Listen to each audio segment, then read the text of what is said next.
I have to refill my water, and apparently my hair is just all over the place, but I'll be right back. All water, though.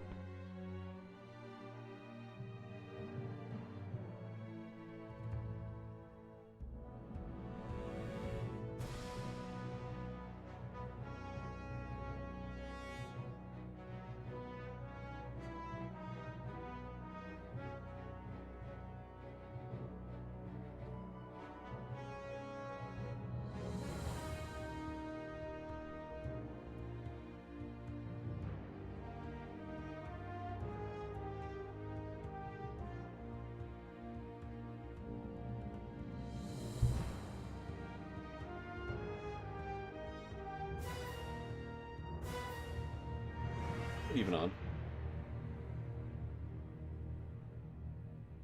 No. Headset was not even on. Good morning, best bacon. Bacon bits, best bacon. Oh, I can't even think. Best bit, buh, buh. Morning, BBBB. How are you doing? But good morning.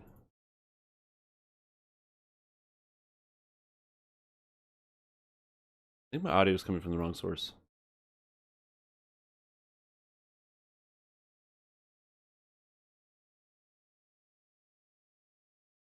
Can you guys hear anything?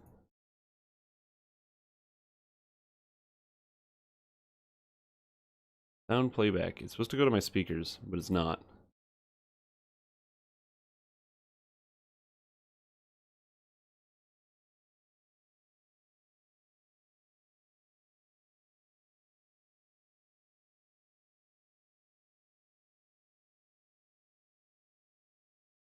Oh, okay, gotcha. My sound is not coming through my speakers for some reason, which is weird. I'll have to fix this. We're testing out the new monster play this morning, so good morning. I hope you all guys are doing good. I think I can skip this. I'm just gonna make a guy skipper. Wait. Because you can't do monster play until you like get to level 10, I think.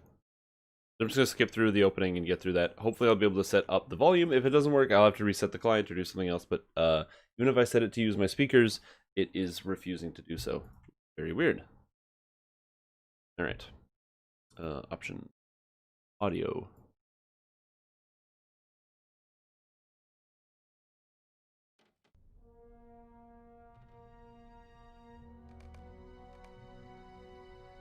Wait, there we go.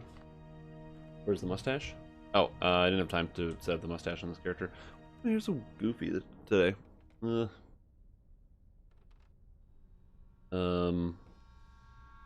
Is skip? Is it skip? Intro skip, yes.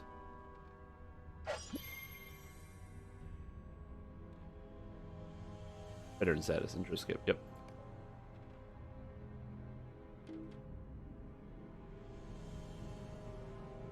That work? Oh, speak to Strider? Wait, what? What? Enough!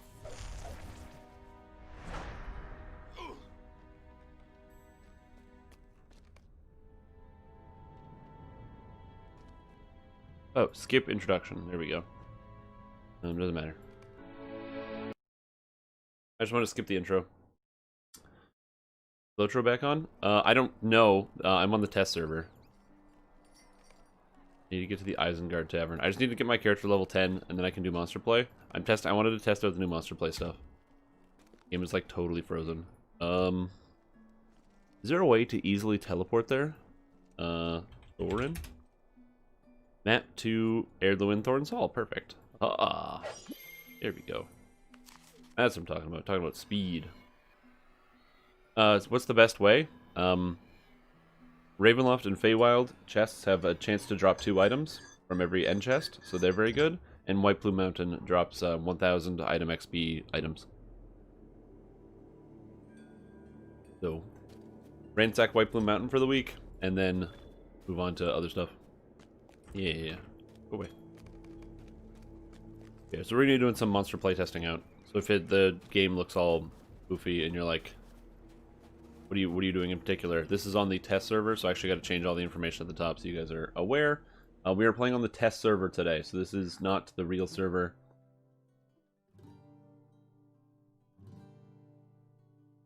This is on full roar. Full build is testing PVMP. We're testing out the PvP changes. Alright, so let's go. I need to level up at somebody. Just level me up. Yeah, Made of Lions. Advanced level 50, thanks. Perfect, that's all I needed. Yeah. Oh my god, look at all these things that it tells you to do. Doesn't matter. Goodbye, Skippy the Skipper. They bring it back. There's the Tenor's weapon box, which is quite a lot. Yeah, the Tensor's weapon box is also pretty good. Ravenloft could always drop 2. You get 1 named item, and then you could get a Barovian weapon or a Macabro weapon or whatever it's called. Alright, monster play. Here we go. So for those of you that are unaware, this is on the test server. The monster play has been fully updated. So now all of the monsters are supposed to have different stats, and it's all been rebalanced. So we're going to test it out, which is what I wanted to do in the first place. If you've never done monster play either, when you create a monster character, it automatically sets you up to the level cap. And then you have a character that's there right away, ready to PvP. So if you want to PvP in an MMO and you don't want to take the time to actually invest and get a character to level cap, which you have to do in every MMO to PvP, except for Elder Scrolls, but that's not the point. This is a good way to do it. I'm going to log in the War Leader. I have to name it. Uruk War Leader, tank and healer. Naming guidelines. Uruks use the black speech, so like Ak, Bag, Grish, Lug, Muz, Shak, and Shap. Alright. Let's do, lose. Great. That's a good name. And now we have a war leader. Now I'm going to take a look at all of the new stuff that's been changed and what they've made as adjustments. So right away, I'm at 1.25 million health, which is very interesting. A lot of losing. Yeah, that's what I predict, but we'll see. So what you can see on your character is that you have individual stats. So I'm at damage 2. You get damage 2, health 4. These are individual characteristics, which I believe are dictated by your traits. I have the actual traits panel. You can equip your individual traits. You get class traits, race traits, and corruption traits. I don't know if there's a guy here that boosts you because we're on the test server. But there we go. There's like all sorts of different traits you can get. So you get like passive skills, so you can get like increased regeneration for your character, melee critical rating, as you level up and rank up. And you need to increase. I'm just going to ask in general, chat.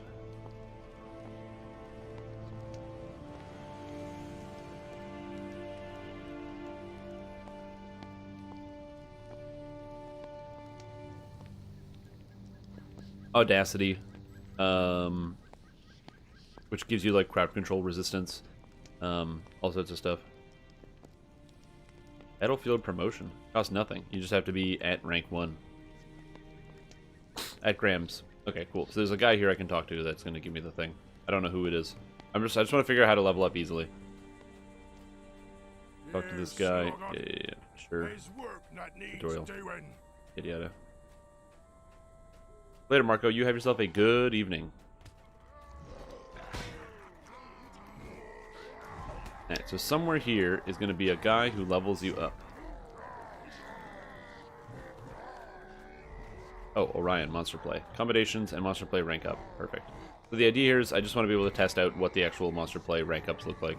Also, look at all these gift boxes. I didn't even know that there were Monster Play gift boxes. I have not played Monster Play in actual years. You get a special dancing emote. That's kind of cool. Another title writ. And all this stuff. Odorous salts. This breaks ground control and deals damage to you, which is an interesting idea that they had. Map to Gramsfoot lets you teleport back home on a 1-hour cooldown, which you can get upgraded and all that other stuff.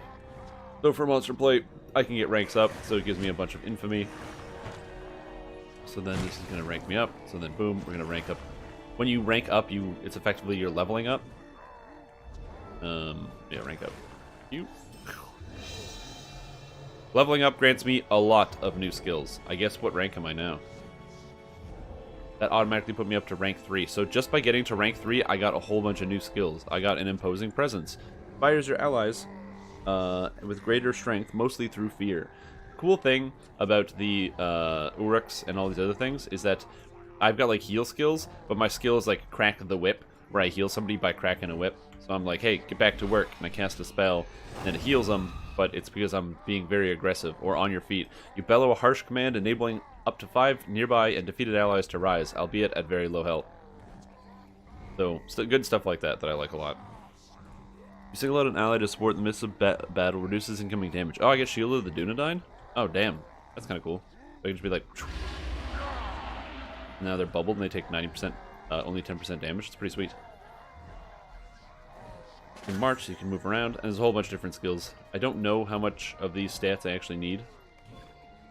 We'll just say like rank 5. Rank 5 is like an expected level you can get to within like a good month of play. We'll call it a. I'm just going to grab a bunch of accommodations so I can buy stuff. I don't know how much I need. But yeah, so my character currently has 1.25 million health, which seems like a lot. So I don't know if this character is going to be able to like do pretty much anything. I'm not sure. Yeah, I forgot you have to go to the right place.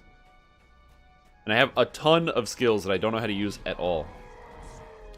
It's like just learning an entire new thing. My damage doesn't seem great. 18,000 damage, shout. Cleave for 9,000 damage. Obviously this character is not a DPS, but we'll see. For the monster player trainer. For passives, get some health regen. Melee criticals, power regeneration, tactical critical rating, that seems fine. And there's also all the individual traits. Because I can't earn any of those. And then the Corruptor. So at the Corruptor, as you level up, you get increase in corruptions, and corruptions allow you to increase your stats. So, as you can see here, I've got critical protection boost, and for slotting in more of an individual corruption, you get a set bonus. So the more critical protection I decide to go against, which reduces the damage I take from critical strikes, I can get critical defense, and then I can get, but on every harmful skill target you on critical damage, I take damage, or I reflect damage? I'm not sure. Zelda boxes not been released at all this year? Yeah, boxes have been released. Boxes for sure got released. I get extra critical rating if I want, for some extra critical rating. After every kill, apply to the target restores 10% of max morale bloodthirst. Upon killing the enemy, receive 10% of max health. That is very cool. Oh, and it gives critical damage, too. So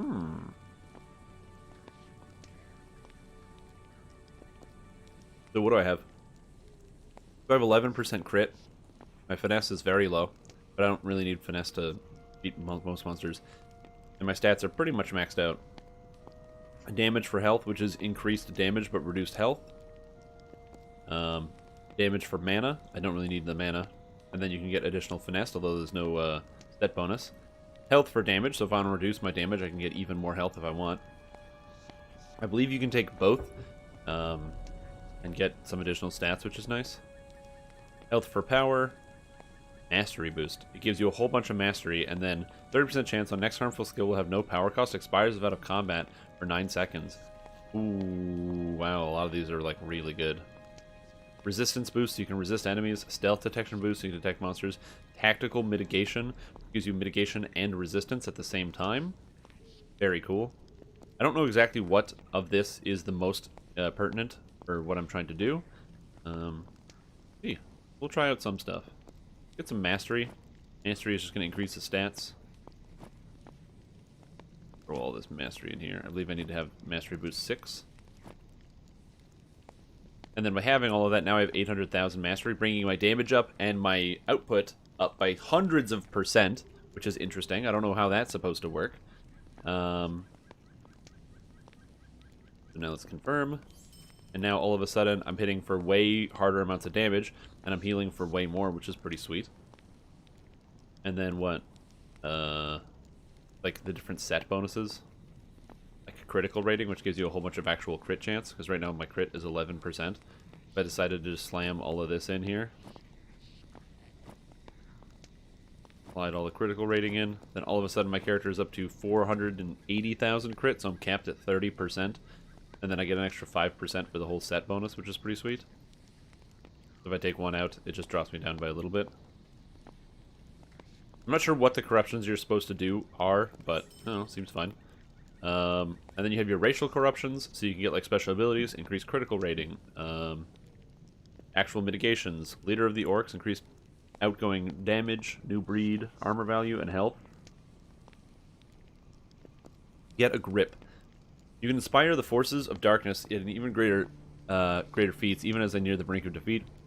As an Uruk, you are adept at whipping those lesser beasts into Sauron's army back into shape, and it is a big AoE heal that has a long cooldown, but this seems really strong, so you gotta take that.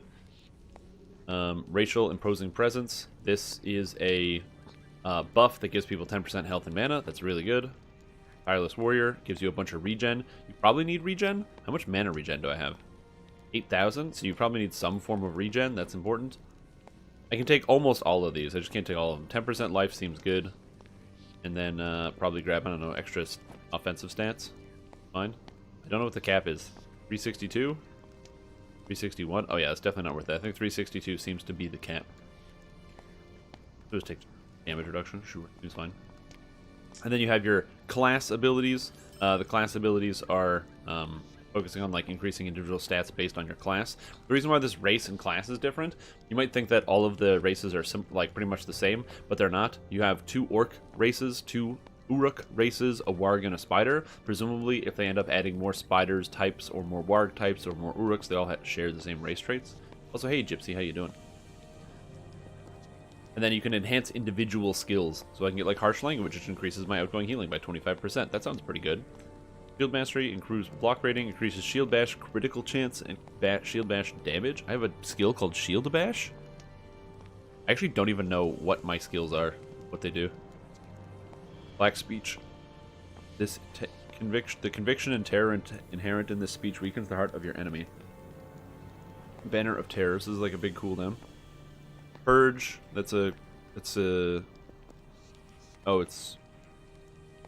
Stun Break. Okay, interesting. Shield Bash, which does a bunch of damage, and it's a 10-second stun. A critical hit refreshes your shield arm, allowing you to bash someone in the face again. You need a lot of crit on this character. Snap out of it. You can shout at an ally who is stunned, and they will begin to recover. I can stun break other people? What? That's crazy. Quitters never win. You rouse your allies with a harsh cry, evoking them to fight longer. There it is. Quitters never win. That's a big cooldown skill. Commanders. Oh, and you have different stances? Brawler stance, Call the Shadow. There are 2 stances? Okay, so I have 2 stances, it looks like. I have Commander stance, which increases healing, minus skill inductions, reduces threat, crack the whip and quit whining. Quit whining and fight. Reduce the active cooldown on quitters never win. Oh. So crack the whip and quit whining and fight. So I've cracked the whip. Where's quit whining and fight? Aura of Protection. Man, there's so many buttons to press on this character. Snap out of it. I don't think I have quit whining and fight. Unless I missed it. Oh, there it is. Quit whining and fight. Exhort. You exhort and deride your allies, restoring some of their health. Heals all allies within a radius. So I can just go like this. Oh. Quit whining and fight right here. Do this. There we go. Now, if I want to heal somebody, I can do like an individual heal on them. Oh no, that's a raise. Oh man, I can use my raise. It has no cast time. That's sick. So I've got like my whip crack to heal somebody, which heals 1 person. I quit whining and fight, which is an AoE heal. And then I can enter the commander stance to make it so these skills go off faster. So I can heal even quicker if I want to, as well as increasing my output on my healing. And then reduces the cooldown on Quitters Never Win, which is this big ability. So in theory, I can cast Quitters Never Win, which is a big AoE heal, which heals like everybody for millions of, like 500,000 health, and is a mana regen. And then, as long as I'm casting these other spells and doing other things, I'm constantly able to keep that ability cooldown coming down. You can watch it just coming down there, which is pretty cool. This class is supposed to be a tank/healer. When you have Brawler stance, reduces melee skill cooldowns, reduces Black Speech skill cooldown, increases damage so I can cast more spells. So I guess when you're trying to kill somebody, you swap into Brawler stance. Field Promotion is a crazy cooldown, offensive cooldown. Call the Shadow. Sets crit chance for the next Black Speech, Intimidating Shout, Menacing Roar, or Shield Bash chance to 100%. Then this is a DPS cooldown. You want to press this button and then hit somebody. That makes sense. Aura of Protection. When the fight has begun, your aura strengthens your allies' defenses against attacks. I believe I also have Aura of Command. And I can't use both. So I can either increase armor value and max health, or increase melee damage and increase attack speed. Depending on what's more important. Yeah, I can only have one aura at a time. So this character has like auras as well, which is kind of interesting. Oh, and Imposing Presence. I'm at 1.5 million health. That is really crazy. Oh, man. Point defense. Your banner strengthens defenses of nearby allies. Nearby allies can increase to block, parry, evade, and resistances and tactical mitigation. So I have to cast it, and then I have the banner. Imposing Presence. Where's point defense?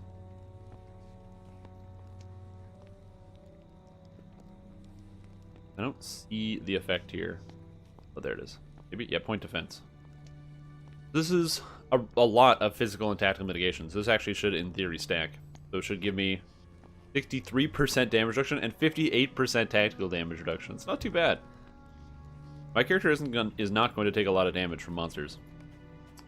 That seems pretty sweet. Oh, the last thing I forgot to do was actually trade it up. So the idea here is we're going to go out and see. I don't know if there's anybody actually playing, but it looks like there are some people who are out there who are some freaks. I don't know where the action is. I'm going to ask some people, and we'll go do some of the killing and what have you. Oh yeah, and then appearance. Oh, I can change my weapon. Corrupt Dragon Shield. Cool. Ornate Corrupt Sword. And I can look like a Tar Crypt Captain. Whoa! Hell yeah, dude. Tar Crypt Tyrant. Yeah. Or just an Urukai. Yeah, I like the Captain. That one's pretty good. It's a pretty good outfit. Alright, so now I can enhance my individual skills. Avoidance boost, damage boost, empowering. 75 in combat power regen. That's a bug. Hey, I found one. Get ready to load up the old notepad. War leader, bugs. Powering trait. Doesn't. Ill. And this is the problem that a lot of the monster stuff had before this patch, by the way. All the traits did stuff like this, where it wasn't properly scaled. Enhanced skill Black Speech. Enables your Black Speech to cause damage over time to your target. Ooh, I like that. Enhanced skill Field Promotion. Increases the duration of protection granted by Field Promotion. God tier. God tier. Holy moly. Menacing Roar. Reduces the cooldown by 50 seconds and power cost. What does Menacing Roar do? F.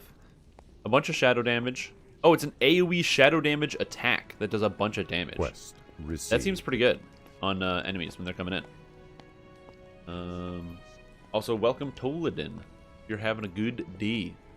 On your feet. Reduces the res cooldown and increases the revive HP. That seems really good. Enhanced skill Purge. Adds 3 seconds of crowd control immunity to Purge. I don't really need that because I already get crowd control immunity after you break it.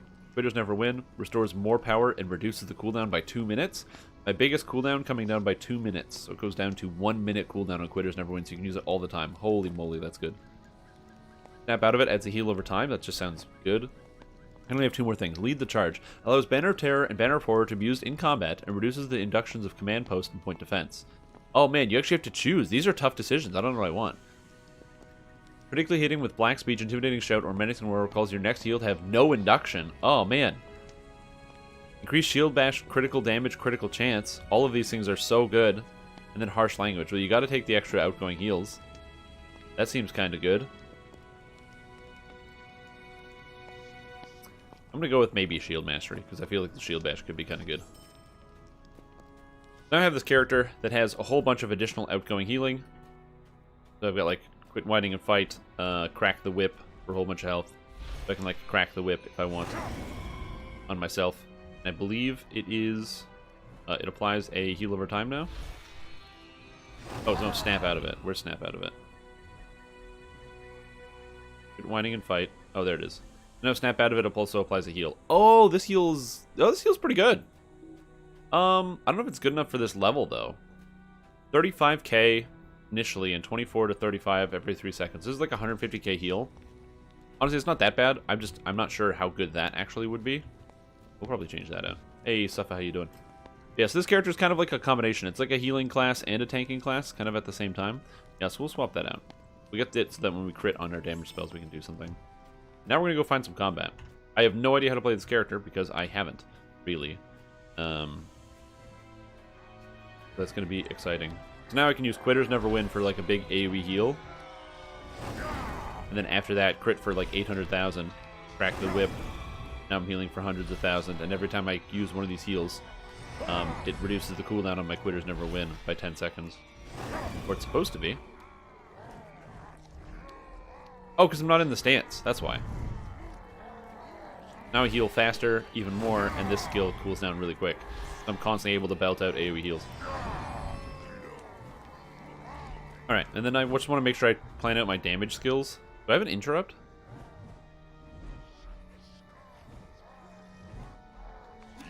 I have my stun, which is good. Mobilize, which I don't need to have on an ability. When not in combat, you and allies run faster. Can I just have that going all the time? Oh, it just runs all the time. So then everybody around me is running faster. Hell yeah, dude. You place a symbol bearing the symbol of the mightiest orc tribe, the Krajarn. All who stand near the symbol banner draw strength from the symbol. Nearby allies gain increased damage and health and power. Okay, so banners are out of combat skills, and I throw the banner down, and then it gives increased stats while somebody's nearby it. So while the banner is down, it's 10% extra damage and a shitload of mana and health regen. Cool. Then what do I actually do? This is Raise the Dead. I'm trying to figure out where my actual abilities go. This is the Banner of Honor. Wait, Banner of Honor? Oh, Horror. And I can use this whenever I want. This is a debuffing skill. And Point Defense is another banner. So these three banners... Oh, Banner of Terror. Is this a fast skill? Okay, so these two banners I can throw down whenever I want, and they're both debuffing banners. So I have two buffing banners and two debuffing banners. So I can put the debuffing banners down here. That's a heal skill, that's a heal skill. March to the front. Sure. And if I want to actually hit people, I've got Cleave. I have Intimidating Shout. It doesn't look like I have an interrupt skill. Fracture. Oh, yes, I do. I have Fracture, which is this. And Intimidating Shout. Do I have a Taunt? Because I'm supposed to be like a tank type character? Don't know. Take that banner trait to use in combat? Well, no, I can use these banners in combat. I just can't use the Point Defense, I think, and the command post. But we'll see. So anyway, a lot of people complain that it's tough to fight the regular monsters out here. Let's see how hard it is as a new Uruk. Look at me, I can just smash stuff now. And this thing does only 1,000 damage. I don't think this monster can kill me at all. Obviously, I'm rank 5, so these things shouldn't be able to kill me. Still, that's kind of interesting. Oh, and then there's my aura, so now I can cast my next heal without any induction time. But it still can't be cast while moving. Interesting. So the heal skills have no induction, but I still can't cast them while moving. Very interesting.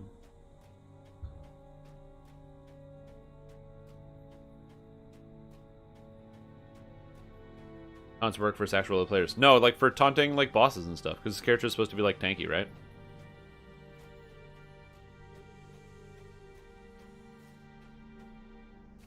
But this is kind of interesting how strong this character is right away. I'm just going to filter out loot, so I don't have the loot showing up. I just want to be able to see just the important aspects of chat. I'm curious to know if there are any actual players out here on the landscape, so we're going to go check it out. But either way, this seems very, very interesting. AoE from Menacing Roar does AoE damage. I think the big thing with this character is I didn't actually focus into any finesse whatsoever. I think you're going to need to grab some finesse, no matter what you do. I did not do that. I was just like, hey, let's just grab a whole bunch of crit and a whole bunch of mastery. So I have a bunch of additional stats. It just seemed kind of fun. Absolutely, the war leader has horrible damage. My damage doesn't seem that bad. 25%, 45%, or 45k shadow damage with a almost 50% chance to crit on the shield bash. And if you critically hit, it refreshes this ability, in theory. I just wish I ran faster. Yeah, so this is something that people have been waiting for a long time. Oh, I do run faster. I have to use mobilize. But this is something people have been waiting for. Oh, am I going the right way? Yes, I am. This is something people have been waiting for a long time. Which is the PvP update to change stuff. So this has a big impact on a lot of characters. Oh yeah, I can force the next attack to critically strike. So because I can force the critical strike, I can do some weird shenanigans. And I can get people to get a grip and AoE heal. We'll see if there's a single human being out here. I don't know. If there's no other players out here, it kind of makes the PvP experience a little hollow. But I kind of want to just see how hard it is to actually kill this character. Because like I said, if it ends up being balanced that the creeps are too strong for a short period of time, that's actually a good thing. If the creeps are too powerful, then that means that they, you know, all the existing players out there can get taken down a peg, and two, like all the creeps, and then two, they can balance down the creeps and find the right place. Again, it's usually better to hit above where you want to go than below, because if you hit above, it feels good. Is this the Fortnite killer? Yeah, dude. Of course. This kills Fortnite all day. And just, like, nobody's playing Fortnite right now because of this game. Everybody is like, I gotta play that Lord of the Rings. I gotta do it. I don't know if there's a single human being out here, by the way. According to this, there are 5 or 7 total people on this test server on the monster play side. So we'll see. Yeah, this is the only place that I can find. And I'm the only person here. And if not, then we'll just have to go over to wherever they happen to be in the Cold Pills. But like, the amount of damage that this character can take is kind of astounding. Oh, right. I changed that button. The only thing that makes me sad about this is the, well, one, the lack of critical strikes. Come on, buddy. Critically strike. Is the, how long it takes the cooldowns to reset on this character. That feels bad.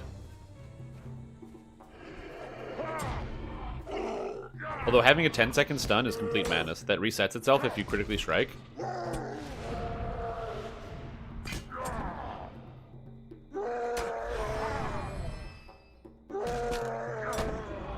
Alright, I'm supposed to use Brawler Stance, which gives me 50% blacks, which reduces the cooldowns of everything, so I can actually fight stuff.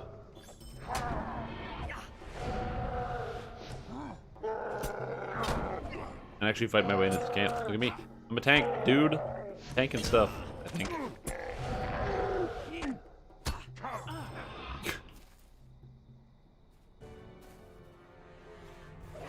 I'm just curious as to how much damage these things are actually doing.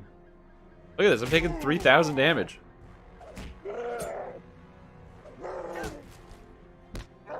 Yeah, they did. Okay. Come here, Captain General Borgador.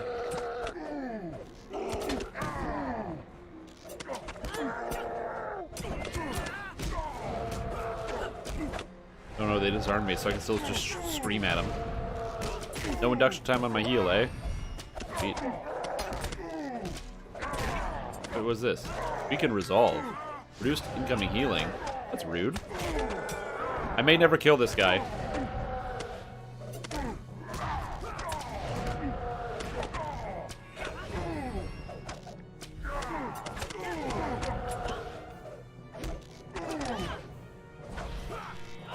When I have to cast, quitters never win, right? I think I will kill this guy, though.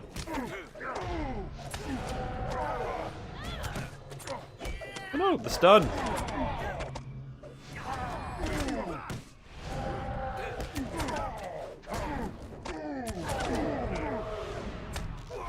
I like, every time I get a critical strike with my melee attacks, my heals become free. This is kind of interesting.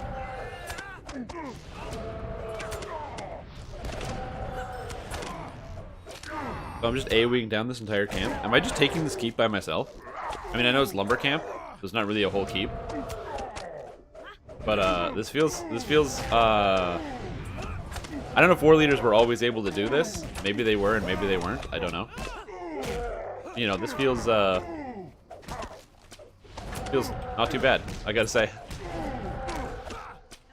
Again, my biggest problem is they don't really have any finesse.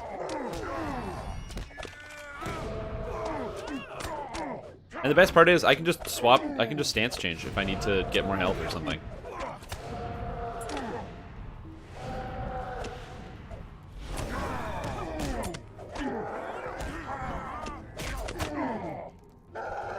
Yeah, so it looks like we're all set. I'm gonna move this down here. Yeah. So this is, I'm a rank 5 war leader for the record. If you're like, oh, what rank is this guy? I'm rank 5. I use the guy in town to level me up to rank 5. And then I can also get it so I guarantee crit on my next attack. So then I can go shield bash into shield bash. Shield bash, and then give him another shield bash. These dazes are annoying though. Yeah, I'm like insanely tanky. I have no idea how any freep is supposed to kill me. I'm so tanky, dude. Oh yeah, and I've got... Oh, it's the debuffing banners that I can't use, but I can use the offense banners. So I can use command post if I want. Oh, except unless I get stunned. Give me the command post. Here we go. Which gives me increased damage and attack speed. The only thing that I don't have is finesse. Or any AoE. And every single time I critically strike, I get an extra hit. This is very, very interesting.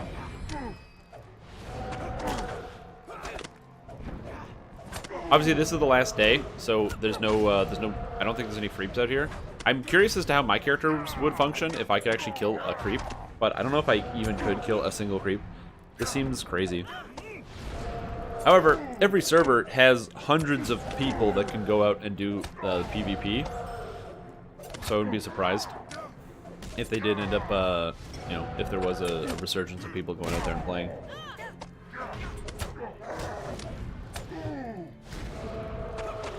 I just wish I didn't get resisted so much. I need some finesse. I'd have to give up some of the sets. So basically, I'd have to give up some of my crit chance or some of my mastery in order to get finesse. And I feel like this character, I don't know if I need to have finesse.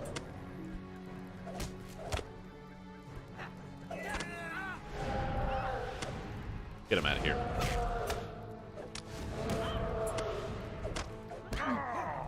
No, I'm being parried. Ash. Yeah, full health. Beep.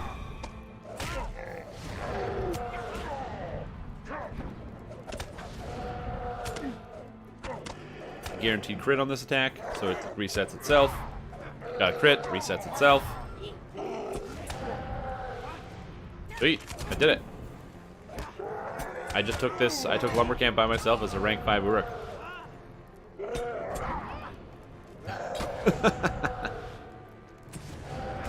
I don't know if that's a good thing, but it's a thing. Hey buddy, what's up?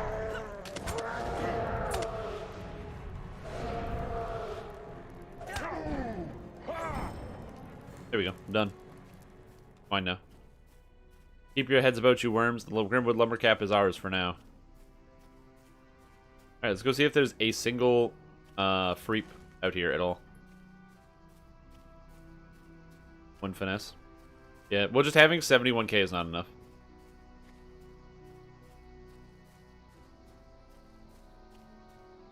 I really want to come out here and fight, but I can't. I couldn't get my characters to transfer over. And I wouldn't really want to build a character and then try to fight some creeps. There's 8 people here now. There's somebody in a group with someone else who is anonymous. Oh yeah, I forgot. Everyone goes anonymous on here because people will spy. They'll load up the group list and find out where people are. They'll just have an alt account logged in, and they'll look at where people are. So most people use the anonymous listing, so it takes you off the list. There might actually be more people out here that I don't see.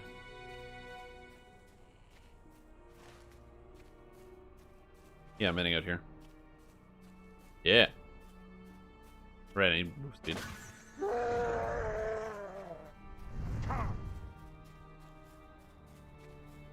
We'll get there.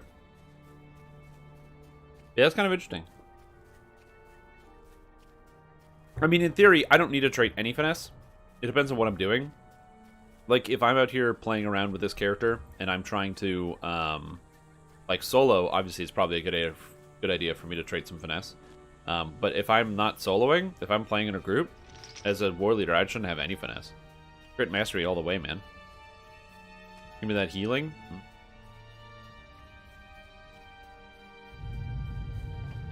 I don't see anybody. Oh, there's an orc right here. This guy is he just running around? Look at this Defiler, 1.8 million health. Oh, look at him. There's Easy Claps, who is trying to fight this 2 million health Black Arrow. Get him, Easy Claps.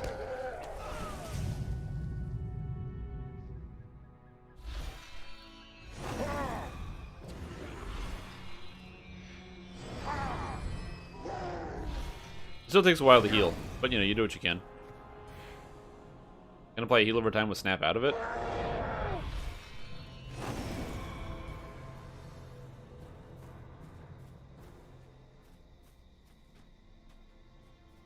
Lil Cats, I know in open map. Oh, that guy's gone. I wonder what happens if you're like fully raid geared, what you can do. This guy is a 497k champion, so he's got reasonable stats, and he's rank 15, so he's got all the extra health and extra stats. Oh, so he's rank 15, so he has even more morale and power. 500k is where your stats are if you're like at full endgame. And is he gonna beat this Reaver? Look at these guys. Look at the dance they're doing in a circle. Oh, he's kicking this Reaver's ass, dude. Get him. What rank is this Reaver? Taskmaster? I don't know what rank that is. Yeah, he's got that Reaver down to half. Although the guy's down to half. Easy Clap's only at 260 left. Versus Cut You San, Unikin. Easy Clap's walking away, going to get some cooldowns back, trying to get out of range. Goes for the knockdown on the charge. Cut You San getting back up. I don't know what any of the Uruk or the Reaver abilities are actually called. I'm assuming they have an execute, and Easy Claps is getting lower, but Cut You San's going down, comes in with the Remorseless Strike. Is he gonna get enough fervor back to get the Brutal? And he gets a Brutal cancel into Remorseless, and he's gone. Whew. That was pretty sweet. I did not expect that to happen. That was like a 350k hit right there, just like, boom, got him. So this is the test server, and we're looking at the PvP balance changes. The long and short of it is that the PvP balance right now has been changed such so that the monsters are now, you know, kind of more balanced than they were. There's literally huge balance adjustments, so if you have not had the opportunity to play in a while... Oh my god, this is just heals everybody in an area. I forgot. Quit whining and fight is a straight AoE. Oh my god. Oh my god. Also, yeah, you want to be able to place these banners in combat, because these are insanely strong. Minus 20,000 might? What? Why does this do this? But yeah. Oh, man. That's one of the things I love about Champion, is you think you're safe against them, and then they go Brutal, Animation Cancel, Remorseless, and if they have it, they can go Brutal, Animation Cancel, Remorseless, Animation Cancel, Reckless. You're done. My hair has a life of its own. It just does its own thing.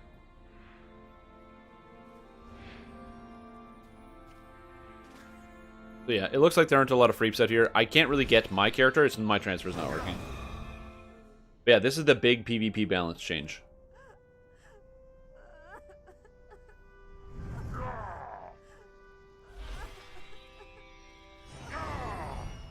Quest received. So yeah, I don't think my character is not just really designed to do any damage, but it is very interesting at how much you can actually heal. And look at this guy, 1.7 million health. That's so much. I feel like these characters will never run into the issue. Oh, look at this. Isn't that nice? Sit down. There we go. Sit next to the campfire. That's good. The guy's beating up that hunter. Get him.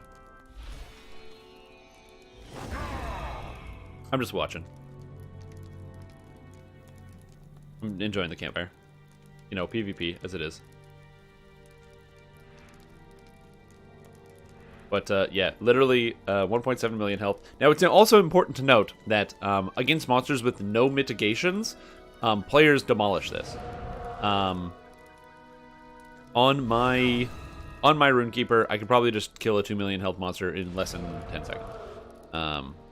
With the cooldown. So you can do a lot of damage in a very short period of time. Oh no, he's getting beaten to death.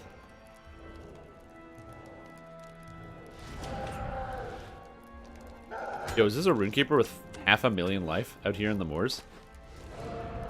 Hell yeah, dude.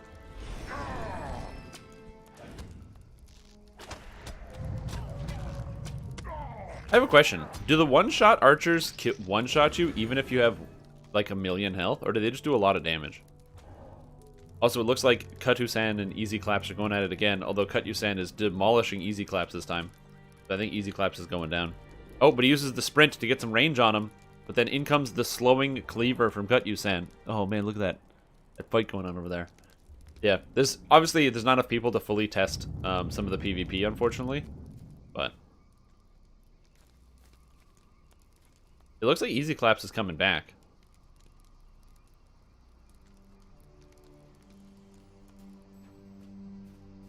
I mean, he's doing a good job. He's keeping him at a distance. He's trying to just like get at a range while he's waiting on cooldowns, using his charge, brutal charge to get the extra knockdown. Although Easy Claps, there's no way he can make it out of this. If there's any type of execute on Reaver, he's done. 37k. He uses his charge. He's trying to get away. Ooh, he goes for the Champions Duel, gets the minus 3% damage, and then he is down. Also, look how gross this Reaver looks. I know those guys are fighting. When I used to play League of Legends, and I used to, for tournaments and stuff, I used to do that.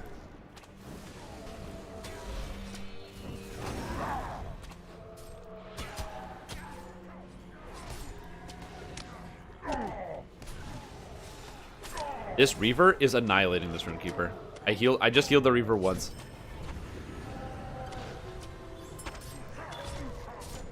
Hey, I got a deed. Slayer of the Elder, tier 1.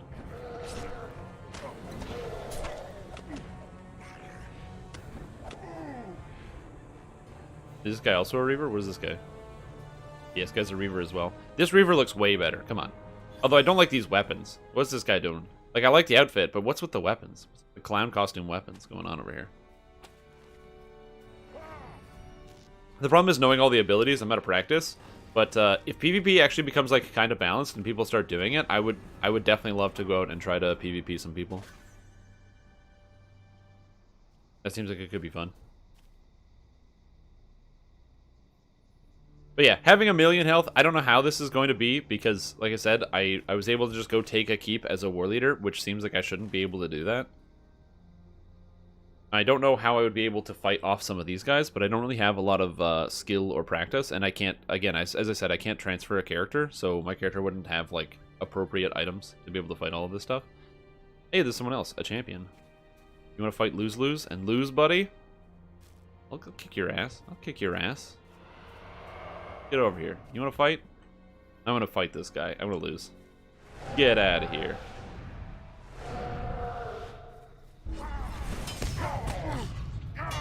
He's just going to use Blood Rage. Or he's not going to use Blood Rage. I'm actually not even in the right stance. I feel like you do a lot of stance dancing on this character, for sure. Yeah, and this guy can also... I don't know if I can ever kill him, but he'll never kill me. Because I just healed up for 500,000. But I don't know if I can actually kill him either.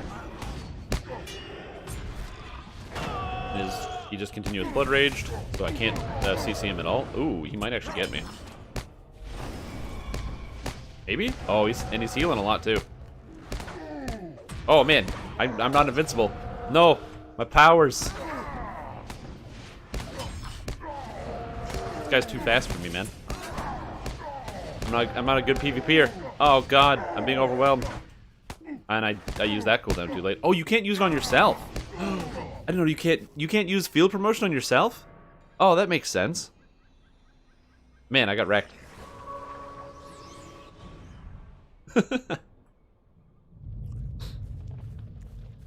Alright, so it's still possible for people to get outskilled by other players, 100%. Apparently this Reaver and this War Leader are going at it. I think the problem was I was not in the defensive stance. I think I was in the defensive stance. It probably would have been fine. My heals were on too long of a cooldown. What I should have done is swap stance to commander stance. And then that way I could have done, like, just sat there and just healed myself. Back up to full.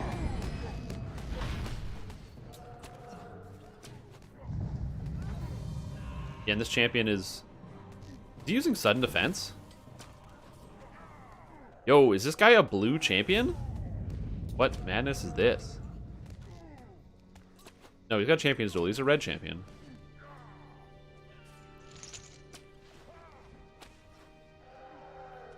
And he is not beating this Black Arrow, I don't think.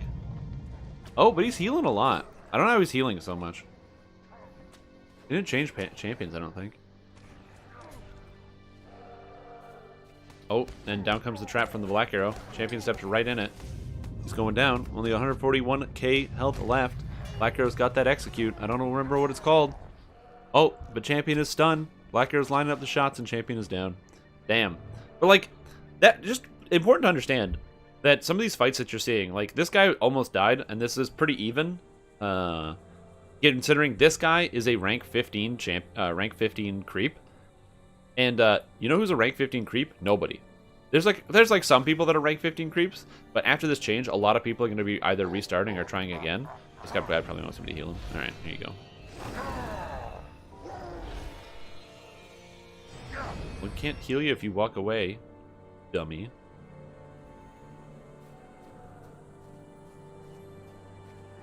If orcs grab NPCs to run around with, yeah. Oh, no, I'm not saying that it's a bad thing that that the Freeps can solo those sorts of things. I didn't even try. I don't know how to play this character. I haven't played PvMP since probably 2008 or 2009. So it has been a long time for me since I actually did the monster play again. And so, for me, this is an... I'll heal this guy.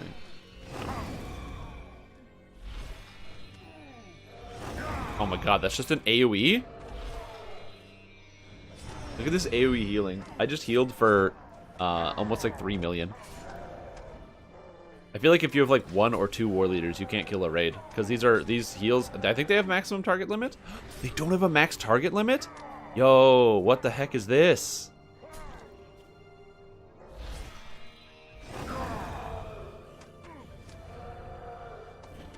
Oh no, and that war leader is dying to this Reaver.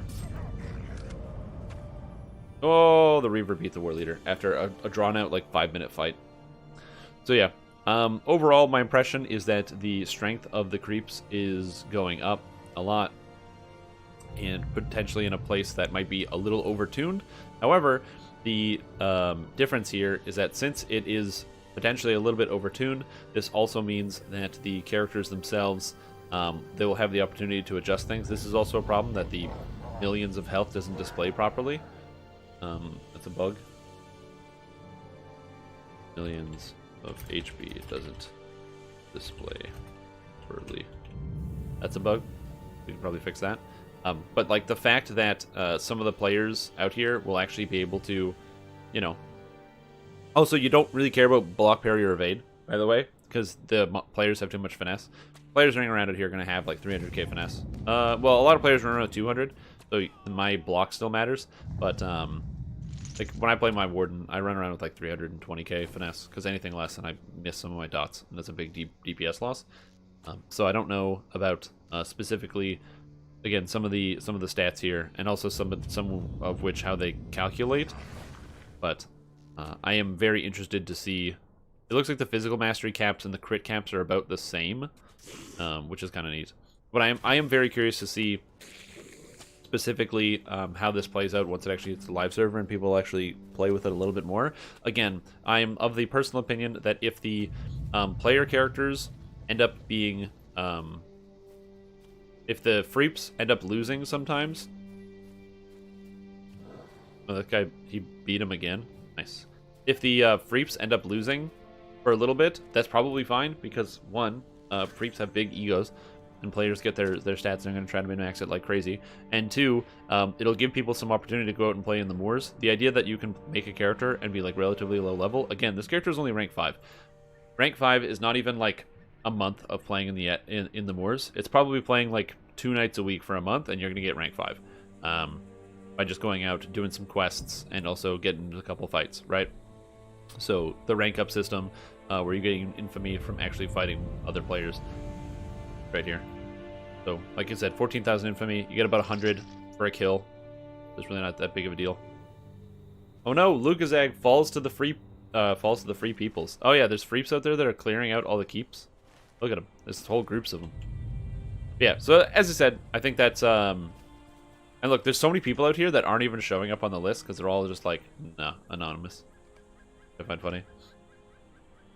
But yeah, so overall, seems kind of neat. I can't really tell you about the experience of how it comes with some of these keeps and what some of the monster stats look like. Although I would like to do that. I think what I'm going to do is I'm just curious to know how tanky this character is in terms of like non-PvP stuff, and specifically what I can do over here.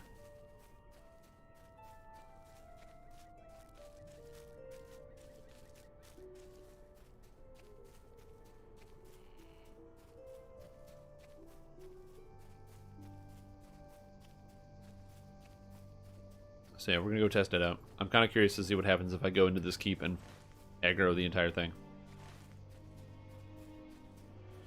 as opposed to actually fighting the monsters. I just want to see what happens if I try to keep myself alive, and how tanky this character can be. Also, it seems like you really want to have this flag thing. I feel like dropping the flag probably would have saved me, but I couldn't use it. Because minus 20,000 might, 10% melee damage would be really good, especially minus power regen.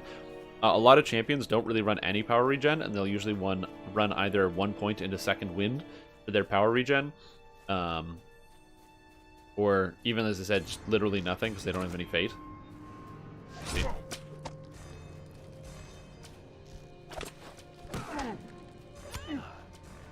When I've done this on my warden before, where I ran in here and just pulled everything and then killed it all. I don't want to do that here because that sounds like it would be very, very boring to watch. But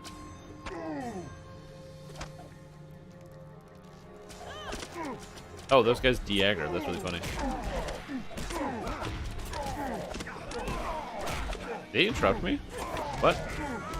Oh no, I'm getting interrupted. Yeah, I can just definitely tank all of these monsters, which is interesting. Unfortunately, I do have a target limit on my actual attacks. And also, it's important to note that you can't use any of your heal spells while moving, even if they become instant, which is a big deal. Although apparently I can use quit whining and fight while moving in brawler stance, which I did not know. But it has minus 40% healing output.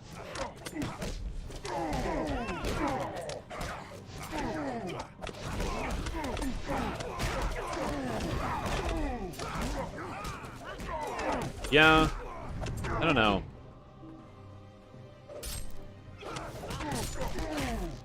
Yeah, it's the weakened resolve that for sure makes the healing a little bit harder. Like, I don't know, man.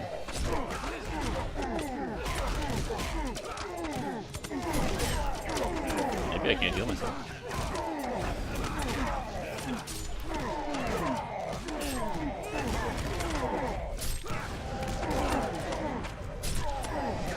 No, I can heal myself. I feel like this has gone too far in one direction, for sure. You know what I mean? I'm not saying this isn't funny. But my worry is that we've gone too far the other way. You know what I mean? Obviously, I'm playing as a healing class.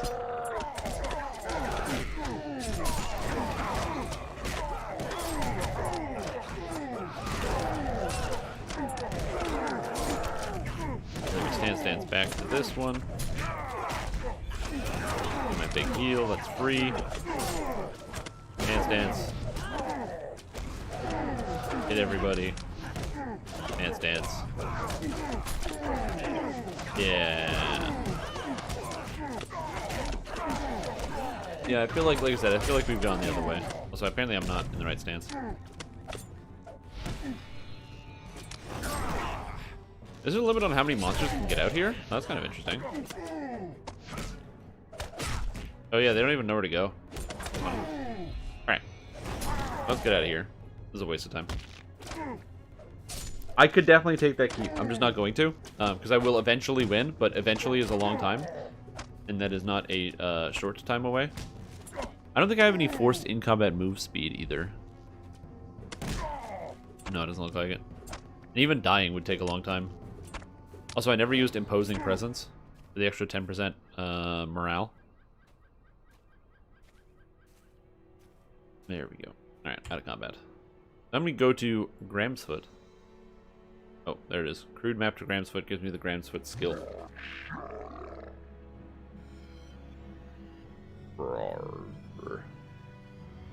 Look at this guy.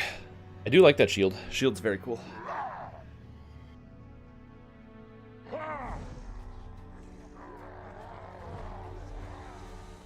Sweet. Alright, Orion. And rank me up, baby. Rank me up. Yeah. I'm not good enough to fight the monsters. Rank me up.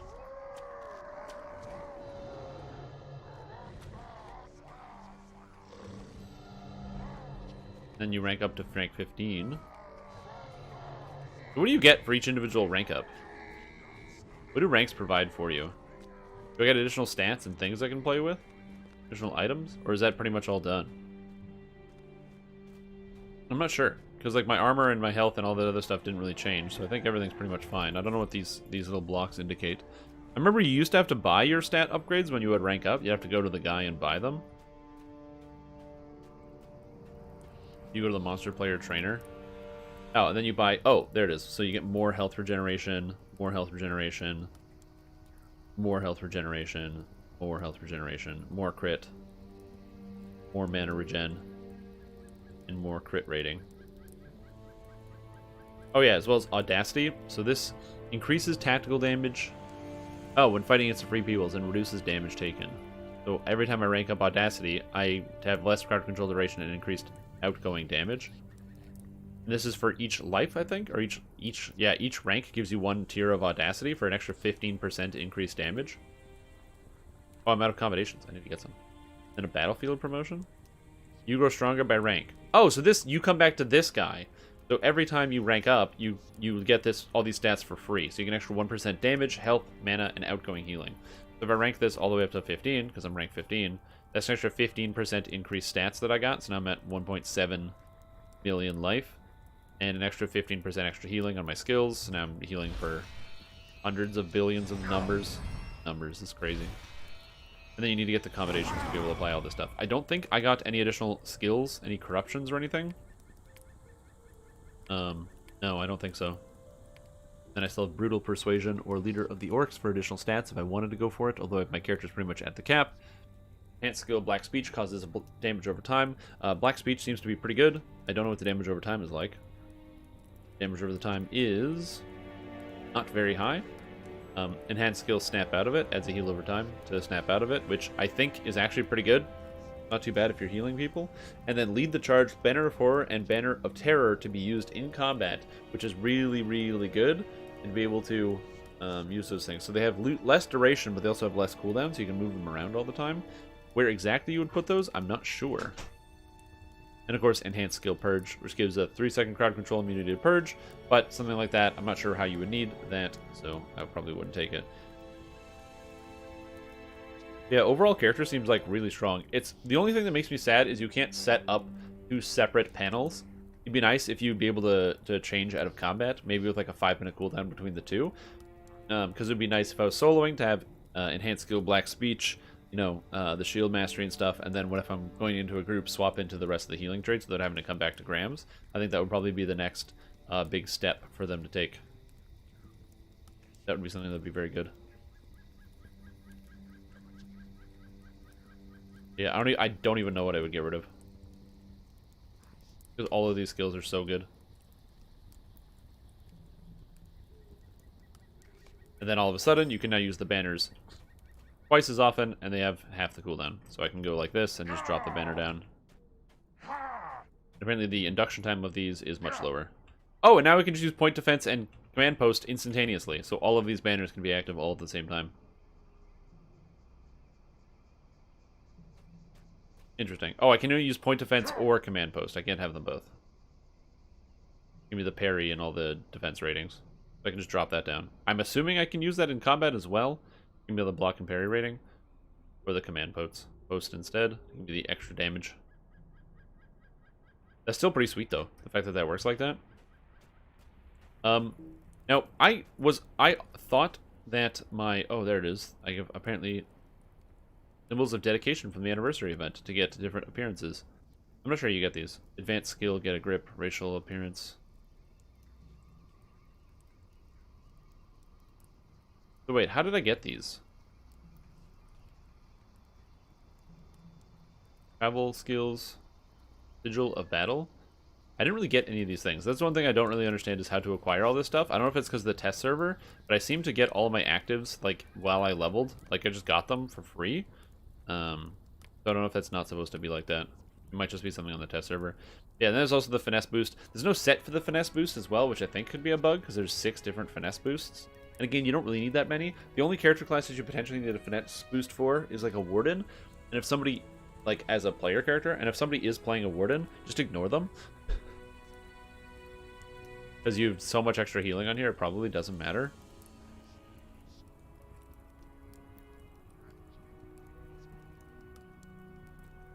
You came to brighten your day.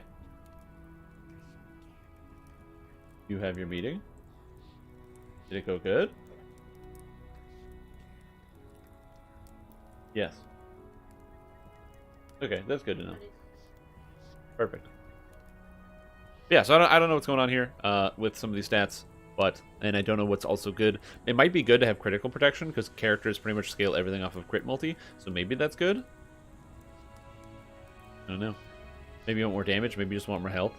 Like maybe you don't even need this much crit because the 6 or the 6 bonus, which your next harmful skill of no power cost doesn't really matter since my character has nearly infinite power.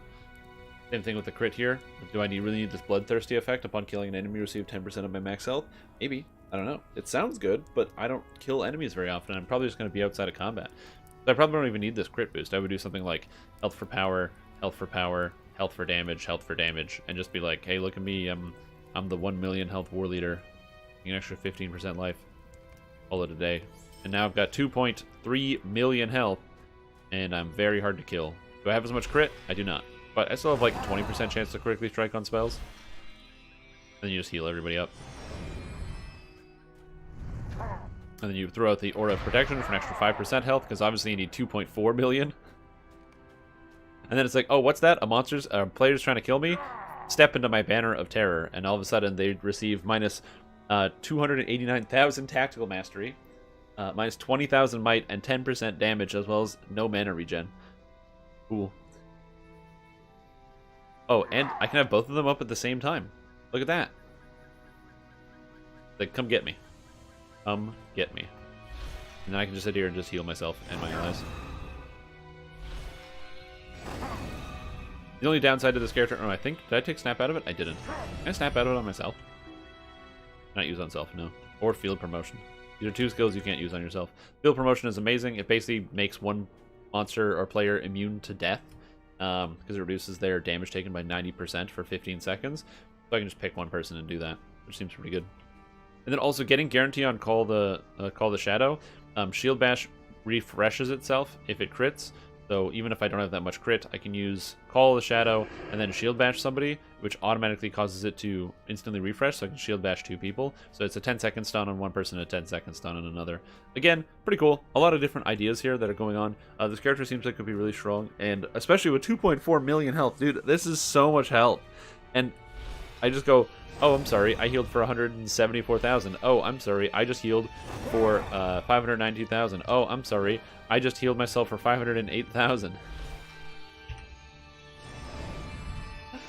Oh, that's so dumb. Why does this character heal so much? Ugh. Is this another one? Oh, I forgot Imposing Presence. There we go. Imposing Presence.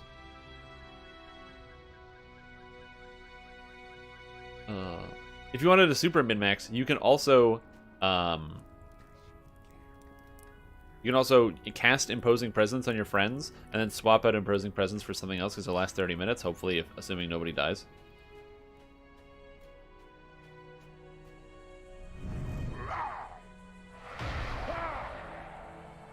So yeah, that's very, very interesting. Alright, well that was pretty much all I wanted to look at, was look at some of the things and test out some of the abilities, and also run around and fight some monsters. This looks pretty interesting. I only found a couple bugs. Obviously the balance is something that is going to be difficult. What I think is probably best, just in general, is if the creeps are a little bit stronger, especially initially, and it makes it easier to get into, then more people will want to play Monster Play. Because it's also important to note that Monster Play is really good if you're like a free-to-play player, because you make a Monster Play character that's like really high level. I'm pretty sure you can interact with that as free-to-play. Let me just double-check that. Monster Play free-to-play intro.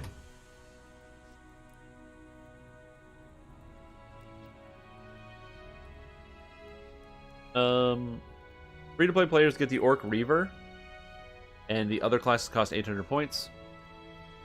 Once created, each monster character will persist.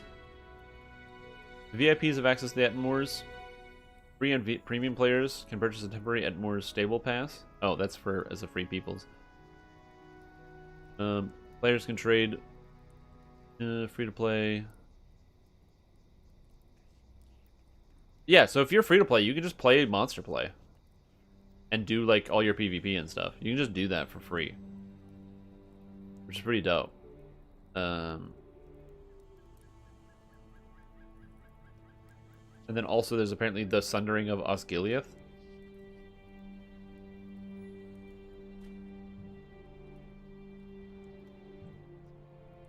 And I don't know how to play in that. I don't know how to get there. How do you get there?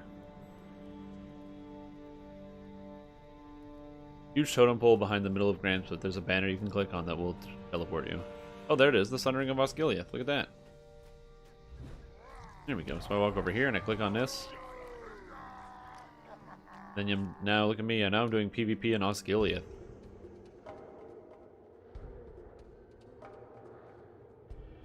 Oh, look. And it looks like there are freeps out here in Osgiliath. Is there a reason why people didn't like Osgiliath?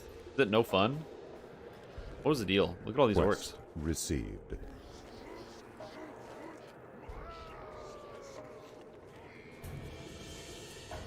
I did not do PvP in Osgiliath at all. I just never heard anybody talk about it. I also don't even know how to get into the city. Oh look, there's the Uruk guys, all the guys I was just talking about. There's a cave.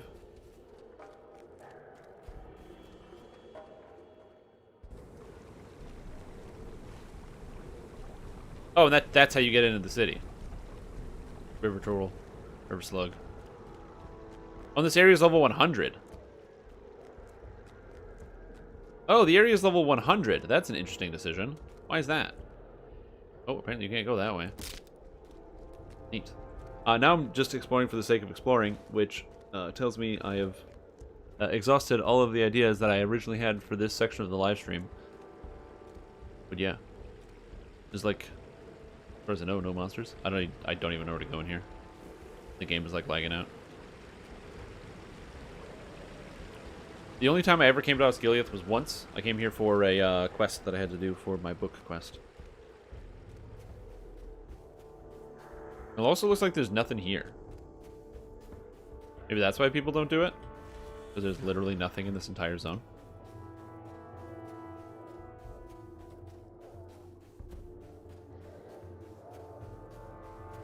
Oh, they just didn't scale the zone because nobody plays in it. That makes sense. How much work do you think went into this? Probably a lot to make this whole PvP area. Whoa! You extra move speed because you're crossing the bridge? Your forces control this bridge, hastening your travel across it. That's a cool idea. You have control of both sides of the bridge. Palace of Eldkar. I just haven't seen a single monster or thing to interact with.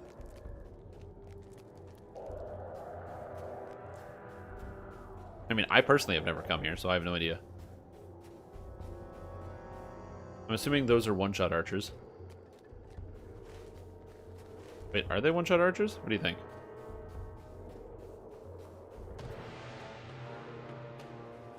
No, they're level 130. There's Gondorian warriors over there. That's kind of interesting. And there's literally somebody here doing PvP because they just flipped whatever Shrek Mauruk is. It literally just, somebody literally just flipped it. Just this, while I've been talking. So there's somebody here. There's a human being in this area. I must find and hunt the human. So then I can dance around them and they can never kill me. Because killing me is probably impossible at this point.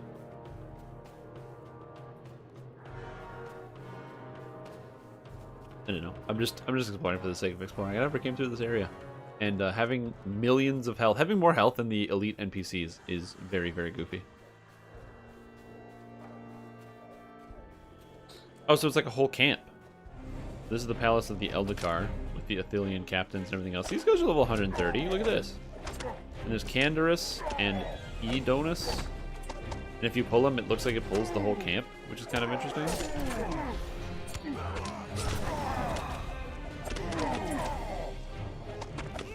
Yeah, it looks kind of neat. Oh, now I can drop these things in combat. And now these guys do, like, even less damage. Yeah, I'm gonna get the hell out of here. Still, it's interesting. And there's some human player going around here flipping all this stuff for a reason that I'm not entirely sure why. I don't know what the benefit of doing the PvP in Osgiliath is compared to doing the regular PvP. I'm assuming you still just get the same, like, honor and what have you. Yeah, I don't know why nobody plays it. There's probably a reason. Also, I think that having 2 PvP zones when PvP is already sparse enough is probably just a bad idea in general. Alright, cool. Well, that's all I wanted to look at today on Lotro and Bullroar. There's not enough people playing to actually fully test out the Atmors, but it is very interesting to see that the character stats are massive, massive, massive. So when this probably comes to live, I will go out and play some Atmors and do some PvP. But probably not now. It's the last day of the Bullroar server as well, and that's when, whenever the test server is on its last day, that's when people play the absolute least. We're going to be transitioning back into ye old Dungeons and Dragons Online. So thank you guys for joining me on the Lotro experience. If you wanted to see more Lotro, we'll be doing more Lotro next Tuesday. But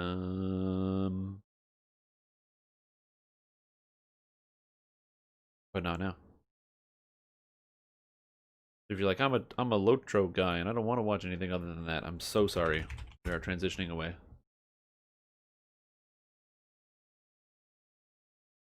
There we go. I didn't even finish my coffee this morning. I was like on a rush. But yeah, the Sundering of Osgiliath. Couldn't tell you.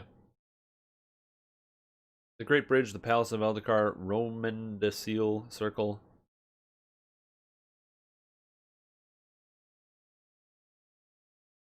Oh, and you can instantly teleport between these 2 places. It doesn't look like you get anything special. You get, like, taking the bridge, cutting orders, repeating all sorts of different dailies. So the dailies all give, you know, tokens of valor, combinations, renown, or infamy, whatever it is. So there are a whole bunch of quests in here that you can do to gain experience. Oh, my face! And apparently there's one called the Battle of Osgiliath, which I'm assuming is doing all of the quests, which gives a small reward. Yeah, that's kind of neat. Assuming you can go there for free. Yeah, I don't know. Let's see.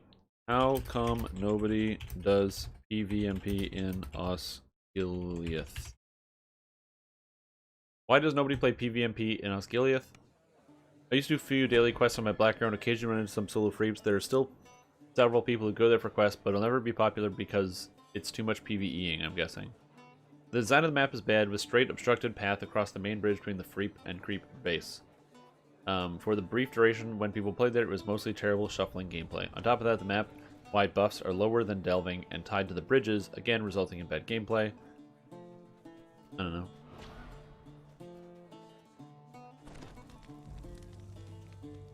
Oh, apparently because you can just, it's a straight left and right map. So you can just go, like, from apparently the reason why people didn't like it is because on the map it would just run straight at each other. There's nothing to do other than that. This is what I'm gathering from reading comments on the internet about PvMP in Osgiliath.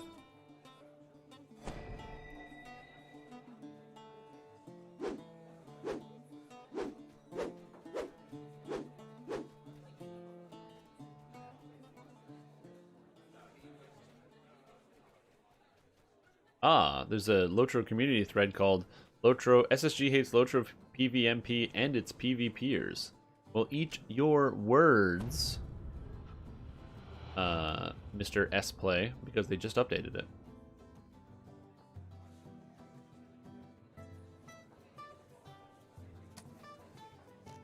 Also, my favorite is when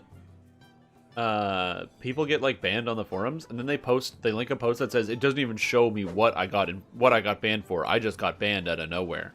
But like, you can literally go on the forums and call the developers pieces of shit, and they won't ban you. They should, but they will like give you warnings, or even just like not even ban you until it becomes like a bigger problem. Like, the moderation is not that crazy on the main forums. You have to be such a colossal piece of trash and be such a disruption to the community to make it so that you actually get banned on the forums, by the way. It is extremely difficult to get banned on the DDO forums.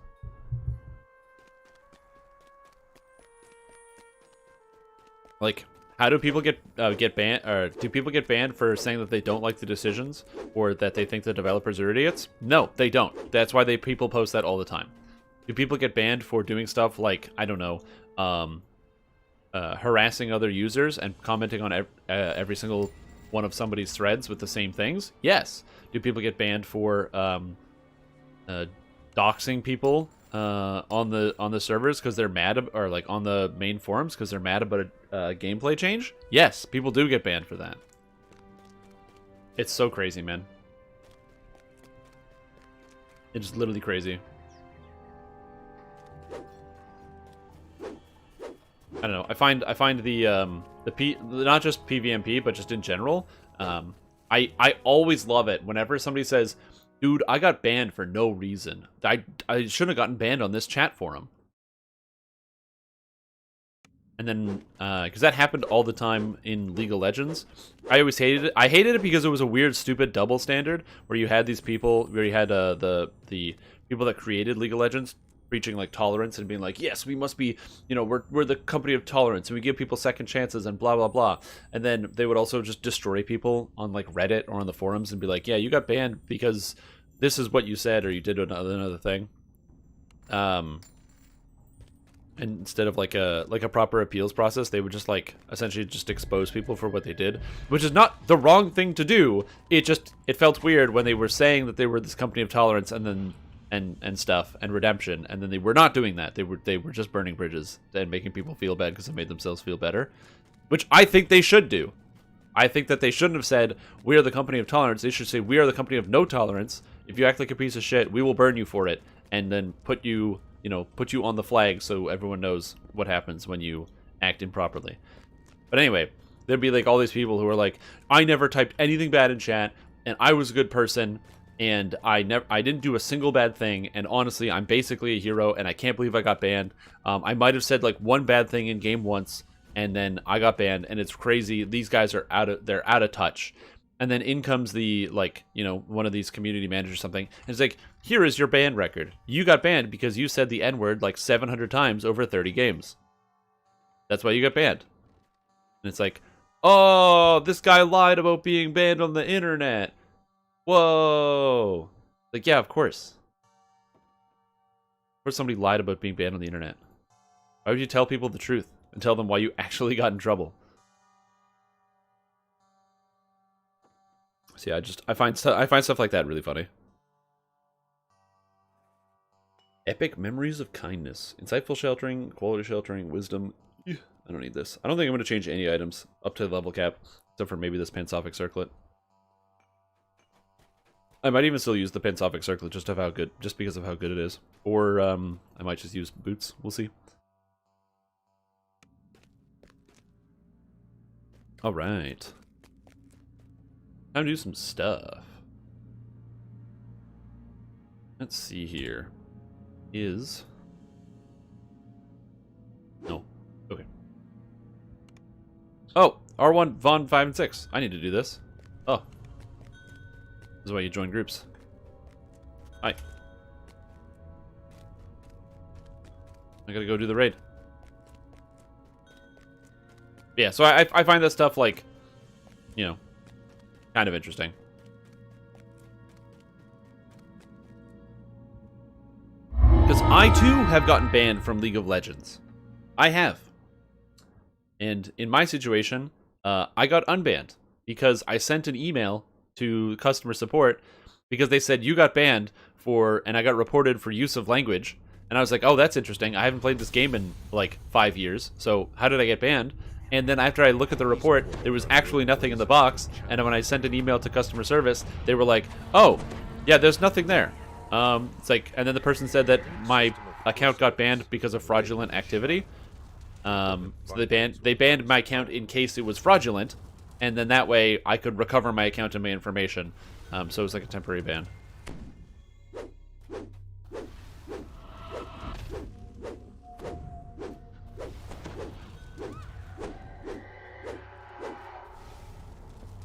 Hey, what's up, Rano? How you doing?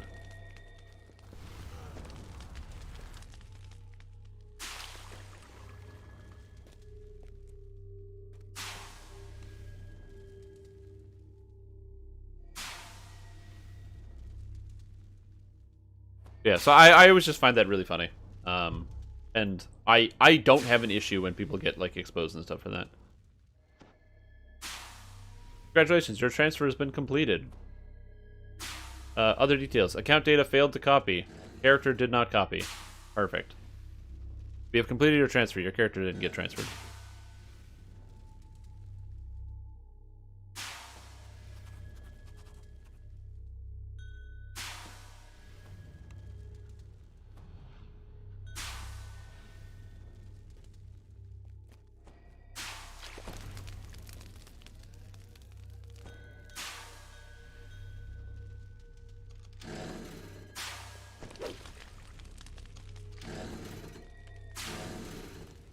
Oh, man. Did that work?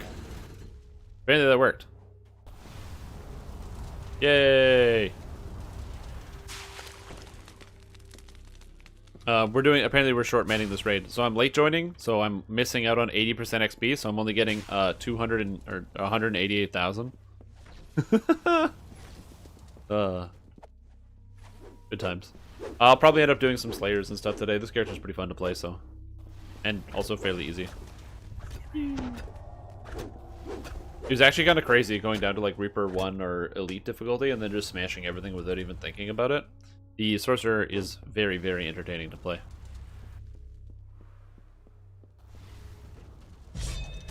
Yeah. 4/4 Sorcerer, that full self-healing. I'm not entirely sure what specifically I'm going to be wearing. I think I might use the Master Maker's Fingers. Because like I said, I think my current plan is to use the Renegade Master Maker set and then finishing off with either a summer or a spring set. And I might even see if I can sneak in the winter set as well, if I can combine all of that. Winter set is 4 pieces. Summer set is 7 pieces. That's 11. And then it's 14 pieces with the Master Maker set, which I don't want. But I believe there is a summer-winter set. Give free XP, if not report. Yeah, exactly.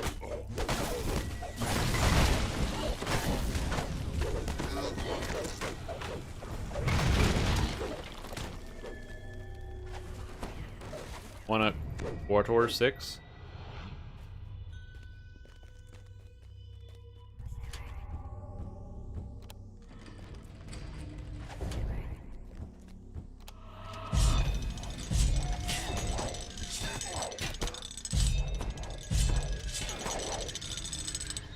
Oh, we have like a trap guy. I didn't even notice.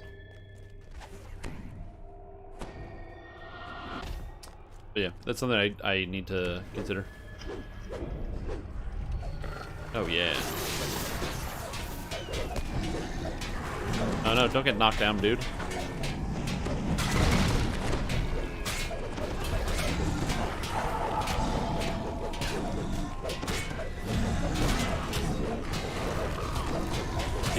Does not have the supposed Brazilian free-to-play players. I think they definitely do exist. I don't know what Pacto de Canecia Furada language is, but it might be Portuguese. This is Von 5. Yeah. Hey, tokens of the 12. I do like getting me some tokens of the 12. Base 3? Oh, okay. Base 2. I'm gonna go to second base, baby. I'm gonna steal that base. I'm gonna just cast all my AoE spells and then kind of start running.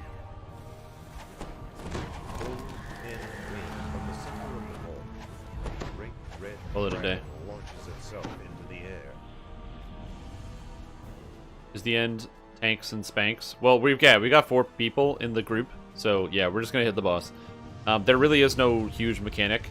It's just hit the boss for the most part. This Jijin might pull me back, so I might not be able to make it through. I didn't pull aggro on it. Whoever has aggro on the Jijin will automatically get pulled back by the Jijin to the platform. So, oh yeah, I got aggro on it. All right, somebody else has to go to 2 because I can't. I got aggro on the Jijin. Oh, never mind, I can. Good. Gotta make it there. Okay, the Jijin pulled me here. Perfect. That's exactly what I wanted. Thank you, Jijin.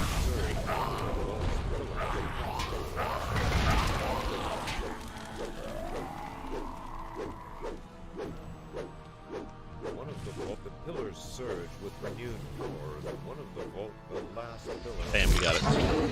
And now we dim door out. Go target self, dim door. Good. And just run straight up. Pretty easy. Is it Palace of Stone? Yes, this is Palace of Stone. I mean, look at the stone. Look at the earth.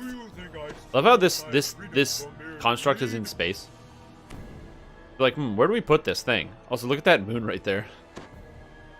That other moon. By the way, those are supposed to be like the planes out there that you see in the skybox. I have to say, for this, it would be cool if they touched up this skybox and made it look nicer. Because you can see the older textures and stuff pretty present and available. You know what I should do is I should turn on my powers.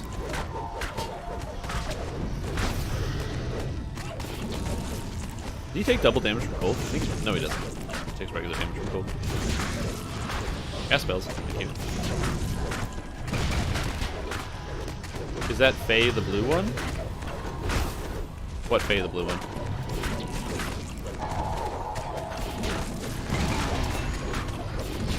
When the ether shell around the world?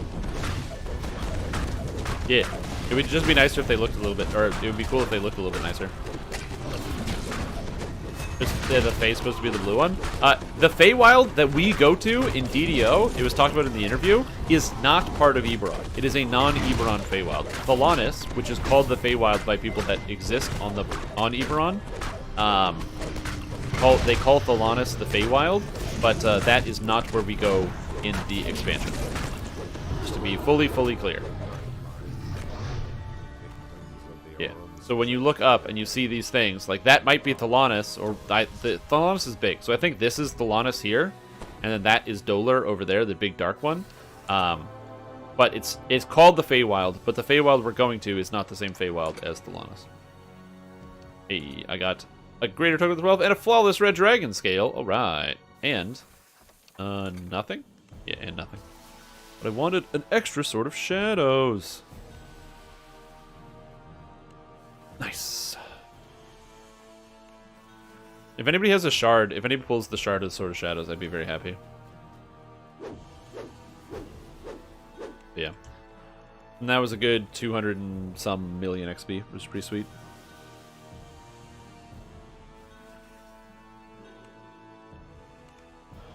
Alright, and that's it. That was the whole quest. Is this a tank and spank too? So that was Von 6, or the Vault of Night, which is actually the name of the dungeon. It's the final quest. And yeah, it's a tank and spank. Basically, there's a big dragon and ads that spawn.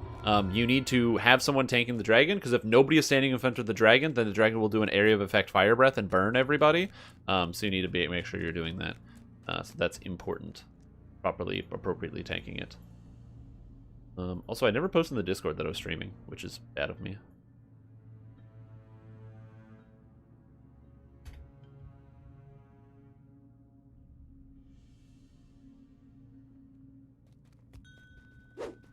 Yeah, Von 6. Vault of Night 6. It's the end chain of the whole Vault of Night series.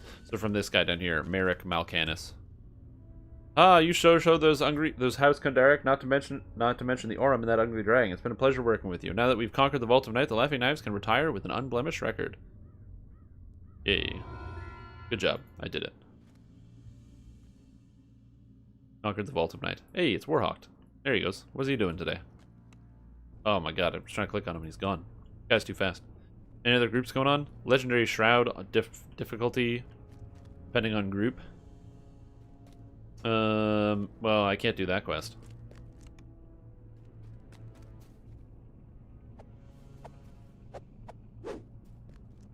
Yeah, fast. Epic normal. I'm just gonna do a couple epic normal quests really fast to get like a level, and then we'll go do something more fun. This is the... Oh, hey, look at this guy. Monk Cleric! And look at that beautiful armor set he's wearing, and that beautiful dance. Yeah, the dances that they do are fantastic, by the way. The new monster mode? So in Monster Play, to put it in perspective, the monsters used to have like 800,000 health. That's how much health they used to have. So players on average, a tank will get upwards of 800,000, and a DPS player will have somewhere between like 300 and 400,000 health. If you get rid of the 1,000, we can just call it 300 to 400 health, and you know, the tanks will have like 800. And the monster players would all hover somewhere between like 6 to 800 health, 6 to 800,000. Now all the monster players start with 1.5 million, so they are double on the base. And my war leader ended up with 2.4 million after some of the buffs. On top of that, being able to heal 1 million health in like 1 second. That was pretty cool. So yeah, overall, I think that the changes are going to make it stronger for everybody. So is it going to be good? I don't know. But the cool thing is, because it requires no investment, I'm definitely going to go out and screw around in the monster play and have some fun. Because there's basically no investment or like time that you need to spend doing these things. Also later today I'm going to be running an LOD chain R1. One of the reasons why I want to do that is because I want to get some tokens of the 12, and LOD chain R1, you get tokens every single time you do one of these chests, you get one whole token. And so far this life, I've earned a reasonable amount of these tokens. Where I'm at for tokens of the 12. On tokens of the 12, I'm at 4 fragments and 5 whole tokens. So I'm at 9 so far this life. I don't really like farming for tokens. That's why I just kind of do some of these quests while leveling, which makes it way easier. Now they gotta do Gringotts? Yeah, they gotta break into everything. No, dude, they don't gotta do Gringotts. They gotta break into Hogwarts. They can just read the book and find out how to break into Gringotts. It's true. The trolls and drow are working together. No, what's more importantly is, where's Jake Warrix? What happened to Jake Warrix? That's what I want to know. I don't know who this RX guy is. I'm only familiar with Jake Warrix. Very different guy. The inevitable footsteps thunder across a stone bridge ahead. Several drow flee ahead of it in terror. You gotta have the appropriate names for everybody. You have caught up with the inevitable. It stares coldly at you, perhaps calculating the threat you pose to its mission. After PM Jake Werix too. There you go. Have you ever considered that it's Jacuorix? It's Jacuorix. As an alternative pronunciation?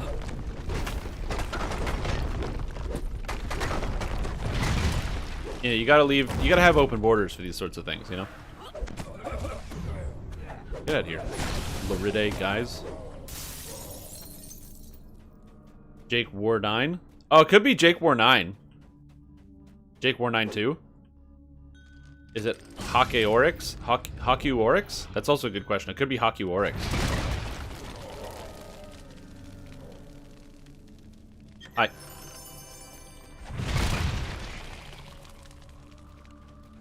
I didn't even, like, haste myself because I'm a bad player. Oh my god, there he is!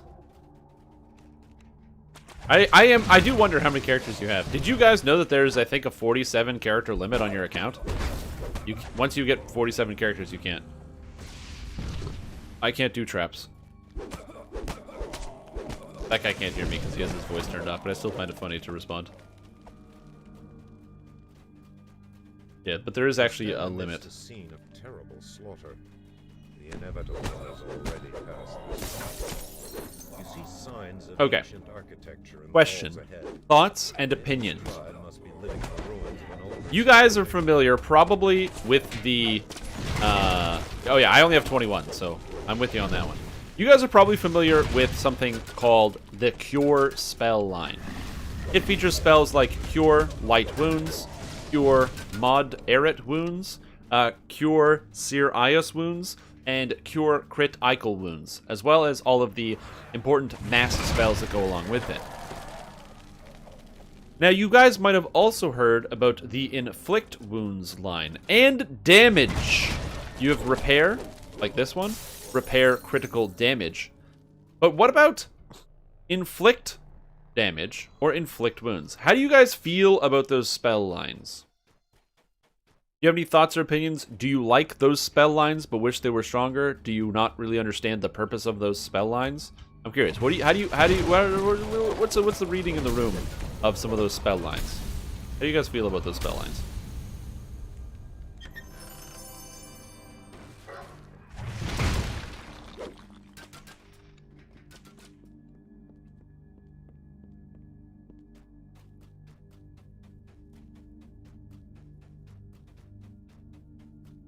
Never use them?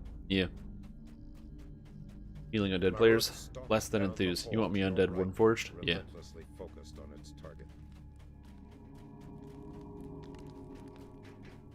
But I'm talking about, let's separate the idea that these spells are bad. Because we know that these spells are bad.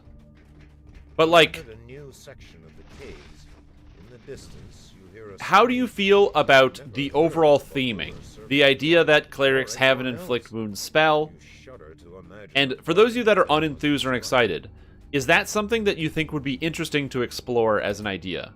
That clerics having an Inflict Wound line would actually be, like, impactful towards the character? Or that artificers with the Inflict damage that they can deconstruct as well as they can construct? That's the idea. How do you guys feel about that idea just in general?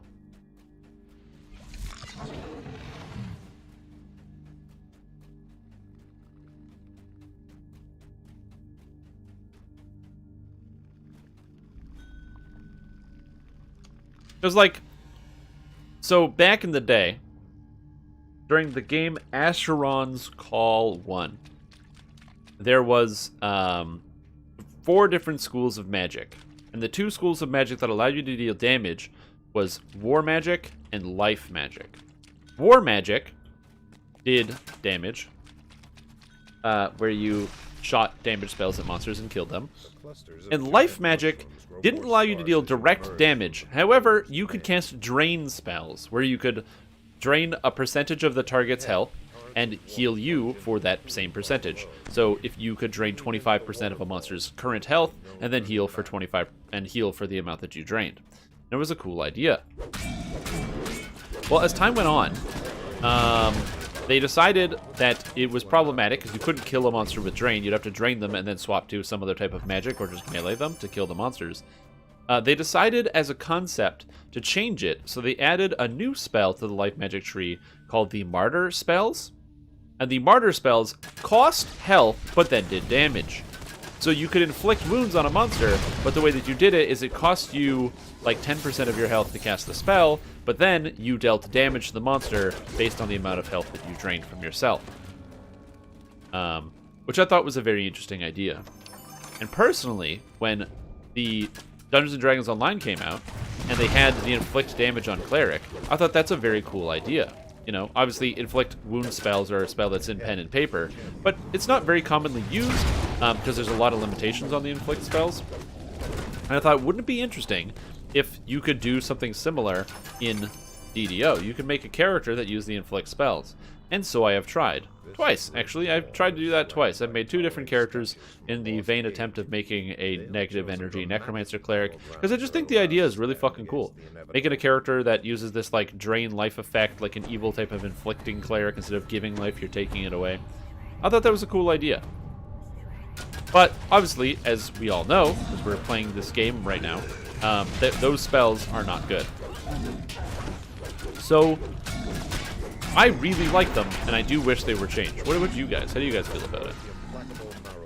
Should be included in the Domain of Death. It would be interesting if they got buffed by Death Domain. That would be kind of cool. I'd like to see that.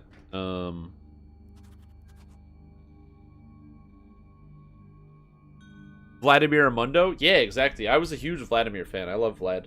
Vlad's cool.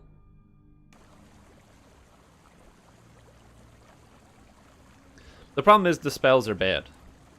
Same thing with like repair. The spells are bad. So I'm like, I don't know. I'm thinking about it. Especially considering there's down the Alchemist that has the inflict damage potions that you can throw out. Yes, they can be used on yourself. I played on Soul Claim on Ashron Skull.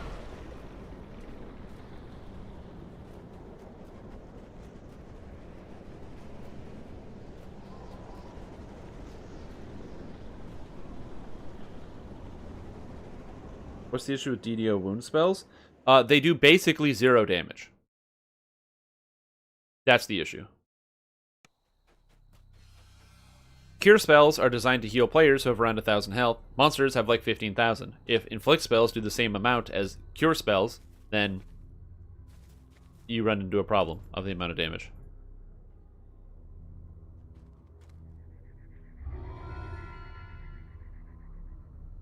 Oh, give me the quest.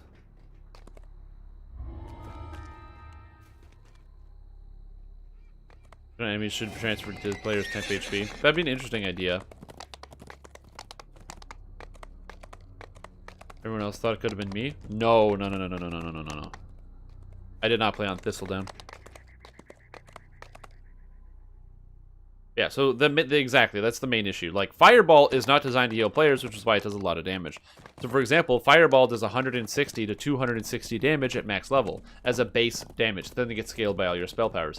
Conversely, let's go to Inflict Critical Wounds, DDO.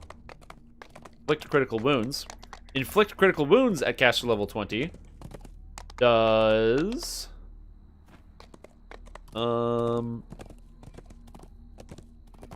46 plus 8 plus 1 per caster level. So it's 46 plus 28. So that is 32 to 52. 32 to 52 damage. This impressive So, structure houses the tomb you know, of a the fireball king. can do whatever amount of damage, but this only does 32 to 52. Even regular fireball does more damage. So just, like, kind of wrap your head around that one.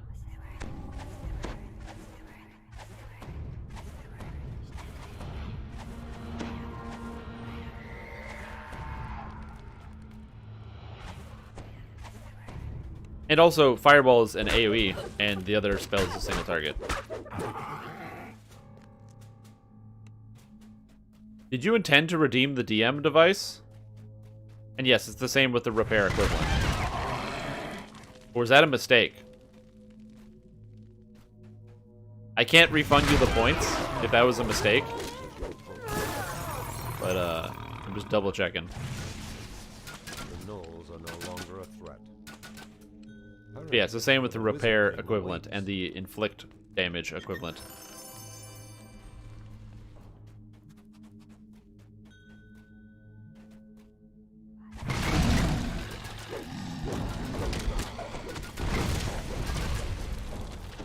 King Rayum calls out to you.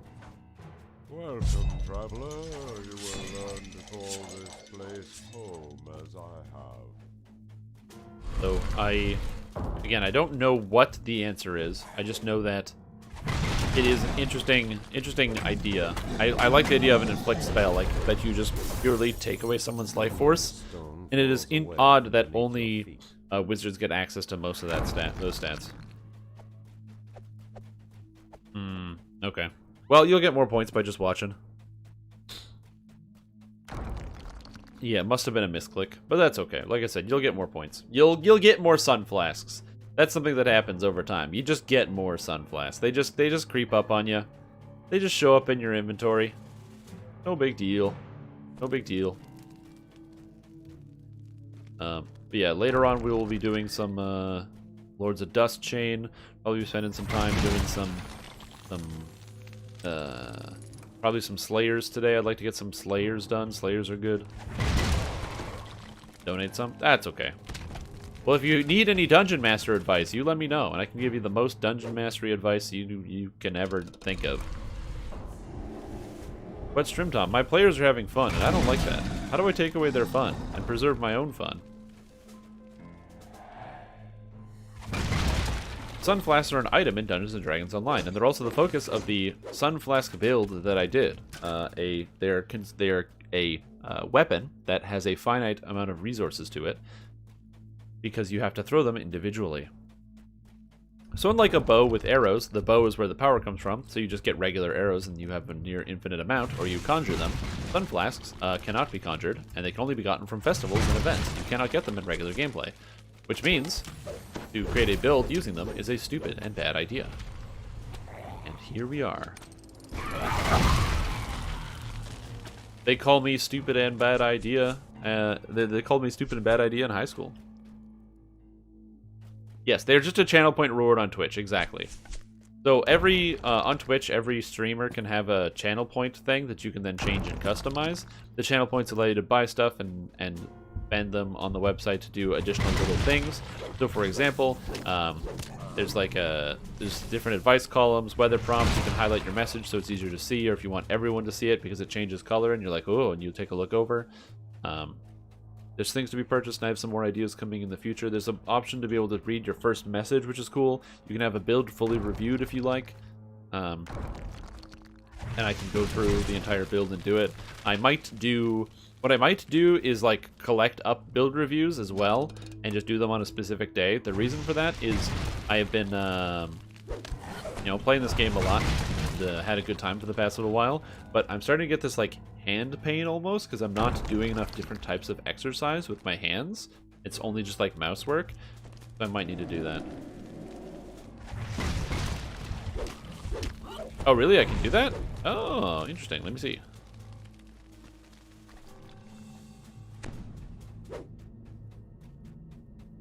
Ginny blocks your path. God, I hate that guy. Quest. So if I hit reject. Hey, we're inside Wiz King. Welcome. So I just hit reject, and there it goes. So in theory, refund points back to user. Oh, there we go. You stand before Rayum. Then in front, the wizard king collapses into a moldering heap of ragged cloth and dust.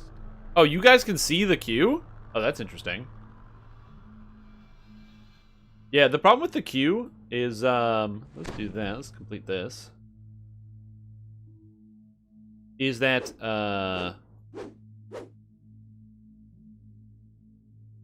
that complete. Is that everything goes in the queue, which is kind of lame. I have to change some stuff so that everything doesn't go in the queue.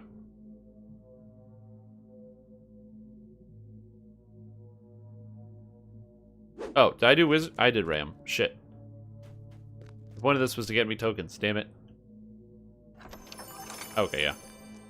Alright, the queue should be clean. I just edited it. Also, thank you for the hydrate, young man. I appreciate that one. You.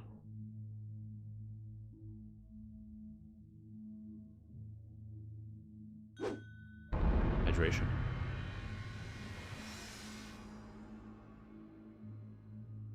Read the weather for Tightwad, Missouri. Oh, I can do that for sure. What a name of a place.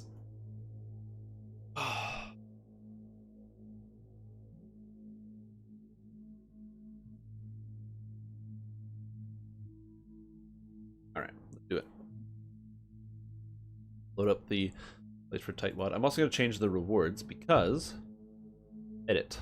Require viewer text. Skip rewards queue. Yes. Skip rewards queue. Edit. Skip rewards queue. Edit. We're just going to change a bunch of these things to skip the queue. Don't have to deal with them. Future. Skipping the queue. Skip the queue. And then we'll leave build review and Joseph up there. Alright, voices. With careful fingers, you take the ancient scrolls and place them into your pack.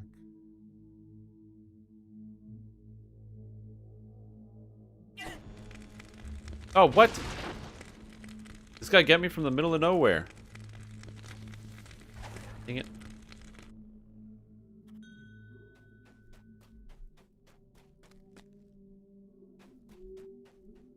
There we go. Tightwad, Missouri. Again, that's one of the favorite parts about the United States of America, is that they have the dumbest fucking town and city names. Tightwad, Missouri. Weather.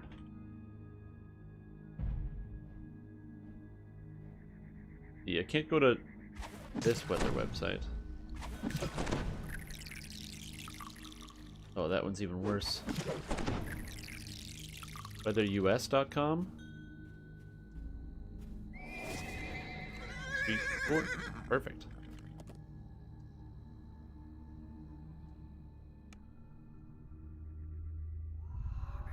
Oh, you're gone. Alright, sounds good. Weather.gov. Is that a good one? That guy's gone.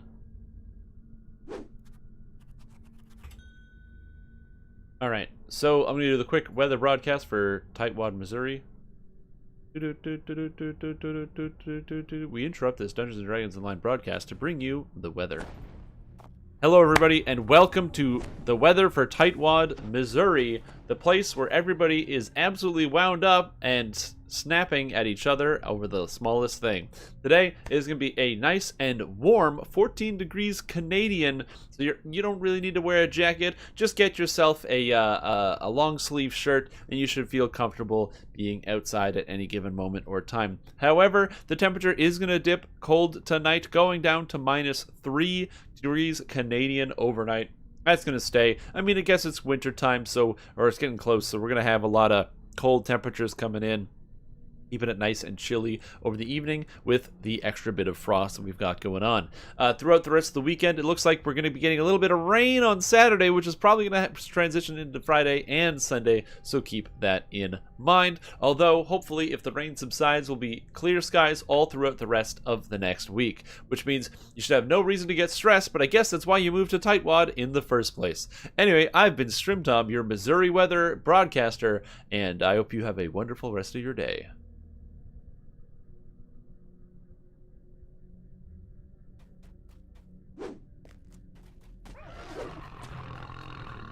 Thank you.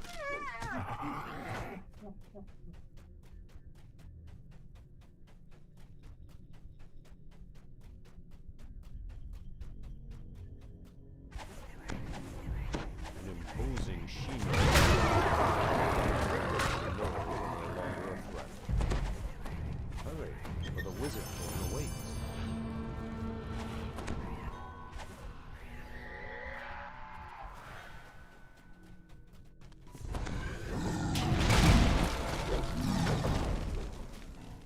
Rayum calls out to you. Welcome, traveler. You will learn to call. Crumbling stone falls away from beneath your feet.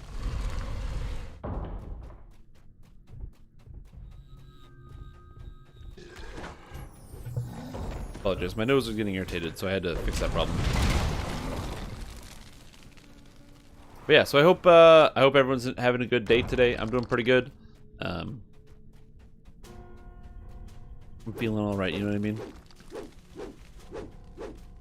It is Thursday. It is November 12th, and I can't believe it's already been so many days in November. When's American Thanksgiving? That happens in November, right? Is that coming up soon? I feel like that's coming up soon. You got the Thanksgiving and the football, and that's all I know about Thanksgiving. When is that? American Thanksgiving. Let's see. That is Monday. Oh, wait, that was yesterday? Oh, that's 2021. That's Canadian Thanksgiving. What's American? It's telling me about Canadian Thanksgiving. Like 2021. What? November 28th. That's the end of the month. Wow. That's basically December. What are you talking? Like, December, dude. What? That's madness. That's so crazy. What do you have to be thankful for in December? The snow? The cold?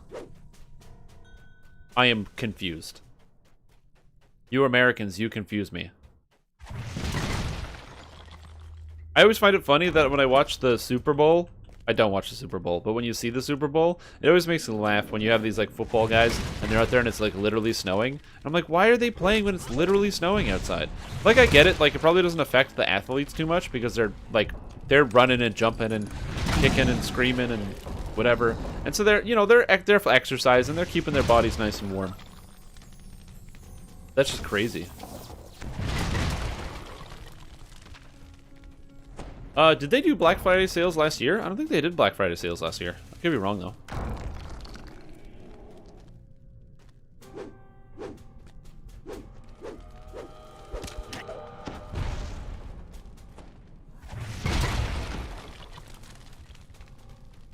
The season of just over a month where it's just all holidays.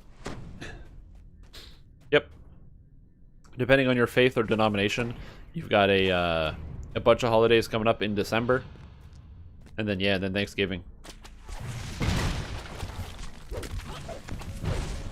Yeah, I'm not much of a Black Friday person. Or a purchasing things person.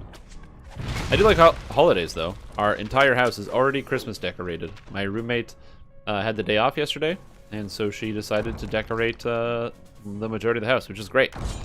I really enjoy Christmas decorations because they're just bright colors. And if you can see in my physical room that I'm sitting in, as it turns out, bright colors is something that you need sometimes. It is quite dark in here, and being able to start out with something nice and warm is a good idea. Nah, dude, it's they don't they usually wait till after like Veterans Day or whatever? I thought that's what it was.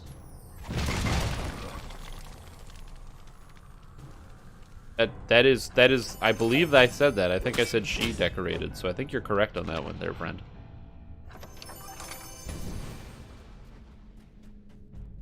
The jackal of Menectaran stares at Your paid time off. That's true. It is also a good time to use your paid time off that you never used. The old user lose. That's one of my favorite parts about working for any company or any business. Oh, you gotta use this time off or you're gonna lose it. But I couldn't take the time off because my vacation was denied. Yep, that's just the way it is. My vacation was denied because we don't have enough staff to run our business or our company, so I couldn't take time off. Yep. It's a shame. You gotta use your time off before you lose it. Oh, but I couldn't use it. Oh, looks like it's a lose situation this year. Hey, buddy, what's up?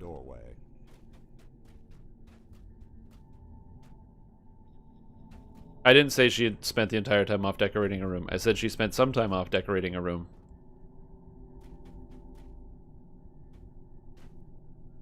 It wasn't a whole lot. It's hanging up some lights. And, like, putting up a couple signs and some Santa shit in places. I'm doing pretty good. I'm not eating lunch. I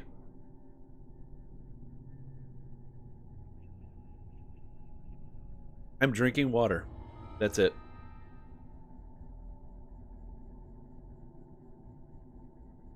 That's what I'm doing. Feeling good. Having some fun sorcerer action. I can't wait to get this character level 30 and figure it out. That's all I want.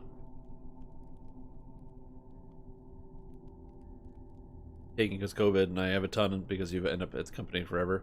See, that's good. That is a good thing. Being able to like use your time off is good. But I have previously worked for a company where I had vacation at the end of the year, and I was like, and they were like, well, you're going to lose your vacation. And I said, no, I can't lose my vacation. I couldn't take my vacation. And they're like, no, you're going to lose your vacation. And I was like, no, here is documentation showing that I was denied the ability to take my vacation. I was told I am not allowed. Because on different days, it was because of different problems. So if I am taking my vacation, there's nothing you can do about it. And I basically ended up taking off like 3 weeks in December, which was nice. I shouldn't have had that time off, but I was like, I'm not losing my vacation. And they were like, well, we're not going to pay you out for your time off. And I'm like, well, I'm not coming to work. Thank you. Take it up with the labor board. Like, you can't deny my vacation, like, throughout the entire year and then tell me I can't go on vacation. But then I'm also going to lose my vacation because I was denied. It was a good time. I do so enjoy working for for-profit companies that don't have a union. Big faceless corporations. Gotta love it. Ooh, a bard. That's exciting. Bards are cool. I might be playing a bard soon myself. Bad leadership. Absolutely. Well, you could think of it as bad leadership. You can also think of it as good leadership. Because then you get to force people to work more than they want to.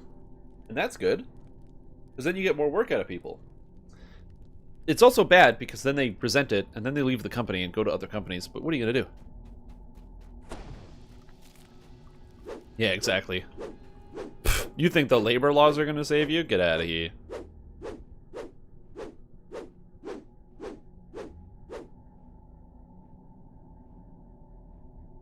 What's the actual days got after the holidays? Yeah.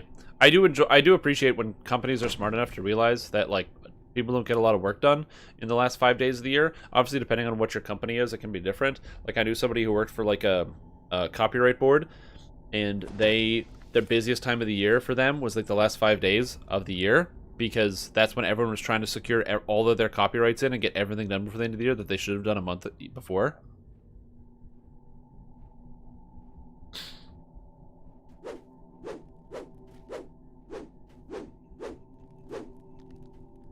Come on, destroy that Rayum. You can do it. Beat him up. Shoot him dead. This is epic normal.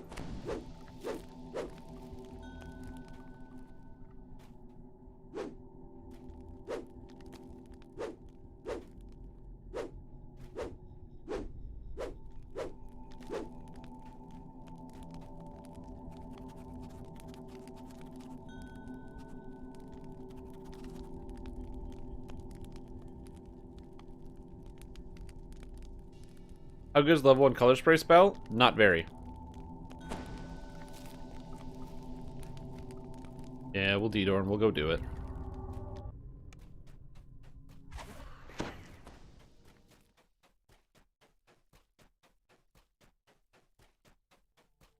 Apparently our artificer is unable to damage Rayum the Wizard King.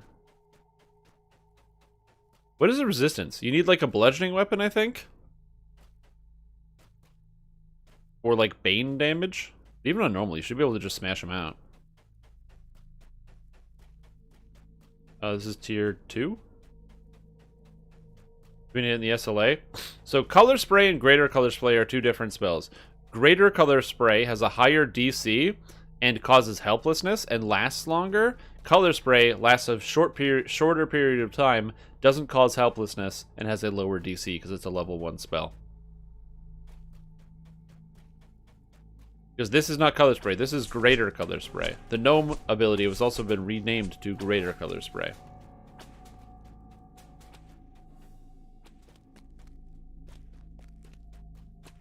So that's the biggest difference.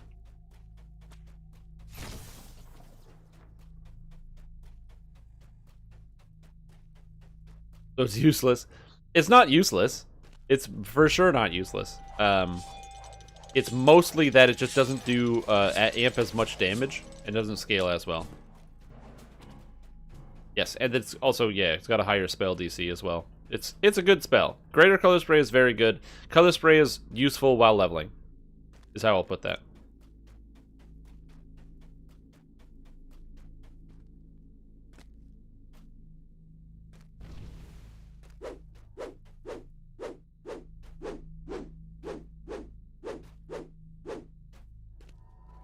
Yep.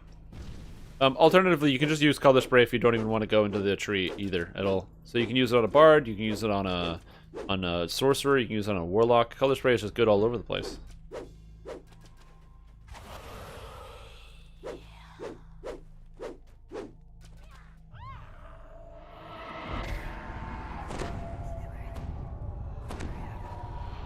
And we can smash it out.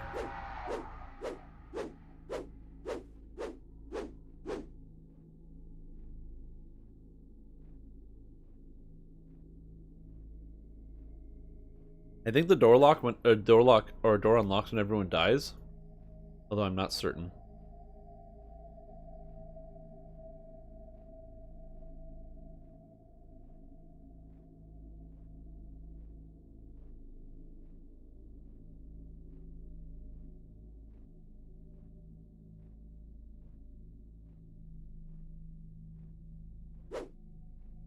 Oh man, come on, door open. I'm just gonna double check that Wizard King. What if you type in Wizard King, that gives you no relevant information towards DDO? Whoops. Tips. Rain Wizard King can be a tough boss. The treasure chamber is located, blah blah blah. I never difficult to use some higher level acid, fire, spelling spells.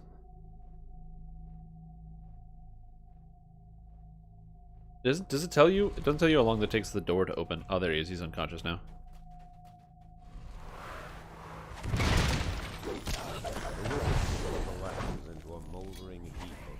We just come in and instantly beat up the Wizard King.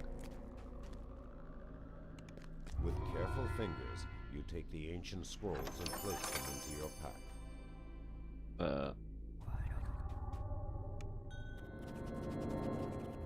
I'm going to get the tokens.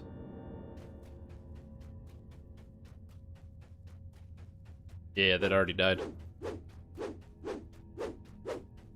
Never thought I'd see that again. Yep. This is epic normal, yep. You hear growls and gnawing sounds in the darkness. With that sweet listen check. Hey man, everybody goes at a different pace, you know? What Epidestiny do you think would be best with the Monk Cleric? The answer is probably Legendary Dreadnought. Probably. Because you can't get hand wraps as a divine weapon, so you can't get, like, extra damage. Alternatively, though, you could also just use Divine Crusader and use Consecrate for the additional hits.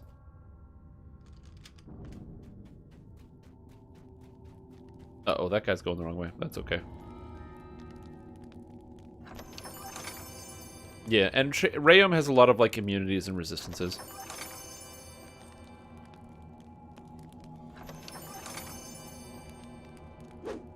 New gods that are generally available. I mean, I don't know. I think they've got a good breakdown of the gods. Yeah, I think that probably for balance reasons, they don't want to have hand wraps as a favorite weapon, if I had to guess.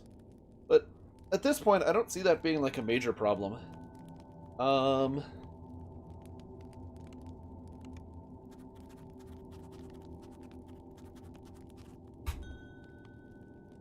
No different than short swords. Yeah, I don't know. I'll be right back in just a second. I'm gonna hit the washroom.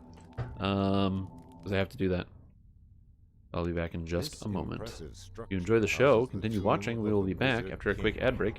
If you don't like seeing advertisements, consider subscribing to the stream, which helps support what I do and makes it so you never see any advertisements whenever I do an ad break.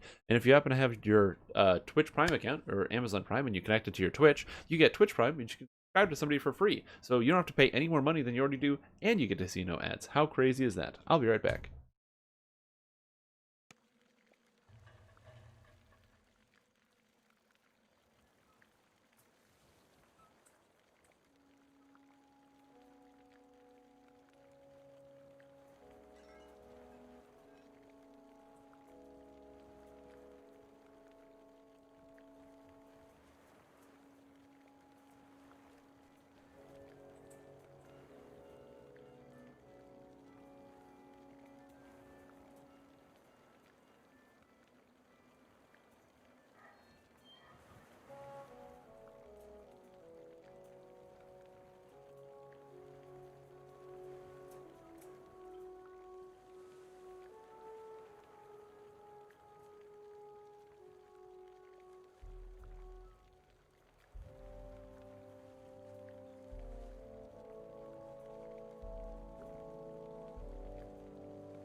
Right. Time to do some LODR1.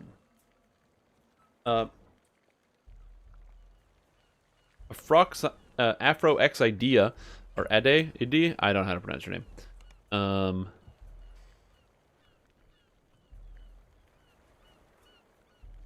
You unfortunately can't see advertisements when you watch the stream because you are subscribed. Being a subscriber means you never have to see advertisements. How cool is that?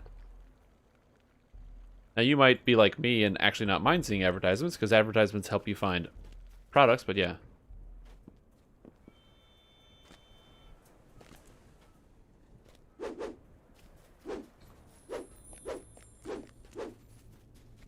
I gotta level up. Drinking too much water, though. But yeah, I can see them for sure adding like an additional deity or something in the future. I feel like that's one of the reasons they haven't, though. Comparing hand wraps have some weird properties and some benefits with monks. So I don't know. Although they do have deities that give exotic weapon proficiencies. We have Helm, which gives exotic weapon proficiency with Bastard Sword, which is a completely valueless deity as well. That's something to think about. Go to the kitchen during ad breaks. It's almost like the ad breaks are also good natural breaks as well. Which is kind of the idea. I don't want there to be a situation where people feel like they're missing out on large swaths of content because I play an ad.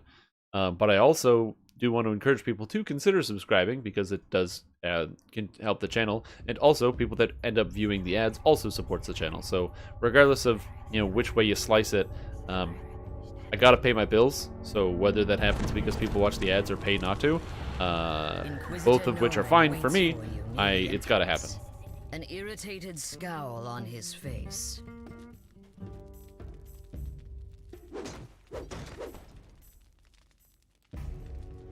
Novice, stay near me. Oh, really? Yes, you can't choose hand wraps in the Book of War. The Book of War just lets you choose a couple other already existing religious weapons to add to your list. Oh, gotcha.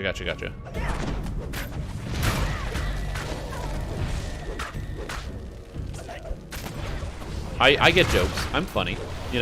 I'm hip. I'm cool. I understand jokes. The haha. I've ha-ha'd before, Well, done my fair share of ha-ha'ing and hee-heeing.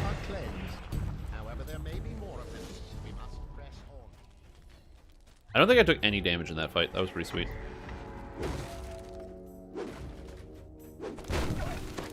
My worry is that if I end up trying to go with a summer and winter, or summer or spring and winter and Arcsteel Battle Mage set, is that I won't have enough stats to actually hit monsters.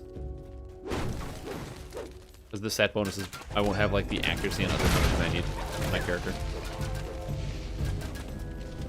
We'll see.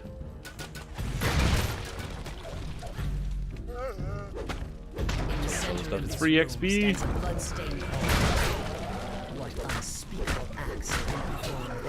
Wait, what? Oh, don't knock me down in the middle of my spell cast, jerks.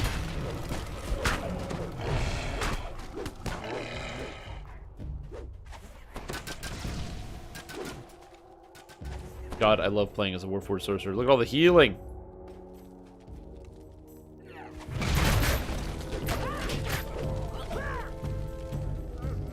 Hey, it's dog.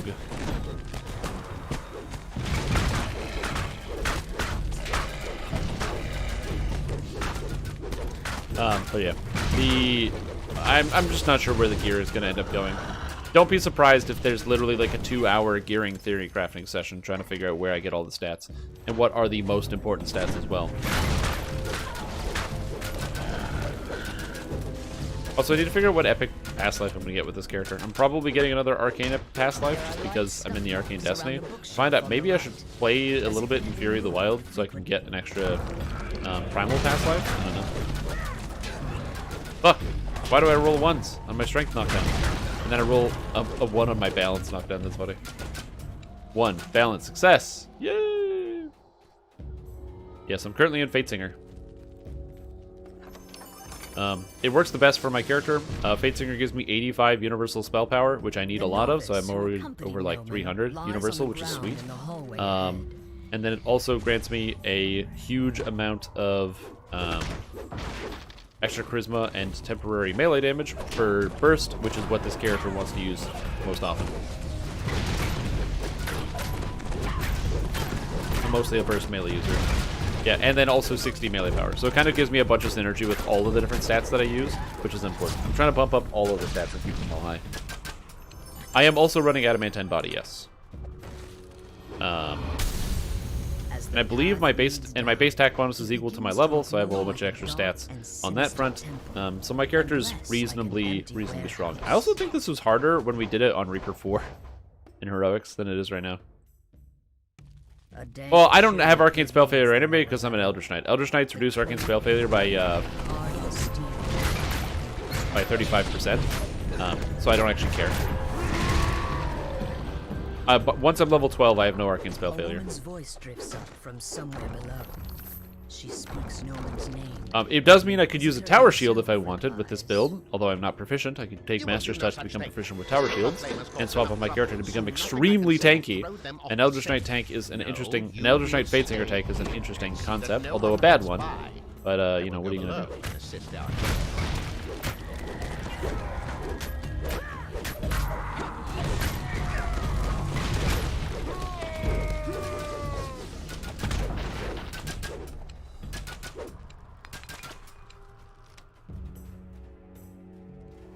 Twist in 5. Wait, can't twist in tier 5 epics? No, you cannot twist in tier 5 stuff. That's kind of the tier 5s and 6s determine what destiny you're going to be in. I mean, this character may end up swapping between Fury of the Wild, depending on the scenario. I mean, Fury of the Wild is not a bad destiny, it gives a lot of additional damage. I mean, right now, I think I'm twisting in Sense Weakness. If I was playing in Fury of the Wild, I wouldn't do that. I'm also picking up a lot of charisma out of my tree, because a lot of these things seem pretty good. There's also some stuff that I don't think actually works. A great example is I don't think this ability here, the 5th chord, actually functions. I don't think it does anything. It says it adds 3 to spell resistance. I do have 3 spell resistance, so maybe it does. But it says it adds it to your Inspire Transcendence. It adds to your Bardic Ballad. But this Bardic Ballad that I have, Inspire Courage, doesn't do that. Also, this Bardic Ballad, you can't animation cancel. It does give me +4 to hit and damage whenever I cast it, which is nice. But it only does that. It doesn't add any of the effects from my other, from the rest of the Epic Destiny, which might make me change out where I spend those points. Because, like, it doesn't add, because it doesn't add, like, the Inspire Greatness. Because it says here, if you do not have a Bardic Ballad, you gain the feat,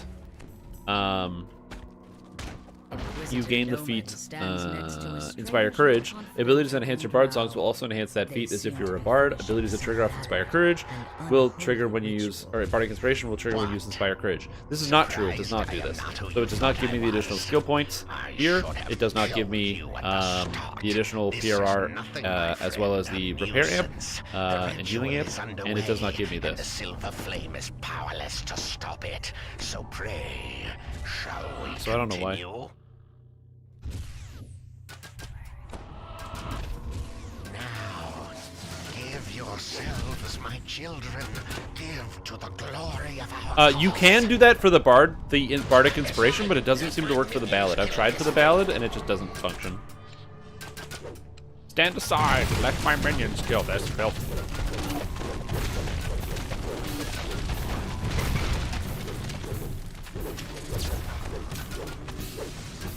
Okay, you want to see Noman die? Hey, he's paralyzed. Now, I'm not using my my Eldritch Strike because I'm at 4 stacks, so I'm about to go full power with Eldritch Power for 10% melee damage, 40% melee damage from Turn the Tide, as well as both of my action boosts at the same time. So what I do is I go, cast a spell, action boost, Turn the Tide, power, and now I start hitting this guy. Doing all that damage. Ooh, welcome. We basically just finished the quest, so we're gonna do the next one. I can't remember what it's called. Yes, Servants of the Overlord. We're gonna do Servants of the Overlord. Yeah, so it's not too bad.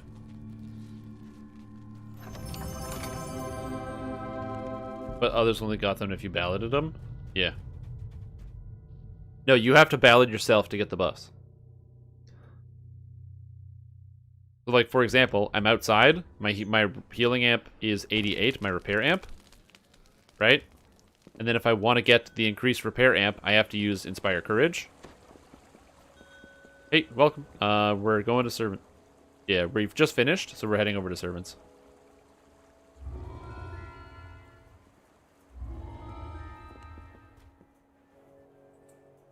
Servants of the Overlord. Nice. Yeah, Grandmaster of Flowers as well. You're playing as a charisma or a wisdom-based character, right? If you're wisdom-based, Grandmaster of Flowers could also be pretty good. Grandmaster of Flowers is not the best in terms of damage, and it never will be. If you're playing as a Grandmaster of Flowers, you won't do as much damage as a Legendary Dreadnought. You won't do as much damage as a Fate Singer. You won't do as much damage. You might do as much damage as a Divine Crusader, but that's like cheating. You have entered the But yeah, so I don't get the extra repair amp. So what I do get, I'll show you. So like, what it says I'm supposed to... Okay, hold on. Excuse me. Can you go away? I don't need you right now. So what it says here is it says I'm supposed to gain an additional +1 to all skills, extra 10 healing amp and negative amp and all this other stuff, and the 5th chord +1 to all spell DCs. And +3 to spell resistance as well. And I use my ballad on myself. And you'll notice I don't get any more spell resistance. I don't get any of this other stuff. Which is unfortunate.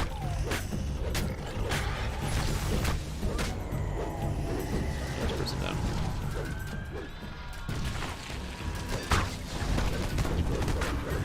Why would Legendary Dreadnought do more? Because Legendary Dreadnought has Pulverize, which gives you +1 critical threat range, which is really good.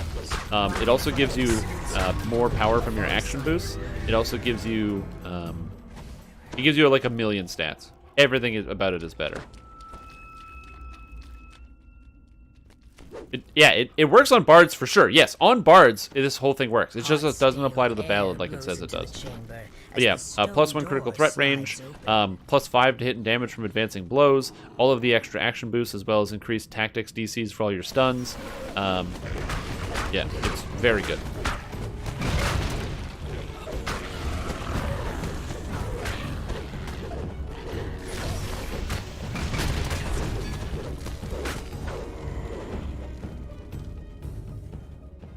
Well, that's the thing, is if you look at all of the other enhancement trees, I think the Legendary Dreadnought should be the one that does the most damage for melee, for the most part. And the reason why I say that is not because that's just the way it's always done, it's because it doesn't do anything else. There's no, like, there's barely any special attacks in the tree that do anything interesting or unique. Instead, it's like, oh, what does Legendary Dreadnought do? Oh, it hits guys really hard. It hits single bosses very hard. What about anything else? No, nothing. Right? And so that's why I think that Legendary Dreadnought should be the de facto high DPS thing, because it doesn't, like, Divine Crusader gives you crazy healing abilities and all sorts of other stuff, and turning undead bonuses, and Grandmaster Flowers gives you a crazy big instant kill. But Dreadnought is hit the monsters and do the damage. So if, like, you know, something else is doing more damage than Dreadnought, then Dreadnought never gets picked. Versus a situation where you're like, man, you know what? I want to have some instant kills. I'm going to pick Grandmaster of Flowers. I want to have some healing. I'm going to pick Divine Crusader. Like, Divine Crusader is one of my favorite Epic Destiny for leveling up. Because it just does, like, it does a good amount of damage, and also the self-healing is sick. And you heal every single time you kill a monster? Yeah, that's awesome. Okay, that's true. You do get the defensive actives, yeah. You donut! Oh, yeah. I do like calling people donuts. Or the fact that Gordon Ramsay doesn't anyway. I can't really do it because I forget to say it in sentence.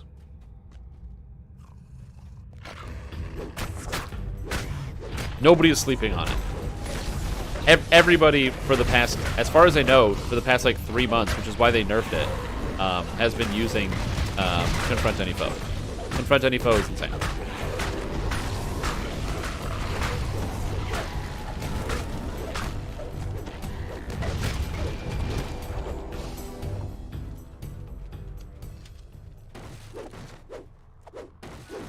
Oh, absolutely. I'm not saying Divine Crusader feels bad.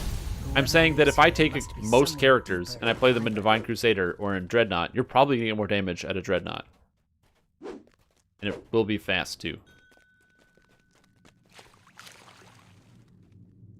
Oh, yeah, I can see that happening for sure. Yeah, you don't go Divine Crusader, you just twist it. But yeah, Confront Any Foe used to not have a cooldown, which meant you can actually use it like 15 times in a row with a little bit of animation canceling. And instant kill stuff, which is really stupid. They fixed that. You can't do that anymore. Divine Crusader has critical threat range for everything, yeah.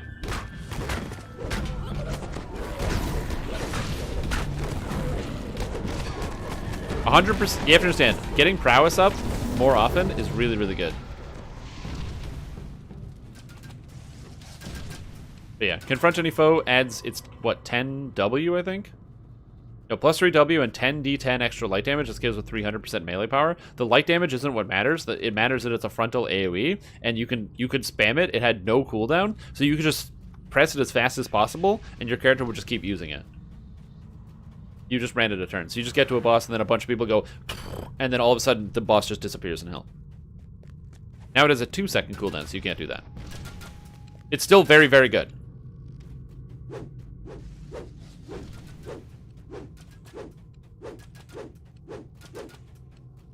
So super duper duper powerful ability. Barrier is different. It is flanked by a pair of Again, I have no issues with people using powerful abilities that are cool. But bugs like that, I'm glad got fixed.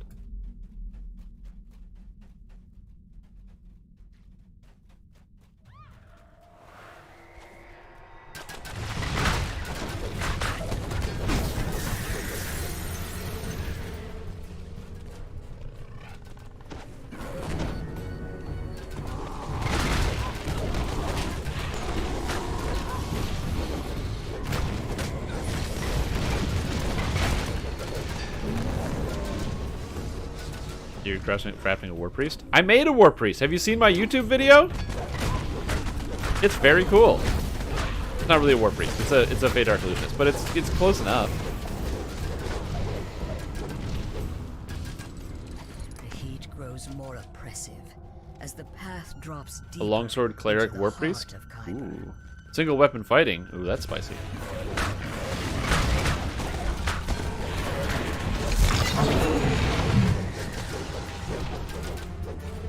Hardcore transfer have been brought back the time I got to epics. I have so much gear. Me too. I have a lot of gear on the hardcore server, and more than just the gear. I have gear. I have sentient jewels with like 60k sentient jewel or sentient XP, and then I also happen to have what else? Like a bunch of money, cane resources, and I have a +8 dex tome that I got from a gold roll.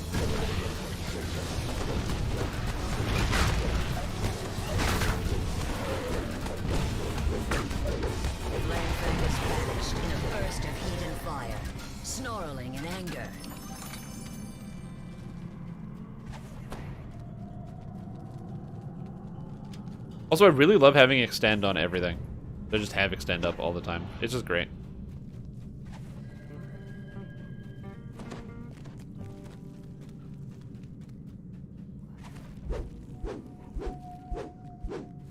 Oh, yeah.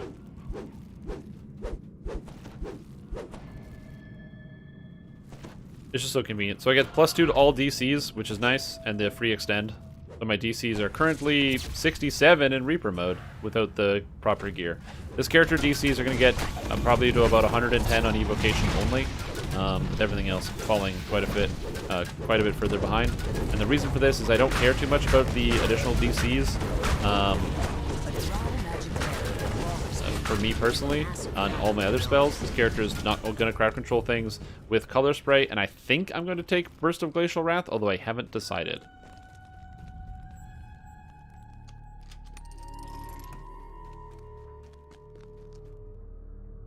No, dude, Warforged Eldritch Knight is that good.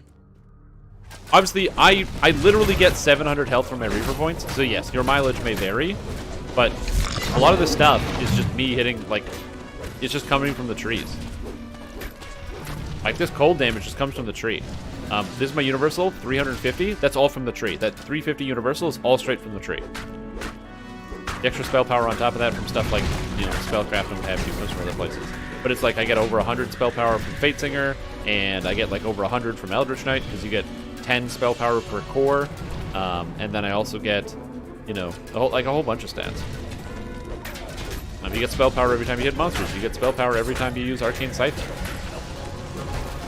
It's just important to manage the playstyle, constantly weaving your spells in. Doing a damage spell, then doing a damage spell, then melees, and then damage spell, and then melees. You gotta melee every once in a while, and damage spell. Turn the Tide affecting spell damage? No. Turn the Tide does not affect spell damage. While Turn the Tide is active, you essentially just want to be meleeing, casting one spell every once in a while to keep your critical threat range up.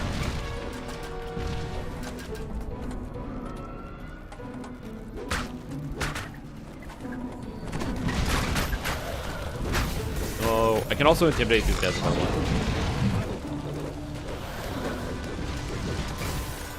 Again, the reason why Eldritch Knight is so good is because it's tanky, it's really easy to play because you just like cleave everything all the time. It's got good crowd control, and it's got good area of effect, because what happens when there's lots of monsters? I'm just casting Meteor Swarm. You know what's good? Some of the cleaves, but the cleaves have cooldowns and other stuff. You know what doesn't really have a cooldown? Meteor Swarm.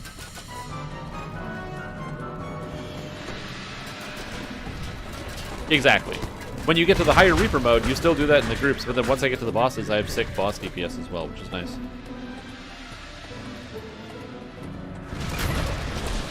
It's one of the reasons why I've considered playing this character, but doing it either single weapon fighting or two weapon fighting.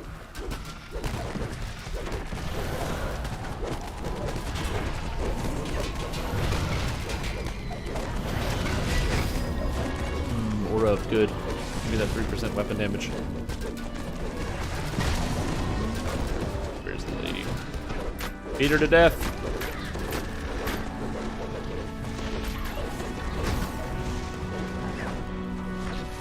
For 20 levels necessary, can you splash Rogan somewhere?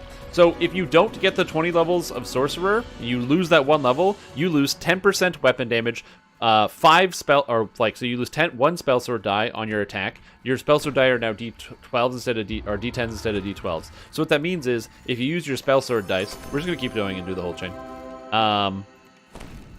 If you use your spell sword dice, that means that instead of doing, basically you go down from what do? I do 7 to 84 damage right now, instead of if you didn't have that, you would do 10 to 60. Or not 10 to 60, 6 to 60. Instead, I do 7 to 84. And then also, you have the Eldritch Power bonus, which is while it's active, you gain 10% melee damage, plus 4 additional spell dice, 25 universal spell power, and a bunch of force damage. So, by giving up on that 1 point, you lose about 20% of your damage, but you then get traps. So you have to ask, do I want to reduce my overall damage output by 20%, or do I want to do traps?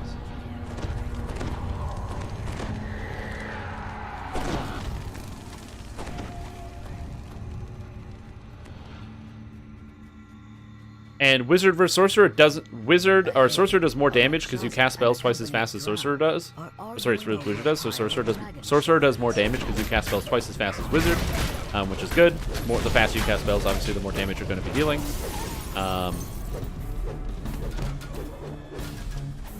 Which is convenient. And Sorcerer has less feats. Yes. The Sorcerer does more damage and has higher output, but also has less feats. Hey, Nestor, how you doing? Yeah, you don't need Strike Through with this character, by the way, because you have Meteor Swarm and stuff. That's why single weapon fighting and two weapon fighting are both options. Although I think you just get more damage out of two-handed fighting.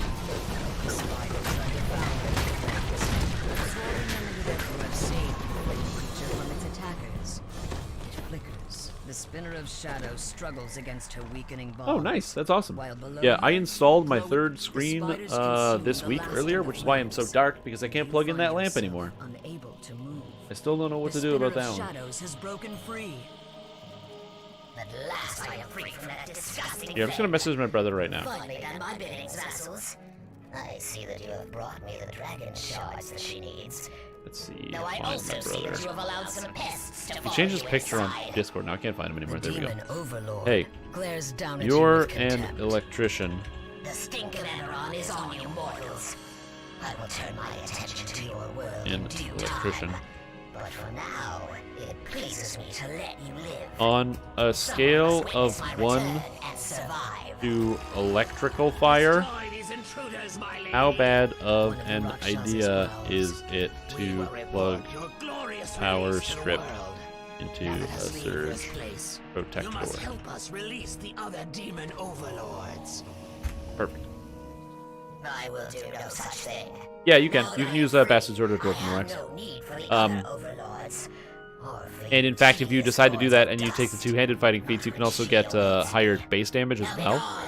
Getting your base damage up to 2.0 with two-weapon fighting. Spinner of Shadow screams and scuttles back into I think the darkness. get 2.0 You feel her grasp on you slip as the silver flame with guardian two weapon speaks. two-handed fighting.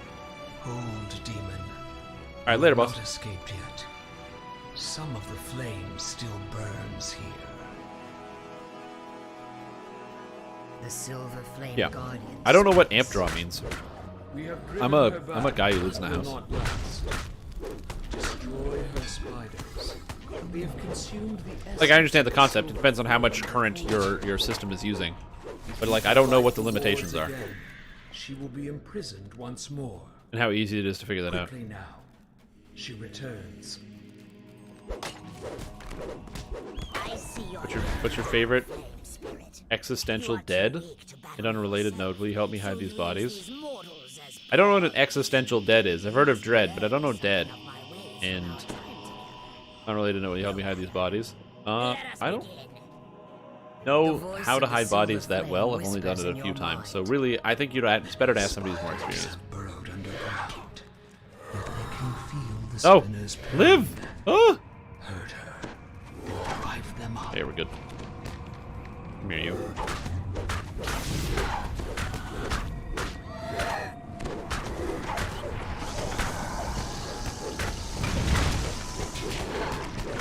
Stupid immune to fire. I have to hit it with my physical. My physical's not that bad, but it's definitely better when I can combine it with the element. Echoes the spinner's cries. Spiders crawl out of their hiding places in response to the demon's call.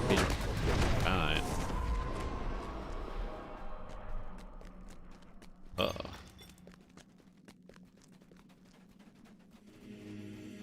Or just walk around and smash stuff.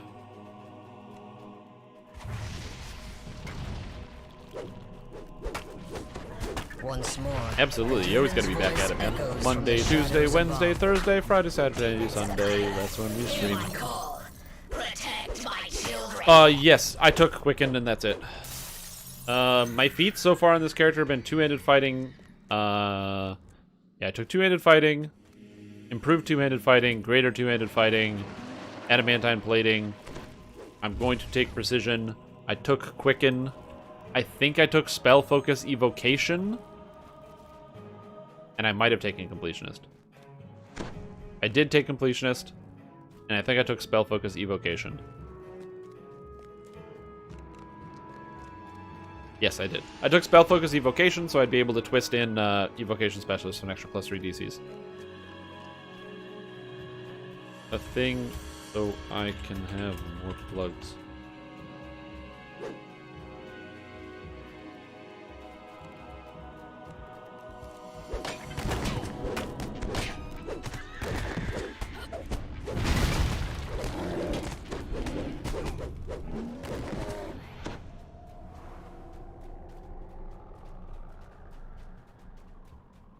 He's confused.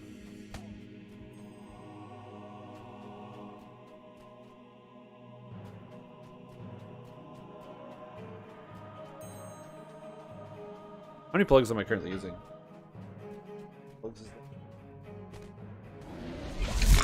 We have 8 things plugged in right now. It just might mean I have to unplug something that I don't want to. The spinner of shadows Oh, man. has returned to the battle. That, or I just don't always have my charging cable plugged in, or I charge stuff in a different room, which is also possible. I could probably just charge things in another room. Oh man, I don't know if I can just charge things in another room, because I don't know if we have enough plugs left in the house. This house only has about, in the total, like 6 plugs. No joke.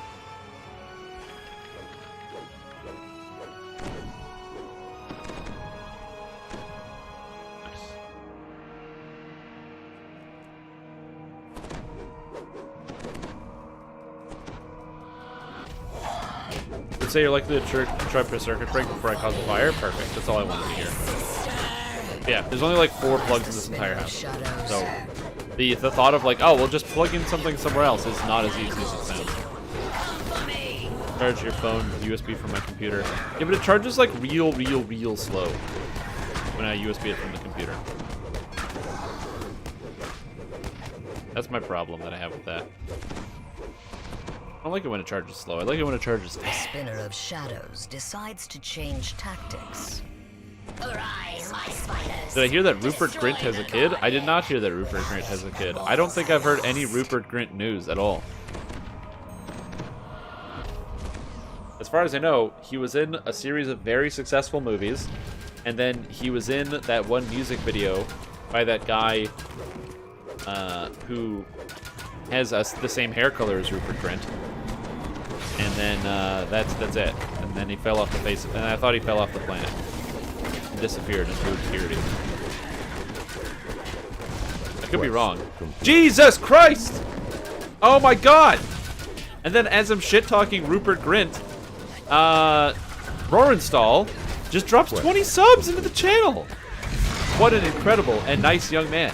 Dude, thank you so much. I appreciate that so much. That is so kind of you to do out of nowhere. I am blown away and flabbergasted. Oh my goodness gracious. Dude, that is so kind of you. Thank you so much. That helps, and it is very much appreciated, and I am eternally grateful for that type of support. That is literally crazy. I can't believe you just did that. I can't believe you've done this. So welcome to the stream team, Joe Bus, 1221, Wodan, Nigel Warking, Burner, B05, Nesterfade, Salvoza, Fire Rain, Honed X-Star HD, Mr. Meatball 131, Nighthawk, Bisha Munkins, Kasenak, Lacanta, New Zealand, Grimgrow 9, Pirate 1, and A Soup Kitchens, as well as Nick Vix, Nabo, and Mahaguni. Wow. Dude, welcome everybody to the stream team, and again, Rorenstall, that is so kind of you. Dude, that's crazy. The demon chuckles in the Just shadows. remember me in DDO when we party eventually. You got it. I would love to tell you that I can guarantee that. My memory is really, really, really bad. But I try my very best. But I do have a not so good memory. And it takes me some time to memorize names and other things like that. It's one of the reasons why when I worked in sales for as long as I did, people would always, every time I would meet with a client or somebody else, they would always be like, wow, you remember so much. Because I'd meet them and I'd be like, oh man, last time we chatted, how, or like, you know, how are your kids? Or like, I know they were doing that thing, or you had this business thing, how'd that go, whatever. And they'd always be like, wow, I don't know how you remember so much detail. And the trick is, it was in my phone. I looked at I recorded everything after the meeting that I had with somebody. I would record everything on my phone and then just read it off of my phone 5 minutes before the meeting to get a quick refresher and flash memorize it and then forget it afterwards. That was the secret. You just put it in your phone. Am I an Eldritch Knight Warforged? I am an Eldritch Knight Warforged. If you're ever curious about the type of class that I'm playing, there is always at the top of the screen a special overlay that gives you all of the class and information that you might otherwise need. However, yes, I'm playing as a Sorcerer Eldritch Knight. The Eldritch Knight gives me all of the melee power, and the Fey Dark Illusionist tree gives me charisma to hit and damage, which is very, very potent for this type of character build, allowing me a lot more melee damage than otherwise would normally be afforded.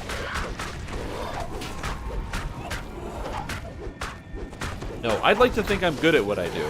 Quest completed. But damn, dude, that is so kind.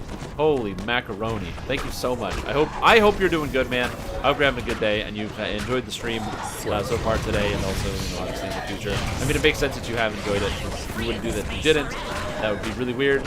It'd be really weird. Because imagine if you just like found live streams you hate, and you just go into the channel and be like, I hate this show. I hate everything you provide. You suck. Here's some gift subs.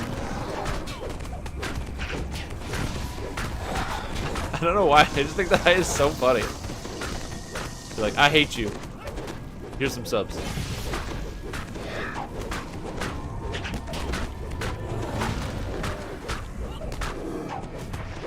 I don't think anybody would do that. That seems like weird, but yeah.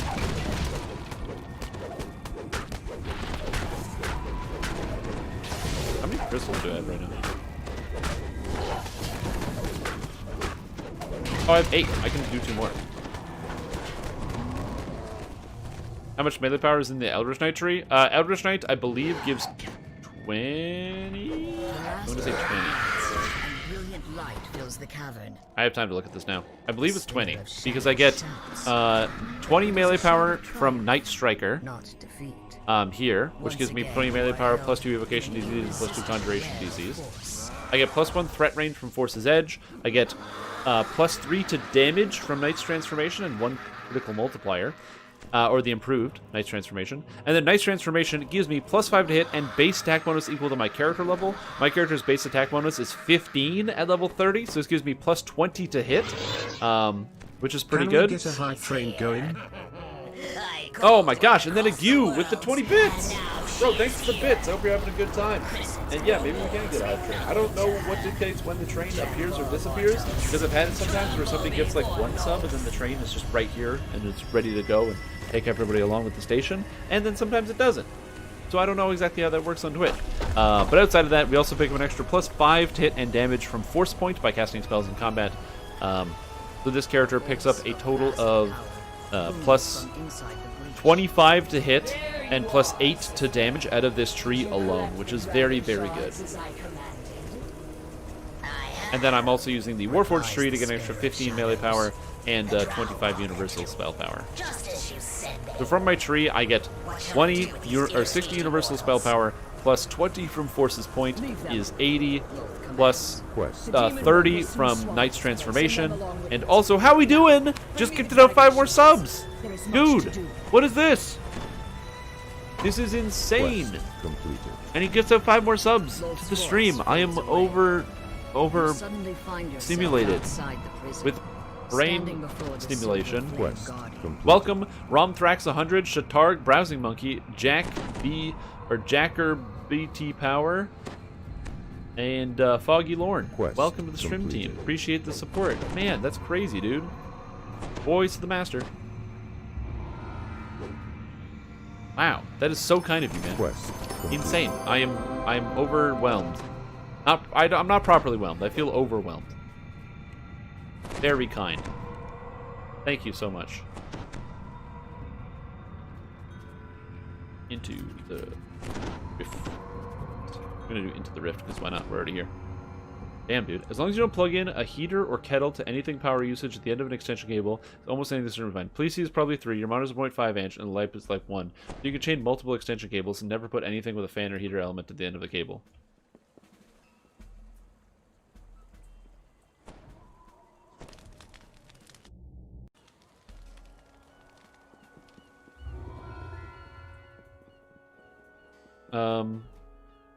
Nope. In here. Okay, that's interesting. So then I can probably do that. Because the only thing that would go into that power strip is I would probably put my phone charger in there. And I would probably put in a lamp.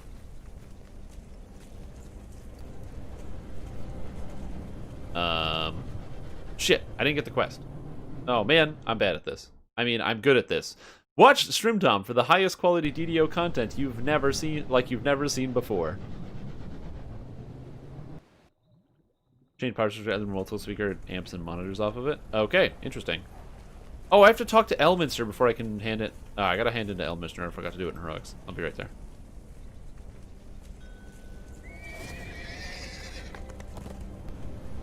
Stupid Elminster. Because I can't even enter the quest until I talk to him. Okay, interesting. Like I said, I don't want to burn my house down or destroy every single item I own. These are like important things that I just don't want to destroy. So that's kind of my goal here.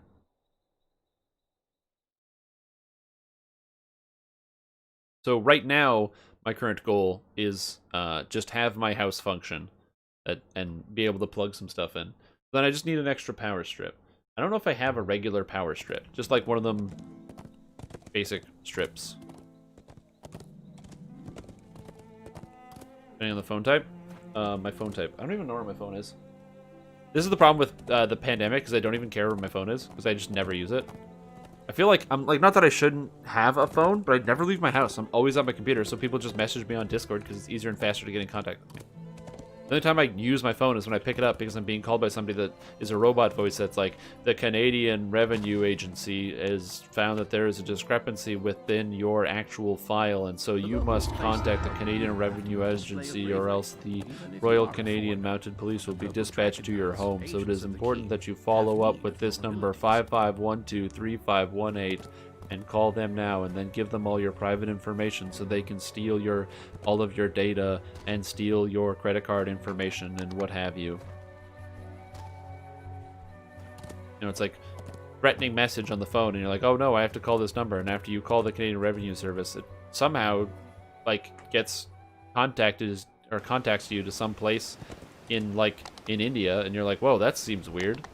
Wonder why the Canadian Revenue Service would run their branch out of this area of the world, but that's probably fine.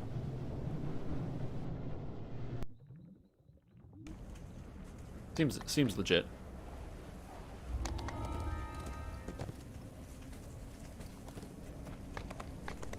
Just to live with a sibling.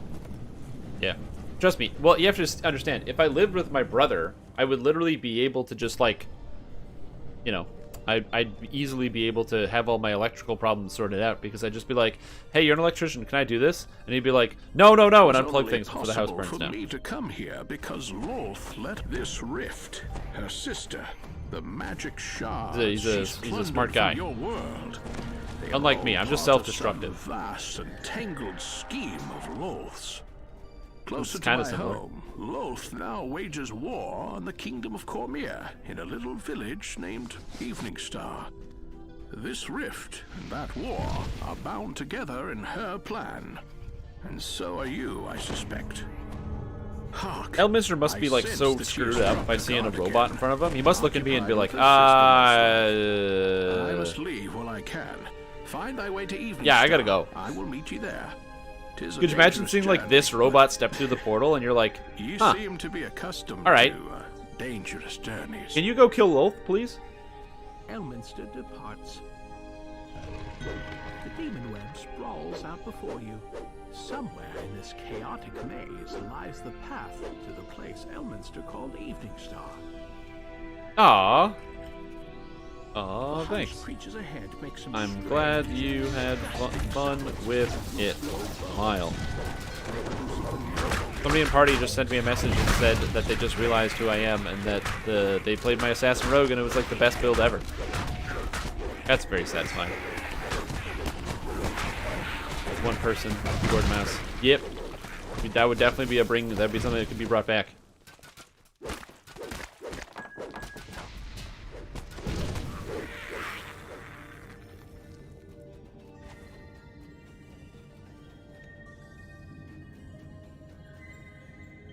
Half and half.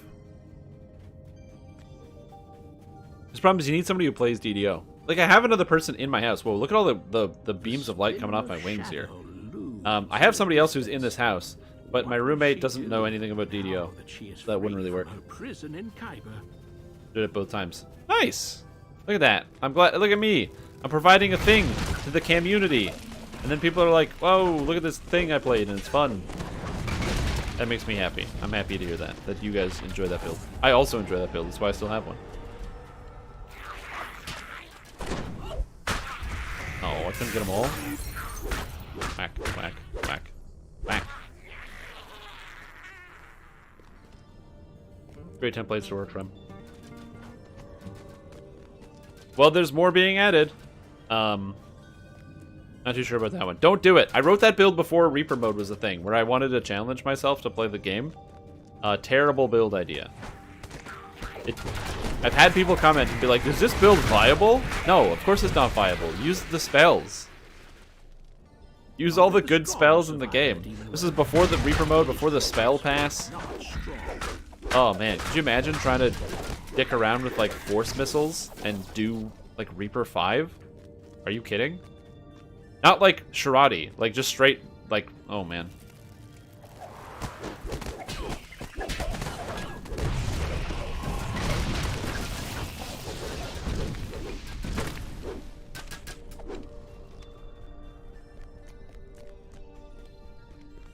Greater color spray, yeah.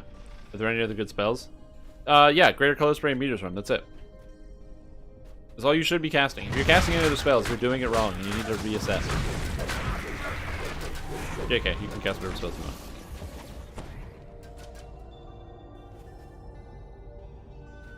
Far away in the Like center while the of dragon the was standing demon in the web electrified is water a and still finished the vast quest. structure that can Oh, only wait, you pulled it into the electrified water and it died from the electrified water? No way. On some errand of her own. I didn't realize that's how that worked. I didn't think the dragon would take damage from the electrified water. Wow, that's cool. 10% attack damage. Oh yeah. A spider hatchery lies empty. The brood it bore has already consumed. Now, for the record, if you wanted to make this character do more damage, you could play it as a purple dragon knight and use 4 core mirror and give yourself a huge extra bump in damage. This will be the fate of Eberron unless you find a way. Think of other ways you can improve this character in a lot of ways in terms of damage. I just like the fact that since I am a Warforged, I have crazy survivability. Survivability. It matters to me staying alive in quests and also being able to solo really easily. Like, the thing about this is this has been an absolute dream to level. Literally nothing has even come close to challenging me. I just beat everything to death and call it a day. I like that a lot.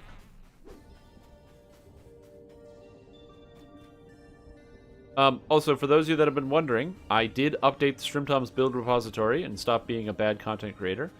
So it has been updated 99%. The only thing that's missing is the Druid build, because I just have to do it and stop being lazy.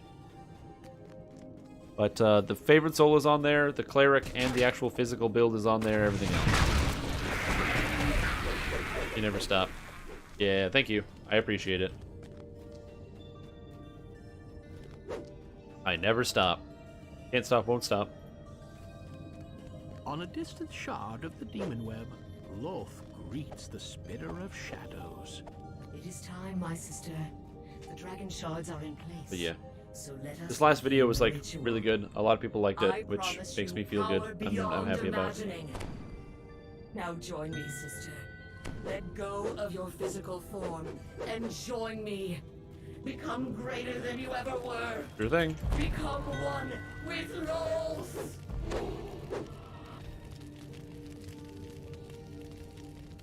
Loth vanishes with a piercing burst of magical energy.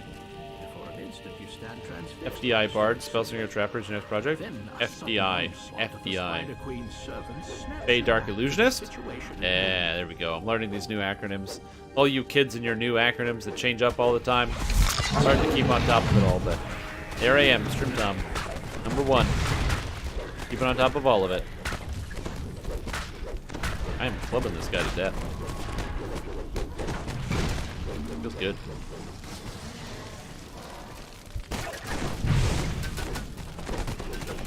Back, back, back.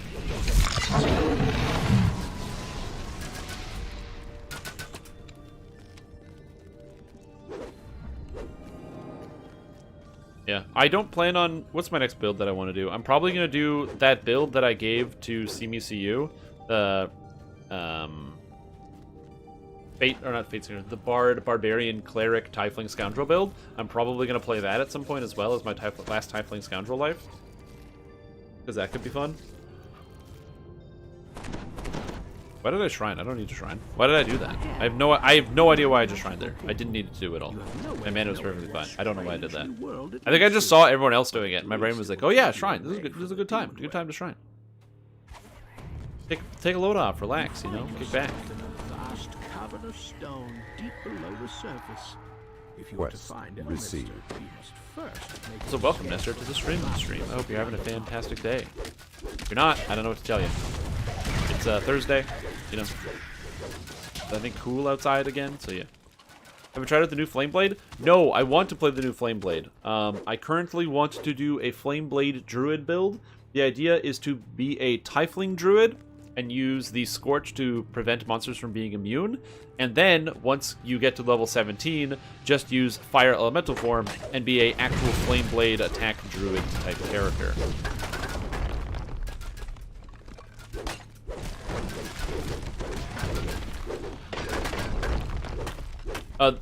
Which build? The Flame Blade Druid build, or the Bard build I was just talking about, with the Bard Cleric Barbarian? Okay, so I built it as originally it started out as like a 12 Bard, 6 Barbarian, 2 Rogue, and then turned into a 12 Bard, 6 Barbarian, 2 Cleric, and then turned into a 9 Bard, 6 Barbarian, 5 Cleric. And there are still some people out there that would like to see it continue to change and turn into something more akin to a, what is it, like a 5 Barbarian, no, 9 Barbarian, 7 Bard, and 5 Cleric, or something like that? No, 8 Barbarian, 7 Bard, and 5 Cleric. I personally prefer the 9 Bard variant.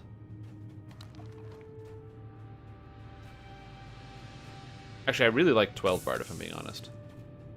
But 5 Cleric is so good to pass up. You have stumbled into a group of heavily armed drow. The reason why you go 5 Cleric is because Animal Domain at 5 Cleric gives you an extra 150 health. Taking 5 levels of Cleric for 150 health is like pretty good. Back. So much damage.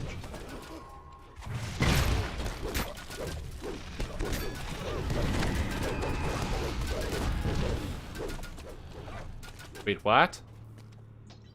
Yes, 5 Cleric, Animal Domain. Animal Domain? Aminal? I like those big things like moose and horse and ox and cow and duke. All of these things are the Animal Domain of Cleric. At level 5, the Cleric gains 10 health per Cleric level, as well as 10 health per Epic level. So with 5 levels of Cleric and Animal Domain, you effectively get 150 hit points. The old Danimals, there you go. It will take you closer to the surface. The drow patrol you saw before. Hey man, I don't know what to tell you. You could have done it, but you didn't. You didn't want to do it. You didn't want to play the Cleric build. I said, hide you. Play the 5 levels of Cleric and look at all the extra health you get. And then you pick up a Winter set for 20% life, and then you pick up a Epic Defensive Fighting for an extra 25% life, so you got 45% life on that. So you're sitting at like 245 health from this or whatever it is. And I said, you gotta do it. And he says, no, I don't want to do it. I don't like it. Yeah, I enjoyed it a lot. I did my last life as a Cleric life just because.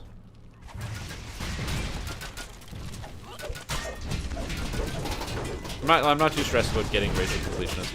I'm gonna get it like pretty soon anyway. I reincarnate a lot, so it happens. Lives.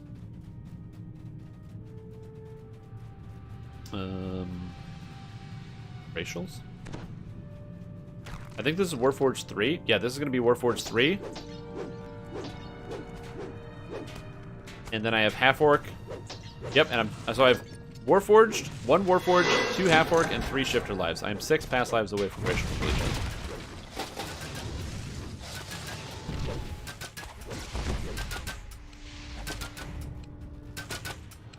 Yeah, and that's perfectly fine. You don't really need to have, like, completionists to do endgame content. As an example, my Assassin Rogue does not have endgame completionist and is fine in R10s. I was Once smashing out again, kills all the time. you see the now familiar sight of the Drow's surface patrol. They do help out quite a bit as a caster. You might have to specialize a little bit more. Small but And you have to give up on well-guarded some Drow stats. outpost lies up ahead. Basically, the more pass lives you have, the more you can drop DCs on your gear to grab other effects, like more health or something.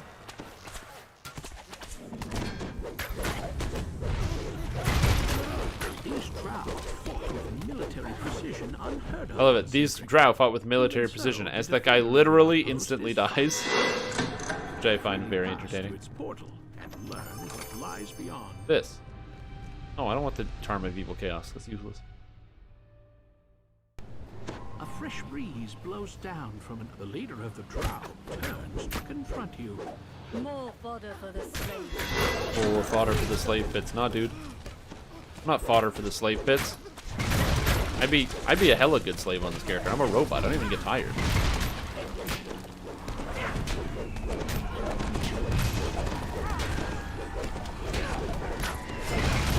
Like, my character would be great at that job.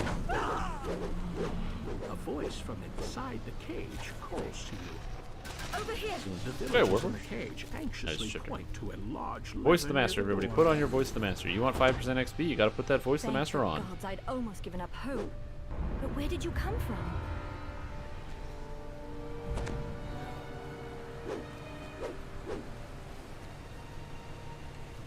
Sweet. Here we go. Look at all that XP. It's too bad there's no epic chest in that quest. I always find it so funny that whenever you finish like a group or something, and then all of a sudden I'm just hearing the thanks for the group, gotta go, and then everyone starts leaving, and I'm like, but I'm gonna do more stuff, and then I'm gonna open up a group, and those same people are gonna jump back in and be like, okay, let's do more.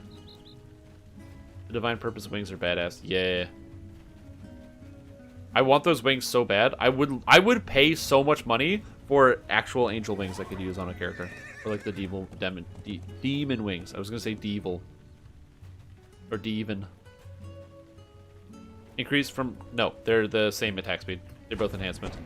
So the reconstruction haste attack speed is it's the same as regular haste. Yay. Alright, time to sell all the stuff. I've been playing for about an hour and a half or so, a little over. 1, 2, 3, 4, 5, 6. 14,000 plat right there. Out to this guy right here. Selling everything. Another 33,000 plat right there. Gotta fill up those plat stores, man. That's why I do epic sometimes. It's a lot of money. A lot of plat.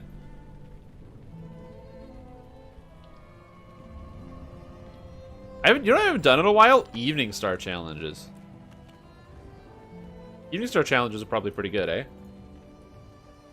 I'm like plus 100 to hit, so it should be fine.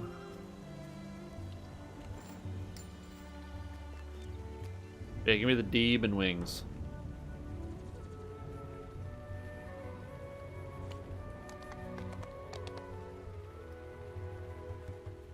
But this is what happens when I play for a bunch of hours and I don't sell anything. I don't need bits of sunsun. I don't even... By the way, I don't think I have a single level 8 spell on my track. Do I? I don't think I do. Oh, I do. I have Polar Ray. Oh, and repair critical mass. Lol. Yeah. Yes, I have repair critical mass now. Where do I put this? Over top of you? Yeah. Wow, that's a big number. Oh, that was a crit. Still. It's cool that I can now AoE heal. If I want to and use that. What do I want to do now? Evening Star challenges sound pretty fun. Let's do Evening Star challenges. Those are fun and good XP. I just never do them.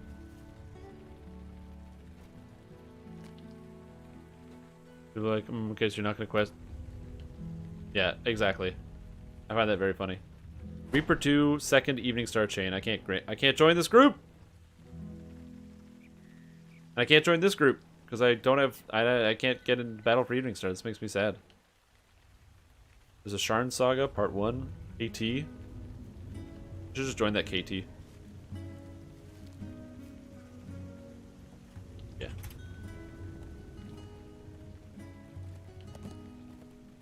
E-star challenges.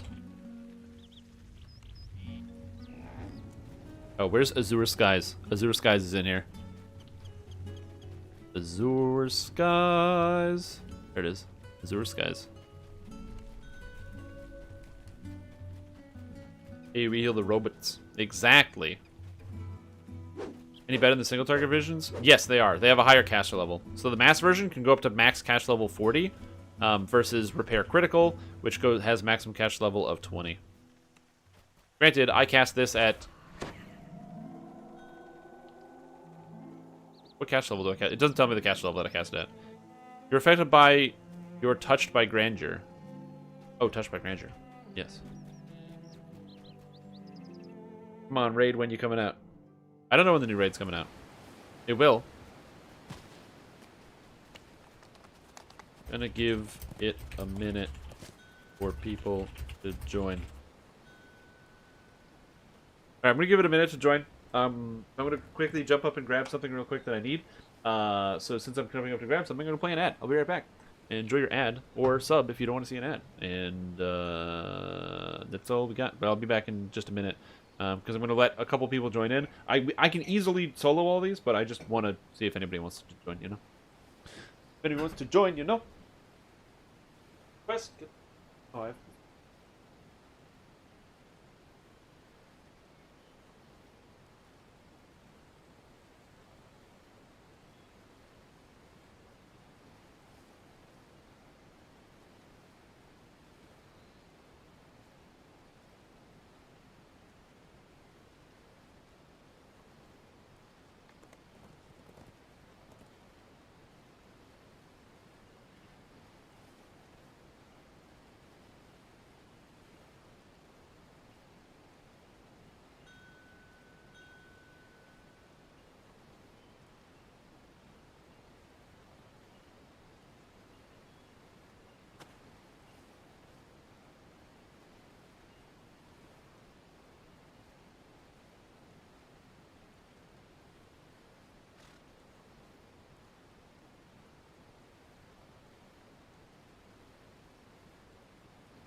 I got up to grab something else, and then I ended up grabbing leftover pizza.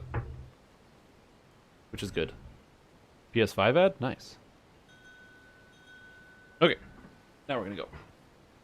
I just went and grabbed a snack. Deal was saying in Feywild chat they're starting a small patch next week, whether the raid was going to be in it or not. Oh, cool. Welcome. We're going to start with the arena quests. Ring of Fire first. There we go. I just was like, hey, you know what? I'm kind of hungry, so let me just get some leftover pizza here from yesterday. That's the best part about when you get a pizza, is that there's leftovers. You grilled them to death. Yes, absolutely. Is that they give one specific day, and if it doesn't show up on that exact day, then everyone's like, hey, you lied to me.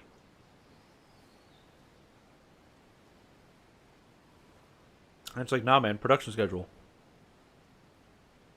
Sometimes stuff just moves.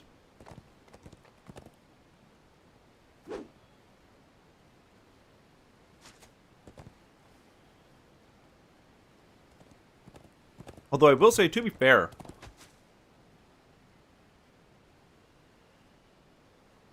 you know, committing to a production schedule is also something a lot of people have to do. Like when you say something is going to be out by a certain time. So a lot of business to ship stuff. Look at Cyberpunk. They had to commit to a date. Never mind, they moved it. Whoops. Which I find very entertaining.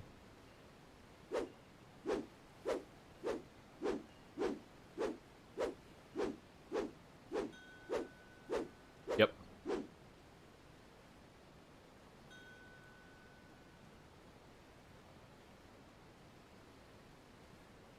Yep.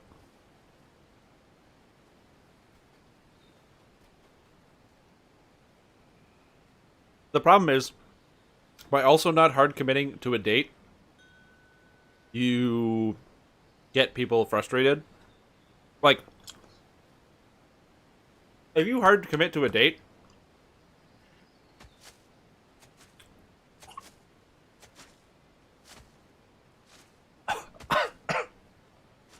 sorry, I'm choking. If you hard commit to a date, and then you don't hit that date, people are going to be mad. But if you hit that date, everything is fine.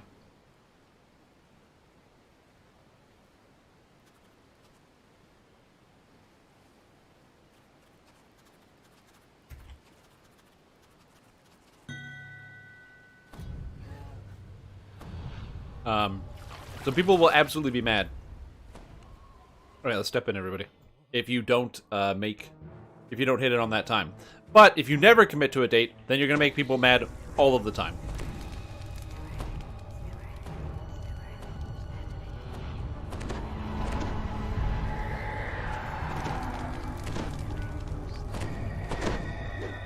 All right, we're all in. Above, a huge red dragon calls out to you as you enter the arena. What are these tiny... Well, now, what's this? They've accepted the challenge. Alright, They may be this small, down because some guy said he was going after. stink of humans. This guy have Blade Forge, look at this. Repair mass. Whoa. Why am I healing? Oh, there's a healing wall. Oh, we have a healing guy. Oh, man, that's crazy.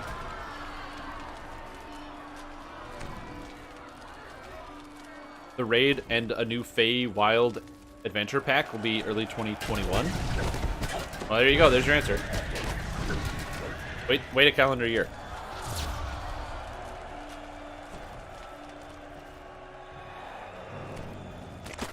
'2021. Where did they say that? Do you know? Because Jerry didn't say anything on the live stream yesterday about it.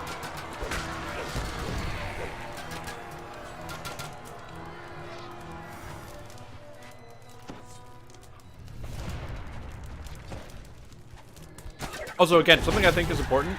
I don't know if they will do this, but it's entirely possible that with the Feywild, like an adventure pack, they might add more things to each individual season set. Oh, on the DDO cast? I haven't listened to that yet. I was planning on listening to it this weekend. Because I have a bunch of things I gotta do. And actually leaving the house, I was like, I'll just play a podcast. Well, I'm listening to it while I leave the house. Yeah, there's good XP in the challenges. I haven't done them in like so many lives. So I was like, hey, why not? It could be fun.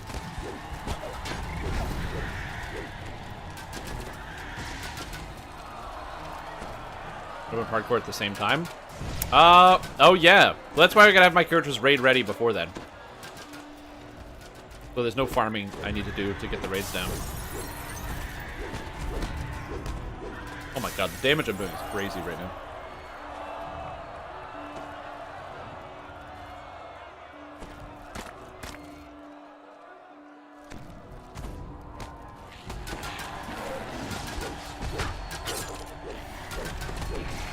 Zeb and Torque said it? Okay.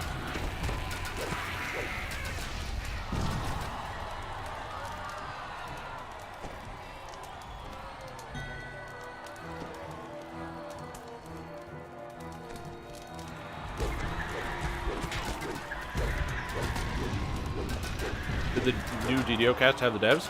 Yeah, it was the Ask the Devs. Welcome. That was literally it was DDO cast Ask the Devs.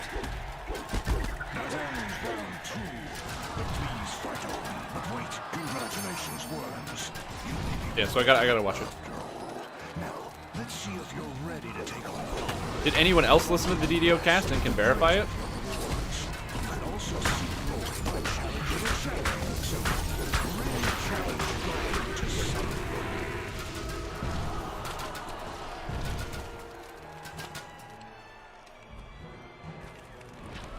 Oh, yeah. Yeah, if Sev and Torque said it, then it's legit for sure.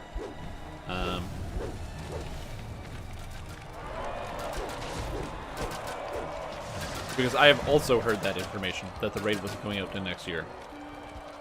I summoned a furious spirit of fire and earth. Do you have the courage? By I also heard that information, I mean, I might have known that. I might have already known that. I just wasn't allowed to talk about it. That's why I'm like, I don't know when the raid is going to be coming out. I don't know.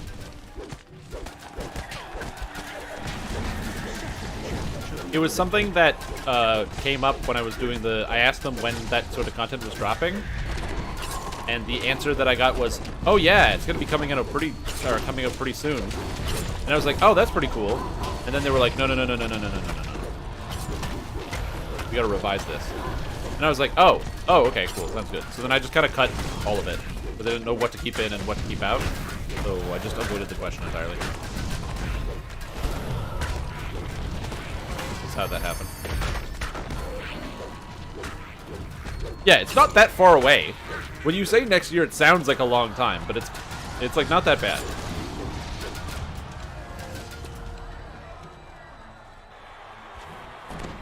Like I said, what I want is I want those raid trinkets, because that'll make the gearing easier for sets. And also, if a Feywild pack adds in new summer, winter, autumn, and spring items, then that'll be great for everybody. I think a lot of people will like that. And I think that's likely what they're going to do if they add a new Feywild pack.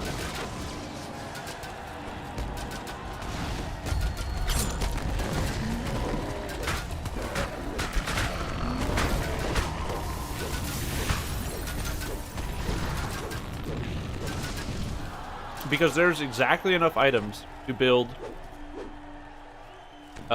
7 spring, 4 winter, and the Renegade Master Maker. Not the Master Maker set, the Arcsteel Battle Mage set. But I don't know if that's a good idea.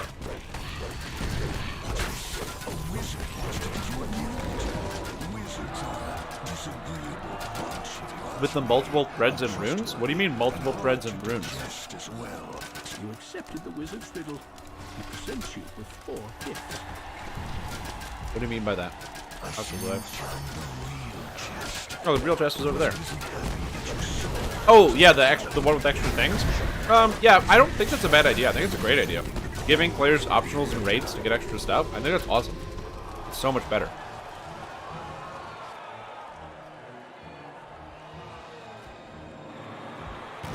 That would be very thematic and very cool.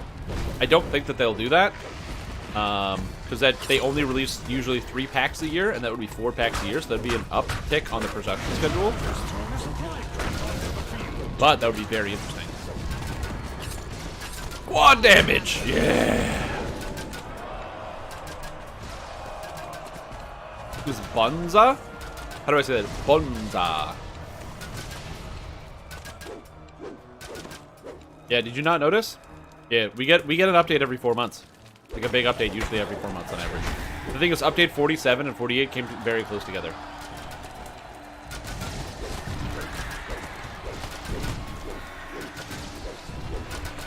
It's also important to note that their production schedule has increased a little bit.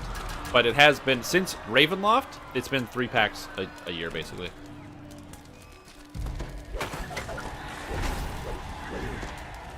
And that's how you say it. That's how you say it. Bunza? I don't know. I'm out. This is too hard.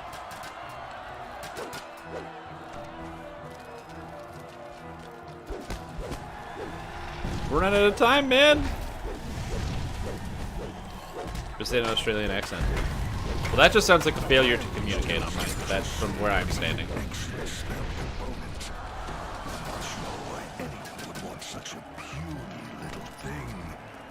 You accepted the Fire Witch's challenge. Alright, come here, Fire Witch. The Ember Hag. She take oh, she does take double damage from cold. Hell yeah.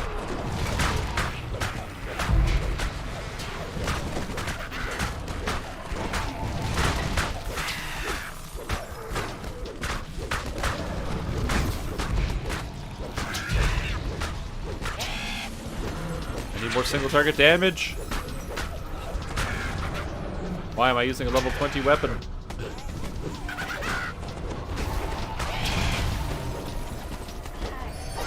There we go, she died.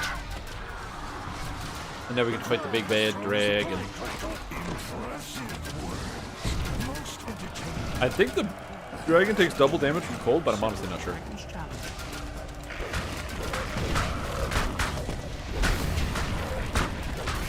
The monsters then just start getting more and more health as you go on. Kinda neat.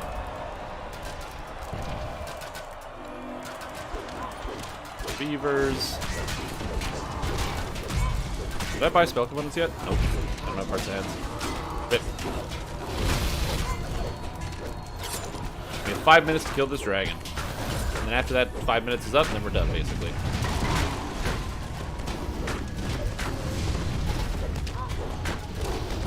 Get out of here, dragon.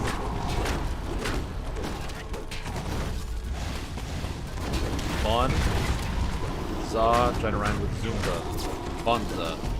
Oh, Bonzu. Bonzu? Like Zumba? Oh, Za, as in Ba. Bonza. Bonza?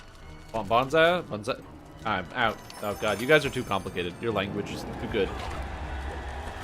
I'm a novice at communication. That's my problem. That's my problem. I am the dilettante. Yeah, I got it.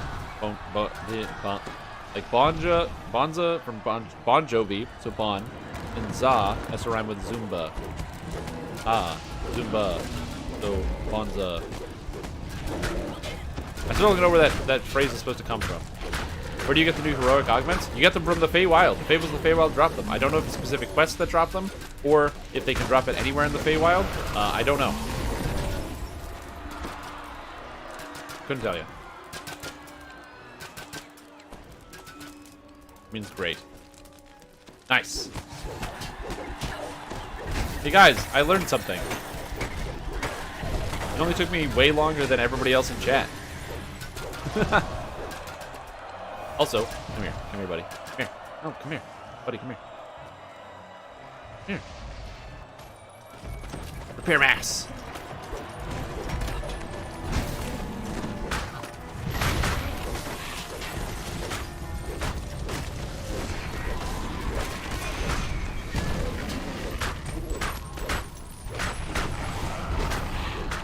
I just wanted to repair mass that guy. Come back. I need to repair mass you.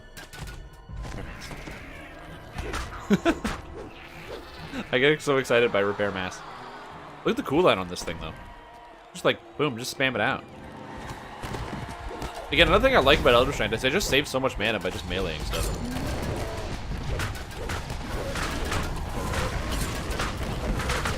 I'm hitting people for like 1,000 damage with my gold. Holy moly. The crowd has thrown a supply crate onto the field. I'm gonna eat more pizza. Invisibility.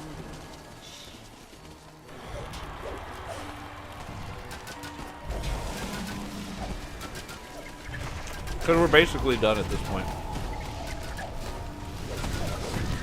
Good lunch break.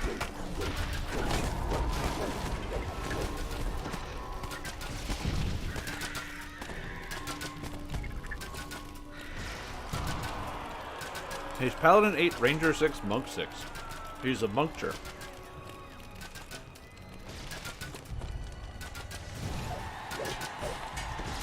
Paralyzing arrows. We've got the Wall Watch set. And the legendary Slave Lord Sorcery set.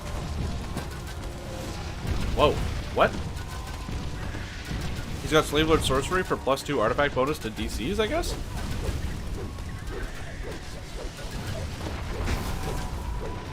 That's kind of neat. I didn't even consider that as an option.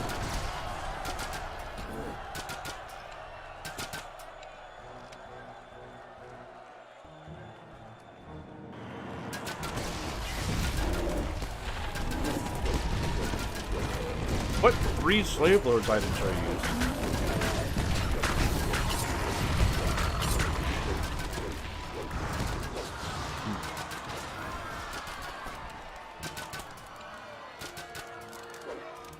Also, I'm trying to figure out if it's better to use part of the family on this character than the autumn set, or the spring set with the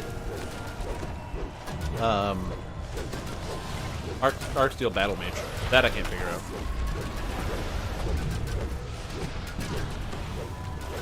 Yeah, I was looking at the wiki yesterday. It's pretty up to date. Named item sets.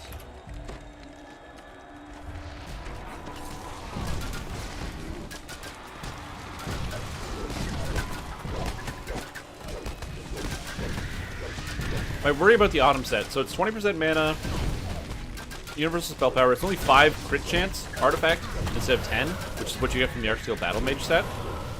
But this would also give charisma and spell DCs. In fact, I could use 6 autumn instead of 7, because I don't need 7. Just use 6 autumn. Get the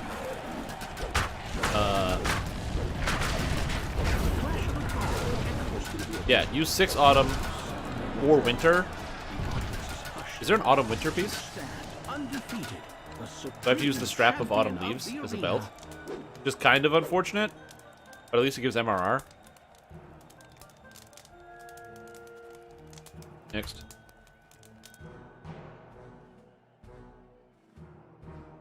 The other arena. Because that gives artifact bonus to spell DCs, artifact bonus to charisma, mana, universal spell power, and crit chance. Versus, what does the other set do? Summer, which is MRR, fort bypass, tactical DCs that don't need tactical DCs, helpless damage, double strike, and melee and range power. Or Spring, which is dodge cap, don't need, helpless, missile deflection, and sneak attack, which I also don't really want. So Summer is better for me than Spring by a large margin.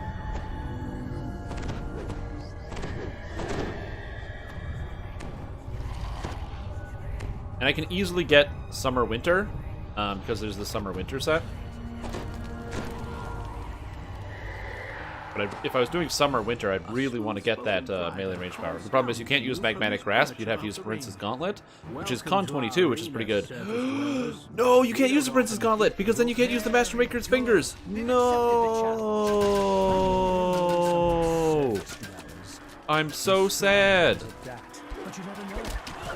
Surprises. So lock the arena. Let the games begin.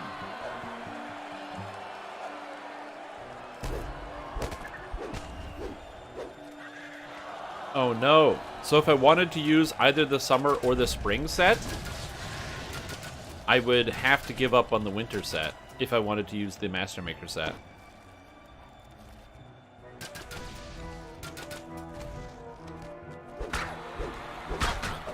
That makes me sad, dude.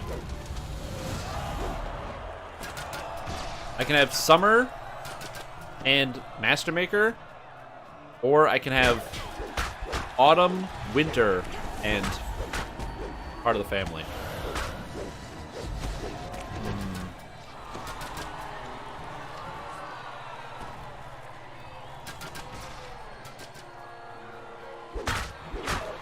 I can probably do Autumn, Winter, and part of the family.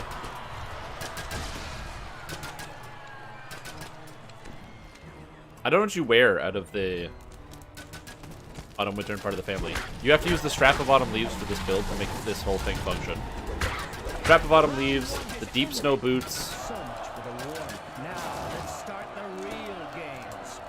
Begin round Cloak of Winter. And the necklace? And then both rings have to be from Autumn? Oh, jeez.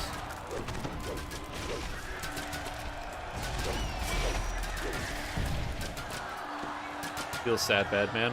Yeah. There's going to be some work that needs to get done here. Does that have the Twisted variants up? Yes, it has the Fate Twisted stuff. We'll see. I'm going to build the best item set. We're going to theory craft this out for like 2 or 3 hours. This is going to be a long thing. Also, this reminds me, I need to make sure I spend time tonight to double check to make sure my Bloodborne and everything is going to be good for tomorrow. Because for those of you that don't know, we are streaming Drink Souls tomorrow with Bloodborne, which should be fun. My live stream is done at 6, which is when I'm going to start making sure everything is set up properly. 6 p.m. Yeah, Drunk Souls tomorrow. Should be fun. If you've liked that series that we've done, it's going to continue. Except in a new medium.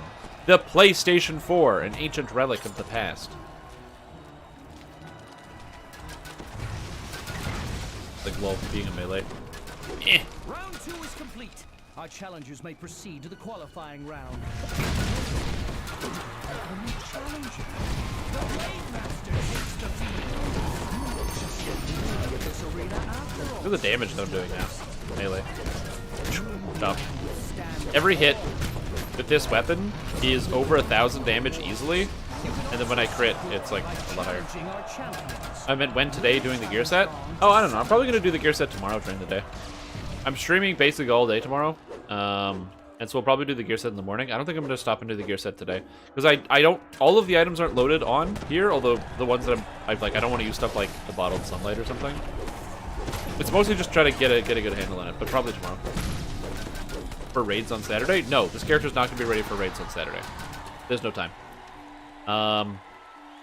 Tonight, I have raid night in Lotro, so we're going to be doing Amdan Damul, and I'm actually leading the raid on our tier 2, so that should be fun. And I still don't have any of the pieces from the raid, which is cool, but what are you going to do? Not everybody gets all the raid gear every time. Some people don't get anything. So that's going to be fun. And then after that is... And then I have a video to upload and edit, and then tomorrow morning, same thing. I'm gonna get the Druid thing uploaded. I'm gonna get the video about this character uploaded. So that should be done. So this video is gonna be uploaded tonight, so that way I can just release it in the morning. About this guy. This should be good. I'm gonna stream what? The raid or the video editing uploading process? I don't think I can stream myself uploading a video. I don't have the bandwidth for that. That would be interesting. The raids? No, I don't stream the raids because I would like to, but there are people that aren't comfortable being on camera during the raids. Like, they don't like their character being like live streamed. So that's the compromise. So on Saturday I'm going to stream the raids, the DDO raids, but not the Lotro ones.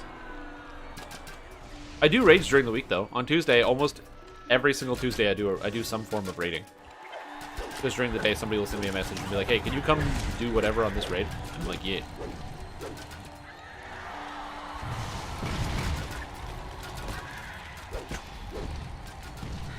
Yeah, so getting this character, I can get this character flagged for raids, 100%, so I can take it into raids. But But the plan is to fully gear this character and then do a full round of stuff. But I have other characters that are better for raids anyway. And if I'm doing raids, especially Vision of Destruction, I need 2 items out of that thing. So I still need to bring my rogue.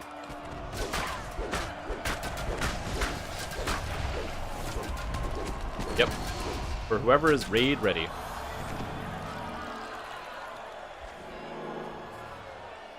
An eccentric wizard wants to offer you a gift.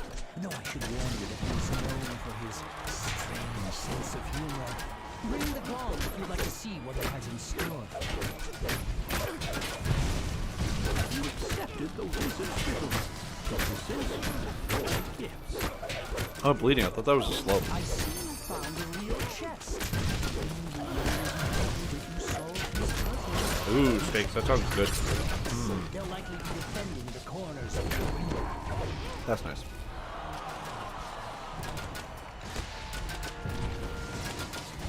I think another thing that affects me is I would like to, at some point, I would love to, like, as my schedule changes, I don't actually mind eating or cooking late at night. As my roommate tend to eat a lot at the same time. But my schedule might end up changing, so I might be just cooking that stuff later. Because I actually like ending the stream and then going to cook dinner. It's a very good wind down. It's like relaxing. You just get to just space out, listen to some music. Pretty good. That's right, you got gifted a sub while you were gone. How cool is that? When people gift out subs to the community, I'm pretty sure the list has a tiered thing of like people who have been watching a lot. And so your name might, it looks like your name got drawn from the hat.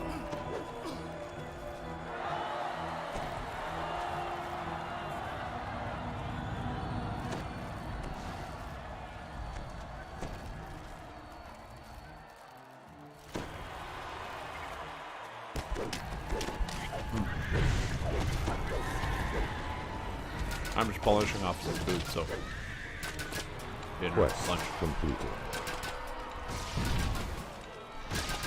Oh my god! And then Haichu just subbed for tier 2! What a beast, man. A deadly Medusa is ready to enter the ring. That's nutty. You dare battle the deadly huntress? That's crazy. Welcome back to the stream team, man. Look at you, you're like now like a sergeant of the team, you know what I'm saying? You're like an officer. Way too much Nazi support. That's the thing, right? So I don't have any requirements for people to sub or anything to watch the content. It's provided free for all, regardless of whether you are subbed or not. But for those of you that watch, tune in every single day of the week, and then sub as well to help me out, I really appreciate that. Because if I'm providing you with at least a couple hours of content a week, and especially if it's at least a couple hours of content today, please help me buy food that I can eat and not starve to death. Although, to be fair, my food is not my largest expense. It is likely my smallest expense. I spend very, very little money on food. What the hell is happening?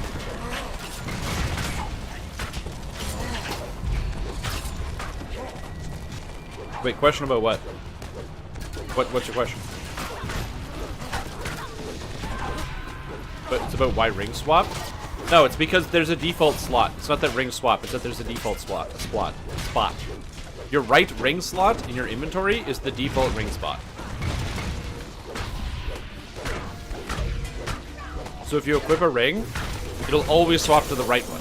So the one that you don't want to swap, you put it in your left ring slot, and your left ring will never swap when you don't want it to.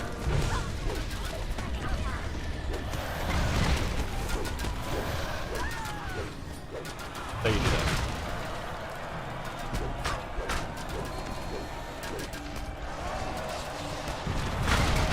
So like, if you have 2 rings and you swap, it'll replace this ring always. 5 rings also always go into the trinket slot, which is very annoying.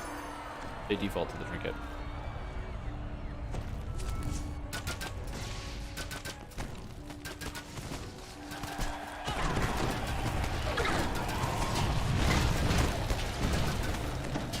Yeah, it's really easy to test too. You just get any ring in your inventory and click it and it goes in there.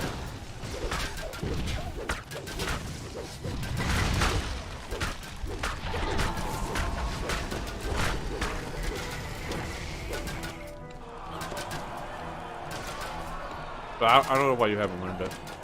The crowd has thrown a supply crate onto the field. But people show me basic stuff all the time.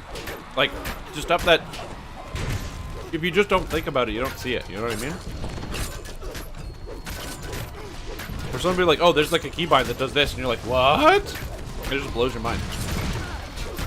Because if it's something that you aren't actively engaged in, you just might never notice. That's why I love talking to people about video games, man. Everyone has a different experience. Some people find stuff really easily, and some people don't.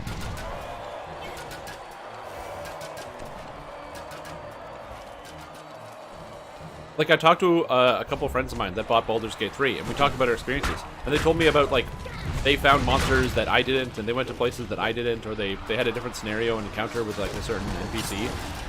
And it's just cool that everybody gets a slightly different story, as opposed to having the same story, because everyone's character is going to be different. Like, I built my character around charisma, so that way I could have good conversations with all of the people in town, and be able to easily and successfully, you know, find out what's going on with the story. And then, of course, the game decided to give me a D4 for my actual social skills, and I failed almost every single thing, getting into tons of fights with my very diplomatic character.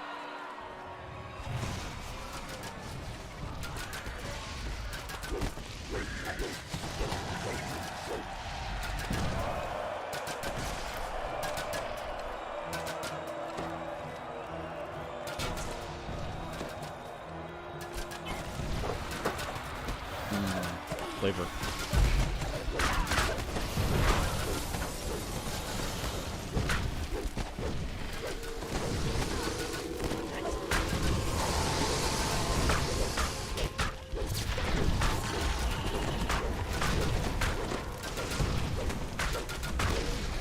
And now we need vegetables for like 3 days straight.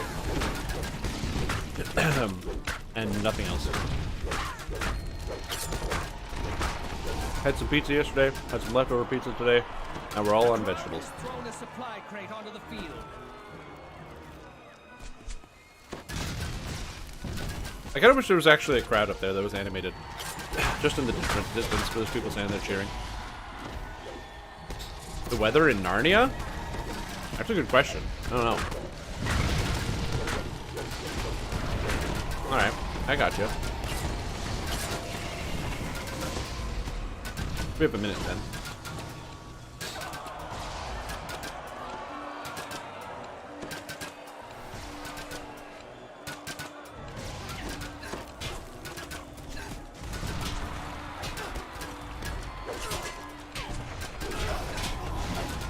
Damn, I'm getting murdered.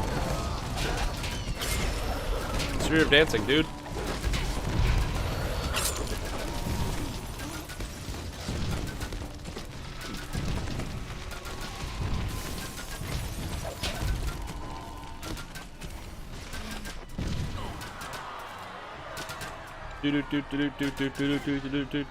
This broadcast is of Dungeons & Dragons Online is going to be interrupted by the weather from Shrimp Tom. Hey everybody, and welcome to Narnia Weather. I'm your host Shrimp Tom, and today we're talking about the weather in Narnia, a place that most people probably either didn't read the book or watch the movie, but they're familiar with the name and the term Lion, Witch, and Wardrobe. Now I'm here to tell you about the weather going on today, and as you can see from this still frame, this is all we have to work with is this single still frame. It looks like it's a pretty nice day outside, the type of weather where you can wear a dress and not really have to worry about actually putting on a jacket or any other type of heavier clothing or coat over top of your body. However, it's important to note that depends on your region. Of course, Narnia, you got a big castle, you're up in the mountains, it's going to be quite chilly, but that's okay, because then you just gotta, you know, go from the mountains down onto the lower plains where it's going to be nice and grassy. Now, the weather, of course, is not just about the temperature. We're talking cloudy skies, very cloudy skies, in fact. You can barely even see the sky. So while it is bright outside and it looks like there's lots of sun, that's actually just the snowy mountains reflecting a bunch of light and making the area seem brighter than it actually is. It is fully cloudy. We don't expect it to rain because rain only happens in video game and book worlds when something bad is happening, so it's actually probably just going to stay cloudy for probably the entire day. As we move into the rest of the week, the weather could really be anything, as I don't know much about the magical world of Narnia, and every single picture I saw was covered in snow, so it's probably going to snow. Put on a jacket, get your boots, and stay inside with your lions, your witches, and your wardrobe, if you know what I mean. Thank you for watching. Back to you, Strim.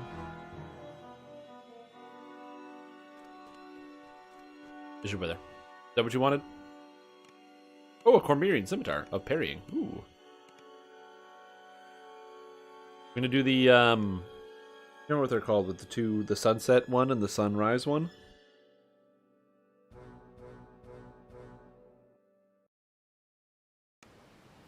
The catapult one.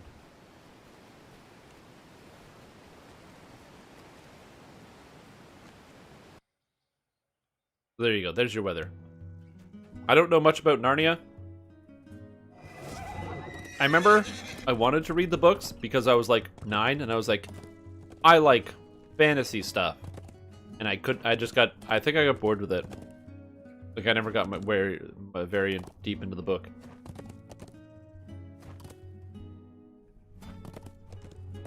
Yep, 30 is good.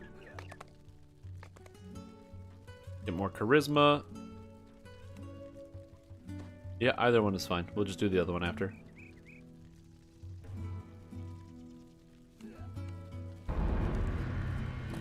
Okay, now I have precision. The reason why I took precision over Burst of Glacial Wrath.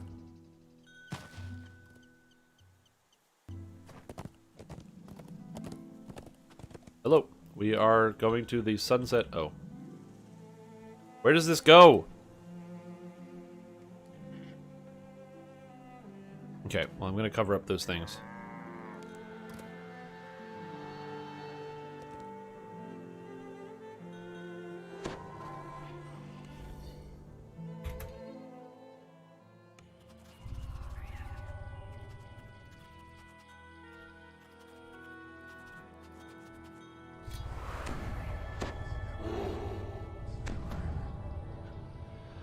They get pretty stale the deeper you go. Yeah, I've never read them. Or watched any of the movies. Did they make more than one movie, or did they just make one? I thought they just made one. Narnia movie. They made 2. They made... Oh, no, there's a bunch. They made The Lion, the Witch, and the Wardrobe, Prince Caspian, and The Voyage of the Dawn Treader. Treater? What's a treater? Wait, what? What's a treater?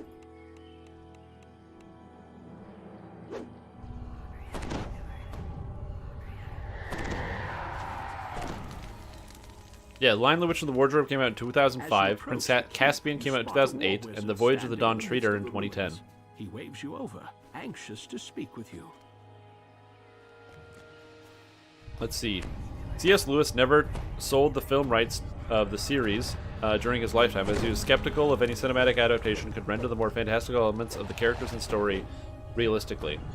Only after seeing a demo reel of CGI animals did Douglas Gresham, Lewis's stepson, and literary executor and film co-producer, give approval to the film's new adaptation.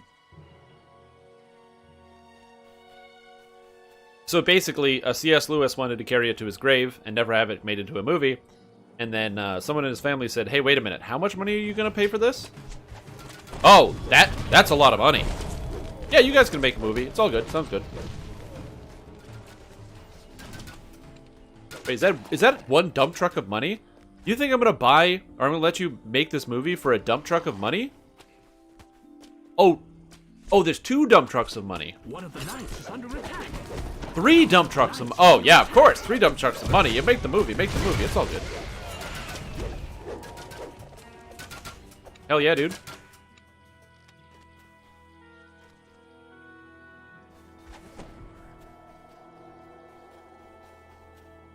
In October 2011, Douglas Gresham, who is the son, stepson, never mind. In 2011, he said that Walden Media's contract with C.S. Lewis Estate had expired, hinting that Walden Media's lapse in renegotiating their contract with C.S. Lewis Estate was due to internal conflicts about between both companies about the direction of future films. In October 2013, C.S. Lewis Company announced a partnership with the Mark Gordon Company, and that the Chronicles of Narnia: The Silver Chair was officially in pre-production. So basically, they decided there wasn't enough money, and so they weren't going to make another one. To be fair, though, they made a lot of money. It cost them $560 million to make the 3 movies, and they made $1.5 billion. So they tripled their income.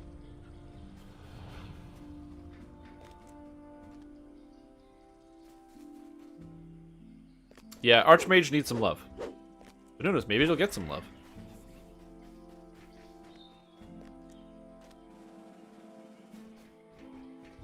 But damn, that is like... That's a lot of money. I did not expect those movies to make that much more money. Although, to be fair,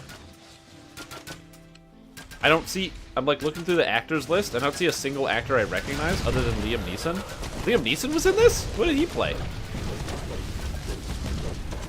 Did he play the lion? A distant voice calls out. Think you're brave, do you? If you were truly brave, because I'm like, I didn't remember seeing him in any of the art. Evening Star has sent a supply crate for you.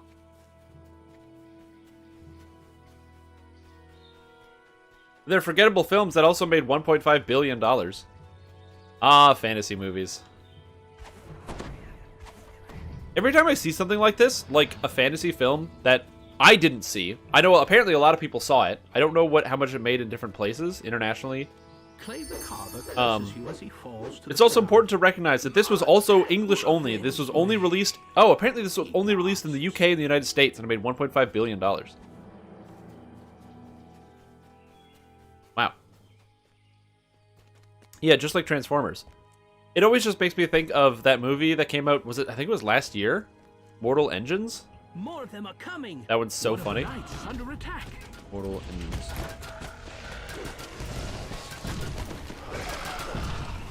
Oh, it's 2018. I just remember, I didn't know anything about it, and I saw the trailer like a bunch of times the week before it came out. Right? Yeah, that was the Moving Cities one. And I'd never heard anything about this, and then I saw like a bunch of trailers on like YouTube videos and stuff, and I was like, oh, this movie looks like okay, but I like the idea is crazy. I'm like, but how come I never heard about this movie? Like, I didn't hear about it anywhere else. Like, it was being made, and it was in production for like years. It cost according to this, 100 to 150 million, which means it probably cost somewhere like 130 million or something, right? It's like 130 million dollars. Why? What's up?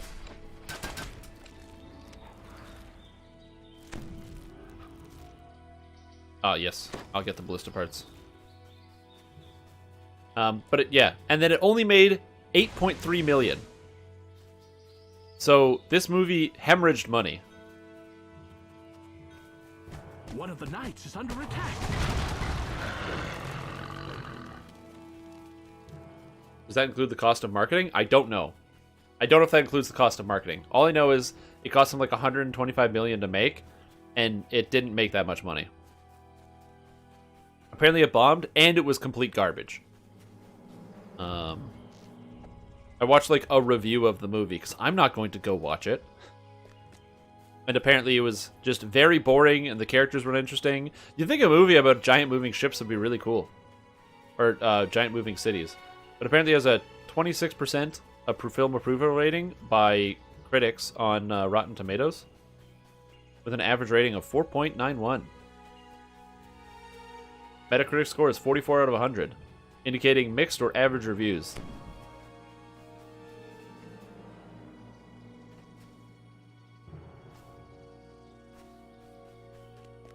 Valyrian.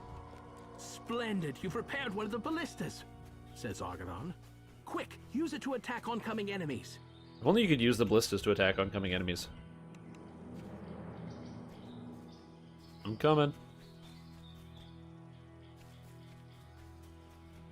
One of the knights is under attack.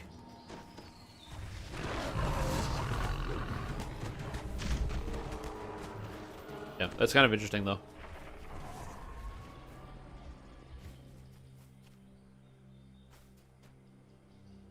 Philip Reeve, author of the movie, said, or author of the book,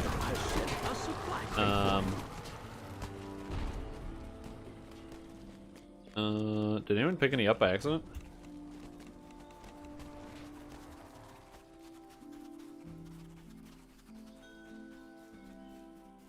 But the author of the movie praised the film, stating, Christian Rivers has done a fantastic job. A huge, visually awesome action movie with perfect pace and a genuine emotional core. There are many changes to the character, world, and story, or the character's world and story, but it's still fundamentally the same thing.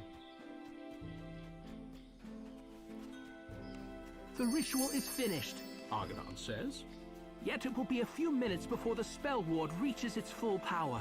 You must not let anything break the spell before. I love that. Luke Skywalker movie based on the time he was training between 5 and 6. Sprints to the trees. I think it's because Mark Hamill is old now. Very good, crows Argonon. And they probably have no intention of like fixing that. Like CGIing Mark Hamill to a young, like to make him young.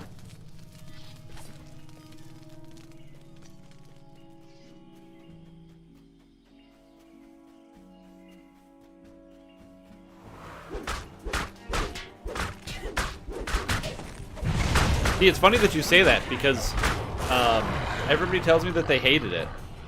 I thought it looked pretty good too. I was like, wow, they did a good job with that CGI. Look at the CGI. It's like she's right there. And falls to the ground.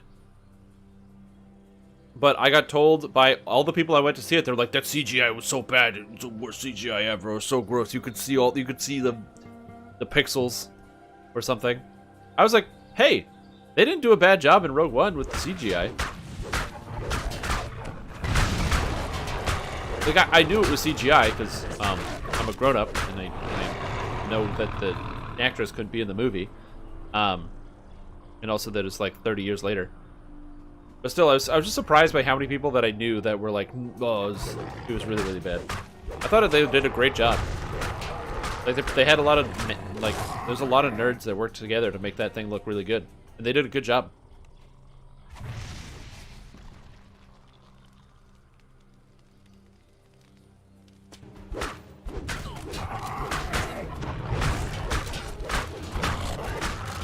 Yeah, I didn't super love Rogue One. Although I will say, I actually, about the young Solo, or in that movie, I actually liked that movie a lot. And the reason why I liked it so much is because it had interesting stuff going on. The characters were pretty funny. That heist scene was amazing. I really liked that heist. The whole point behind the heist scene was great. Like I said, the characters were interesting. I don't know, I just enjoyed the whole thing. The tension was good. There were only 2 parts of the movie I would say I obviously did not like. So problem number 1 is the whole story behind like how he gets his name, how he's like, where they're like, oh, what's your name? And he's like, whatever. And then they're like, oh, or Solo. And that's just his name. I'm like, that's the worst. We don't need an origin story on how he got his name. Just why can't that be his name? Why can't somebody just have Solo as their name in the Star Wars universe? Is that really such a problem? A rumble shakes the ground beneath your feet. So I always found that very weird. A force pulse from its center. Like I was like, why is this in the story? Cheers, Argonon. Like it's okay that his name is just slightly different. I don't know, dude. And then the other thing that got me is, spoiler alert for Solo, they get the Millennium Falcon, and then they do the Kessel Run, or whatever that means. Basically, they just fly through space, and it's really cloudy and dangerous and full of space monsters and big rocks and stuff. Alright, now we're going to do the Daybreak Ritual. And the problem I have with this scene is not that they're trying to get away from this space monster as they're flying through cloudy, rock-filled monster space. That is perfectly fine. I have no issues with every other part of that scene. The issue I run into is they get away from the space monster by luring the space monster into this black hole that basically rips the space monster apart. And my problem with that premise in the movie is, like, this space monster is like 100 million years old. It's the size of like 2 planets. It is massive. There is no way that monster didn't know either both A, how dangerous the black hole was, and where it was. Starts to chant. Yet as the ritual There's no, like, the space, why would the space monster fall into the black hole? It's a giant space monster. It's like half of the size of the black hole. It's lived for like 1 trillion years to get to that size. And then they're just like, gotcha. I'm Han Solo, and I'm gonna trick the giant space, like, what? That's crazy to me.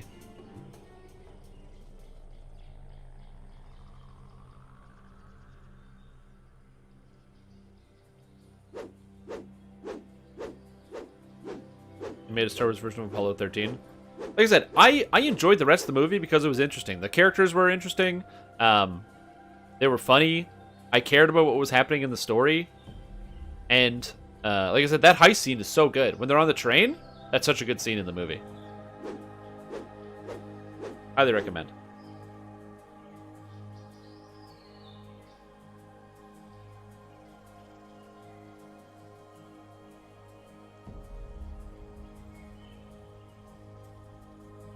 Speed a race at the start? Yes, that as well. That was a little long.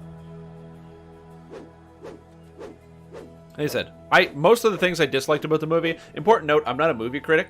I don't think about movies from head to toe, and I can't really appropriately give a score, a movie, a score out of 10, because I'm more of a I liked it or I didn't like it, and then there are a couple things I did or didn't like about a movie. So overall, I liked the movie.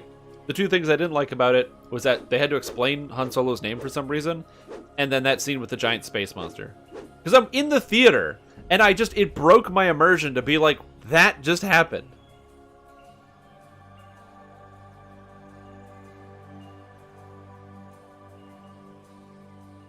You know? It would be like, now granted, that does happen to creatures. Consider, if you have a shark that potentially beaches itself by jumping out of water onto like a boat, and it gets stuck on the boat. You know what I mean? And then the shark has effectively beached itself and it is now dying, and it's stuck on the boat. That does happen to animals. But this is some, like, 1 jillion-year-old eldritch space horror. Yeah, I guess it's dark in space. If you creatures think yourselves strong enough, then find me and face the power of a true druid. Yeah, I agree with that. Is the druid here? I didn't check. I found it. Yeah. But I agree, it is dark in space. Warning, extreme challenge. A balanced party is recommended. The only balanced party I need is my left arm and my right arm.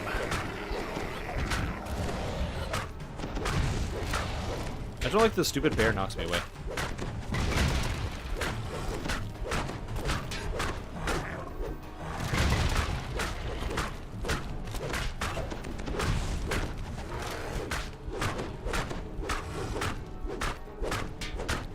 Yeah, I guess it is dark in space.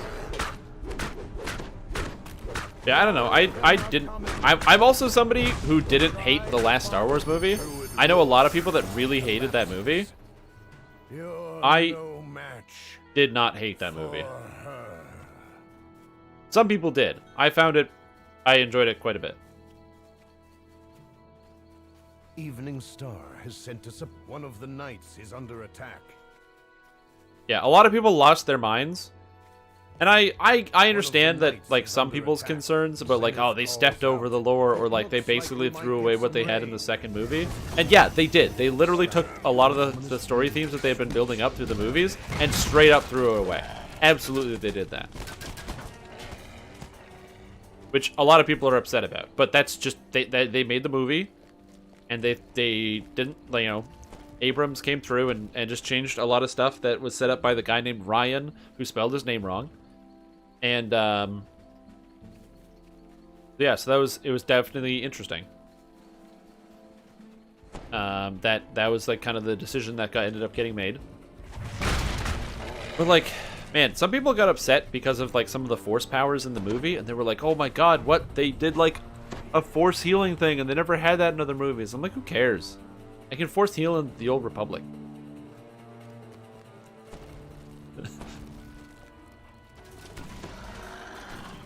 Missing one part. You've repaired one of Where the did I miss the one part? ballistas, says Zenith. Quickly, use it to attack the oncoming enemies. One of the knights is under attack. Where is this part? There's a supply crate here.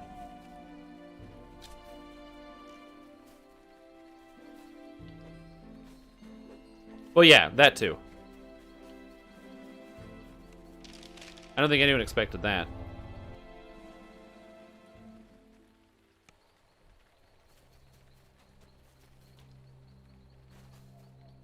Where's the last one?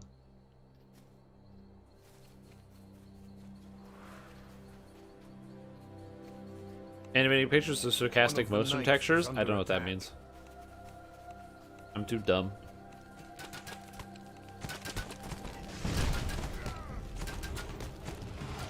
Where are the ballista parts? That's fine. But yeah, apparently she was supposed to play a large role in the final film.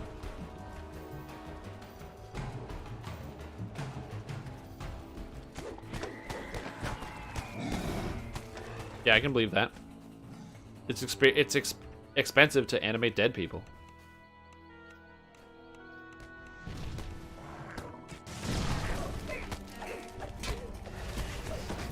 One of the knights is under attack.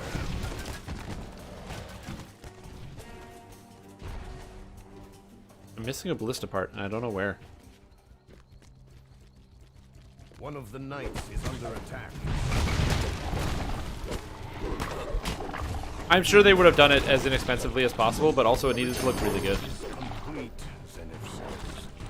Yet Am I going crazy? I don't see the ballista part. I'm not missing out on this XP. Reaches its full power. Do Where not is let the them ballista break part? The spell before then. A low rumble echoes through the ground. Something big is headed this way.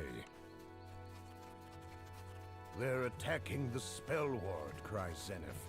You must draw them away from it if you can.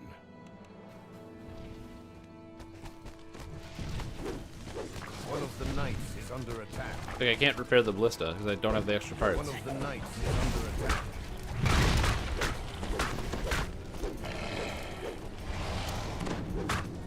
If you have the ballista parts, please let me know because I can't find the last one. It's not anywhere on the ground as far as I can tell.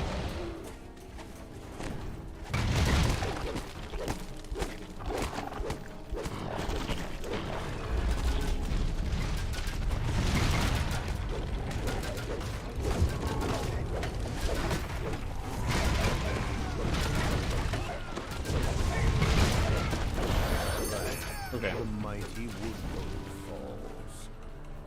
Where's the last part? I've never seen it not spawn, so that's why I'm confused. Taking a look around. I was told no parts in the northeast, so I checked here once, but I didn't really see anything. Every nook and cranny, every corner. One of the knights is under attack. Yeah, I'll go back. I didn't see it though the first time.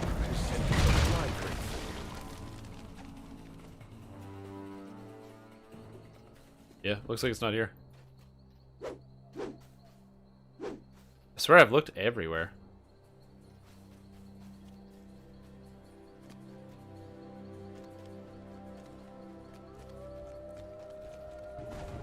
There's not really a lot of time to check anymore either, which is unfortunate.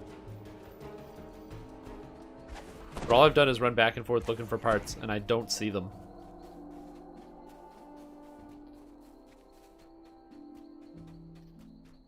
Yep, looks like it's a bug.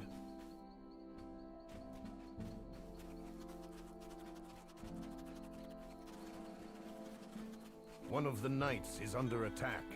Yeah, only 5 parts spawned, which is sad.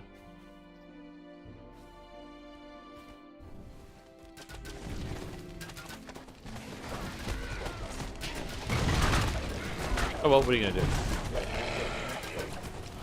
It's like a little bit of XP.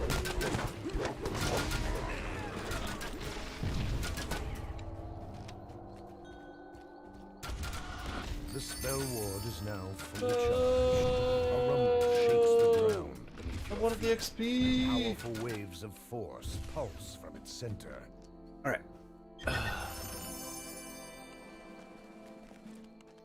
Good Okay. work, cheery Dryad. Feneth. It will be quite a while before these forces return to the Now we do the Dryad For trees. such an effort, you The loot in here is not that deserve great, an unfortunately. extra reward. Although you do get these Cormyrean weapons, like this Holy Burst, Incineration, Maladroit, Cold Iron weapon.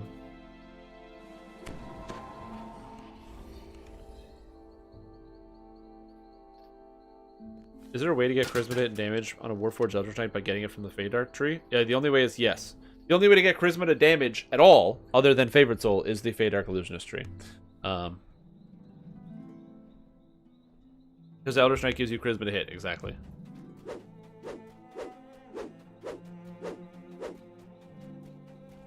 Oh yeah, and PDK. Yes, you could do PDK as well. You could play a PDK Sorcerer. That's true.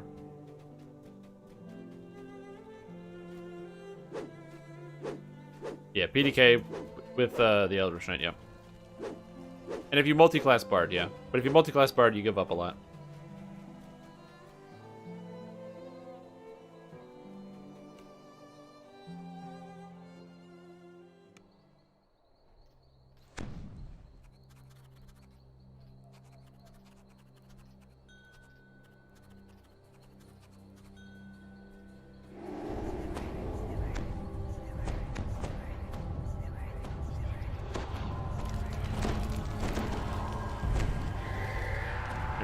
I just want these guys to defend the trees.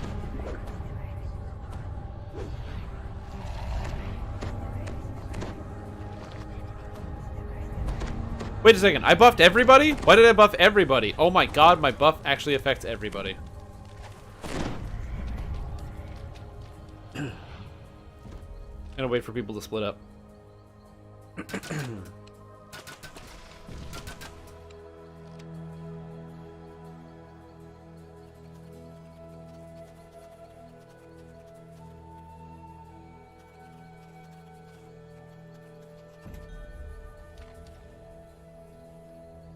The great tree booms. The Underroot Elves will be here soon. Keep guard over me and my life trees long enough. Here we go. We will prepare for the ritual. And then we strengthen each tree, and then we go pick an area.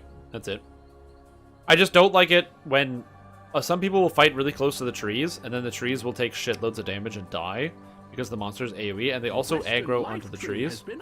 You just go over to the spawn points and just fight them. You just intercept them before they get here.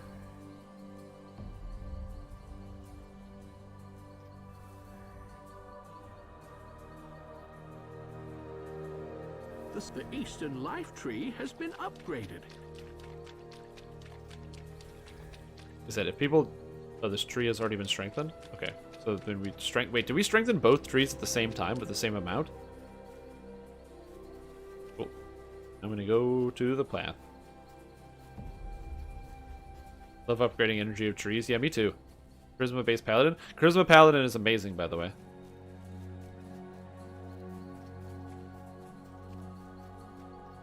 Yeah, if you go... The two options are use the... use this tree, the Feydark Illusionist, to get Charisma and damage as a sorcerer if you want to heal yourself, or use the Inquisitive tree, or not Inquisitive, the Harp Agent tree to get Intelligence and damage and be as a wizard and be a Warforged. Those are the two best ways if you wanted to do it. Alternatively, you could just fucking be an intelligence-based sorcerer, call it a day, but I don't do that. Oh good, my life tree is dying. That's perfect, I like that. Why go to where the monsters spawn? No, just let the tree die.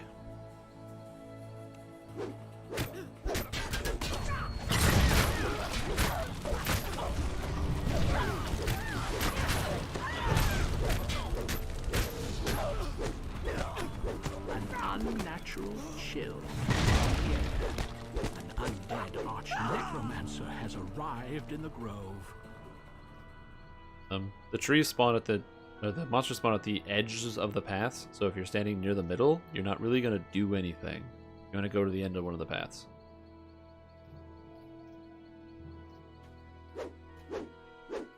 The undead arch-necromancer hisses angrily as he falls.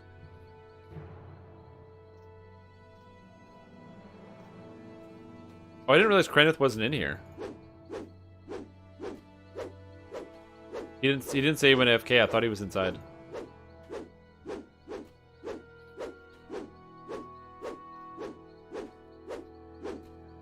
Yes, this is not particularly a hard dungeon. It's just you gotta move to the right spots. But we got 2 RDs. We got a bow paladin. Good shit.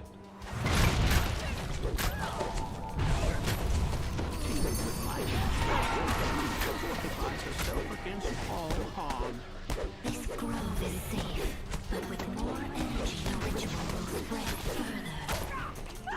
Oh, battle charge priestess. Cool. Bye. Smack. I think we have one more monster to kill. It's like an undead purple dragonite or something. A bulk Evening Star sent a supply crate to support you.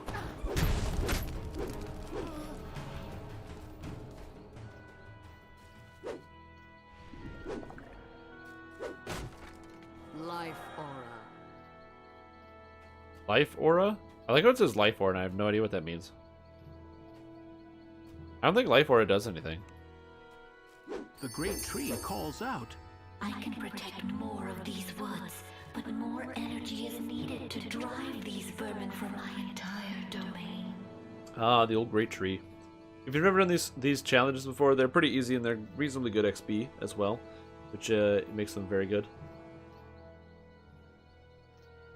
Heal over time, I guess. I don't have any. I didn't get a buff though. I'm playing Sorcerer. Warforged Sorcerer, pure Sorcerer as a melee character. Working pretty fun so far. Can I solo them?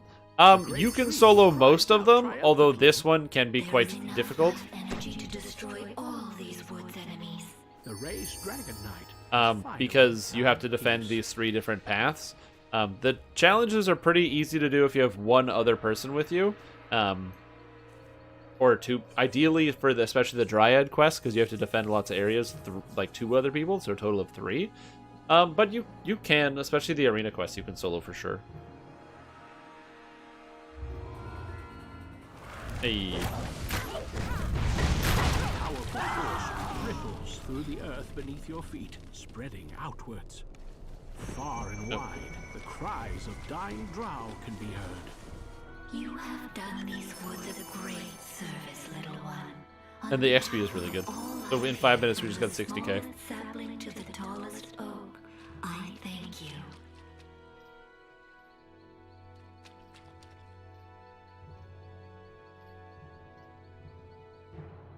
Not too bad.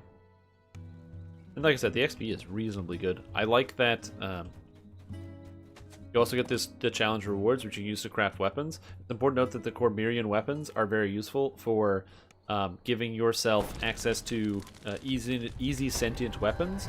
Now, before the or after the Cormyrean weapons, now we have the weapons that you can get out of from the Borderlands. But still, there's some cool properties you can get out of some of the weapons and some of the items. Plus, there's stuff like the cloak and other things that you can craft, which is pretty cool.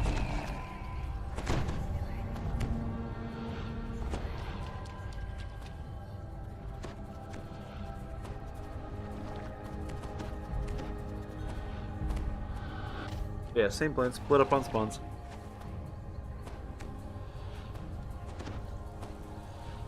Now this one, you get the defense trees. I don't like using the defense trees because, again, same problem. You don't want the trees to fall down. And if you lose a life tree, you lose, so... People are in their directions, good. The great tree booms. The Underroot Elves will be here soon.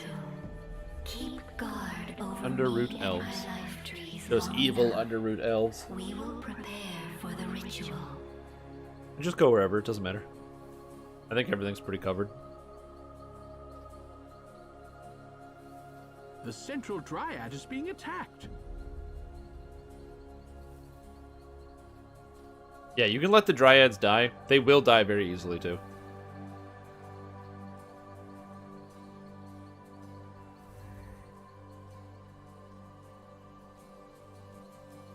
The western life tree has been upgraded.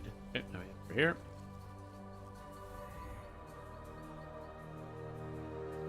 Get the next tree. Must upgrade trees. I don't know this. Can you dip into the negative, or it'll tell you don't have enough? The central life tree has been upgraded. Hold on, I'm gonna go test this out. Also, that did not cost as much as it said it was going to. The eastern life tree has been upgraded. That only cost 50? I thought that cost way more. Interesting. It says 80 on there, but it only took 50. Maybe it just rounds? I'm not sure.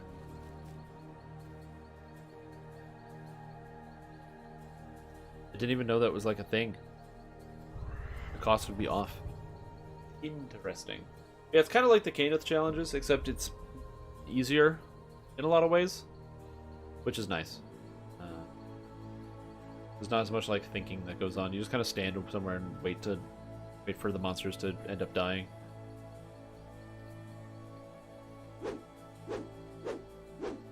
And shoe, like eschew materials. Yeah, maybe.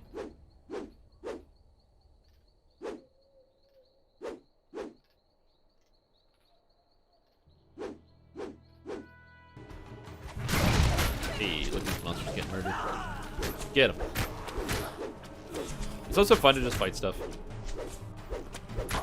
I just enjoy sometimes just running around killing monsters, so it's all good.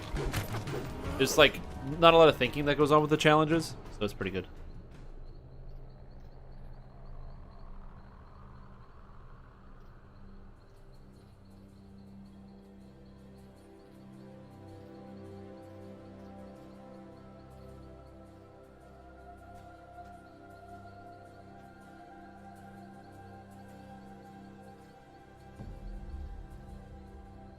So how are you guys doing?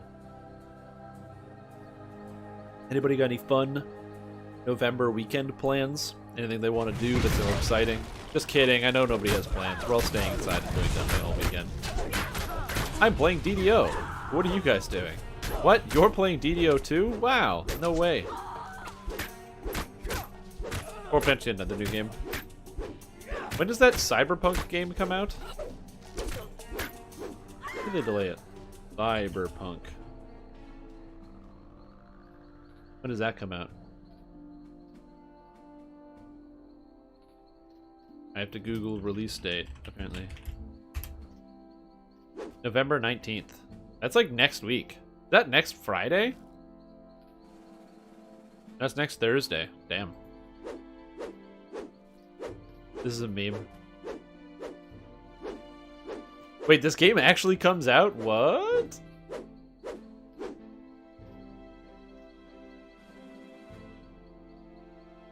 Yeah, it's supposed to be releasing on the Thursday. I wonder how big this game is going to be.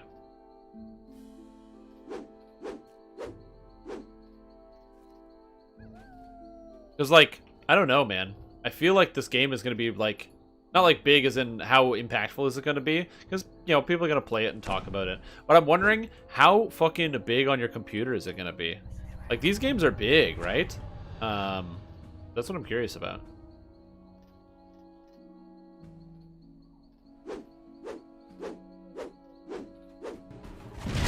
Like, Call of Duty was like 300 gigs. And I feel like this game has even more detail than Call of Duty, so it's probably going to be like 200 gigabytes or 300 gigabytes on your computer. It's probably going to be another game where they need to sell it like already custom slapped onto a SSD, so the game comes with an SSD you just attach to your computer. A Caverim battle mistress has arrived in the grove.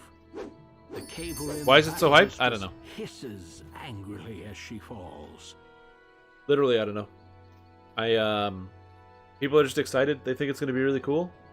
That's a great question. Why did I Google that? Why is Cyberpunk so hyped? What is it?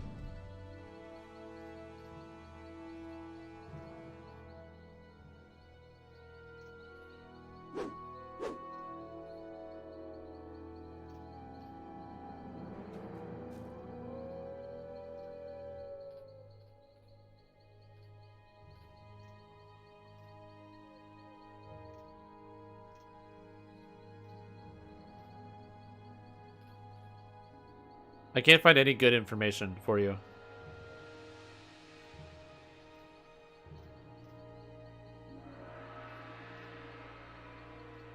Okay, so the best answer I can get is that it's made by CD Projekt Red, who made Witcher 3, and also Keanu Reeves is in it, and it looks good, and it has good graphics.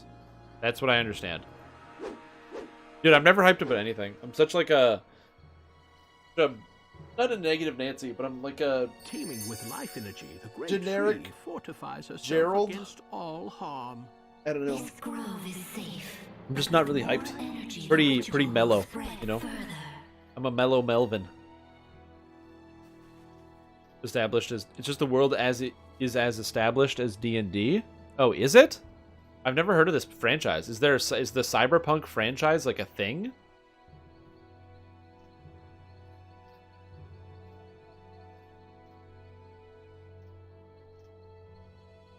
The roleplay setting? Oh, okay. That's kind of interesting.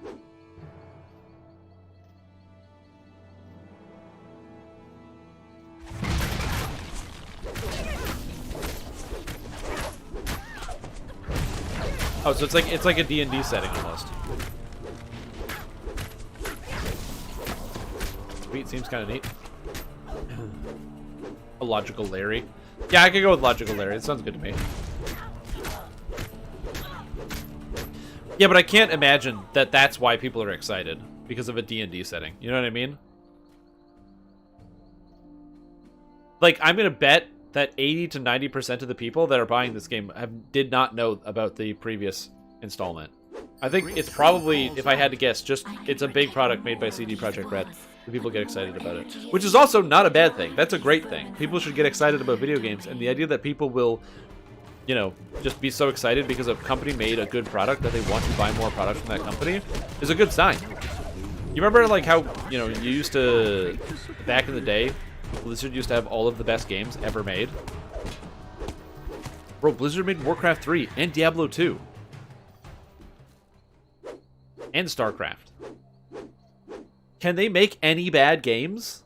Is it even possible?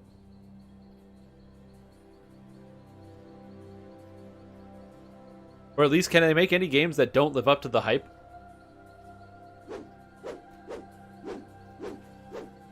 The salamander berserker hisses as he is slain. The great tree cries out triumphantly. There is enough life energy Hey, to 5 stars. all of these woods. The ritual is nearly complete.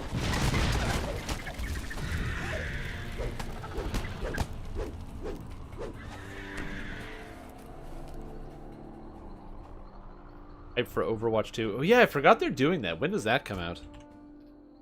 Isn't Overwatch 2 literally just like a single player game or something? Isn't that the idea? They're making it like a single player game?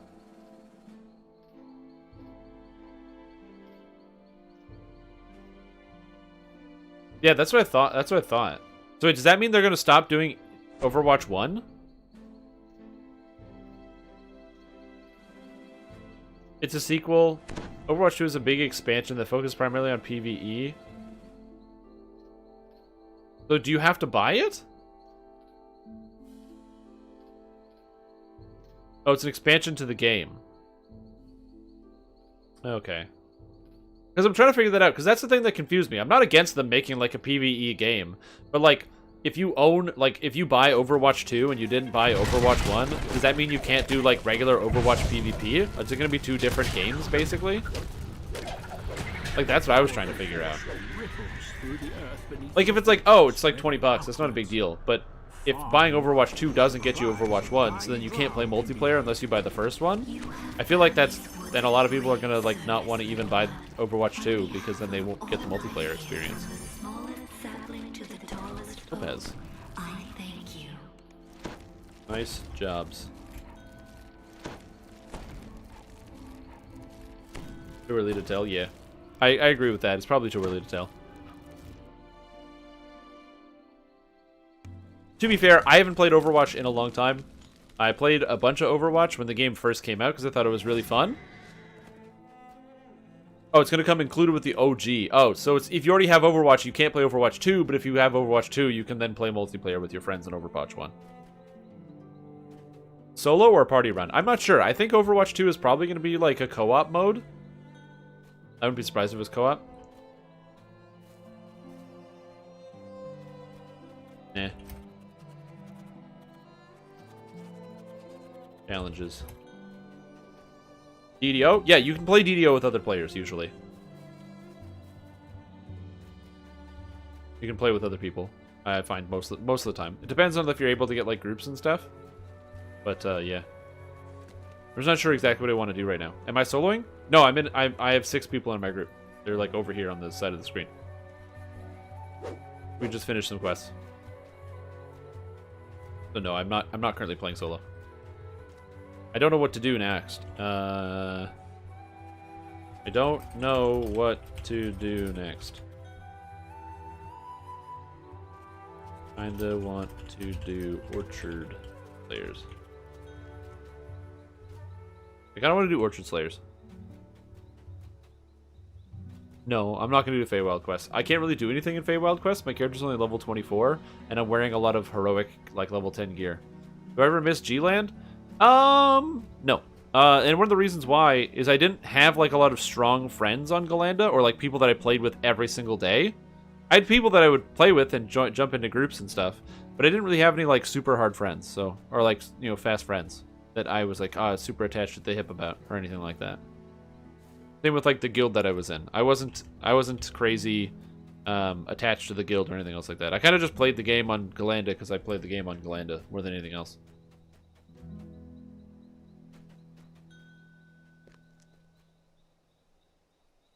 Three Barrel Cove? Yeah, I could do Three Barrel Cove. I don't really do Three Barrel Cove epics usually.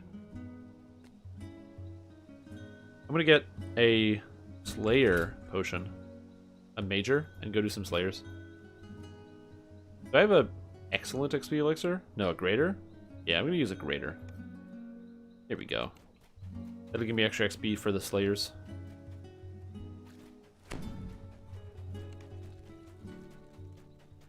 Orchard Slayers.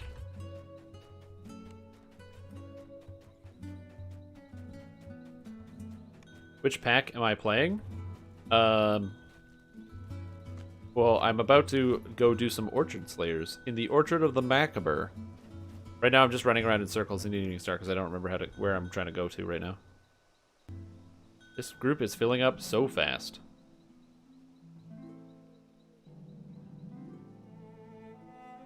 Teleport south to the Acropolis, and we're all there. Been debating on moving servers for a while. Yeah, for me, it's I enjoy playing with the people that I play with, and I'm currently in a guild that's full of like awesome and great people. So I'm pretty happy with my current results and what I'm doing. Go a guild ship? Nah, I can teleport. Come to Kyber. Kyber's a good server. There's lots of good people. There's lots of people, good people on Galanda, Kyber, Caneth, Starlona, Orion.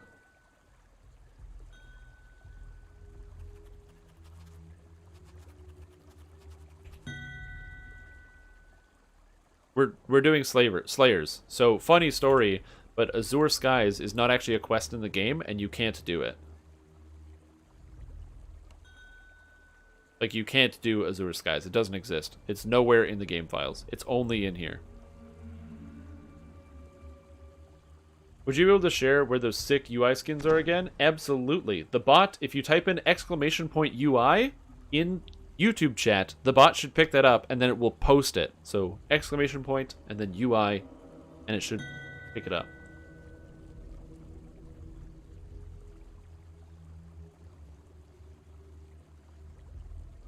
Whoops.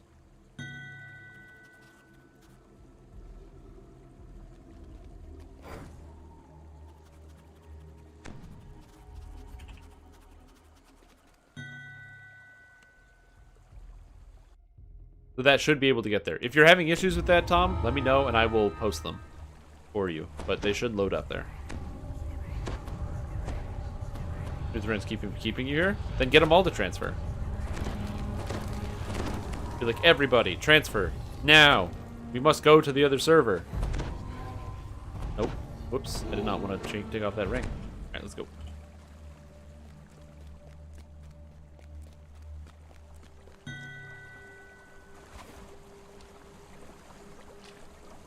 Nice, there we go. I might move to Argo so I can meme Stream Time when he's playing and maybe try to join Voodoo. I don't think the High Lords of Malkier are on Argonassen. I'm like pretty confident that the High Lords of Malkier are not on Argonassen. Like, no, they're definitely 100% on Sarlona.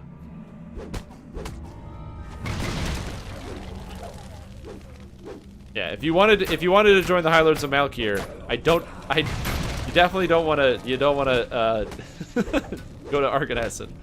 You'd be having a bad time.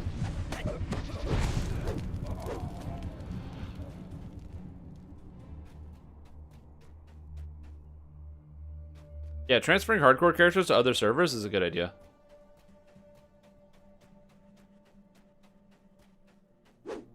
Yeah, so for those of you that don't know, weird DDO fact I got to learn when I went to the SSG offices is that the dungeon Azure Skies that I use there is funny because it's not actually in the game. There is no Azure Skies. Apparently when they were making the actual challenge dungeons, they had one called Azure Skies and they never ended up using it. However, when they try to delete it or remove it from the game, Azure Skies doesn't like that and won't let the game compile.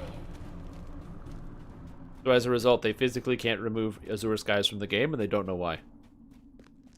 Because if they do, it doesn't work. But you also can't go there because there's nothing in it. It's unfinished content. So there's no door into Azure Skies, and you can't go there, but it is also an eternal part of DDO somehow.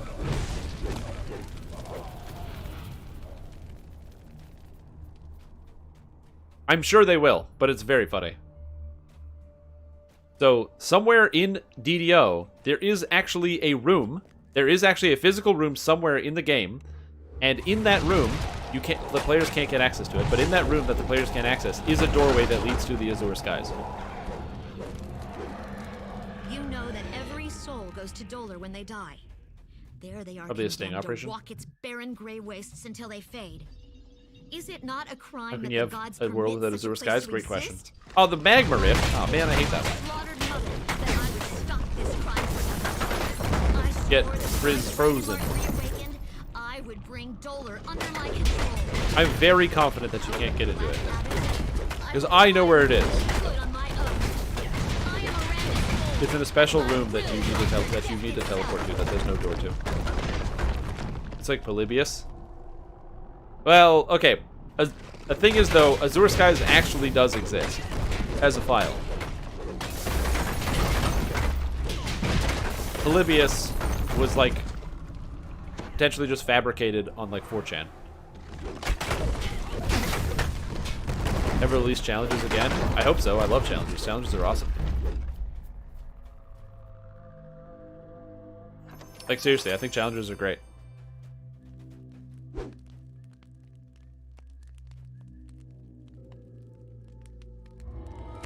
Okay, this guy is straight up a werewolf.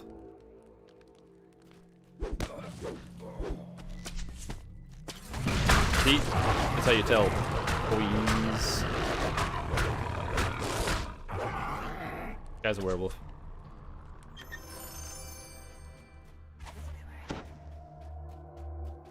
How did I know? I just click werewolf every time and butcher them. And if I'm right, then you get to fight werewolves. And if I'm wrong, then you just feel remorse.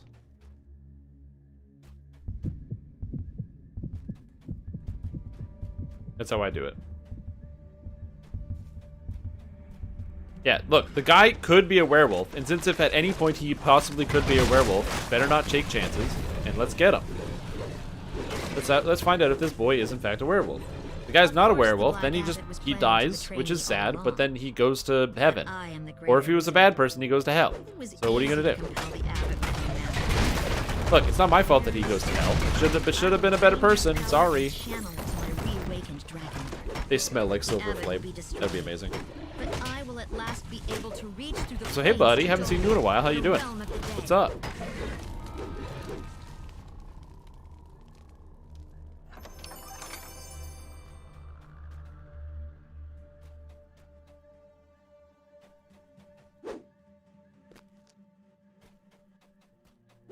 Take a look at the Fey loot. Yeah, Feywild loot's pretty good. There's so many different areas where I'm not sure exactly how I want to fit it into my current gear sets. Because in some ways, the Fey loot doesn't cover some stats. And in some ways, the Fey loot does cover some other stats. And also, I really, really like using some of the winter items on a lot of my characters. There's a lot of really, really strong universal winter items that just fit so easily. Like, you can basically fit 2 winter items in almost any character, and 2 more is 20% health, and I'm like, ooh, that's really good. It's a lot of health. And then you also get stuff like Insightful and Quality Con boots, and you also get stuff like the Dire Wolf belt, all of which is very, very, very good. But I'm not like fully certain. I haven't hard committed to any idea yet.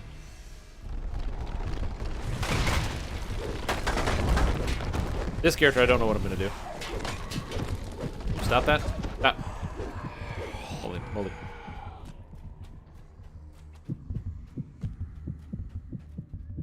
Boots in the belt. Oh yeah. Yeah, the deep snow boots are real good. I like them. I'm with you on trying to fit in that set.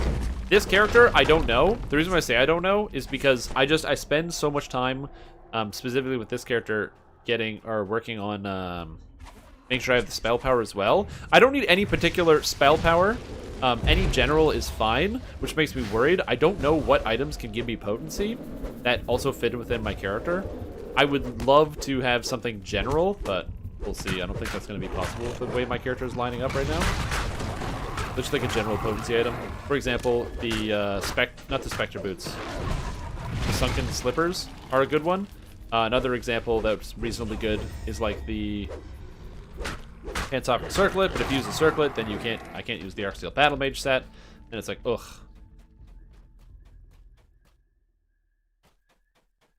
Yeah, so it's pretty good. There's a lot of good options in there. Picking up 20% health is really nice. But yeah, so there's going to be some work I need to do on figuring out the sets.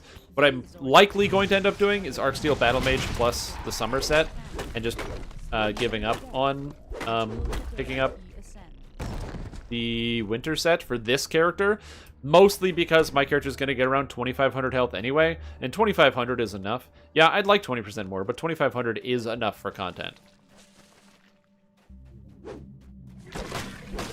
Yeah, well, the important thing to remember about this expansion is it was supposed to feature a level increase, so the gear was going to be at a higher level. But the level increase didn't end up happening, and so it really, for them, it wouldn't make a lot of sense to have items that are increased in level, because then that means that the power level of the items when the expansion, or when the level increase does come, has to be even higher. So let's just say we got like plus 23 to stats, then the gear after that has to be like plus 24, plus 25 to stats. And the numbers just get bigger, potentially, than they might want them to be. It's just so big numbers. And so they kind of had to just do it a lateral move and add different gear with different stats on it that isn't specifically better, but can fit other playstyles that might be underrepresented. Which means, as a hybrid player, I'm very happy about this gear set.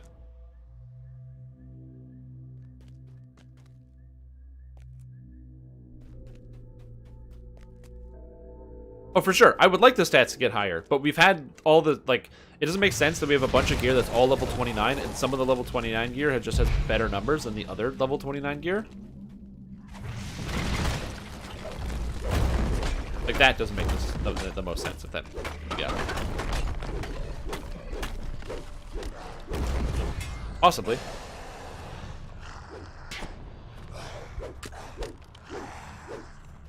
For you, Quell.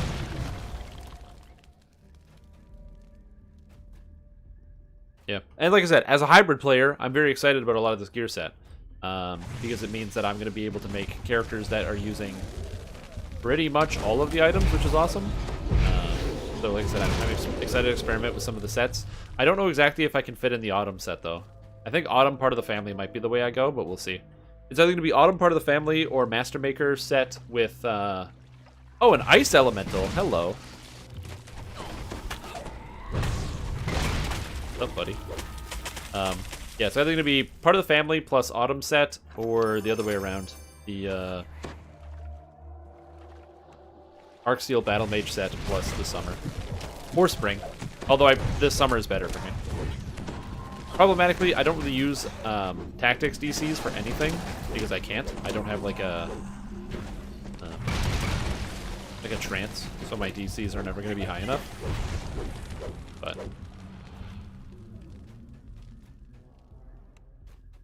you know what's really funny? When you say that you're happy that Feywild gear didn't completely invalidate Sharn gear, you're like straight up in the minority. That is the biggest complaint that most people have, is that Feywild gear didn't invalidate Sharn gear.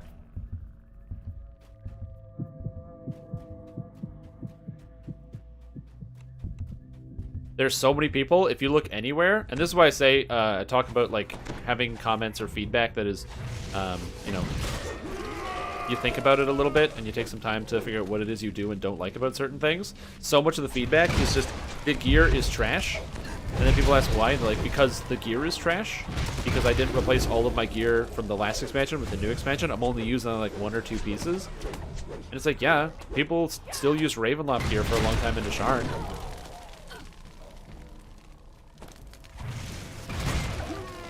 Oh, for sure, for sure. Also, it's important to note that all of the people that are saying the gear sets are trash are within 3 months going to be using a whole bunch of the items from the new expansion. That's also important.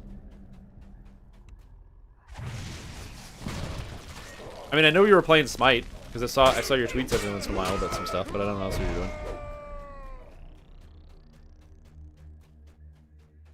Yep, I farmed out on my assassin. I had to farm out the daggers, pain and suffering. We did that last week. That was fun. Pain and suffering. It's like the experience of farming the daggers.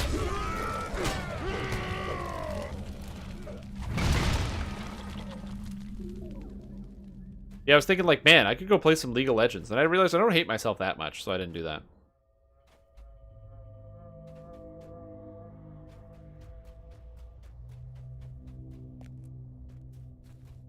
Yep. Like I said, I'm not looking for like constant abuse, so. Although the next time I go through a breakup, I'll probably reinstall League of Legends. You know, a good coping mechanism.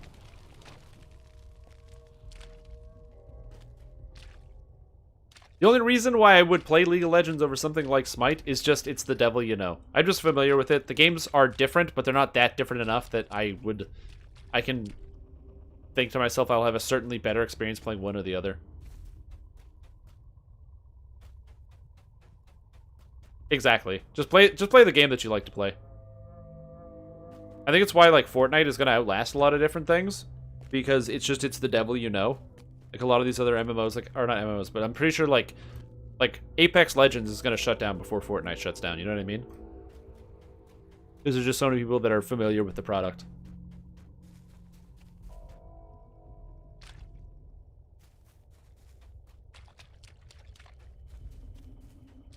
And then Dota is going to outlast all the MOBAs because Dota's not going anywhere.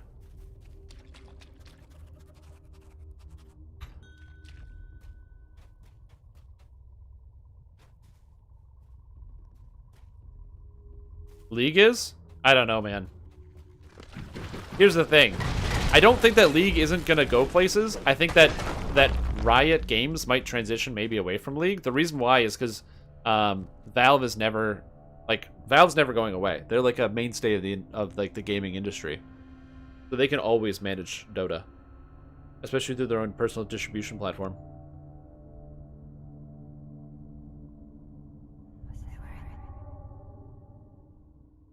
Word from far off giant. Now I will say, the big thing about League of Legends is they're also doing the branching out. They got the teamfight tactics. I'm sure they're gonna make another League of Legends based product. I wouldn't be surprised if they partnered with like some like EA and some other studios and made an actual like League of Legends story based video game around the characters or something. Yeah, exactly. Oh, Necropolis.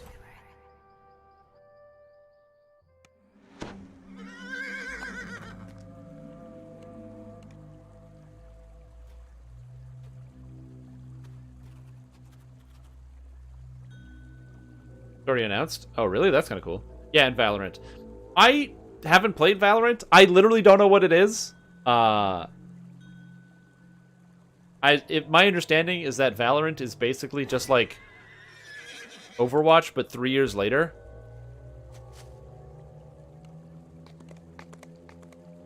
Yeah. It's like, you know, Blizzard's like, hey guys, we got Overwatch. And then Riot Games is like, that's a good idea. And then they release Overwatch 3 years later.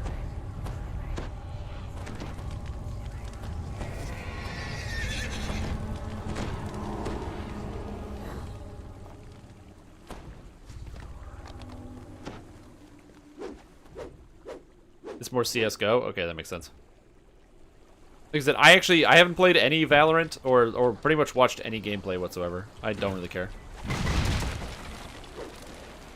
No, that's Paladins. Paladins is an Overwatch clone? Yeah, I know Paladins is an Overwatch clone.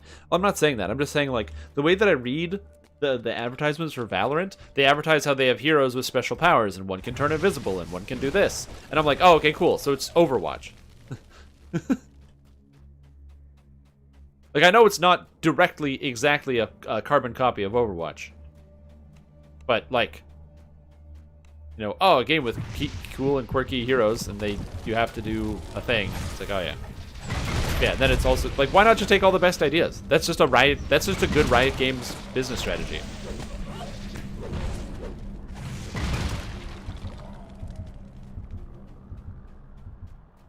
I don't know if this was true, but I remember reading something about, like, when Riot Games was first coming out, they would, like, scrape the Dota suggestion threads of, like, new heroes to add to Dota, and they would scrape through them and read through the heroes and then take them and just make them in League of Legends when they were still, like, developing the game.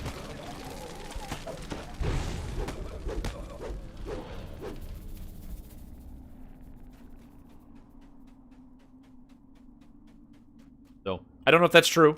I don't know. But apparently that's what they did. And then there was, like, some lawsuit where, like, a bunch of gamers or something were, like, really upset because their ideas got, like, stolen. And it got nowhere because what are you going to do? You're, like, just some gamer. And they're like, they stole my idea. It's like, yeah, they did.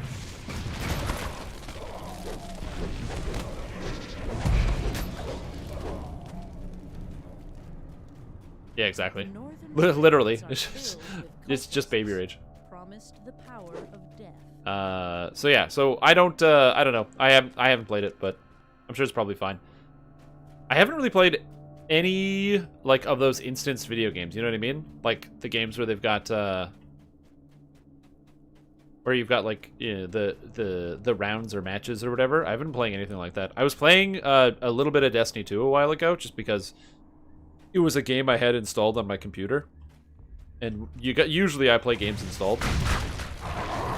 I recently uninstalled Call of Duty, just because I needed to get that solid state drive space back, and I couldn't afford the 300 gigs on my solid state drive for a game I play once every 2 weeks. So I got rid of that one. Like, realistically, the only game that I've been playing that has, like, rounds, or is, like, where there's no real progression, but it's just kind of you play the game because it's fun to play the game, has been Fall Guys, and that game is also just really fun. So, I have no problems with that. It's just a great game. I love it a lot. That, and with a couple of friends of mine, yeah, but the thing is, I play Fall Guys literally once every 2 weeks for, like, an hour. So for me, it has not gotten old at all, because every time I play it, I'm like, yeah, I'm playing Fall Guys, cool. You know what I mean? I would 100% agree that if you played it for, like, 4 hours straight, and you did that, like, 3 days in a row, I would probably also get bored of Fall Guys very quick. I play it very sparingly. R6 is your go-to shooter? Hell yeah. Yeah, I've done Fall Guys. Also, some friends of mine, we've been playing on the weekends. This game, you might have heard of it. It's kind of small. It's called Among Us, I think. I've been playing that one a little bit. It's a really small game, very indie. You probably never heard of it. This tower rises high above. And so that's been entertaining. I'm not very good at that game, so it's fine. Yeah, we'll play, like, every once in a while. It's really easy to play, too, because a bunch of my friends don't play any video games whatsoever, but you can get it on your phone, so we can all just, like, kind of play as a group, even if, like, there's people that don't have computers or whatever, you can still play on your phone. I'm not very good at Among Us. Actually, it's not true. The thing that I am bad at about that game is when I'm really, really caught, my brain freezes on a lie. Like, if I murder someone and then somebody else walks around the corner, I don't know why I don't have the gut brain reaction to report the body and then start screaming, I just saw so-and-so murder somebody. That never happens. My brain always freezes up and I just kind of get stuck because I'm like, oh no, I did the thing.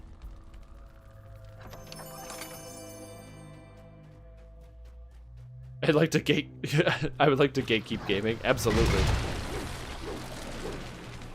No, you can't have fun unless you play this certain thing. These ornate tombs are the resting place of the Black Abbot's family. Invites me to that from the IRL. It's a fun game. It's really enjoyable, especially if you've never played before. It's just goofy. I don't know. I think that it's just enjoyable to play. Yeah, it's also like Town of Salem, except it's less complicated. I think the thing about Among Us is it's so simple, and it's so easy to understand.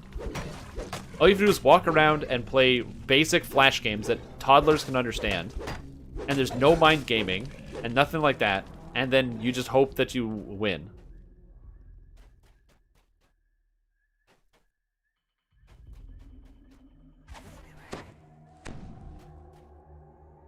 Yeah, I feel you on that one.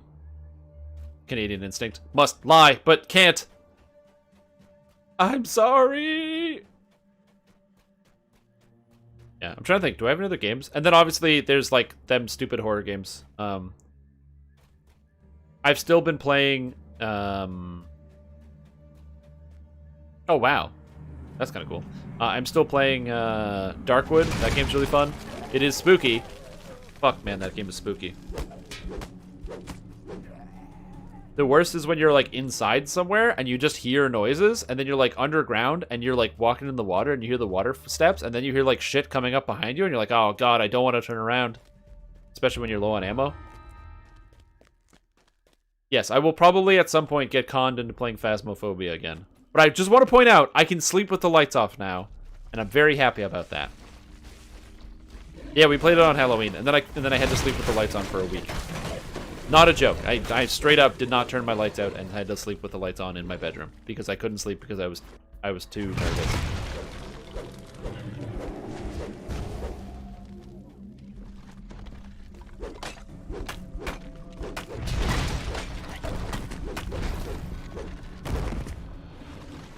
How many people are close to 100k stream stonks? It's a good question. I don't know. I'm probably going to be adding some bigger rewards, by the way. Yeah. I don't know why anyone would enjoy playing them. However, I will say it was admittedly very fun to play like with a couple other people. Got Eric's, got the hero, How We Doing, joined us. And then also we had our spirit guide, Ryantula from Twitch chat, who just jumped in and was like, don't worry guys, I got you, and he just led us right through.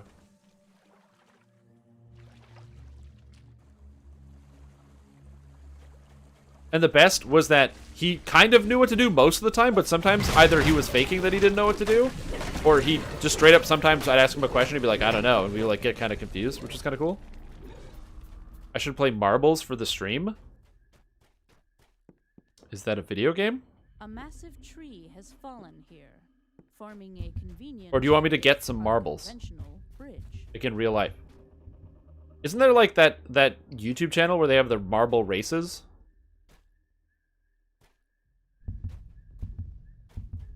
What are you guys talking about? Is that the same thing? You gonna make me Google it? Marbles on stream. This is apparently a video game I've never seen. It's a marble racing game for everyone. You can simulate races yourself and stream it on Twitch with my viewers. Oh my god, so it'd literally just be me commentating over a marble racing game?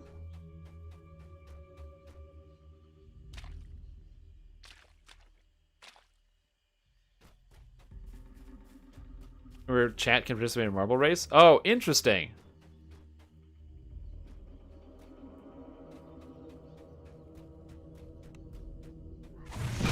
I love this idea.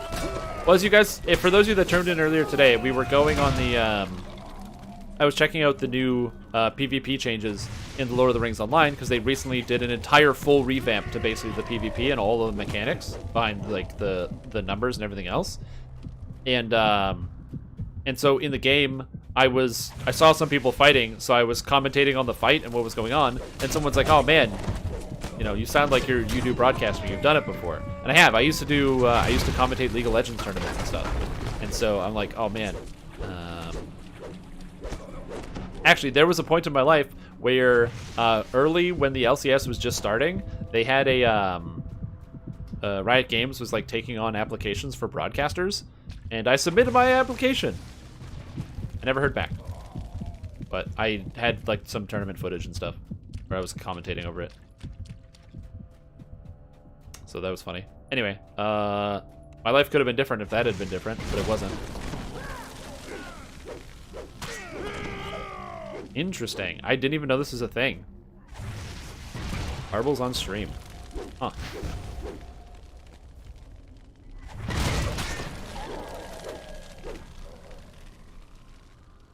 Marbles is when you do challenges based on who wins, though. What? It's a way to pick out winners in chat for random? Put peanut butter in my hair? I'm not putting peanut butter in my hair. What are you talking about? That's madness. Ever. I would never put peanut butter in my hair.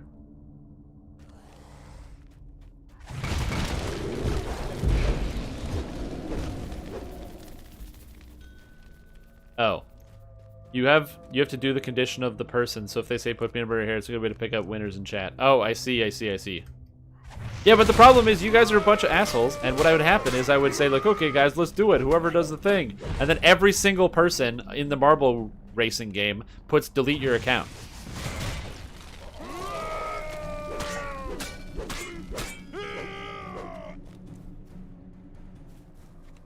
Oh, I put the conditions? Why would I put the condition? Terrible idea. You gotta put the power in the hands of the people! Mayonnaise in his hair? No, I do not want to put mayonnaise in my hair.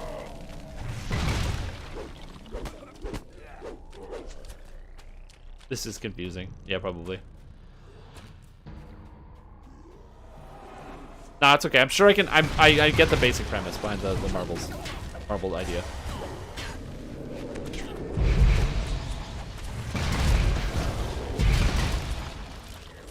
Oh, I didn't even notice. Oh, sorry. I was paying little attention. I didn't even know someone left.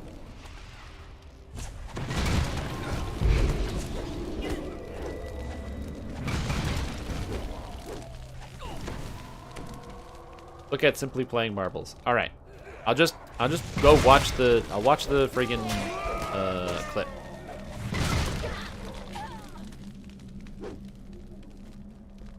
I'm just watching the clip right now. Yeah, that's a good idea. Afternoon glass of wine.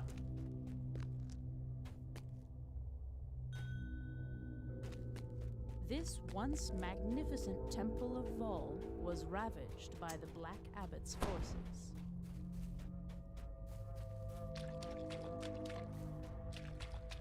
This is a really, really long trailer. I don't know why this is like 3 minutes long.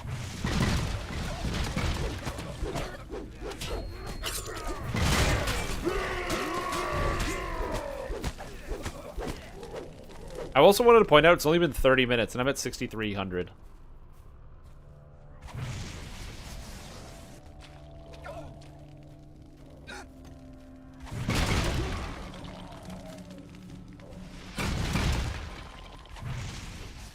It's not.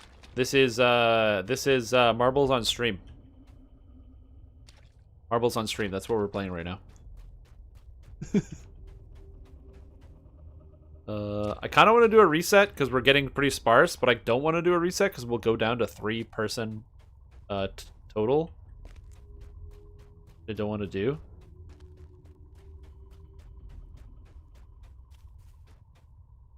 I'm going to shrine and then recall. Still your Fate Forged? Absolutely. You know how long it takes to go from 1 to 30? I made this character this week, I think. When did I make this character? This week? No, I think I did it last week. Yeah, I love Warforged. They're like one of the best races by a mile. How much is this game? Oh, Marbles on Stream is free? So I can download this for free? Whoa, I didn't even know that was free. I thought I'd have to pay for this service. But no, it's free. So then that means, in theory,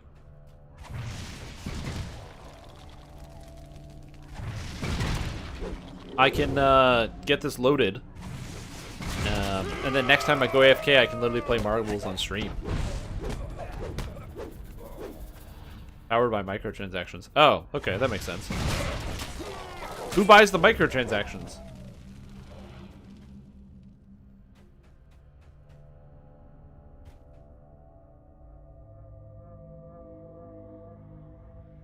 Do, like, individual people have to buy some shit for their own marble? What? I don't want to watch a YouTube video. How long is this YouTube video? It has advertisements for Pringles. I don't want Pringles. Alright.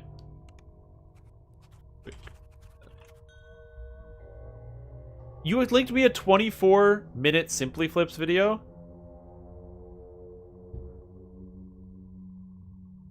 I'm not gonna watch this for 24 minutes.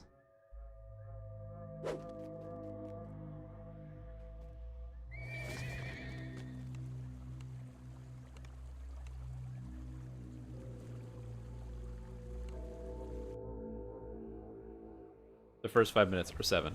I'll watch it at some point. Take it back. You want Pringles. And yes, I do want Pringles. I just don't have any. I'm trying to lie to myself, okay? Sometimes you can't have everything that you want all the time. Like I said, I ate some pizza, and that's outside of my usual realm of healthy eating that I've been putting myself through. So I'm trying to, reclaim some of that. So I gotta make sure I'm not eating Pringles and stuff. I ate a reasonable amount of chocolate at Halloween, too. Interesting. Alright, I'll have to get this loaded then and see how this works. I'm not going to do it today, but I need to eventually look at it.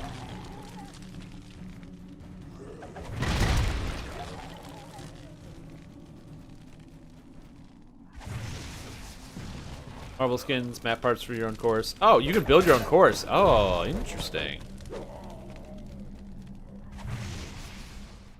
Yeah, it's not a bad idea. Marbles on stream is a very interesting concept. Whoever made this is a genius.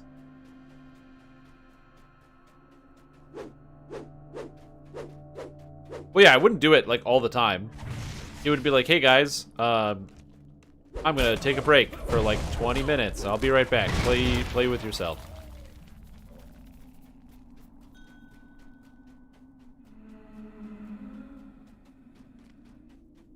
Three people racing.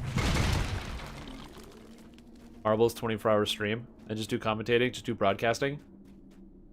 You have to monitor the game. Well, yeah.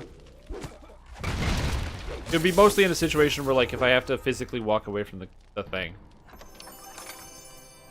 If the people who win. Yeah, I don't know about that. Crypts are filled with cultists, promised the power of death. Look, you guys are telling me that these are the ideas that I need to do. I don't need to, like, poison myself because somebody demands it on a live stream. Yeah, but what else are you, what do you guys want? Like, I ask people all the time, like, what do you guys want as channel point rewards?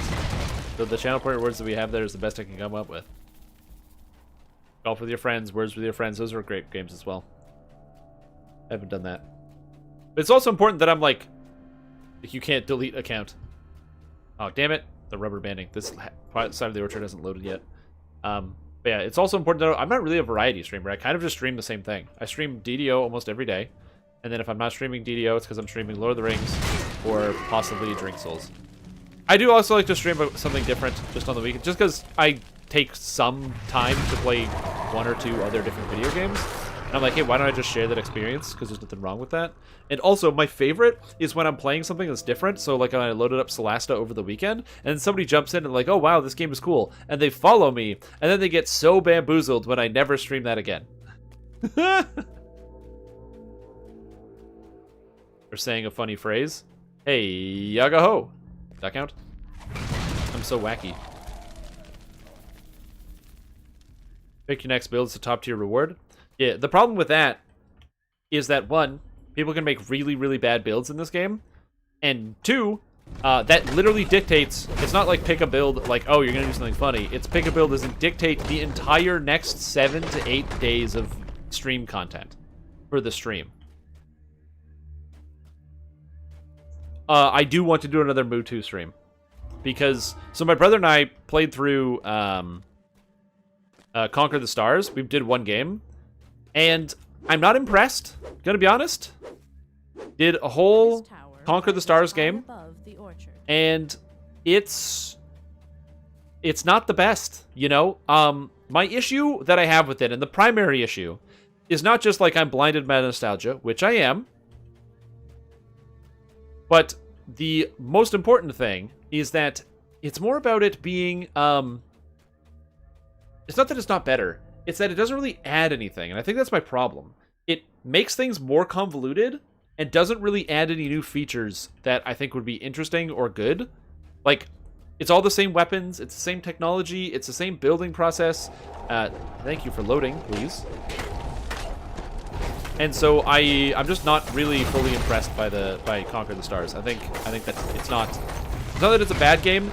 It's just I don't know why I would play it over Master of Orion 2 when I already like Master of Orion 2, and Conquer the Stars doesn't give me anything new to play with. It just kind of changes up the building time. It's basically it's more like a mod of Master of Orion 2, basically.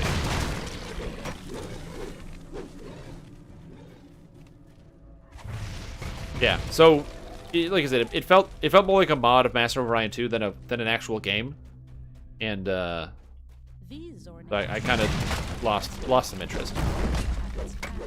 Plus, I didn't love all of the models as well. That and also, man, construction takes forever. The only thing that doesn't take long is building ships, and once I figured that out, that actually building. Trying to build up your worlds was useless, and you just build ships as fast as possible. I just built ships and killed everybody. It was like, oh man, I can't build up these buildings, but I can build like a ship in half the time. All right, build some ships, kill some people. All right, sounds good. Take their planets.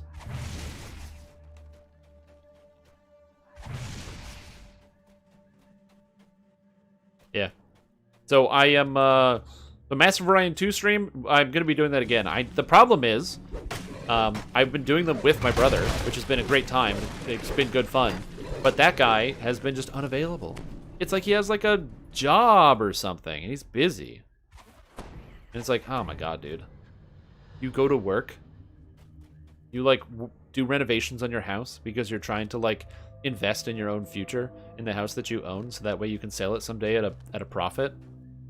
Really? That's how you're gonna spend your time during a pandemic? Fortifying your savings and building equity? Jeez, what a guy. I can't believe it. I know.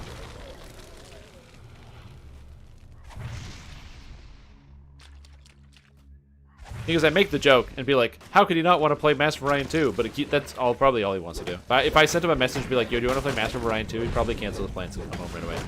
But yeah, Master of Orion 2 stream, I'm not going to say soon, but I'd like to do it within the next 3 weeks or so.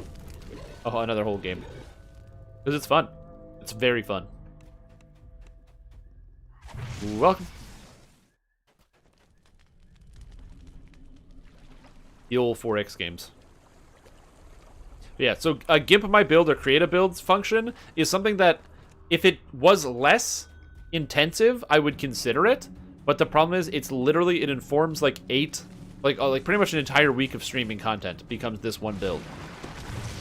So it's something that, if it was something that people could earn at a high enough rate, even if it was like 300,000 points, I can't see the point totals of people in chat, but I guarantee you that in like 2 months, there's going to be a few people that are up at that threshold.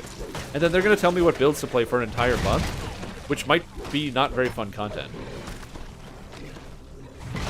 Take money for a GIMP build?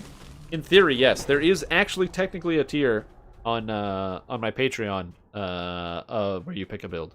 Because yes, I will take money. But I won't take watch time. That, and I also, the other big problem too is figuring out when to do these things. The big problem is, let's just say, for example, somebody wants me to do a build, but Feywild comes out, and I want to do something with Shifter or Fade or Illusionist, and somebody picks a build for me that's neither. It would literally hurt my brand and my business growing, because I can't show off this newest thing when the newest stuff comes out. So I don't get the YouTube views, I don't get the same Twitch views. So that's an important thing. Hey, I did it. Ooh. Yeah.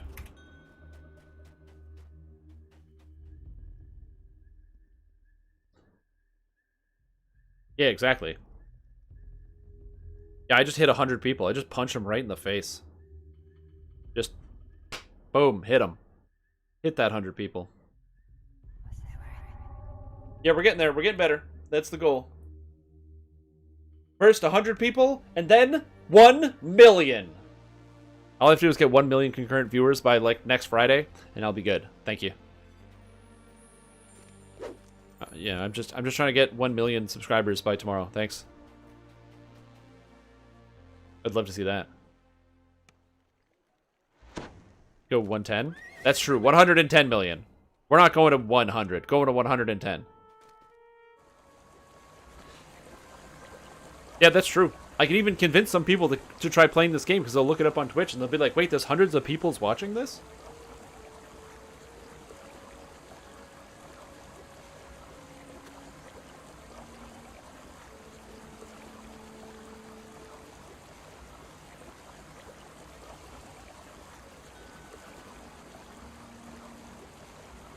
Alright. Now we level up. What do we take? I don't know. What am I using? Probably Torn? Oh, perfect two-handed fighting. I'm like, trying to think about my weapon. It turns out that doesn't matter. I have more powerful epic defensive fighting. View-botting? I'm not view-botting, dude. A professional DDO streamer? I'd love to be the professional DDO streamer. I'm very close. How many messages you'll miss? I don't miss messages all that often. I probably miss a lot, though. Can't pretend I see everything.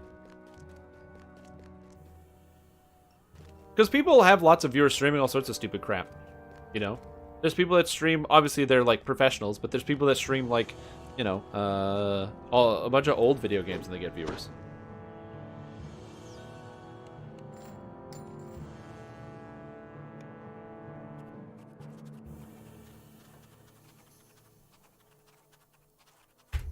Alright, right click. And leave party. And since I've left party, I'm going to quickly hit the washroom because I have to do that or else I have a bad time. So, I'll be right back. For those of you who are watching, please enjoy an ad. If you don't like seeing ads when you watch my content, consider subscribing. That way, you don't see any ads and it supports what I do so I can be here every single day. Monday, Tuesday, Wednesday, Thursday, Friday, Saturday, Sunday. When is this guy going to cut down his schedule so he's not streaming 7 days a week? I don't know. Find out next time on Dragon Balls.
Impressive, works. Good. There's a speedrun of Marble Madness on NES the other day. Dude had like 400 viewers. That's a lot of viewers, man.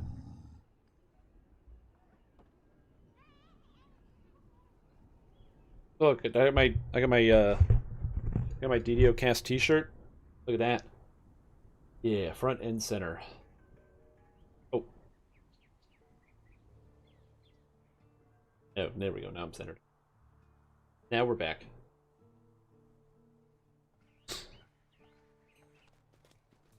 I have so many messages on Discord. Why do I have so many messages on Discord?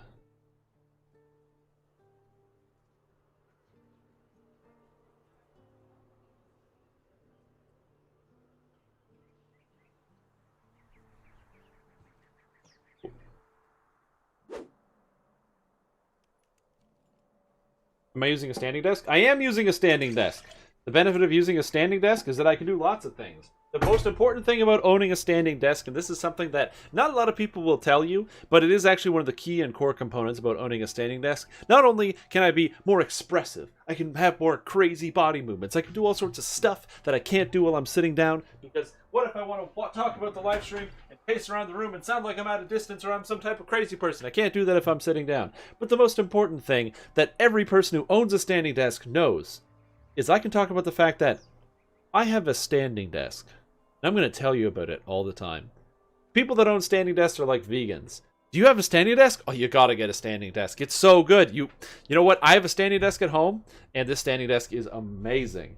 I didn't realize it. I never knew what it was like to be a vegan, because they tell people about the fact that they're vegans all the time, and I was like, why would you do that?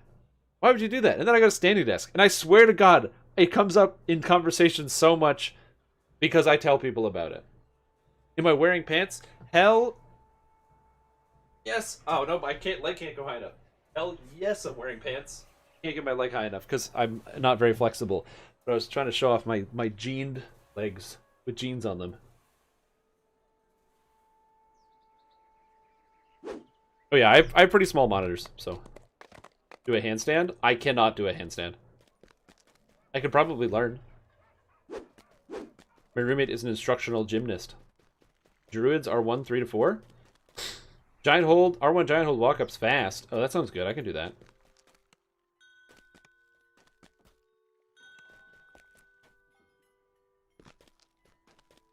Yo.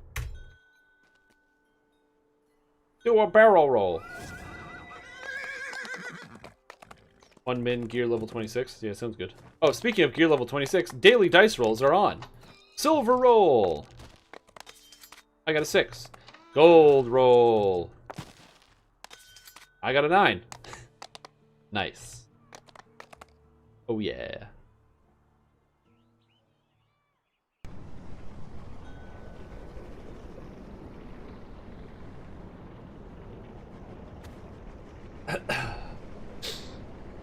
Nah, dude, that was a classic. I got 69. That's like the goal. That's ideal. Trial and maze? Okay.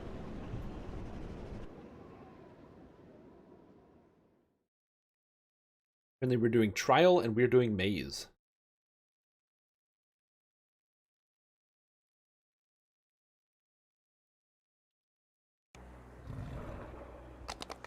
I don't know why I'm even wearing this headset. I have no sound coming through the headset whatsoever.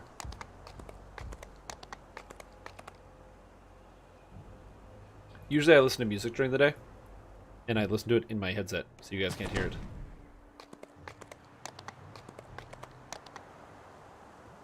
Woo!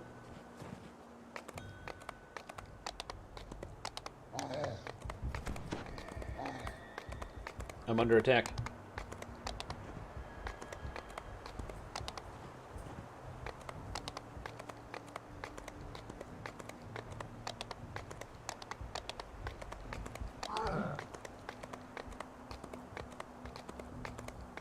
Yeah, I do it so you guys can hear it. So I have my game sounds coming through these speakers that are in front of me, so I get the real surround sound experience when I'm playing the video games, and it's like, oh, and it's like the surround sound experience. But then the regular music actually just comes through my earpieces. These earpieces. It's great.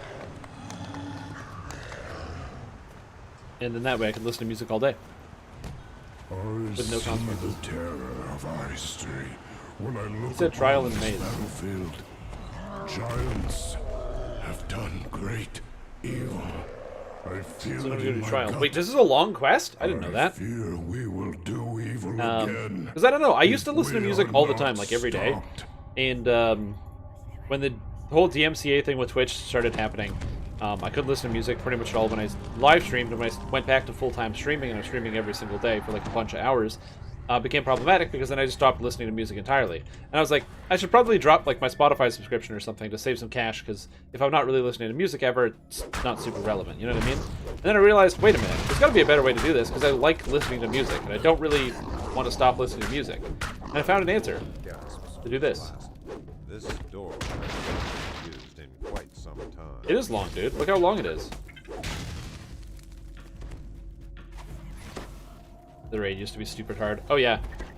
To be fair, if you don't know what you're doing, you can still get bodied by that raid, because there's a lot of high damage monsters in that raid. Oh, whoops.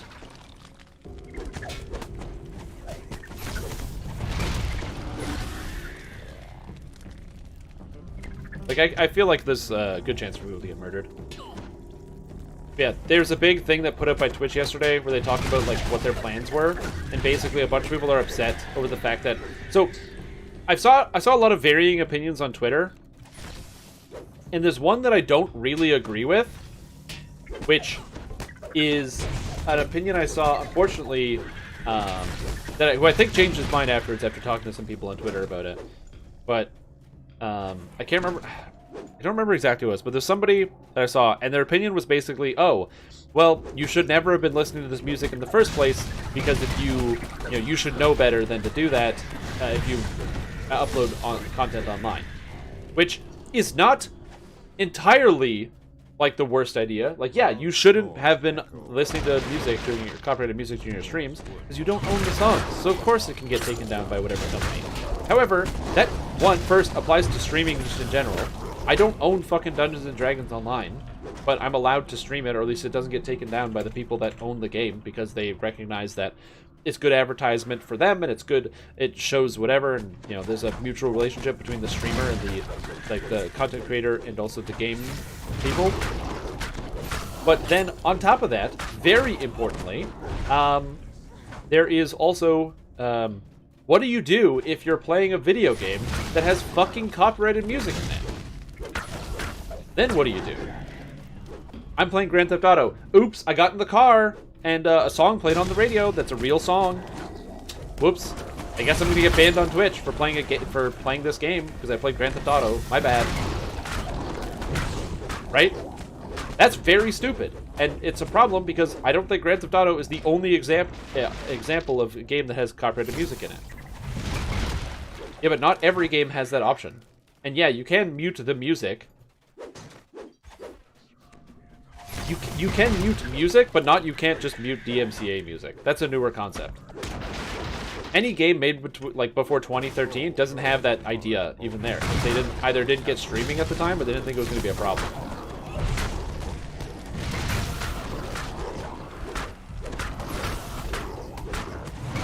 So, like, to me, that is just a big issue that I don't know if these companies have any interest in solving, even a little bit.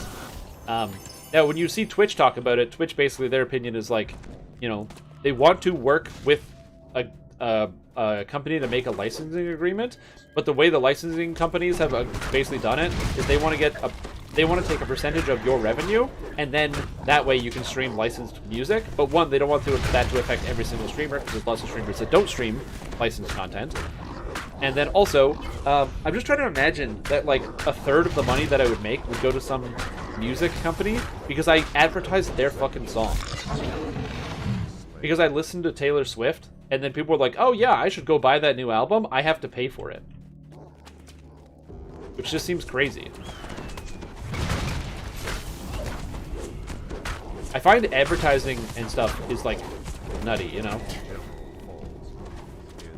Because you have some other times where, you know, advertising companies will pay artists not artists, but they'll pay people on Instagram like $100,000 to advertise their product. But then, if you want to have a Coca-Cola logo in your movie, then you got to pay Coca-Cola a bunch of money. But sometimes, if you want to have a Coca-Cola logo, you don't have to do that, and they'll pay you to put it in your movie. It just depends on what the deal is and who wants to have one thing and their product represented more. And it's like, I don't know. I just find it's very stupid. There's no The issue that I have is like there's no control, you know? There's no, or like anywhere, there's no in between. Yes, I have to adhere to American laws because I stream on an American service. That is correct. Which is why I can't smoke weed on stream. Because you guys know I'm the 420 Blaze It King. Looking out here being like, oh yeah. Taking like mad bong rips straight to the dome. That's what I'm doing all the time. I'm just like the biggest weed smoker ever. 420 all day. But because you can't smoke weed everywhere in America, if I like go on here on my live stream, I get banned on Twitch if I smoke weed, dude. It's crazy. And yes, also the laws are just dated and old and stupid. Again, and it's just bad advertising. Yes, have one of the largest media platforms on planet Earth, which is like live streaming, that is burgeoning and probably going to become a mainstay media platform, like within a reasonable time frame. Yes, have that platform have no copyrighted music on it. Yes, music industry, would you like to have zero access to this entire industry, like this entire section of media? Just imagine these biggest companies are like, yes, that's right. The newest burgeoning form of media, live entertainment, which is probably going to take over all of entertainment in near entirety. Yes, let's have no part in this and make no money off of this because we don't want to make any money. Yeah. What the hell is going on? Yeah, you're not supposed to. You can get banned on that. If somebody reports them, they can get banned. It's just like the fact that you're also not supposed to be inebriated on stream, and I don't know who would do that. You're not supposed to be under the influence heavily on stream. Bad for advertising or something. I don't know. But also, no, for the record, I do not smoke weed. Not that there's literally anything wrong with smoking weed, I just don't like it. The few times that I have, I've probably smoked weed maybe like 7 times in my life. And it's like, I've had experiences that have ranged from very bad to fine. I had one experience where me and this other guy, we smoked a joint, and then we went to Subway, and I could not order my food. I was too nervous. I like didn't know what to order, and I couldn't focus enough. Because then the person kept, like, I would, like, start ordering, and then I'd trail off and lose focus, and I'd turn around, and he'd be like, dude, you gotta order your food. And I'm like, what? I have to do what? I'm like, oh, I'm at Subway. Like, I couldn't keep my head on straight. And then we went back to the hotel room. I was traveling. It was for work. And we ate the Subway and watched Futurama for 4 hours, and then I went to sleep. So, like, was it a great experience? No. It wasn't transformative either. It was fine. Like, I didn't have a bad time, but I couldn't tell you what the fuck we watched. You know what the washroom is? Yeah. I'm the guy who eats edibles. Well, I'm also asthmatic. That's why Stream Tom Drink Souls got canceled. No, Drink Souls got canceled because drinking is drinking is expensive, and so I can't do Drink Souls every week because then my alcohol expense becomes too high. And also something liver. There's something in there about the liver.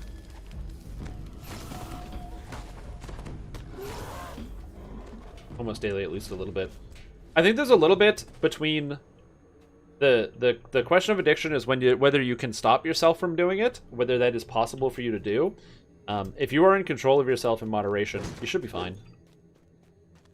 Which sword do you use now? Epic Sword of Shadows? No, I don't have an Epic Sword of Shadows. I have a regular Sword of Shadow. Level 10, baby. Oh, yeah. The alcoholic fatty liver condition? I don't know if I have that condition. But yeah, so that's why I am also, for the purposes of, like, not dying, I'm trying to also not drink all the time. It's a monetary thing and whatever.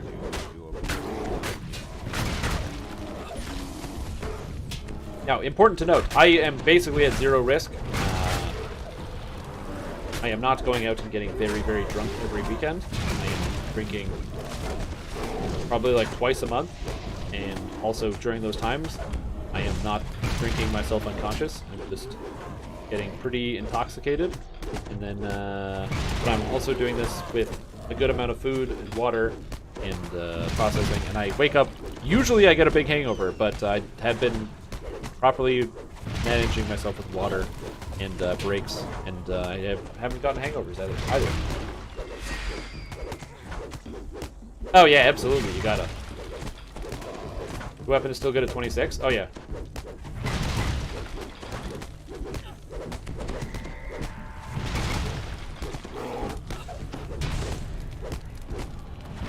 Yep, so I know, I love this weapon. It's great. As I said, I'm gonna make a build video about this. Your mileage may vary. You will kill stuff just like I do. It's just gonna be slower if you don't have a Sword of Shadow. That's it.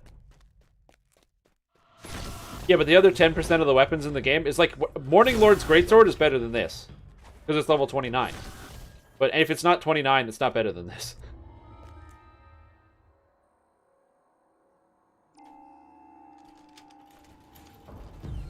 Yeah, I don't drink any alcohol whatsoever unless I'm, like, deciding to sit down and drink alcohol.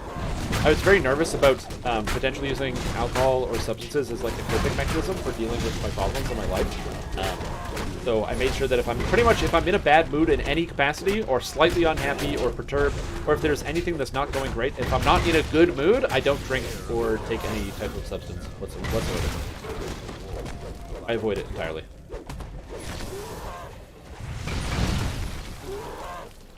That's like that's my personal rule as to how I keep myself, like, focused, I guess. Really? I've given away at least 2 Swords of Shadows. Because I got one, and then I'm good enough.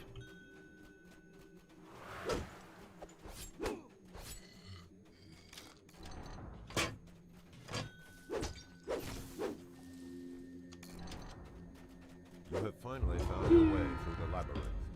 Malkian the Mad must be near.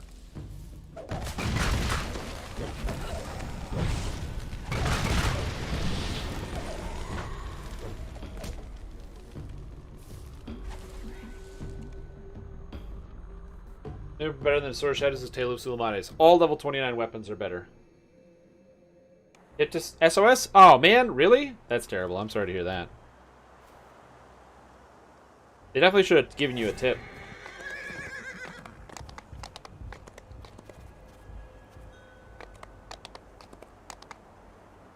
Had to pay $30? Oh yeah, because you had to transfer it. Yeah.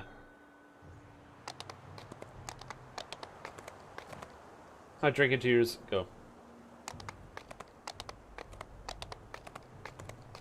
That's about drinking a year or 2 ago? I mean, yeah. It is literal poison. That's literally how it works in your body. But to be fair, that's also, like, concentrations as well. So, like, for example, in theory, basically every bit of medicine you take is in some level a poison at the improper dose.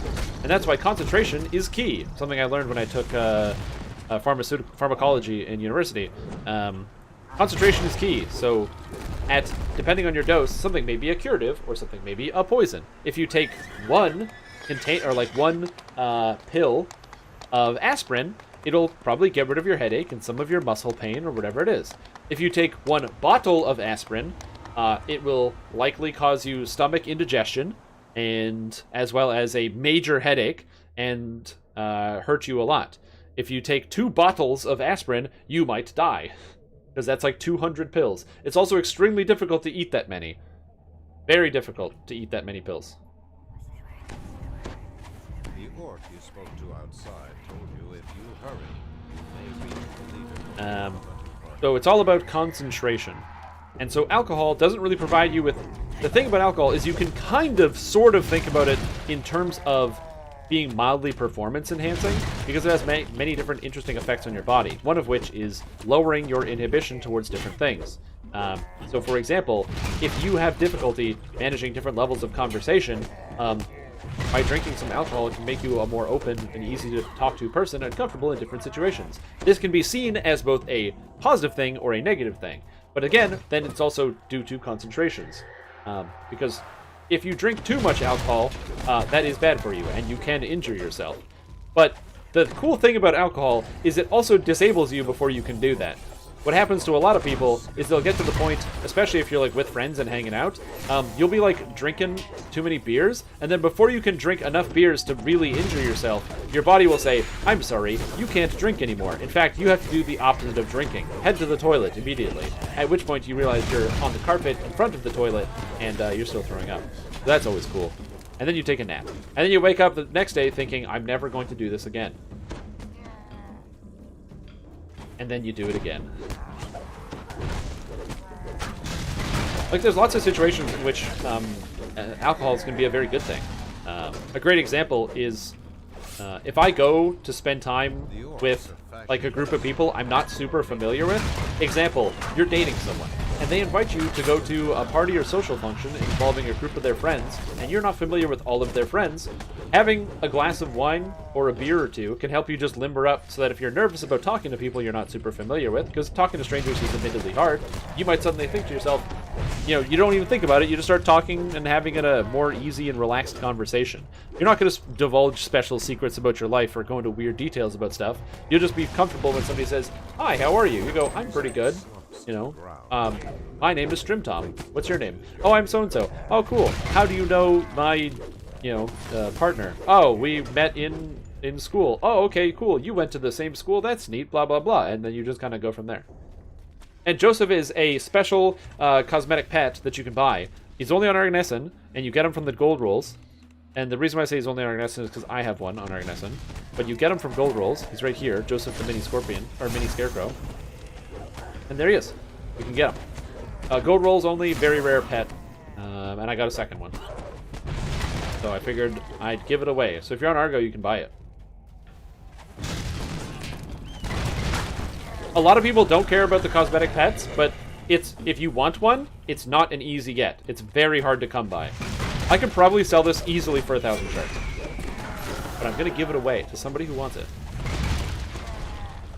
You hear the unmistakable grunts and groans of Hobgoblins.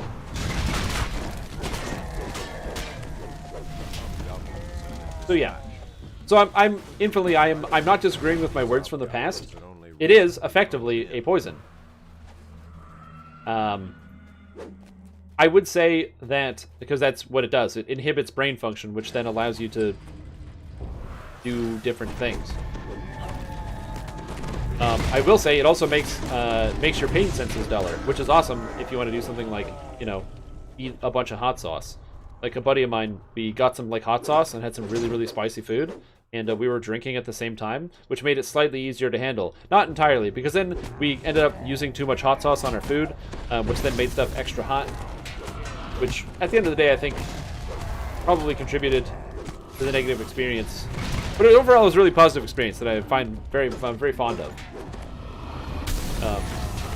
And overall it's really hard for me to call simply having some alcohol a huge vice, because some of my favorite and best experiences in my whole life have also just involved having a couple of beers sometimes.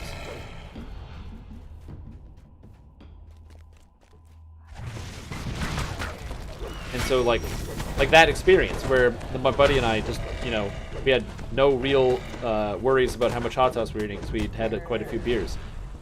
Or the time where it was at Christmas last year. I don't know if I posted the pictures, but so my old roommate, we used to do Secret Santa in our group of friends, and so I think we still do, but we didn't do anything last year because we don't do it every year. We kind of swap years. But what he would used to do to everybody is he started with me, and he got me, and he gave me a container that was full of Jell-O. And so it was a wrapped up present, and inside it was a glass container with a spoon and a jar of Jell-O, and I had to eat my way in to get the real gift, which is inside the Jell-O, which turned out to be a pack of Pokemon cards. And in my Pokemon cards, I got a shiny Mewtwo, which was very cool. I still have it. That being said, and yes, we were very much grown-ups. This was 4 years ago. 5 years ago? This is 5 years ago. Anyway, since then he's upped the ante on his Jell-O pranks, and when we lived together, we decided to go all in on our Jell-O pranks, and on his Jell-O prank, and we combined our efforts together. So what we did is we hosted a contest, and it was a gingerbread person decorating contest where we gave people, sponsored by Doritos because we had lots of bags of Doritos around, and we gave people all sorts of different tools to decorate their gingerbread people, and we had the gingerbread people already there, and everyone had to make a cookie. Then me, my current roommate, and my previous roommate got together, and we judged these cookies, okay? So we brought all the cookies up, and we judged them all, and we went through. The guy that won was actually a buddy of mine's, but this guy Graham, he made the Doritos sheep.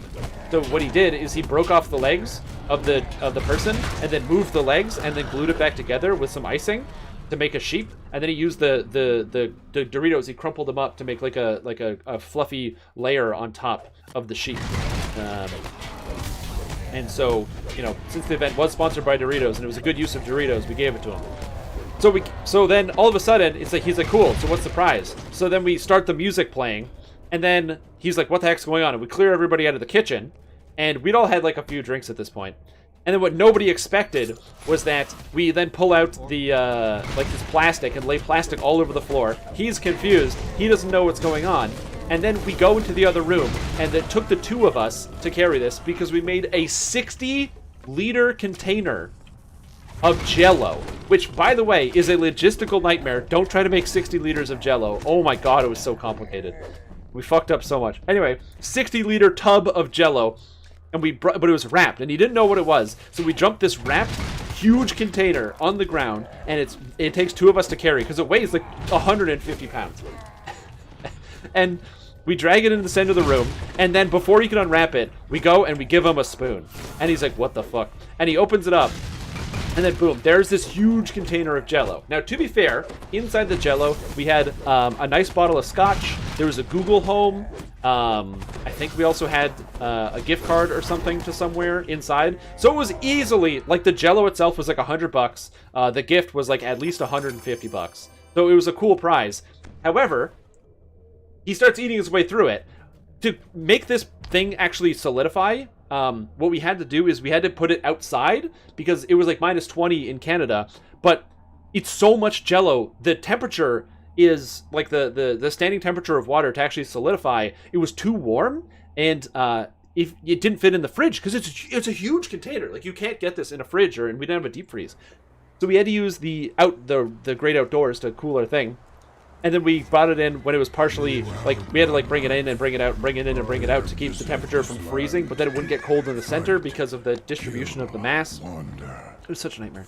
Anyway, eventually we got it just right, but it was very cold. So then he's trying to eat through this, and he's like freezing, and he's trying to get through the Jell-O, and then he starts digging his hand through, and everyone's eating through the Jell-O. And then you know what happens? We got him at the bottom. He pulls out the bottle of the scotch, and he's like, "Oh wow!" It was like an some like $100 bottle of scotch, and he pulls out the Google Home. He gets all excited, reaches in, pulls out the Smirnoff Ice, baby. We iced him, and then he had to chug the whole thing.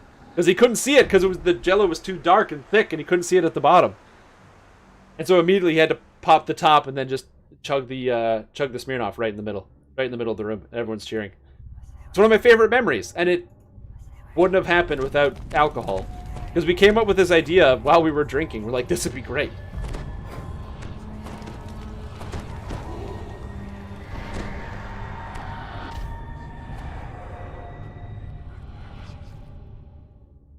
Yeah, that makes sense. I would say if it's something that makes you uncomfortable, don't ever feel pressured to do something that somebody else is doing infinitely. If just because other people like to enjoy alcoholic beverages or other different things, doesn't mean that you have to. You can do whatever you want to do. However, I would also like to say that if you find yourself at all curious and willing to try out new things, given the fact that all across North America, almost every single human being drinks alcohol, there is a good body of evidence to say that you'll be fine. Because basically everybody is fine. But so if you find yourself in the opportunity and you're feeling curious, follow your instincts and use your best judgment. Also, if it makes you feel comfortable, more safe, be with people that you like and know and feel comfortable with, and often defer to the expertise of adults that are nearby. But most importantly, if it's something you don't, hey, who closed that door? If you don't want to do it, don't cave to pressure. Be yourself. That's the most important thing. Nice. Yeah, the game doesn't hitch for me very often. The only time it does is if I play for like 15 hours without resetting the client. And then the game is like, you didn't reset me.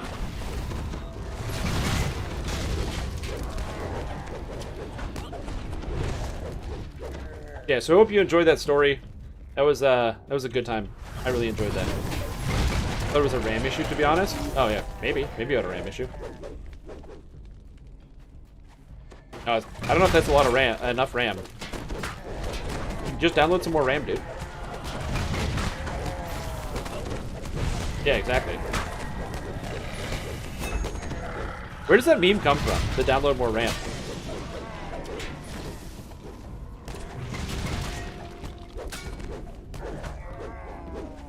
Yeah, exactly. People should be able to respect you. And your friends will definitely respect you. But however, just be aware that if you decide to be the person who is sober, if you're the person who decides to be sober and not have anything to drink, you will most likely be asked to both A, take care of people when they are drinking a lot, because sometimes sober people or drunk people don't really remember exactly when they should be getting home, or how to get home all of the time. So, you know, you just got to make sure you shove them in a cab and they're all good to go if you're out partying with your friends or something. And also, designated driver. Oh, man. Oh, it's just a website? Oh, yeah. I feel like there's probably something that came from, like, the news, you know what I mean? Where they were like, oh, how do I just download some more RAM onto my computer? Like, and it's like some news person who just doesn't know what the hell they're talking about. So they're just trying to sound interesting for the purpose of the story. And all of the octogenarians that are listening to the program. Oh yes, that's also true. If you don't drink anything and you are the designated driver, tell the bartender. They'll just give you Coke for free. You don't have to pay for it. That's also very, very true. Because I've been designated driver several times. Not because I didn't want to drink, but just sometimes you don't always need to. And it's good to pass the buck. And like with my last girlfriend, when we would go out places, I would usually be designated driver, and she would drink. And so you just get there, and they'd be like, "Oh, what can I get you?" And I'm like, "Oh, you just go, I'm driving. I'll just have a Coke." And they're like, "Oh, cool, no problem." And they just give it to you. They don't charge you. They just give it to you, and you're like, "Okay, thanks." Because it costs them like $0. Yeah. Oh no, it's because like the Coke that you get if you go to a bar is basically just like syrup, right? So it's just like a fountain drink, which costs $0. It's the same thing as it's like coffee. You know, somebody wants a coffee, like you get a coffee at McDonald's, it costs you like $2 or whatever it is, but the coffee costs the actual company effectively zero. It costs like the cup costs more than the actual coffee by a large margin. By like a large margin, actually. It's amazing how much more the cup is than the coffee. The gas station that I worked at, I had to do the purchasing for all the stuff, so the coffee, the cups, and what have you. And man, yeah, it is astounding how much more expensive the coffee cups were than the actual coffee itself. Time to find the giant's relic that brought you here. Like, why am I paying so much for this?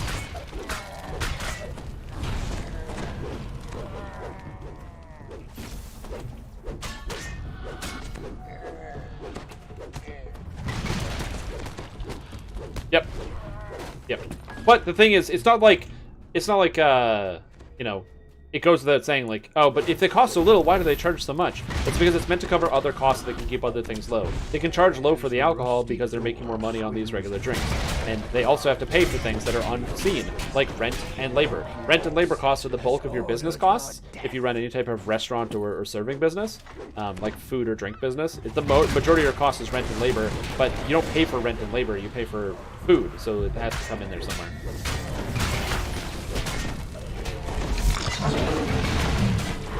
Absolutely. One glass of wine and it all goes down. I need to buy some wine. After I upload my video tonight, I might go to the alcohol store tomorrow. #1 daily cost? Interesting.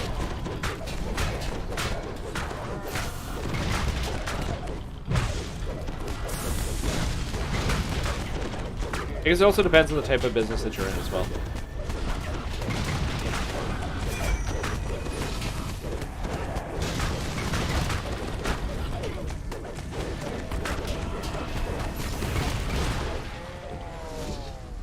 Right. Now we're on Cryan Foundation. Yay! For some reason, every time I hear Foundation, I see somebody types in Foundation, I always think of Foundations of Stone, which is an area on Lord of the Rings, which has nothing to do with this video game. Well, not nothing, because it's made by the same company, but close, that thing. As of icons trying to find an icon for a Feywild item. Find an icon for a Feywild item? Which Feywild item? Perhaps I can guide you.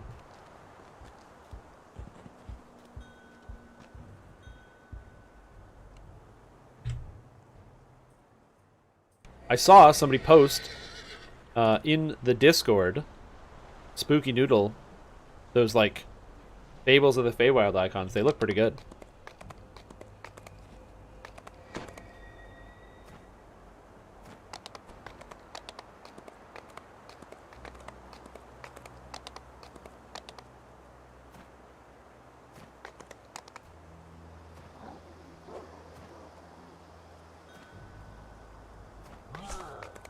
Adamantine bracers without the twist border.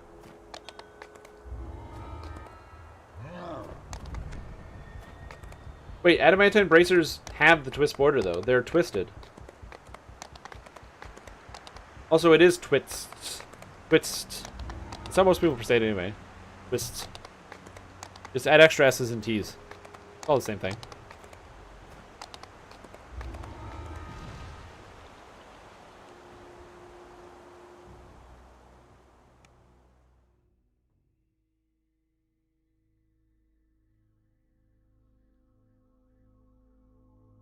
No, there is no non-twisted version for the adamantine bracers. The non-twisted version is called the cold iron bracers, I believe.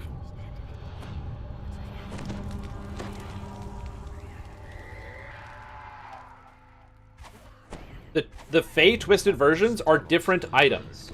So, for example, the Fey twisted, like, you have the different helmets. You've got, like, the Crown of Fallen Leaves, and then you have the thing that the item that goes with that, or the Fey twisted version, is the Paladin one whose name I can't remember. Or, like, you have the wolf belt and the bear belt. They're different items. The twisted version are different. It is different. I think the only one that isn't like that is the Sphere of Souls, and I think that is likely a bug.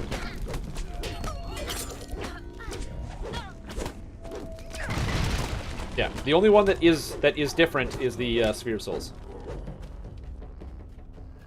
And there's like 100 Fey Twisted Sphere of Souls, so figure that one out.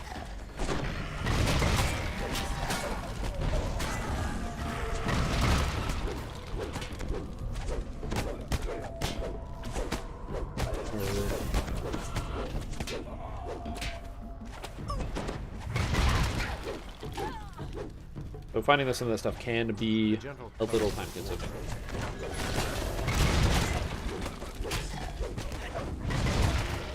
Yeah.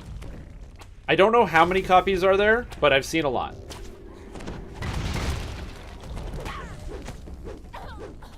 Like, I have two personally, and then somebody else has it in my guild. The people have ones that are different. And the problem is, if you want to get them, you have to find Fey Twisted chests. And that in itself is not really a problem, but, you know, it's just not something you're going to know where that is exactly. How to use adamantine plating? Absolutely. So adamantine plating. It gives you effectively heavy armor. However, very importantly, you count as wearing heavy armor. This is not the same as you are wearing heavy armor. Because you count as wearing heavy armor, you get the benefits of wearing heavy armor. Which means your base attack bonus gets multiplied into your physical resistance rating. That's why I have 170. Your base attack bonus scales the amount of defense you get from armor. Okay? So, if I just pull, I can like pull it up. But yeah. And then on top of that, it also has, whenever I wear a docent, it gives me the adamantine plating effect. I also have, like, the adamantine plating armor class bonus. I also have minus 35% arcane spell failure. Now, this is not the same thing as wearing heavy armor. Like, it's like, I have the effect of wearing heavy armor, but I am not. The reason why I say that is, number one, I do not need heavy armor proficiency. I am not wearing armor. Okay? There's no armor on my character. Since I don't need heavy, which means I don't need heavy armor proficiency. My character is heavy armor. So you do not need proficiency to get all those bonuses. Normally, if you want to get your PRR to apply from your base attack bonus, you need to actually have proficiency. I do not need proficiency because that is not how my character functions. So that's very important. The Arcane Spell Failure, I can just wish that away because Eldritch Knight gives me 15% reduced Arcane Spell Failure here, and this gives 20% Arcane Spell Failure here, for a total of minus 35% Arcane Spell Failure, which, conveniently, my armor gives me 35%. It's important to note that those abilities apply separately to armor and shields, which means if I had my armor and a tower shield, I would have 35% Arcane Spell Failure from my Adamantine Plating, and 50% Arcane Spell Failure from my Tower Shield. Those two things together is 85%. However, I'm left with only 15% Arcane Spell Failure after my ability, and that's because the minus 15% and the minus 20% apply to both the armor and the shield independently. So it takes 35% off of the armor, bringing that to 0, and it takes 35% off of the shield, bringing that to 15%. Meaning, if you get a 15% Arcane Spell Failure augment, you can throw that into a Tower Shield and have no Arcane Spell Failure while wearing a Tower Shield as an Eldritch Knight. Also, all the Feral Crystal weapons are some of the best looking weapons we have ever received in Dungeons & Dragons Online, and I cannot wait to see what all the raid weapons are going to look like based on that. Does that make sense of how I use Warforged plating on an Eldritch Knight? Do you have any other questions that I did not answer? Also, I apologize if I spoke relatively quickly. I'm passionate about this character class. It's one of my favorite things to play. Warforged Eldritch Knight is just like literally the bread and butter, and if I had to pick one thing to play every single life of, I could probably pick this. What is it? Cat is just sitting here. What? Yeah, she's just chilling. Were the raid weapons on Lamb? I think the weapons were on Lamb, yeah. Yeah, Eldritch Knight sucked. No, it's good. She wants to squeeze treats. Okay. Stop bothering me about it. I'll buy them. How expensive are the squeeze treats? Hold on. Squeeze treats. Oh, I can buy them at Walmart. For $2.48.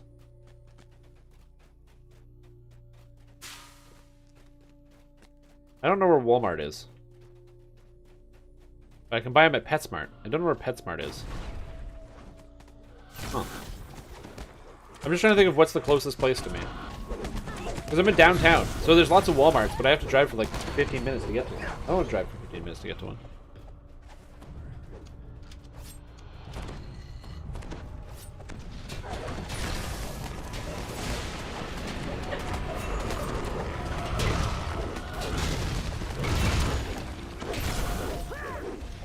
The cat just did something incredibly adorable that I can't describe to you. I just want you guys to know it was one of the most adorable things I've ever seen a cat do.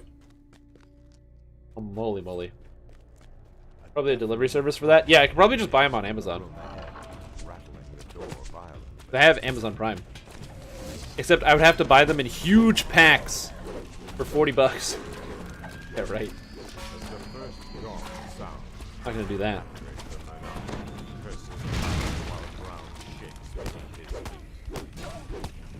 That's right, speaking of Prime, if you have Amazon, and you happen to have Amazon Prime, did you know that you can actually take your Amazon Prime account and link it to your Twitch account? This gives you access to Twitch Prime absolutely for free. The benefits include getting access to all sorts of cool video games and bonuses for your video games. Do you like Smite, League of Legends, Overwatch, Apex Legends, Warframe, World of Tanks or World of Warships, Destiny 2, or Path of Exile? All of these games have free bonuses on Twitch Prime that you can get access to every single month. So you get free skins and all sorts of cool shit for all your favorite games. And that's right. It's free if you have Amazon Prime, which you might already have because you like to purchase products on Amazon and have them shipped directly to your house for no shipping cost, and you like giving Jeff Bezos money. What if I told you that there was a way you could actually get some of that money back and give it to one of your favorite content creators? If you happen to have access to Twitch Prime, you can subscribe to any one of your favorite content creators for free. Zero cost, zero money down. You can subscribe to any content creator once a month. That takes money straight out of Jeff Bezos' pocket and gives it to your favorite content creators. And it's a service, again, that costs no money, assuming you already have Amazon Prime. In fact, if you love watching the stream a lot, but you hate seeing advertisements, you can turn your Amazon Prime subscription into ad-free viewing of every single one of my shows, every time. And I stream every day.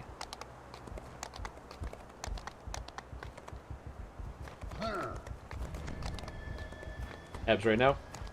Yeah, for sure.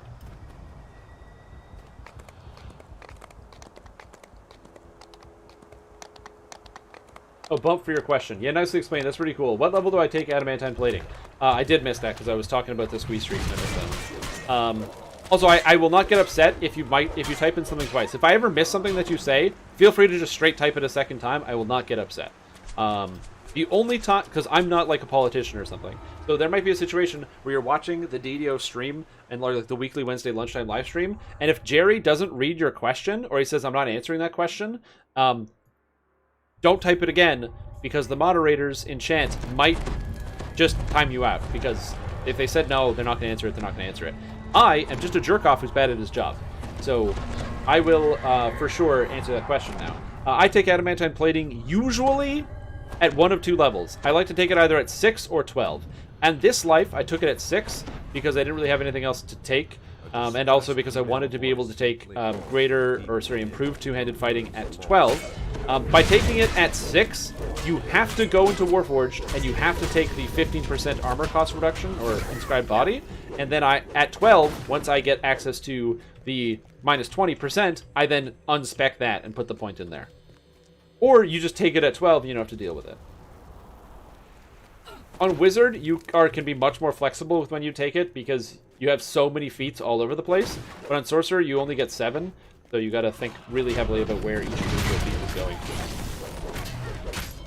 And Jerry reads chat sometimes.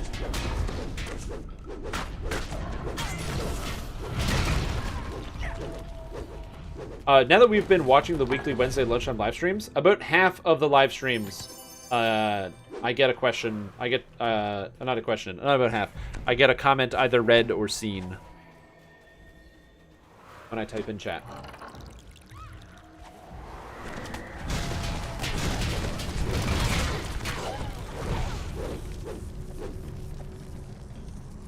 Yeah, the Warforged is how you take care of that. Like I said, if you just wait till 12, it's fine. But I went through 6, and then I just spend the points in there. It's not that big of a deal. And the defense you get from it is so strong, so that's why.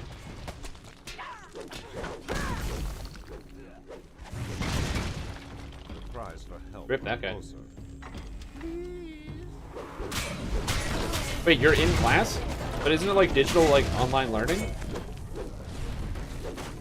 You could just load up the live stream and then turn on subtitles, right?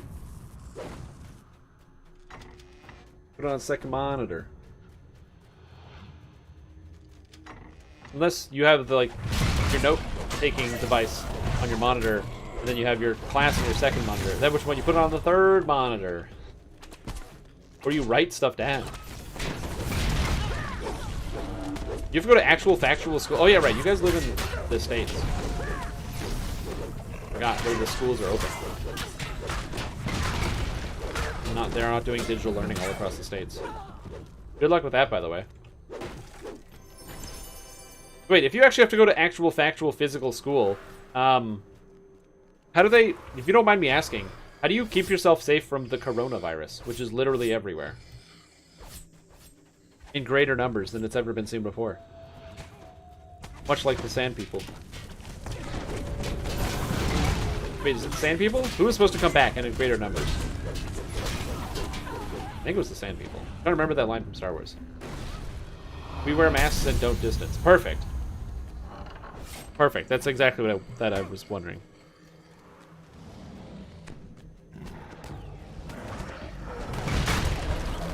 Good luck with that.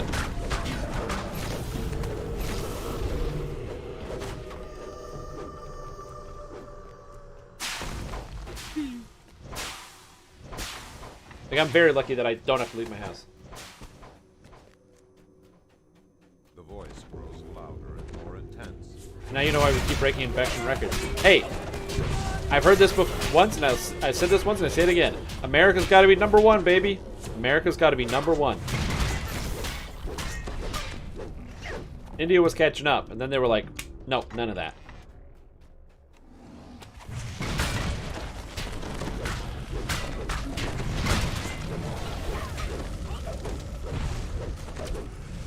But yeah, I don't know.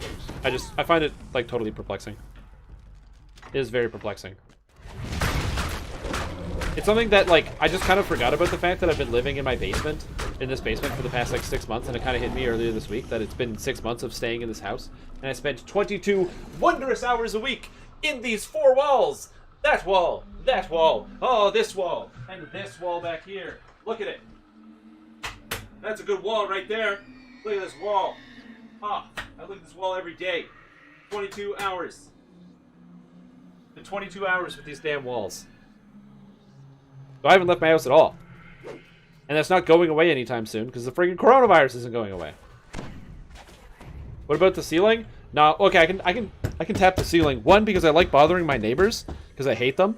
And then 2, it's only 7 feet. It's a 7-foot ceiling. I'm not doing another weather report. That'd be funny, though.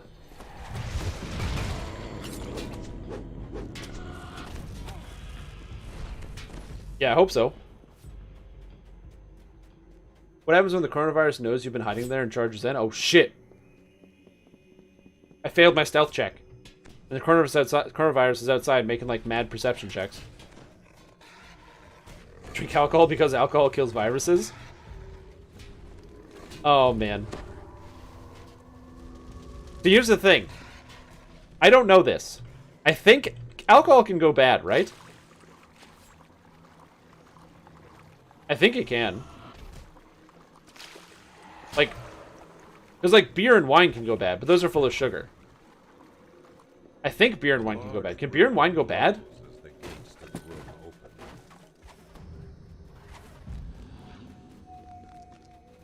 Can wine go bad?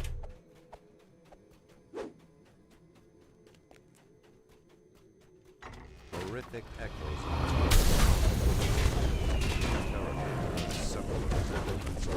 Oh, you're only supposed to keep wine for upwards of 10 days after opening the bottle of wine. But before opening the bottle of wine, it's good for, like, years. Yeah, that makes sense. Yeah, but once you open it, it's all over.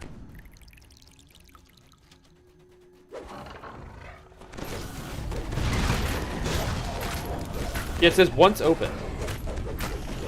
10 hours in your house? Yeah, I might buy a bottle of wine.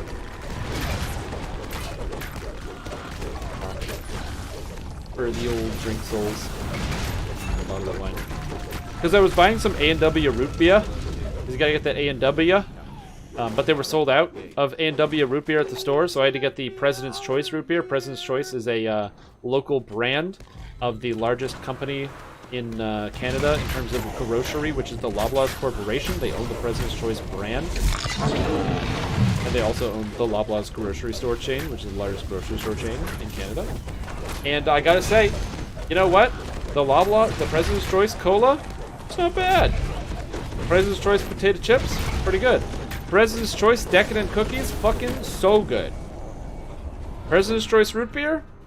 They don't do it, it's not good. I don't know, it's got like a ting. It's got a bad ting. It's got a bad ting. I don't like the ting. Like, I like a tang. When it's got a good tang, it's good, but it doesn't have a tang. It has a ting. Because I love me some tang. Yeah, cans can get botulism.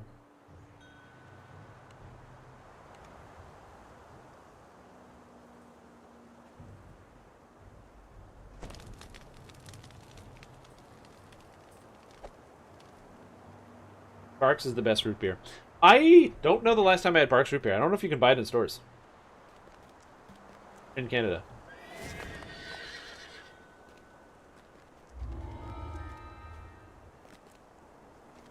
Up.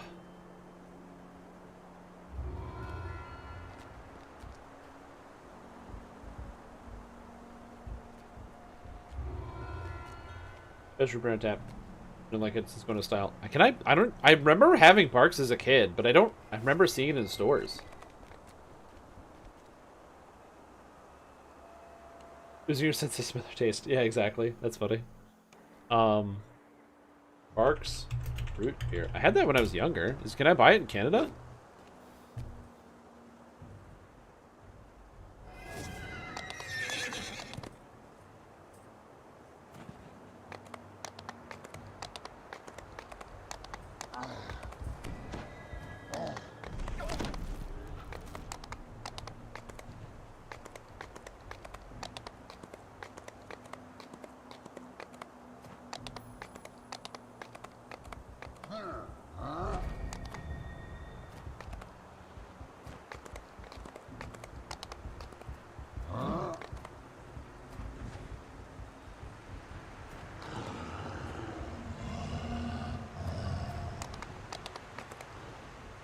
I have no information. I can't give you anything. All I found was a root beer based subreddit where a bunch of people were talking. Oh, pop first. I went to the wrong place. A root beer based subreddit where people were passing along conspiracy theories about shortages of CO2 gas, which is the funniest thing I've ever heard. We can't get enough carbon dioxide, guys, to carbonate the soda.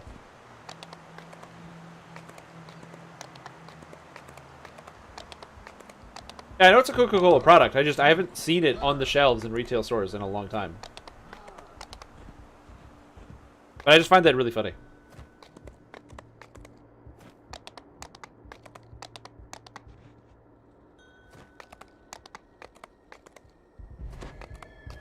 Just order it. I can physically order it. I just don't want to.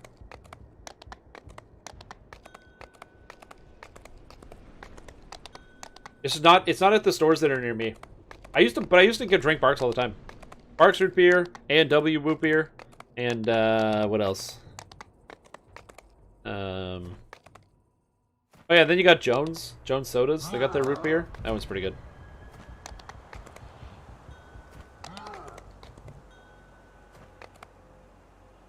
Who cares? If it tastes like root beer, it's good enough to me.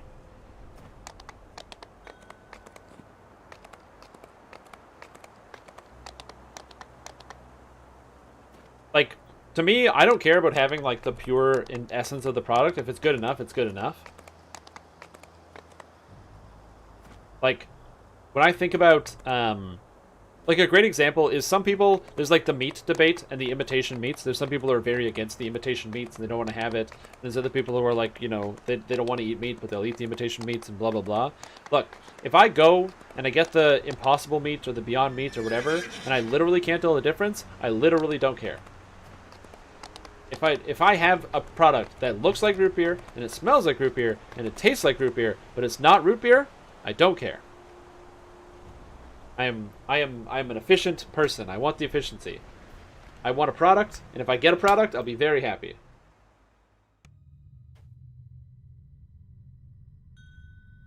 Especially when it comes to food, where it's like it doesn't really matter that much. Like, and then also it has to not be poison.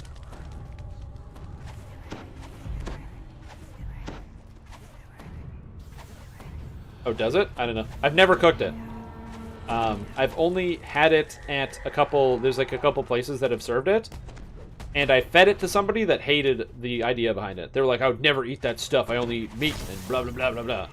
And I fed it to him without telling him. And because it was at A&W restaurants. They had the big Beyond Meat kick. And they're like, yeah, Beyond Meat, it's whatever. And so what ends up happening is I fed it to him without telling him, and I didn't, like, not tell him as in it was a secret. It was on the wrapper, okay? I just gave him the hamburger, and he didn't read it. And he's like, he's going on, he's like, man, I haven't had A&W in like 6 years. Like, God, their food is so good, I should go there more often. He's telling me all about how the food is really tasty and whatever, and he's reminiscing about A&W and how it's so good. And then sheepishly he comes back to me like half an hour later, and is like, I just saw the wrapper.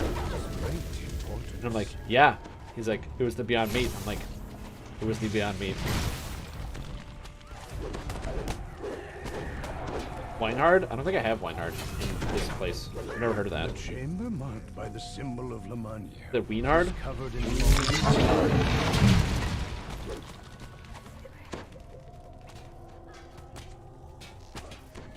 Go. Apparently, it's in. There's a place called Golden, Colorado. Oh my god. Molson Coors Beverage Company.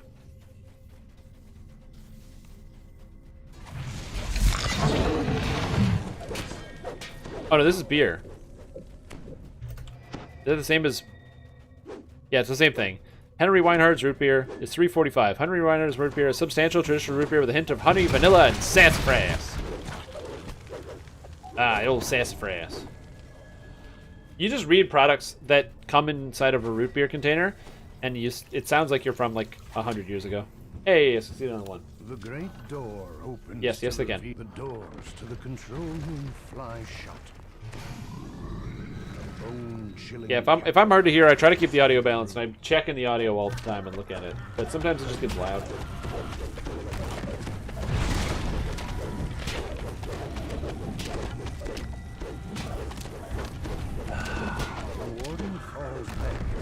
Up, down. The force of his magic fading from the room. All the way up. I love readers crashing down on skeletons. Yeah, I can increase it all the way up. No problem. The barrier to the central chamber vanishes. Could you imagine? 8 receptors cover the If it's still too loud, just let me know. large central chamber. I, in theory, have the power to read every message because I have a small and wonderful community. Planar cell. Now, do I want to get to the point where I'm so popular I can't read any of the messages, but I'm swimming in cash? The Yes. symbol for Yes, the I do. plane of Da'anvi glows bright as the portal to the plane of Da'anvi opens. Small topiaries and perfectly aligned shrubberies fill the room. An old man sitting spear atop a weapon. fountain calls you closer. As the bearer of justice and honor falls, the room returns to its original state. The orbs in the receptors go dark and still. Does this guy defend? Does he have defensive stance? Defensive stance? He does. He does have defensive stance, and he has heroic Guardian of the Gates. Impressive. Hey, it's time to do nothing. In you go.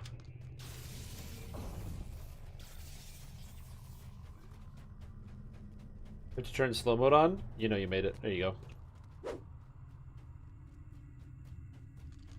There you go. Eternia becomes coterminous with our own. Flames engulf the walls, and lava flows from the portal above. There we go. That's how you do it. You just lock some people in and they start clearing rooms. Is Henry Weinhard root beer alcoholic? It's $3.25.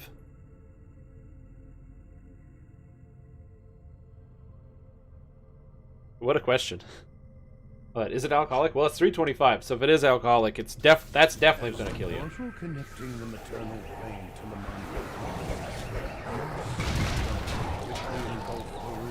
Ow!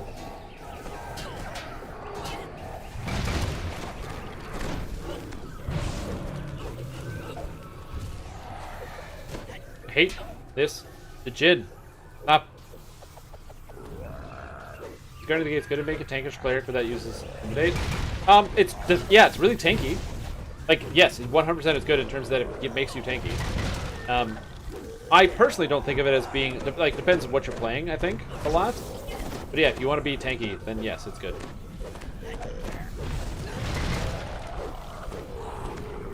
The reason why I make that distinction of like, do you want to be tanky, is because if your goal is to kill monsters, it's not very good. But it gives you a lot of really good defensive stats. Bonuses to spell saves, bonuses to threat generation, bonuses to physical resistance rating. The percentage absorption on elemental damage is really good, especially basically taking 10% less. The necklace of the Guardians, you use the healing one? The healing one? What do you mean by that?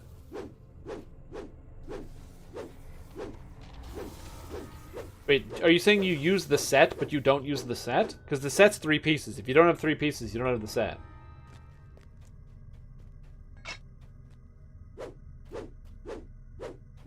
Also, I don't really want to do Shavrath on Epic Elite. I'm going to be honest.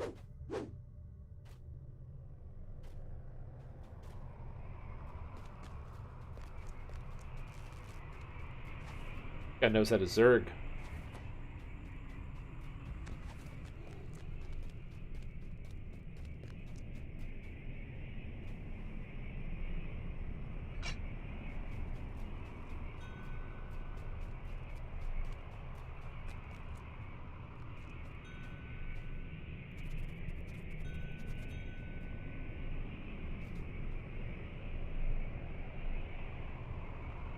Do good content run the Reaver raid?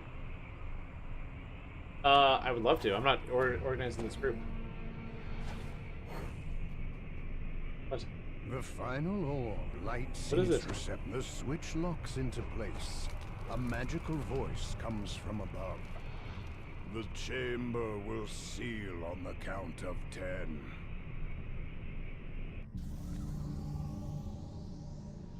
Sorry, the cat was giving me a positive look. So I got excited about petting the cat. Had to go do that. Yeah. Well, then you don't have the set bonus. Wait, healing necklace from House of Pain. Whoa, whoa, wait. Is a healing necklace from House of Pain? What?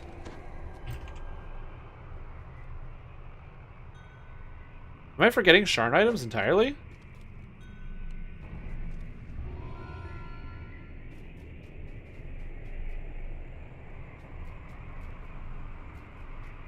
The family recruit sigil for damage?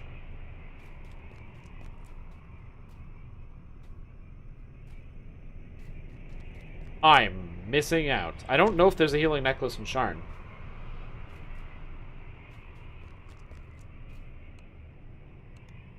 I'm just gonna be honest.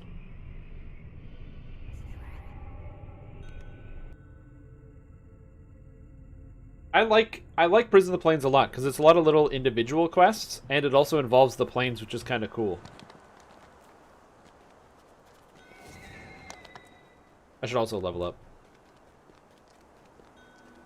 Conduit of the Soul? Oh, Conduit of the Soul! Oh man, I've never thought about using that item so much. I forgot it existed. Right, Conduit of the Soul. Right. Well, again, the tank set is only good if you have like the all three items. You don't get the benefit of the set. So, if you want the healing thing, then you should use the healing set. Because then you at least get a single set bonus, as opposed to 0 set bonuses. Right? Does that kind of make sense?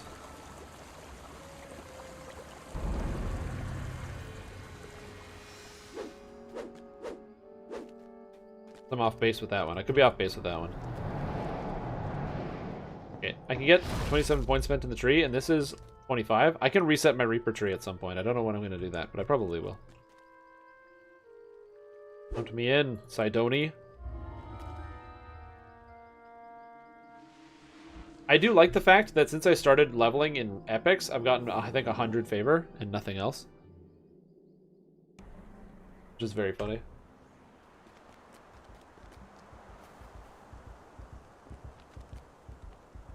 Yeah, I forgot. I think, I'm not certain, but I heard something about Divine Augmentation doesn't work. And then, yeah, Wizardry, Healing Lore, and Devotion. I forgot about that necklace. Because there's so many sets that just have necklace.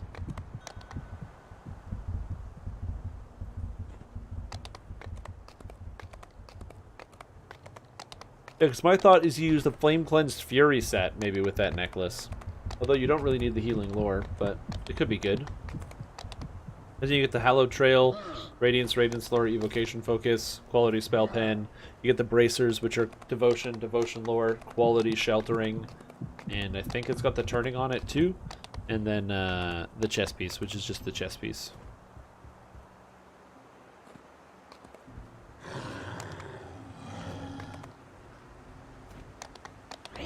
kind of where I think about that. Something bitties.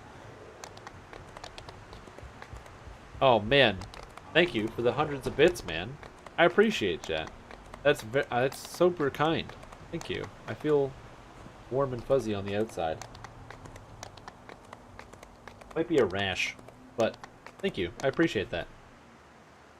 I hope I've been able to help you pass the time while you've been editing and updating the compendium, which I, as a player, will make a great use of. On a bluff high Because above I will just do. That's what I will do. a red crystal radiates malign magic. What items am I wearing right now?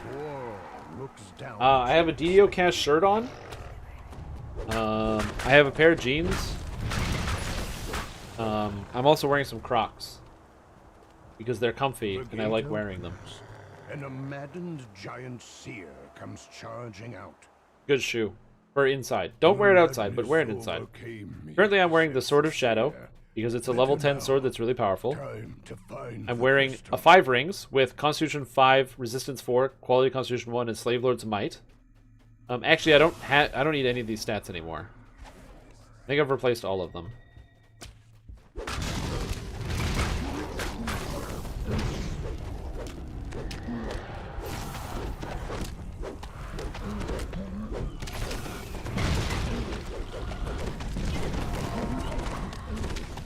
What else am I wearing?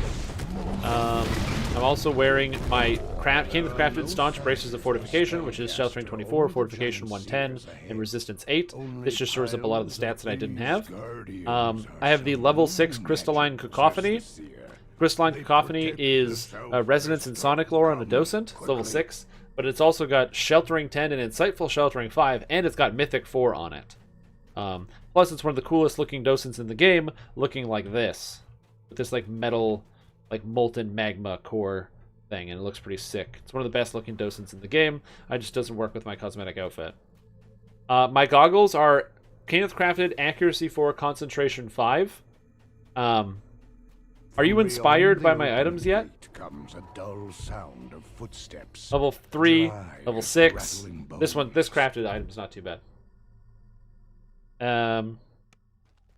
Next, I got the Flightfoot Greaves. They give movement speed, freedom of movement, and natural armor 6, and reflex 5, which is not too bad. Thought it was Epic Sword of Shadows. Yeah. I have the Pensophic Circlet to give me all the potency I need for all the different spells, which is good.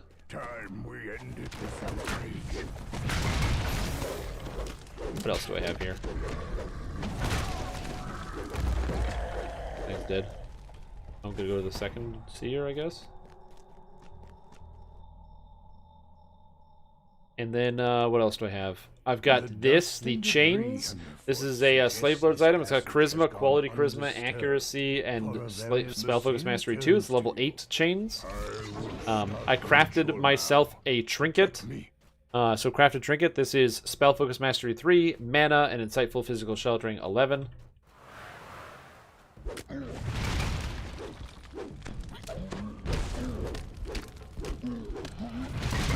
What else do I have here? I also have my cloak that I crafted, which is Charisma 9 and Insightful Charisma 4. This is for level 20. I made this one for level 20. I know I'm level 27, but that's fine. I have my belt, which is another level 20 Kenneth crafted item. If you can't tell, I really like Kenneth crafting for level 20. This is False Life 36, Insightful Con 4, Con 9. And then I have this random ring that I put on, which gives me Sheltering 19, Protection 6, and Impulse. It's all good stats, and they're all stats I want, so no real complaints. And then I have these gloves that I crafted for Combustion, Insightful Combustion, and Repair Amplification. And that's my items. The seer calls out.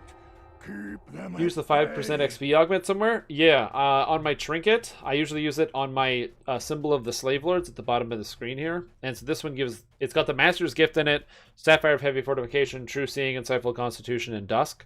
So it's great for leveling from level 8 onwards. I just usually forget to slot it in because I'm forgetful and stupid. I will say voices and not actually put my voice of Master on. The seer turns to you. The ritual begins.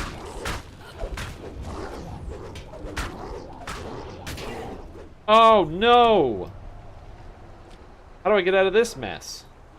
Oh, good. There's a ramp right here. It's fine. Yeah, a lot of the stats is just straight from Eldritch Knight. It's called, Meteor Swarm is really fucking good, so I can go boop, and that guy died. It's just Meteor Swarm on its own, for the most part.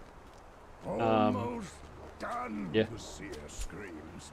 Not much. I don't have any deadly items. My accuracy is accuracy 8 here. Four natural realms rise up to the central crystal. This will be a difficult. Like I said, it's just Meteor Swarm. That's pretty much it. I'd love to be like, guys, it's because I'm really good and I'm good at the video game and I video game a lot and that's why it works well because I'm so good at the video game. But no. No. It's because I cast Meteor Swarm and I kill monsters really easily.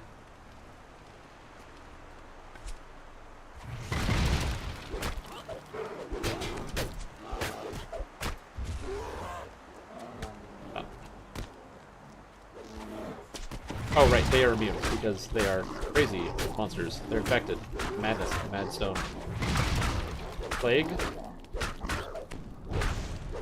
You gotta get up there. Nope. Stop killing my guy. Stop it. Stop it. I feel the magic. It is near, I am sure.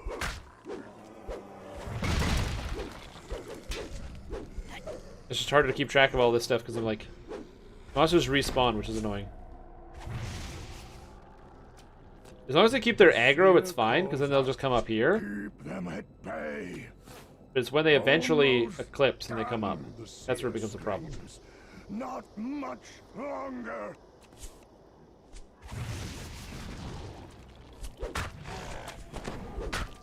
People level 32 and I'm sure out DPSs you? Possibly, yeah.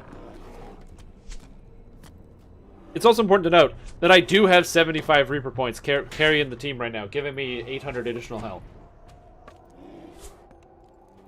Which makes me seem a little more tanky than I might otherwise be. Now we're just gonna chill and wait.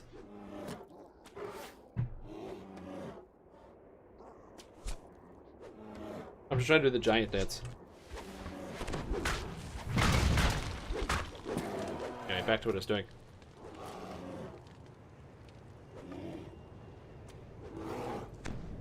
Almost done, the seer screams. Not much longer. Looks very weak. The magic I need a club. comes from the spire. I have something long. Go now. I want to have like a big club in my hand. Defend this. Another crazed storm's hard fall. Oh shit. There are surely Are Pale Masters Warforged immune to repair spells? Yes, yes they are. No, don't kill these. Fine, then you have to do the cleanup work. Get the broom. Over there though. I want to do that.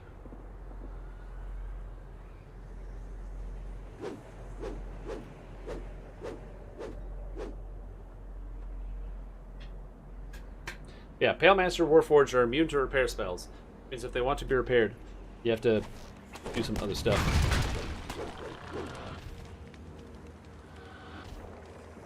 Ooh, the sick ruin though.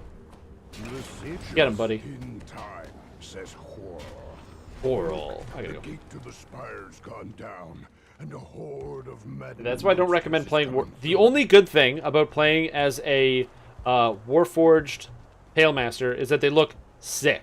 Warforged Pale Masters look awesome. Warforged are the biggest character model, and they look very imposing when you play one as a Pale Master. Like a Warforged Lich. These are wireless headphones. I asked my headphones, I kept damaging them because I would move around too much and pull the cord out of whatever they were in because I had a really long cord and I'd get tied up in my legs, and I should probably use something to keep the cord short, but that's not the point. So I wanted to get a set of wireless headphones, so I did.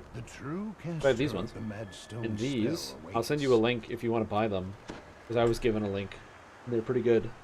The first like 2 days of wearing them every day, they like kind of bugged my ears, and I was worried that was gonna go, like that was gonna stick with me. But then obviously they did not stay like that forever because I'm wearing this right now, and yeah, they got easier to wear over time. They just had to break them in. And now they're like super comfy and I can wear them all day. Let me see. Somebody posted, I believe it was posted in stream chat. Maybe? Yeah. These ones. By DPM5D. Say these skeletons were dragon magic. Our ancestors' bones used to hide their dirty tricks. My ancestors' bones. Yeah, I bought these because they were cheap. I don't need something that's a headset. I have this very expensive microphone, so I don't need like a headset that I can like talk into. So.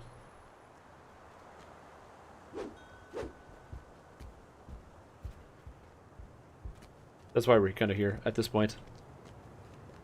And there's like a bunch of different colors you can choose from too, so that seemed pretty good.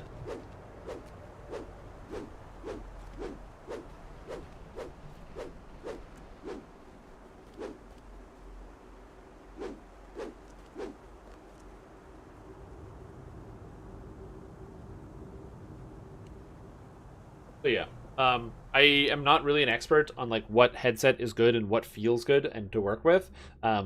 This is just, I use these because they do feel good on my head. I do like them, and they were within the price range that I was looking at. Because I just wanted something simple that solved the problem of being able to have a wireless headset. Because when I'm standing especially, the cable was just like draped everywhere and I would like trip on it and stuff. And I find, you know, when standing, I like to be a little more animated and like move around and do things. And fly all over the camera. And if I'm going to do that, I don't want something that's like binding up my legs. So I need something that's got wireless. So is the sound quality the best? No, my other headphones have way better sound quality. But these ones aren't bad. It's just that I had these like... I had like these really nice Sennheiser set of headphones, and they were very, very nice, and they sound very good. But also, important note, is that after listening to the headphones for, I want to say, I don't know, a few hours? Or like 3 hours? You immediately forget what everything else sounded like, and you just acclimatize to your new sound effect. It's one of the reasons why I haven't bought a really expensive monitor.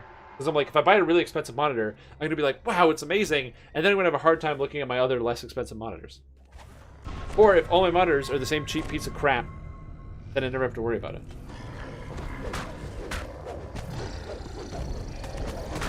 And I enjoy my video games.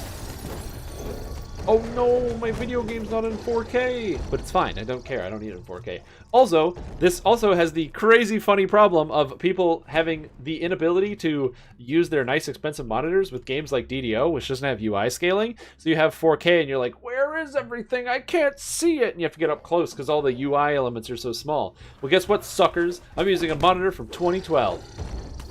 1080p. Oh yeah. Must be elsewhere. My processor's good enough for 4K. What are you talking about? Well, not streaming 4K? I can stream in 4K if I wanted. Sorry, I can't stream in 4K if I wanted because I don't have a monitor. I don't have I don't have the internet connection. If my internet was faster, I could.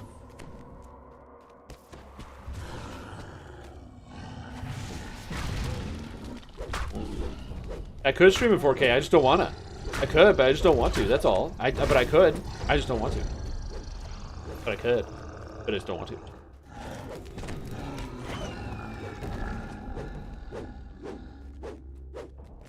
Not enough monsters to fight.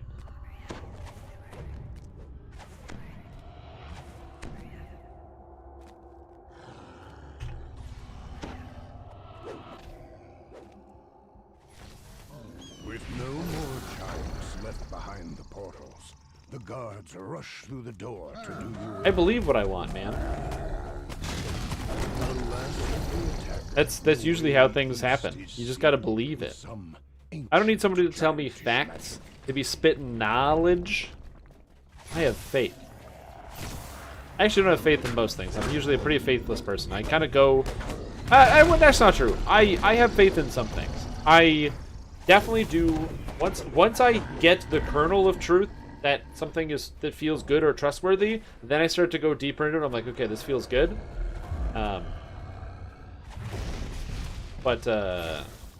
You know, when I'm like, I start to get faith in ideas.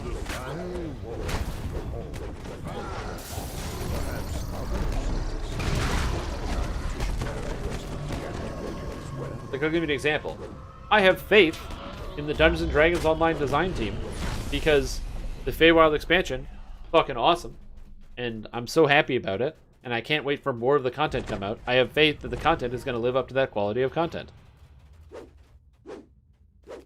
The magical giantish barrier is down. You are free to move deeper into the Tor.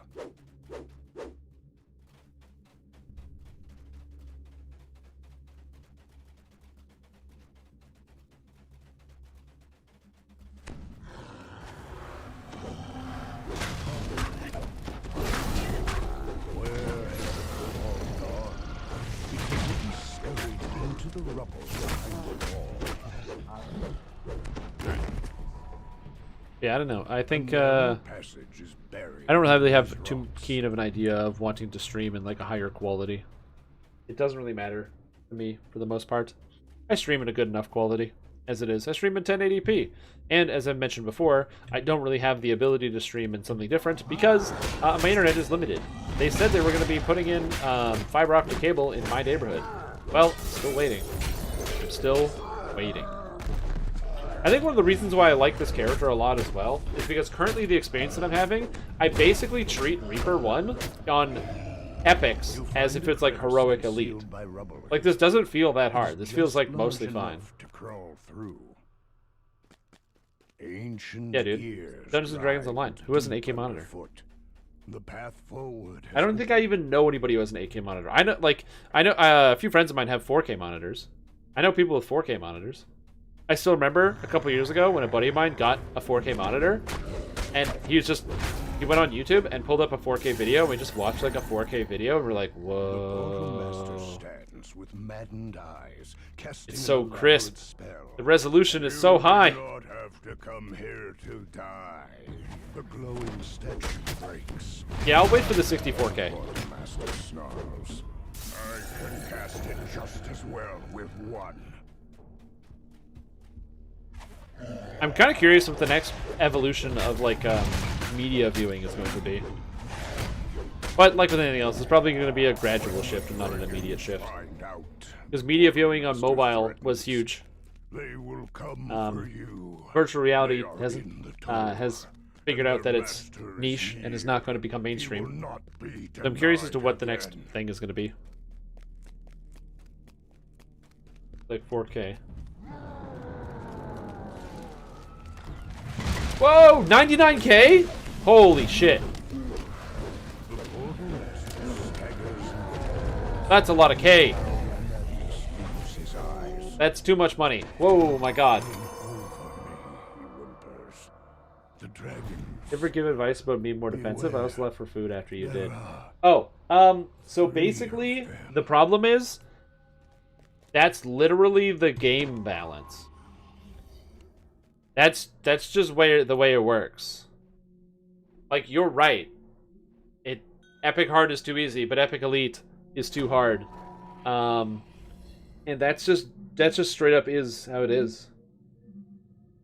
I wish there was like an easier way to describe it or talk about it, but yeah, it's just epic hard is too easy, and epic hard is in a lot of cases too hard.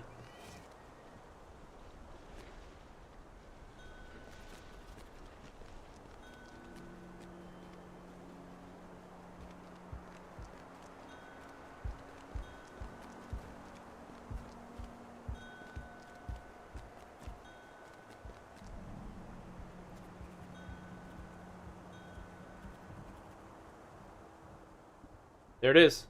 Is this the 99K? Of the prison township of Wayloon, a deeper dark is outstanding clarity. Cast a light on it before the darkness spreads. Can I get to the TV yet? Where's the price? Quantum DDR DVHR. No, there's only $2,299 US. You told me this was 99K. I am disappointed. So yeah, as far as advice goes, I do go the right way when you're in town. There's kind of just like a threshold of eventually you'll be fine. The trick to doing stuff on some of those higher difficulties is usually having more health, and having a way to heal it, and then going in on damage. Because if you have more health, it gives you more time to react. The problem is that it gets easier when you have more health, because I can take 3 hits and then go, oh, I need to do something about it. But if you have 600 health versus my 1800, you're 600, you go into the quest and you get bodied like instantly, and then you're like, oh shit, like this sucked. I'm not happy about this. But in my instance, in my case, I can go in with like 3 times as much health and take several hits, jump out, cast a cure spell, and then jump back in. Right? So I think in a lot of cases, health plays a very, very large role in your impact of your experience and your enjoyment of epic, elite content. Because dying instantly is one of the biggest problems, because the monsters go from dealing like 50 damage a hit to doing like 350 damage a hit. It is a huge jump. And so increasing your defenses, you can increase your physical resistance rating, which is important. I have like 150 outside of Reaper, and in Quest it goes up to higher values. But like, you can increase your defenses, but you also want to increase your hit points as well. Health just gives you more time to react, and the more time you have to react, the easier time you have doing stuff. Still can't make it past Epic Reaper at level 20, time to delete. Yep. This is the list of sizes. Oh, there's a list on here? I don't know. I didn't understand this website.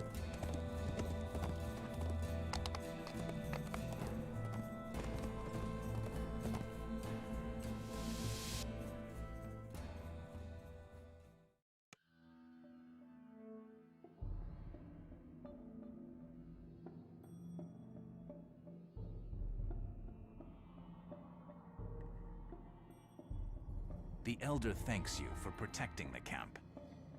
We will be safe Yeah, now. Take this crest. It will help you gain entrance to Harvest Hall. Oh, I see. I see. Oh, it's because it covers it up right away. That's why it's near the top. There it is. Wow. Hey, but look at that. It's marked down from $100,000. It's marked down to $60,000.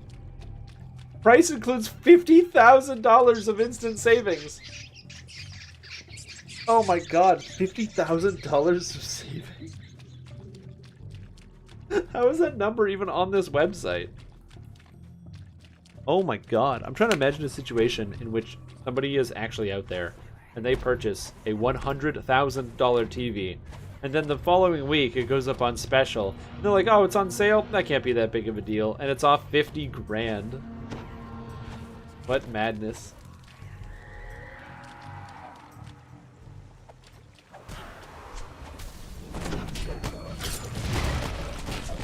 $100,000. That's baloney. That's a bologna sandwich. Like, you notice how they're all hitting me for, like, 30 damage a hit because of my physical resistance rating, because it's 176. So they're hitting me for about 20 a hit. The guy, when they melee me, is about 80 damage a hit, which means that their normal damage is about 200 per strike. So if I was taking 200 per strike, that'd be a problem. And because I have so much health, I can take a bunch of hits, and I've taken, 400 damage almost. I've taken about 400 damage. If you have 600 health, you're almost dead. But I'm not, so I can just hit a button and I'm back to full. Is that a make of those? That's in Freedom Bucks. As the gate defenders Batteries ran out? No, I just, for some reason, wanted to take off my headset when I started talking. I think it was the music was just, the song was really loud.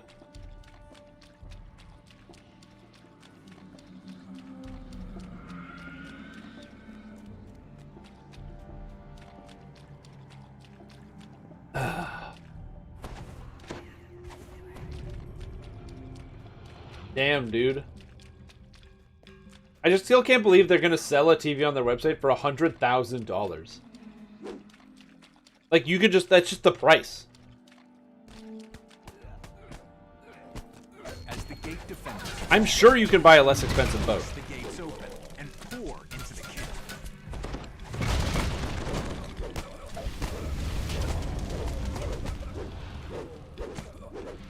I'm sure you can buy a less expensive boat. And then it's projector and fill up the wall with that image.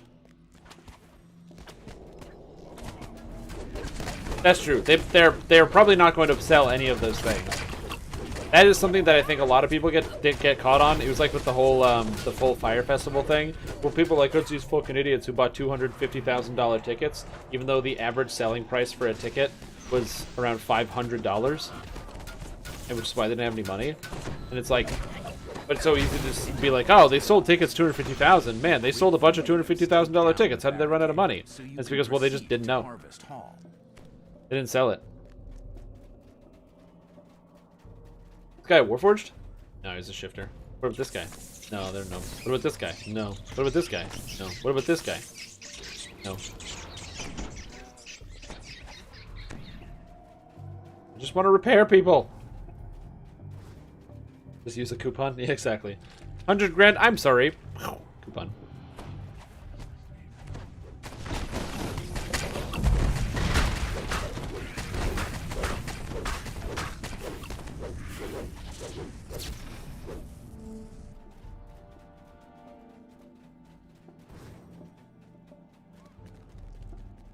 Maybe the Artie is part machine.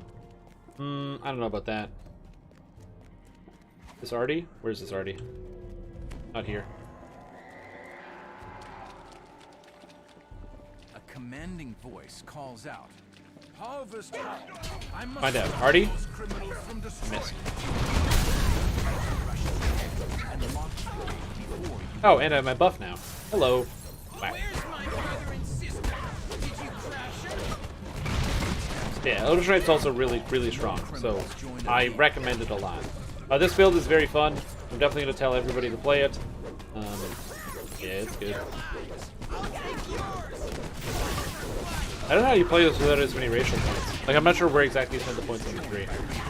The stuff that you get out of the Warforged tree is, like, really good. So you can pass on it. I just don't know if you would pass on it. You know what I mean?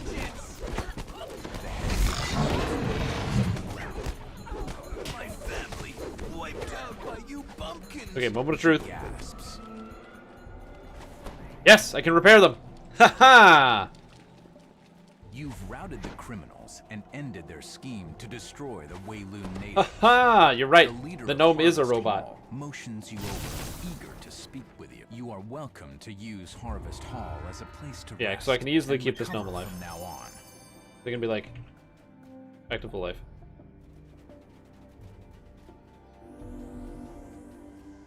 Yes, you can repair me. Oh, is that you? Is that you in the group? Nice.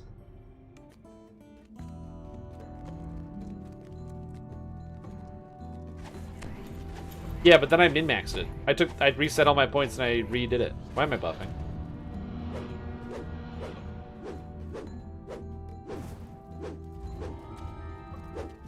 That makes me happy. Playing a repair guy. And it's like, I have so much healing I can just do for basically free. I never run out of mana.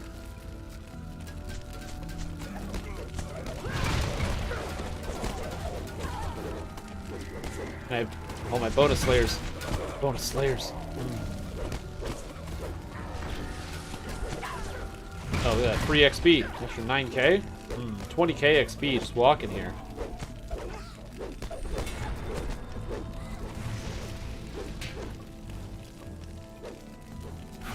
Damn.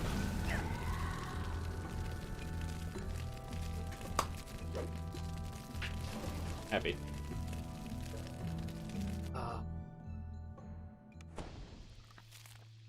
I don't know why. I think it's just because repair is so cool and you don't see it all of the time, which is kind of disappointing. Like, repair is so cool, dude. Being able to... It's like healing, but it's repairing, and it's on these really offensive classes. The downside is you can't raise the dead, but in theory, it's one of the reasons why I kind of want to try to do like an all Warforged party in hardcore, because one of the problems if you play as like a Warforged like repair bot instead of like an actual positive energy healer is if you play as a repair bot, you don't have the ability to like raise anybody. But on hardcore, you don't have to. You have to prevent people from dying. So either having somebody who's playing Renegade Mastermaker or just an actual ranged sorcerer, but their goal is like exclusively crowd control and healing, could be so neat. Could you imagine an enchanter, Warforged enchanter sorcerer who is exclusively on enchantment and not dealing damage, So their focus is always on keeping people alive and also locking every monster down. This isn't over. In fact,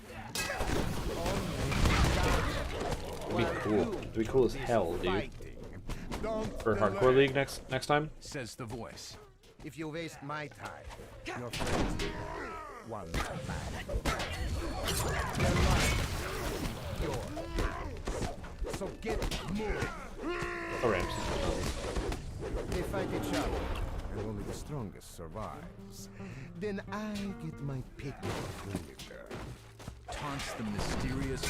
Nice. There we go.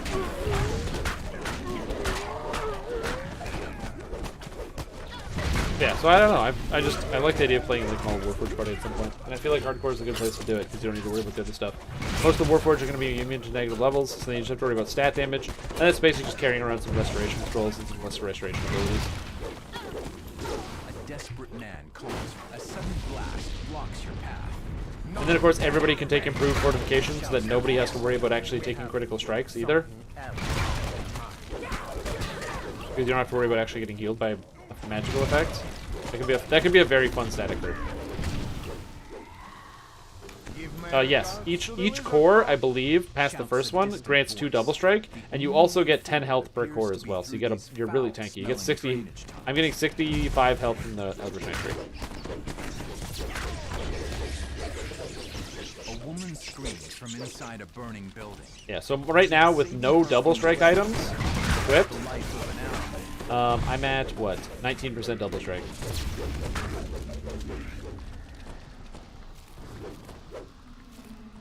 Yeah, do like Warforged Sorcerer, Warforged Fighter, maybe who's like a tank, like a pure fighter, a Warforged Paladin, maybe.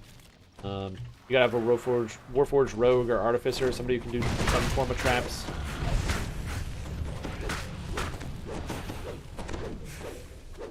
You can even have a Bladeforged Paladin if you want. Have a Warforged Bard, get some buffs going. 4 points in repair? Nope.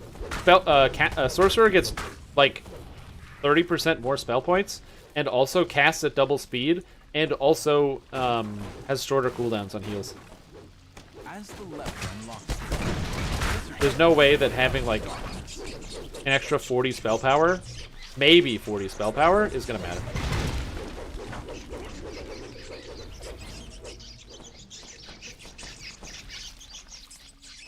Oh no, I'm out of water. Am I fully out of water? Oh, I'm out of water! No!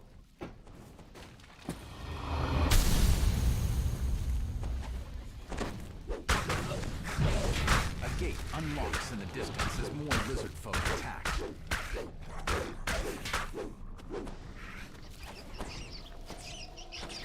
We've also thought about the idea of doing all Renegade Master Makers and everyone running the Warforged Aura. Then everyone is healing based on everybody else by being around them.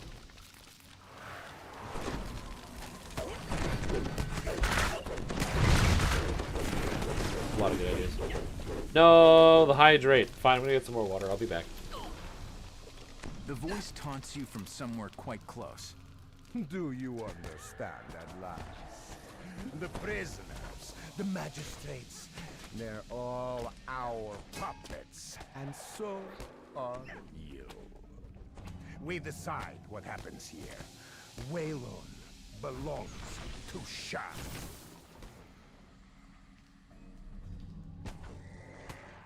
I came back.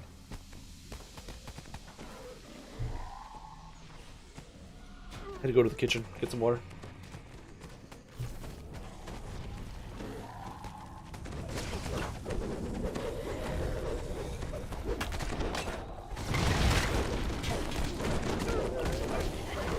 Yeah, this character is like super AoE. I don't have the best single target, but the AoE is really good. The voice continues as you climb onto the roof. You're almost there.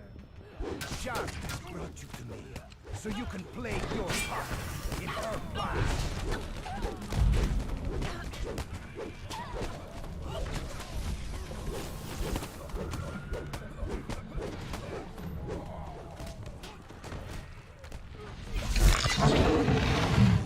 But yeah, I think that could be a fun idea. I mean, you can have exclusively any race if you want. You You can do like an all tiefling party or an all human party. All human party. That sounds boring. All dwarf party.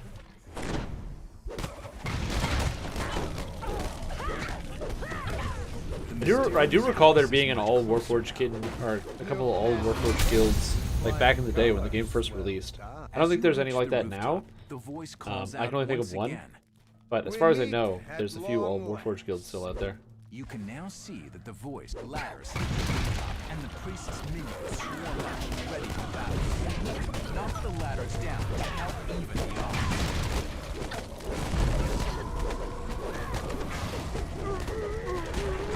Oh, goodbye, Tula Chindle.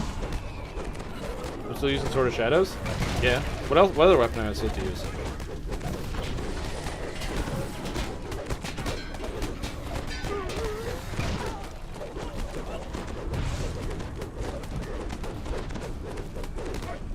Look at all the damage I'm doing. Why would I use another weapon? You should rescue any of your allies that still live. You are greeted by all of your allies. How does living with a roommate work logistically, like fridge space, breakfast, lunch? Oh, have you never done that before?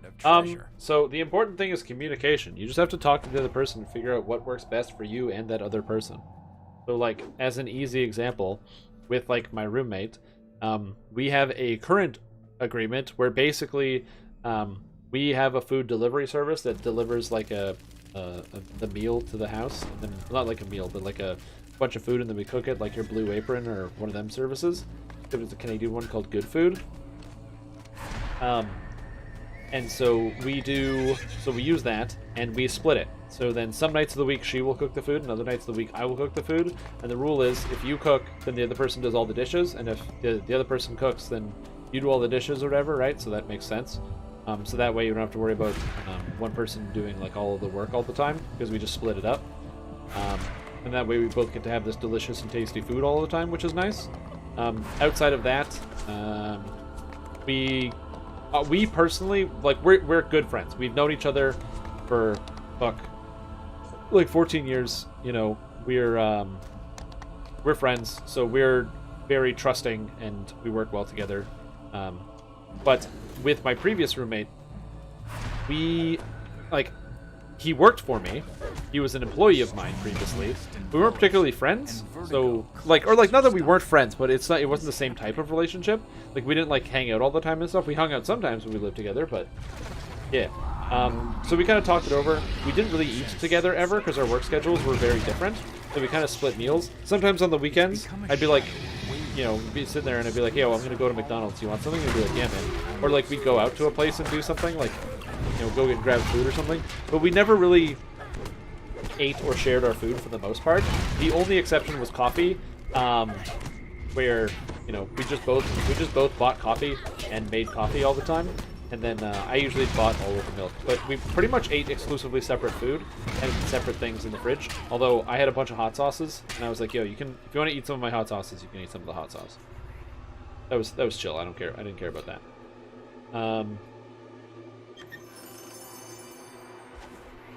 But yeah, outside of that, I would say, as far as some of the other things, like using the bathroom, I don't know, just be courteous. Like my roommate and I, if she or I are going to go take a shower, you just go to the other person and be like, yo, do you mind? I'm just going to take a shower. Do you need to use the washroom? No, because maybe they're like, you know, you take a shower, then you shave, and you do whatever, and it might take a little bit of extra time, so you just ask the other person if that's cool. As far as using the kitchen, you just kind of, if you are the type of person where you need to have something done at a certain time, so like, I need to use the kitchen at this time because I have to do this, because I have to eat, because I have to be here by some other time, communicate with the other person that you live with and just say, hey, I have to eat now, or I have to eat at 6 because I have to be somewhere at 7, so if you're going to be cooking something, can you do it either around that time? And if they can't, then you go, okay, I will make other plans because I'm the person being inconvenienced. I have to be somewhere at a certain time, so I'll cook my food ahead of time so I can eat it at that time. Or maybe I'll just buy something on my way to doing the event that I need to do. You know, you just think about it like that. And then in terms of like individual space, again, figure out the mandate. I spent almost all of my time in my room, my beautiful room. So for me, it doesn't really matter actually sharing the space. So we have like a couch and a TV, and then sometimes we'll watch TV together, and sometimes we don't. That's pretty much it. We hang out. And then as far as having people over, there's a pandemic. Don't have people over. Stop it. Stop doing that. Talk to your friends on the phone. Talk to them on Discord chat. Don't have your friends over. The pandemic. Stop it. Don't do that. Don't. Should I have my friends over? No. You should not. I think that's pretty much it.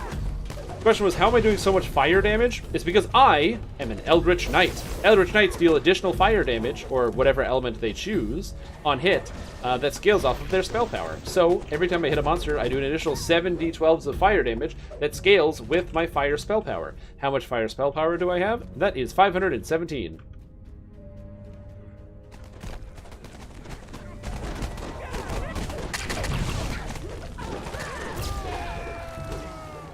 Yeah, so that's important. The harder things, and I think a lot of the things that I talked about are pretty easy. The harder things are some of the more concrete areas to nail down. So, for example, division of labor, like chores. We both live in this house. When do you vacuum? When do you clean the different various rooms? Cleaning the kitchen, cleaning the bathroom, cleaning whatever.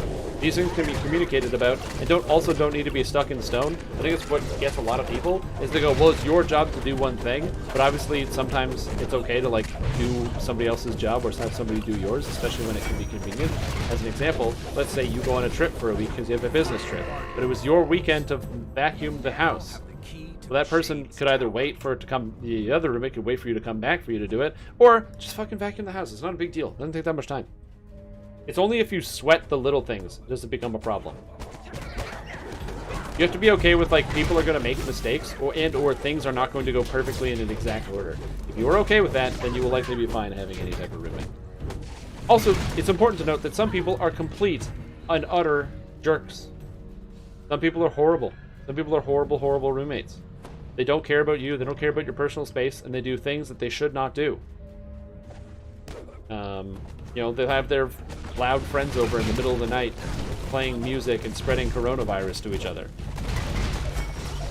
They'll do all sorts of weird stuff.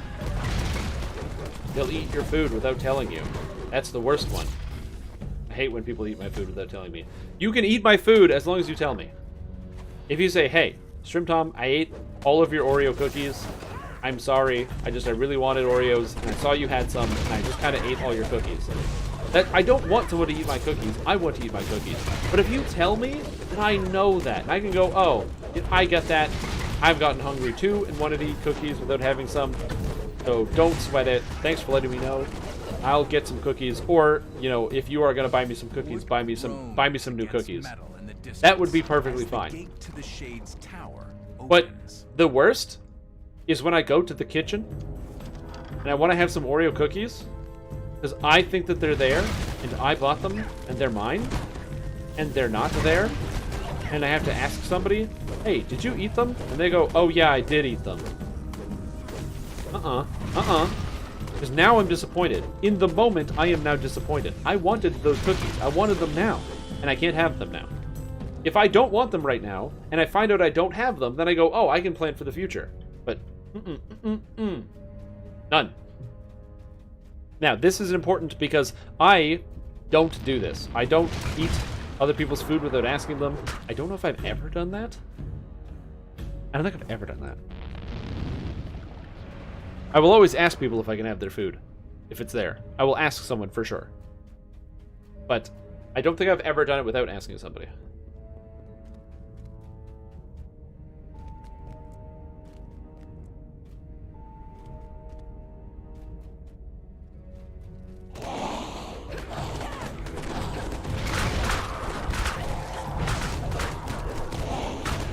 But yes, I agree that people should not take other things without asking. I'm with you all the way. Absolutely. But also, sometimes, you know, stuff happens. And then also just basic policies that I think are personally responsible, such as the you kill it, you fill it policy. Which is, if you are the one to empty out the milk container, it is your responsibility to go get more milk. Like, you killed it. Go fill it. Don't just leave no milk in the fridge, or like or don't leave an empty thing in the fridge. Whoa, people that leave an empty milk carton in the fridge? No, that is against that should be against the law. Literally a crime.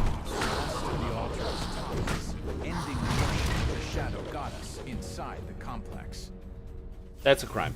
That's straight to jail. Straight to jail with that one. You leave the milk carton empty in the fridge, straight to jail.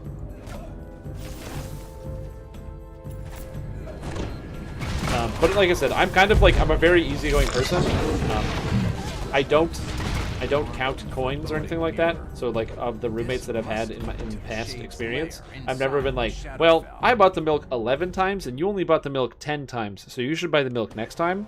I don't think about it like that. I just go, oh, well, we're out, and I just go get some. It's like a few dollars. I don't care about that sort of thing.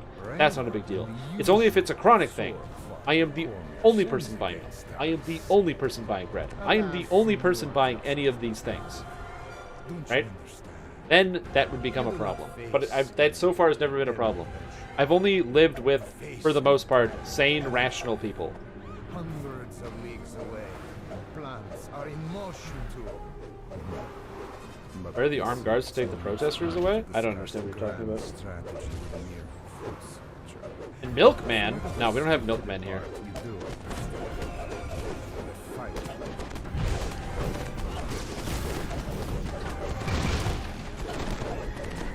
No Milkman.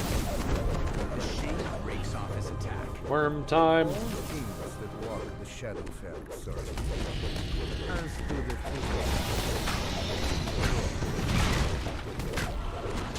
Milk and juice? What? Milk and juice? Madness.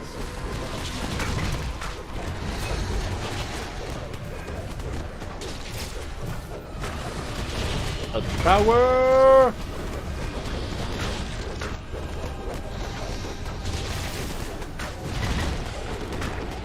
I can't wait to actually put on like a big two-handed weapon, like a not a Basmat, but a Torn or something. Because I have Torn. I'm probably just gonna use Torn. Just being honest. I have Torn, I'm probably just gonna use it. If I pull something else, I will buy the sentient toolkits and I will swap it over, but I'm probably just gonna use Torn, because I have it. Because Torn is good. Torn is Torn. Although I'm not playing a Dreadnought, so I don't get Headsman's Chop. Ugh, Torn without Headsman's Chop. Ugh, it hurts. Or you can question him further. Ugh. The general slips into shadow. What if I pull another tail?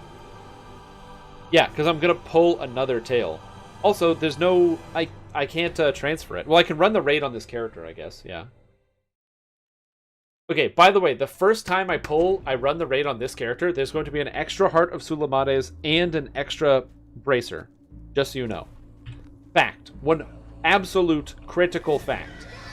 If I run the raid on this character, there will be a Devil Scale Bracer. There's going to be fucking 2 Devil Scale Bracers and a Heart of Sulamares. Straight up fact.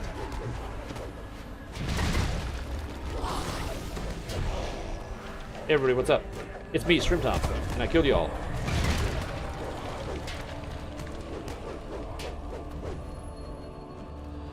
You probably have a couple of wishes, like, sitting handy on the sidelines. I didn't buy extras, I only bought one. And then used it. And then regretted it. I should have sat on it. I don't know why I didn't sit on it.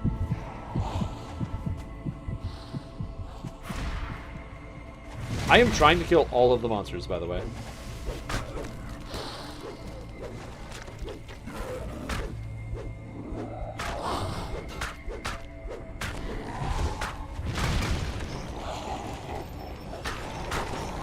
Oh, there are monsters everywhere. Just keep killing. I'm gonna spin in a circle and fight.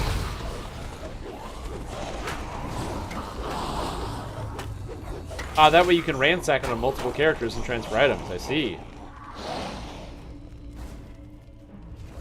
Smart man.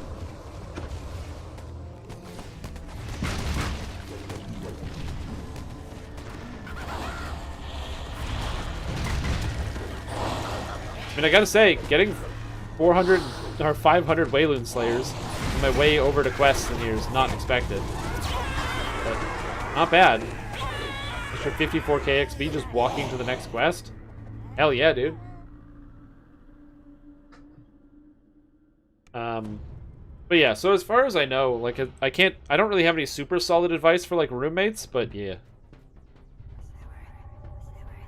Also, very important, if somebody that is like a best friend asks you to be a roommate, just take that as just be measured in your acceptance of that, because living with someone can change your relationship with them, which sounds really dumb, but it's basically somebody might have expectations in the living arrangement that you might not expect, especially if you haven't lived with them and you don't know what it's like to live with them in their setting.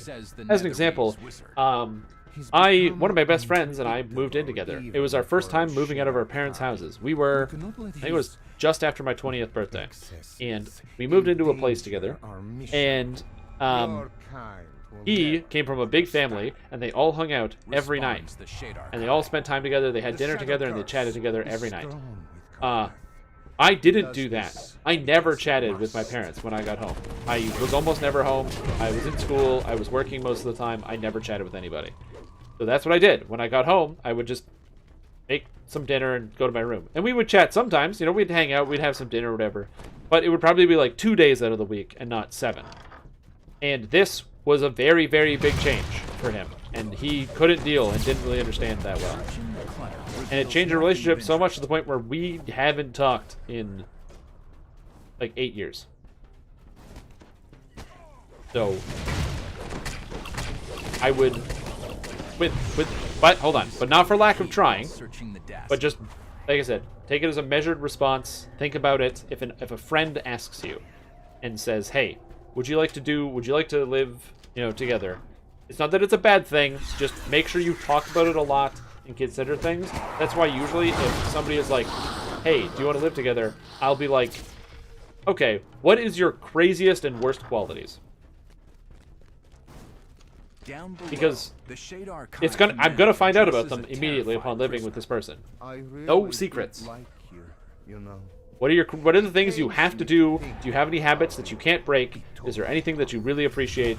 Preemptively, how do you picture it? Give me the big picture. Imagine it for me, because I would hate to have a situation where, there's that surprise moment where it's like, what happened? I don't know. You know what I mean? You've saved the poor captain from being mauled by the Howler.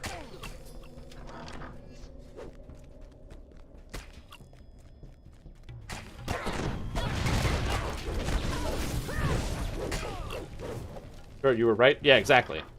So it's just one of those things where, but it's also important to note that life is complicated, and you might not always get to choose the people that you live with, because living with others saves money and is really good for being cost effective. So you save a lot of money by having a roommate. And I like things very clean. But you see, playing a shit ton of DDO, great quality. Liking things very clean, somebody else might like things very clean. But what if they're not clean to your standards? What if someone cleans something that you're living with, and you are like, okay, everything is cool, and then you touch a glass, and there's a smudge on the glass. And you're like, oh no, this is not as clean as I want it. Uh-oh. A smudge? Interesting. Because you know what's hard? To get all your smudges off of a wine glass. Because I touched the thing when I put it down, and I have smudgy fingers.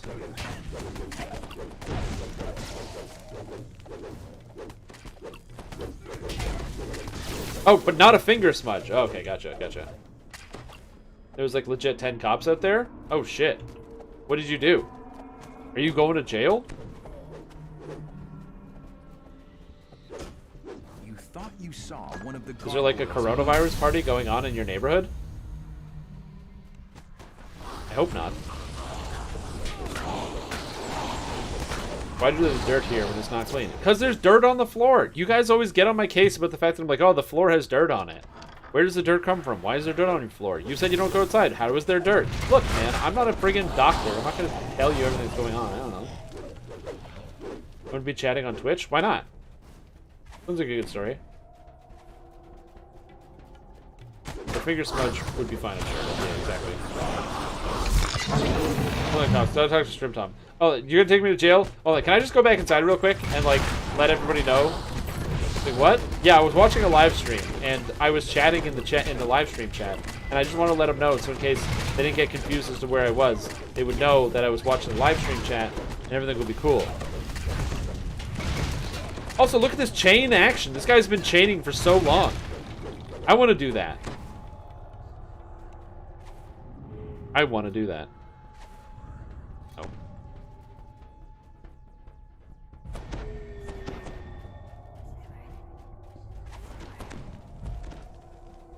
What did I tell you about the time you got escorted by SWAT so you could go to work? No, I never heard of that. One of the Shadar Kai who guard No, he's a Canadian. I'm not crazy. Here, you can come check out. You want to watch the stream? We'll just hang out. I know I have to go to jail, but can we just finish? That'd be cool.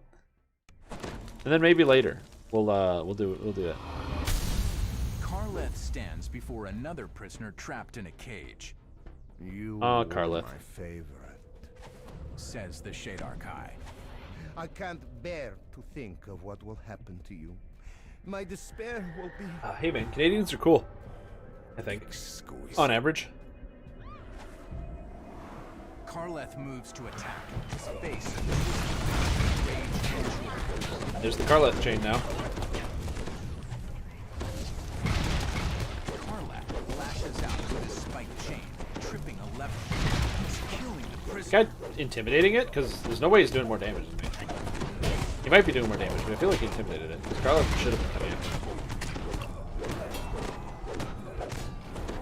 I have displacement on.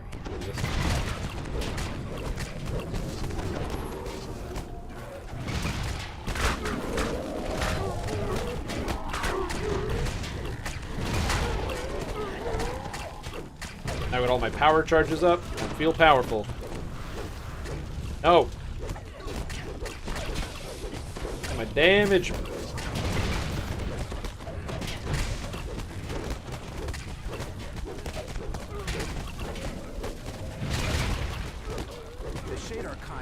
It's not the best damage, but it's good enough. For mostly level 10 or lower gear, it's good enough.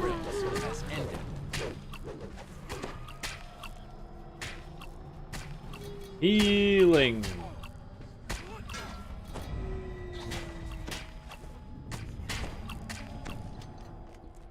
You've saved the captive from Karleth's deadly devices. You play Dungeons & Dragons Online? Because after watching this stream and all the others, you also joined my guild. You're in the back of the squad car. Hey, do you guys play DDO? You guys like DDO? You mean Dungeons & Dragons Online? Like, yeah. Oh yeah, I play that every once in a while. I play it with like a friend of mine. It's like, oh cool. I have a guild. You want to be part of my guild? The guy's like, oh what? That'd be cool. Yeah, hell yeah. When you get into jail.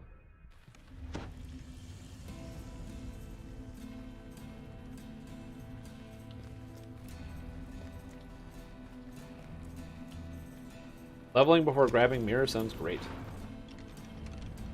Though apparently I'm not going to do that. Apparently I'm going to fight Shadar guy.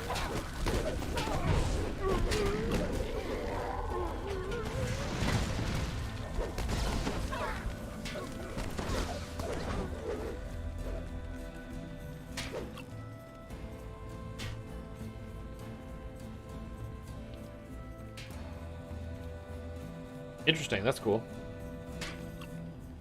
A community server on Discord. You might have heard it. Are you on that server? Yeah. DMG would have banned your ass? That'd be funny. Absolutely. Send me to jail, will you? Oh yeah, well I'm gonna ban you on the DDO Discord. Ha ha! Let's see who's laughing at the end of that. As you're incarcerated for like 30 years. You gotta use those connections, man.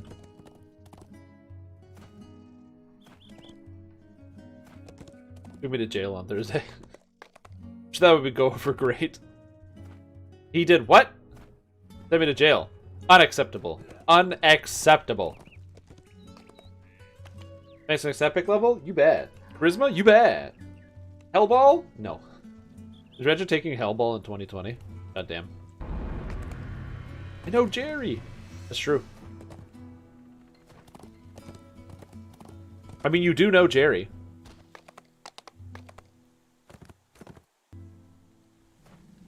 You've been to the SSG offices, eh? Like the old player council and stuff? From the Moorlands days?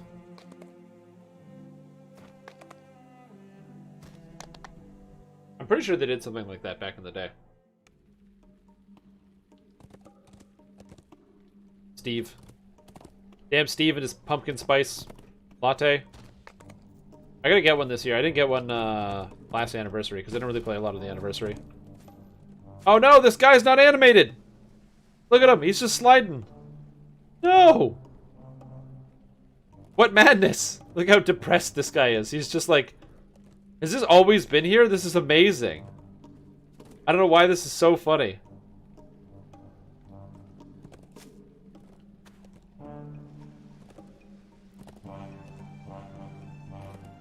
Ooh, nice.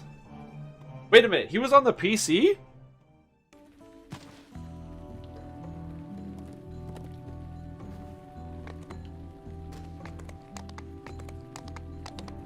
That is shambling human and zombie, or shambling zombie in human form? Oh, interesting. I did not know that. That is very interesting. Very interesting. And Warlands. Yeah. I mean, I am currently on the PC. For people who don't know what PC is, the Players Council. It's a group of players who see things ahead of time, given from SSG. It's not everything, but some types of content or some types of thing are shown to... it's basically a focus group of specific players to gather focused feedback about a certain features. And there's a wide range of things, from quests to... Not quests, but like... quests to items to class designs or reworks or all sorts of things. Even just basic ideas. Like new game modes and what have you. Stuff like Hardcore League.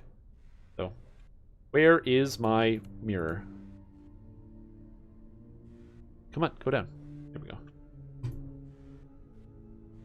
So, if you are unsure about what that is a group of people that does exist.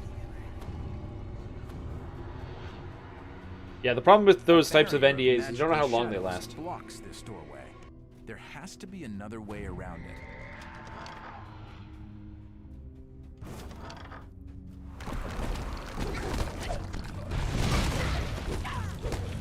Yeah.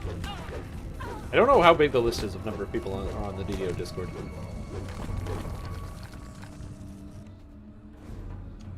Not DDO Discord, sorry. The Players Council. I don't know why I thought the ideas got screwed up in my head. Sounds like the Gaming Illuminati. It's not quite like the Gaming Illuminati.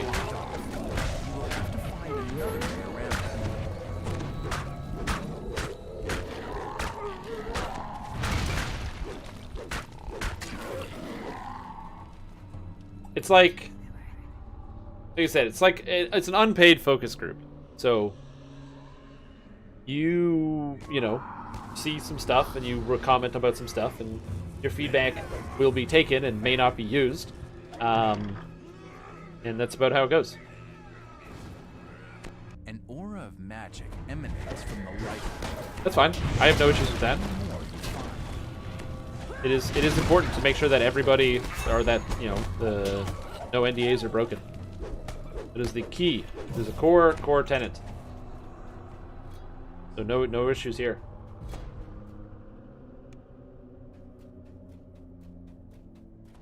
But yeah, no, I've oh, wait a minute. I forgot I have to go here.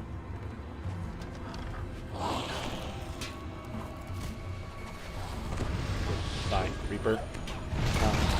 But yeah, there is a interesting idea that you will find on the forums that is repeated, and it's also repeated in some other places, like forums that are like DDO forums that are not specifically the door here or DDO forums that are not specifically the official ones.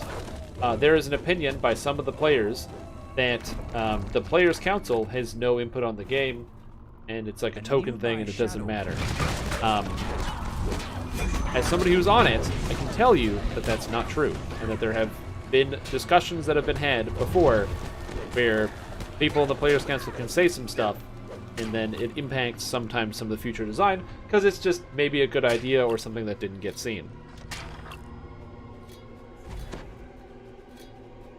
Yes, exactly.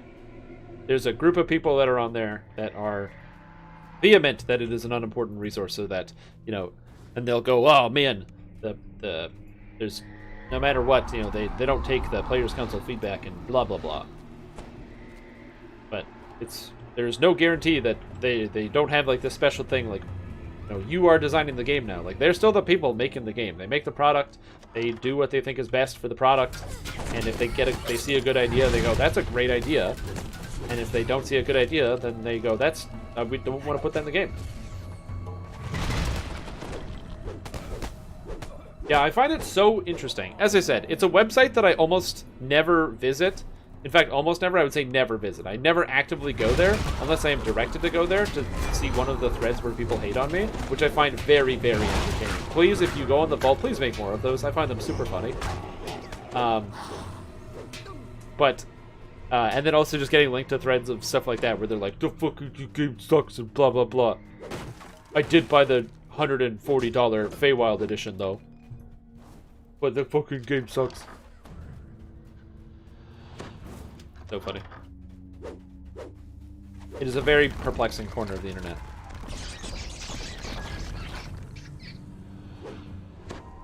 But again, that being said, if you're ever curious and you're like, oh man, you know, if you see something and somebody says, oh yeah, the Players Council has no impact, I'm just, as a member, I'm telling you right now, that's untrue. That is unfounded, incorrect information.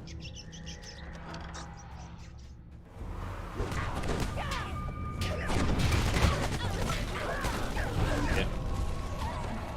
I don't have the level of patience to scroll through that garbage.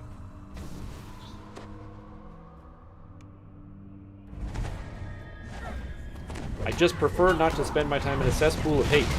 I like to be in a happy pond of positivity.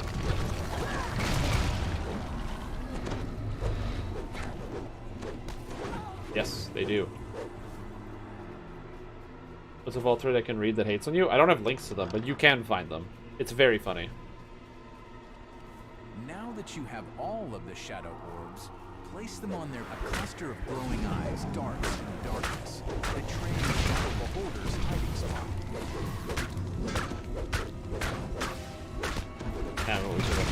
They picked the people on the council. They used to have like, it used to be like 30 people or something, and they were like, yeah, it's going to be a specific amount. And then at some point they were like, nah, they're just going to have the people that they feel are good, and they'll add people if they find people they think are good, and they'll remove people if they think are bad. That's it. Just want to laugh? I literally don't know. You can go find it, I'm sure. It's a forum, so you can just search it. He dissipates back into the darkness. Yeah, you can literally just search it. And you'll find something. It may not be, but yeah. That's why I watch every stream. Yeah. Exactly.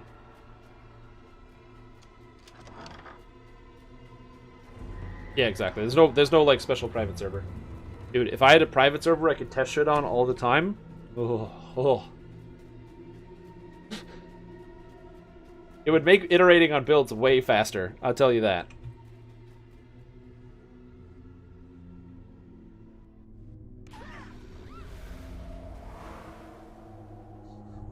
Where's Orleys?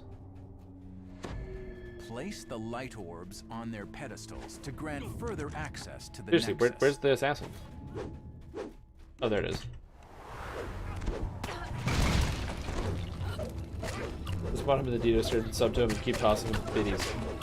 And I appreciate the bits, man. That is very wonderful of you. Very kind. But yeah, it's really funny. Like, I'm trying to think of things that are specific ideas that are very generic and aren't harmful to talk about, that I can explain, make it concrete.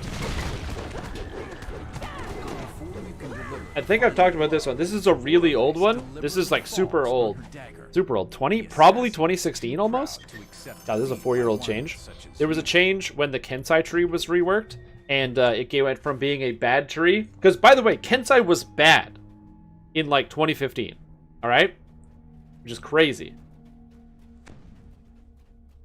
15K? Jesus Christ, dude. That's a lot. The Kensai tree was bad. They did a rework of the Kensai tree in like 2015, 2016. And a suggestion that I made that ended up getting into the game is that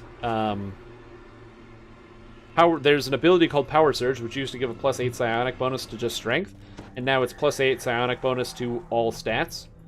And the reasoning was, fighters are fighters. They're not strength fighters, they're not dexterity fighters, they're just fighters. So why doesn't Power Surge just give +8 to all stats? So in case you're a charisma fighter, a strength fighter, a con fighter, a dex fighter, an intelligence fighter, it doesn't matter.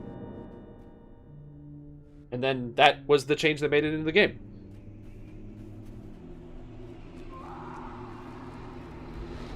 And it's like, so, like, there is a physical impact.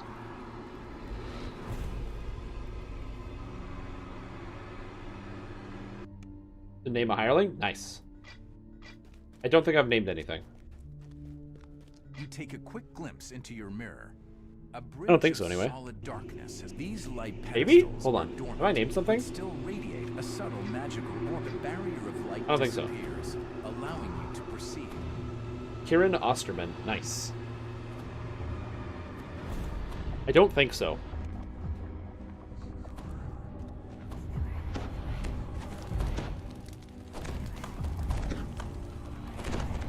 Well played.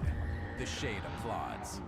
You've certainly done a better job of like, damaging I've definitely, my fingers are in at least one filigree design. I shall force you to watch as I destroy you. Yeah. You see it all over the place.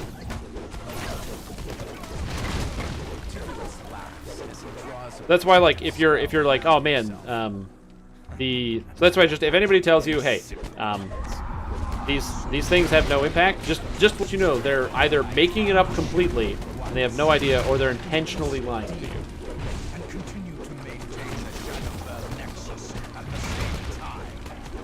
He might. That guy remembers everything.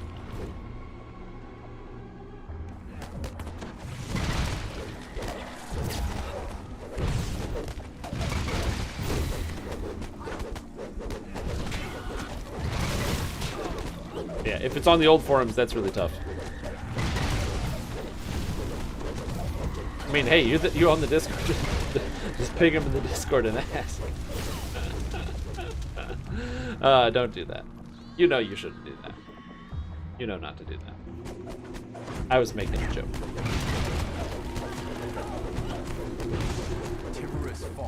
Also, I'm going to reiterate this. Please don't ping staff in the Discord. Not only can you not do that, if you ping staff in the Discord, you're actually just pinging inadvertently me and the other Discord, like, volunteer moderator staff. And not the staff who make the game. If you're like, but I gotta tell Jerry about this thing, it won't help. Don't ping the staff unless it's like a Discord problem. Like a moderation issue. Yeah, exactly.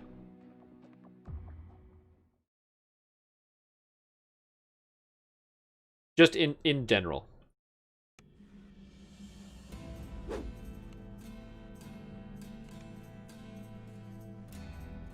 There's a DDO Discord? What? Rano, you haven't heard about the Dungeons & Dragons Online Discord? It sounds like somebody needs a link to the Discord.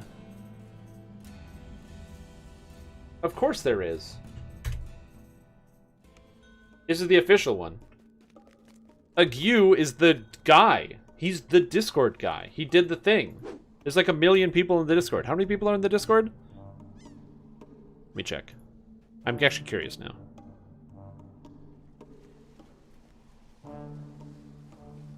Oh my god, there's a lot of people. There's thousands of members.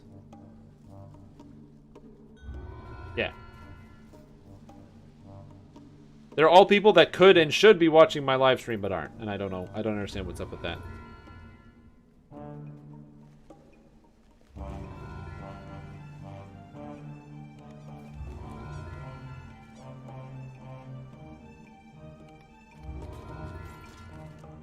Gonna ping stream 100 times tomorrow? Do it. Oh, don't worry. The thing about it, the Discord is really cool. There's a lot of knowledgeable people in there. There's different sections for building. There's a million channels, by the way. And there's also, if you want to get attached to like your own server and things like that, there's bots that'll help you set up. It's all in the first two channels, Welcome and Get Roles. Make sure you read them, and they'll explain pretty much the entire server and how it works, as well as the rules. Because I appreciate that you guys watch the live stream, but I am a moderator on the Discord. So if you watch my live stream, and then you break the rules on the Discord, and then I have to ban you, I straight up will. Yeah, and also the development team is in there. You can't physically ping them. So don't do that. But, like, don't even try. But, like, they sometimes pop in a chat if people are talking about stuff.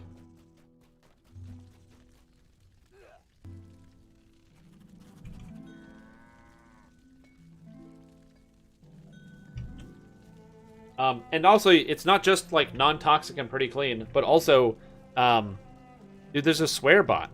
Can't even curse. So while on my live stream, I can say, I'm fucking done for the day. I can't say that in the Discord channel, because it's very family-friendly. You can put all your family on there. Yeah, if you've never been on that website before, it's an intense website. Yeah, DDO's great. Yeah, just don't go there. But yeah, that is the end of the live stream for today. So thank you guys for watching. You can monster exempt. That's funny. But yeah, thank you for watching. This is the end of the live stream for today because I got some other stuff to do. We will be back tomorrow. And we will be live streaming in the afternoon and the evening. We're going to be continuing with this character. There will be a video tomorrow coming out about this character. If you want to hear and see some information about it, have it recorded, boiled down in a nice condensed little thing. But other than that, we will also be having the return of Drink Souls, which is where we play the drinking game with the Souls franchise, although we're moving away from Dark Souls because I've done 1, 2, and 3, and a mod of 3, and also a second round of 3. 3 was a good game. We're moving into Bloodborne, a PlayStation game, that I have to figure out how to hook it up to my computer, which I'm going to do later tonight. Marbles on stream. Maybe at some point. But yeah, and Drink Souls is a community drinking game. I also play it, but it's basically, if I die, if I gotta heal, which happens all the time, if I beat a boss, if I get a checkpoint, all of these involve drinking, and after about 2 hours, don't be surprised if you have liver poisoning.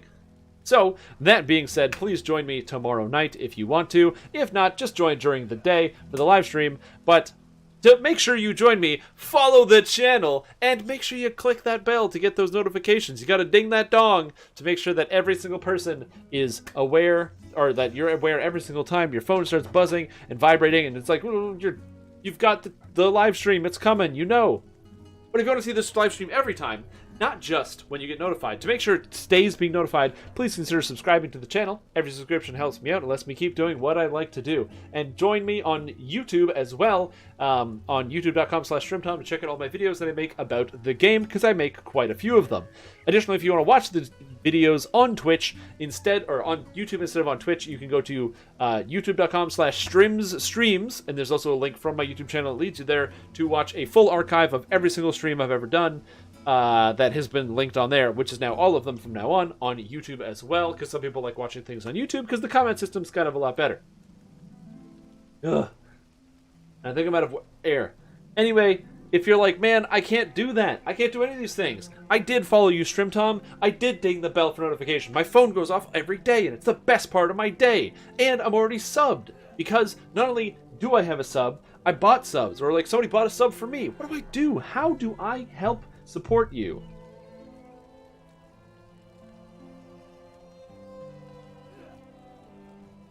There's only one thing that you can do.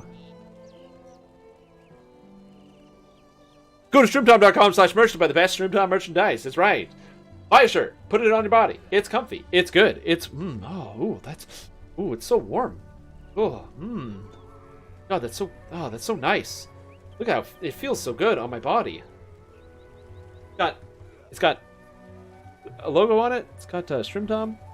It's got colors. There's sweatshirts. Buy a shirt.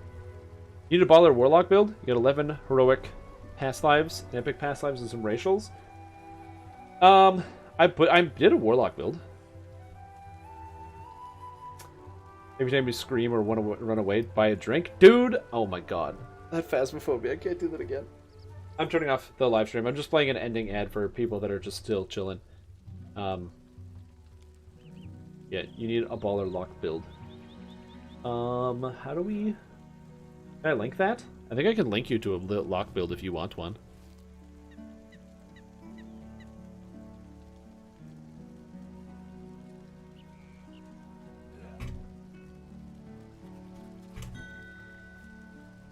Oh.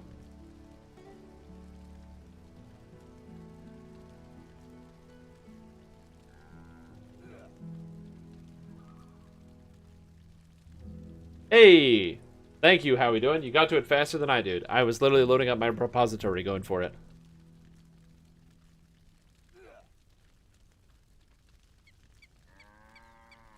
This is literally how I play Warlock every time. Man, look at those thumbnails. Those thumbnails are garbage. My new thumbnails are way better.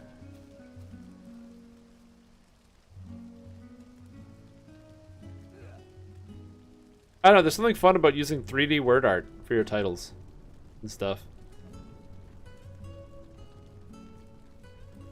I've not read any of the comments on this thread. Nice build. I know it's a racial suggestion, but for new players, they suggest one level of Barbarian. A radical suggestion. Yeah, you can for sure do that. And to follow up, watch the vid. Nice. On this build, you take concentration and quicken, because you don't always have quicken. Why Night Shield over Shield? Yeah, I think I answered that. This guy, why are you taking the Warlock Core and Silent Final Eater? And the Tainted Scholar's huge damage boost? Because I like it.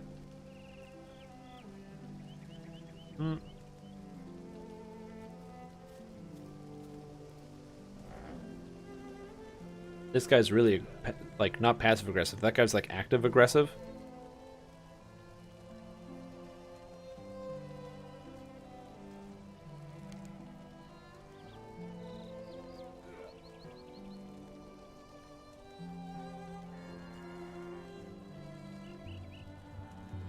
And then this guy double posted. Oh, you can tell somebody's mad when they double posted. This guy posted the thing. He said, I really do like that everyone is... And then he posts again after his own post. I really do like that everyone is cherry picking my critiques in order to defend Strim instead of looking at every critique I make. It's so fucking funny.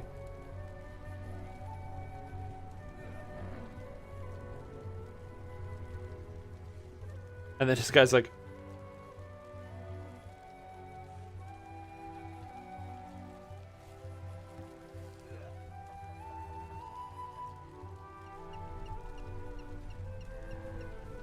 That's so funny. That's so good. How dare you make an imperfect build? I know! That's... Oh, your current gear for the lock is 13. Still running Fens gear? Abyss. Yeah, you get yourself a little bit. I don't know. I just find it really funny because I make the builds, and one of the reasons why I post the forum posts is because, one, it makes an easy place for you to check it, and two, other people can read it. They can go through the forum post and they go, oh, this is a suggestion. Because that's what people will do. They will get to the bottom and invariably see other comments, and they'll, like, read one or two. Lots of people read one or two. So they'll look and go, oh, that's interesting. Oh, that's cool, and maybe I'll do that. Oh, that's a cool idea too. And then they'll find the information they're looking for, and people can clean it up. Right?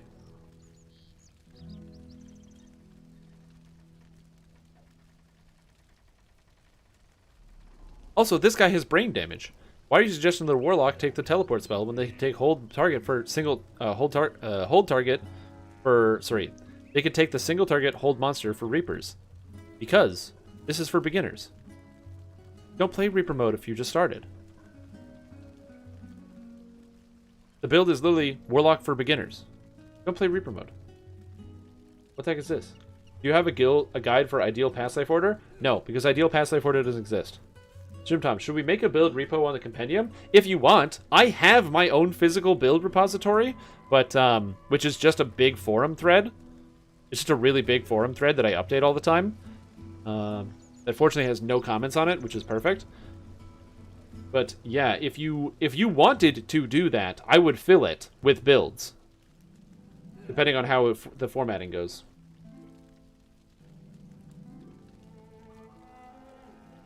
But yeah, it's just I just find it interesting that like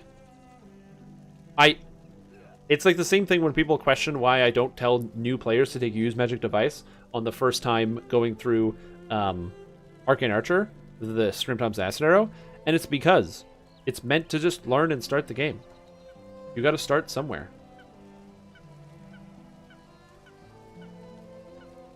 Oh wait, is there a build repo on the compendium? Did I not know this? Hold on. Character,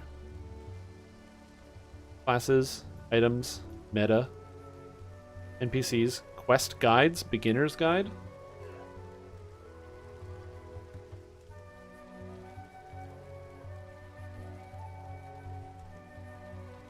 Yeah, I would definitely love to have something like that.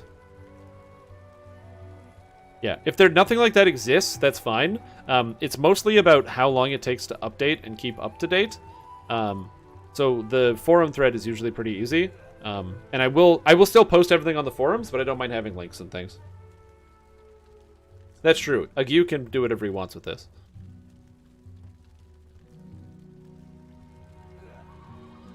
It's something to think about. If you do decide to, if that's something that you want, but yeah, if that's something that you want, yeah, exactly. Then we can definitely talk about it. But I am currently comfortable just using the DDO forums for now. One place I haven't figured out yet is I've been doing user requested builds as part of the build review, and I don't have anywhere to post those, so I'm not sure what to do with that exactly. Yeah, we'll figure it out later.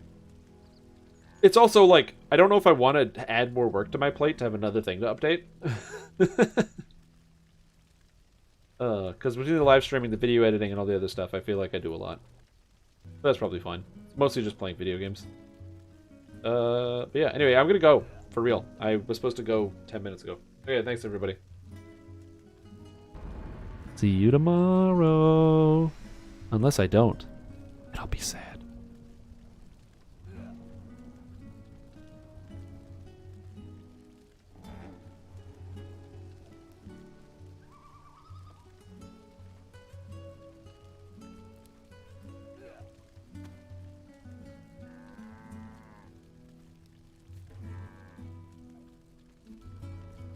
Oh yeah. Why get Tiefling Scoundrel when you can just go out and farm the Quiver of Alacrity? I don't want to get Quiver of Alacrity. It takes longer to get that than it does to get 3 Scoundrel Lives. God damn.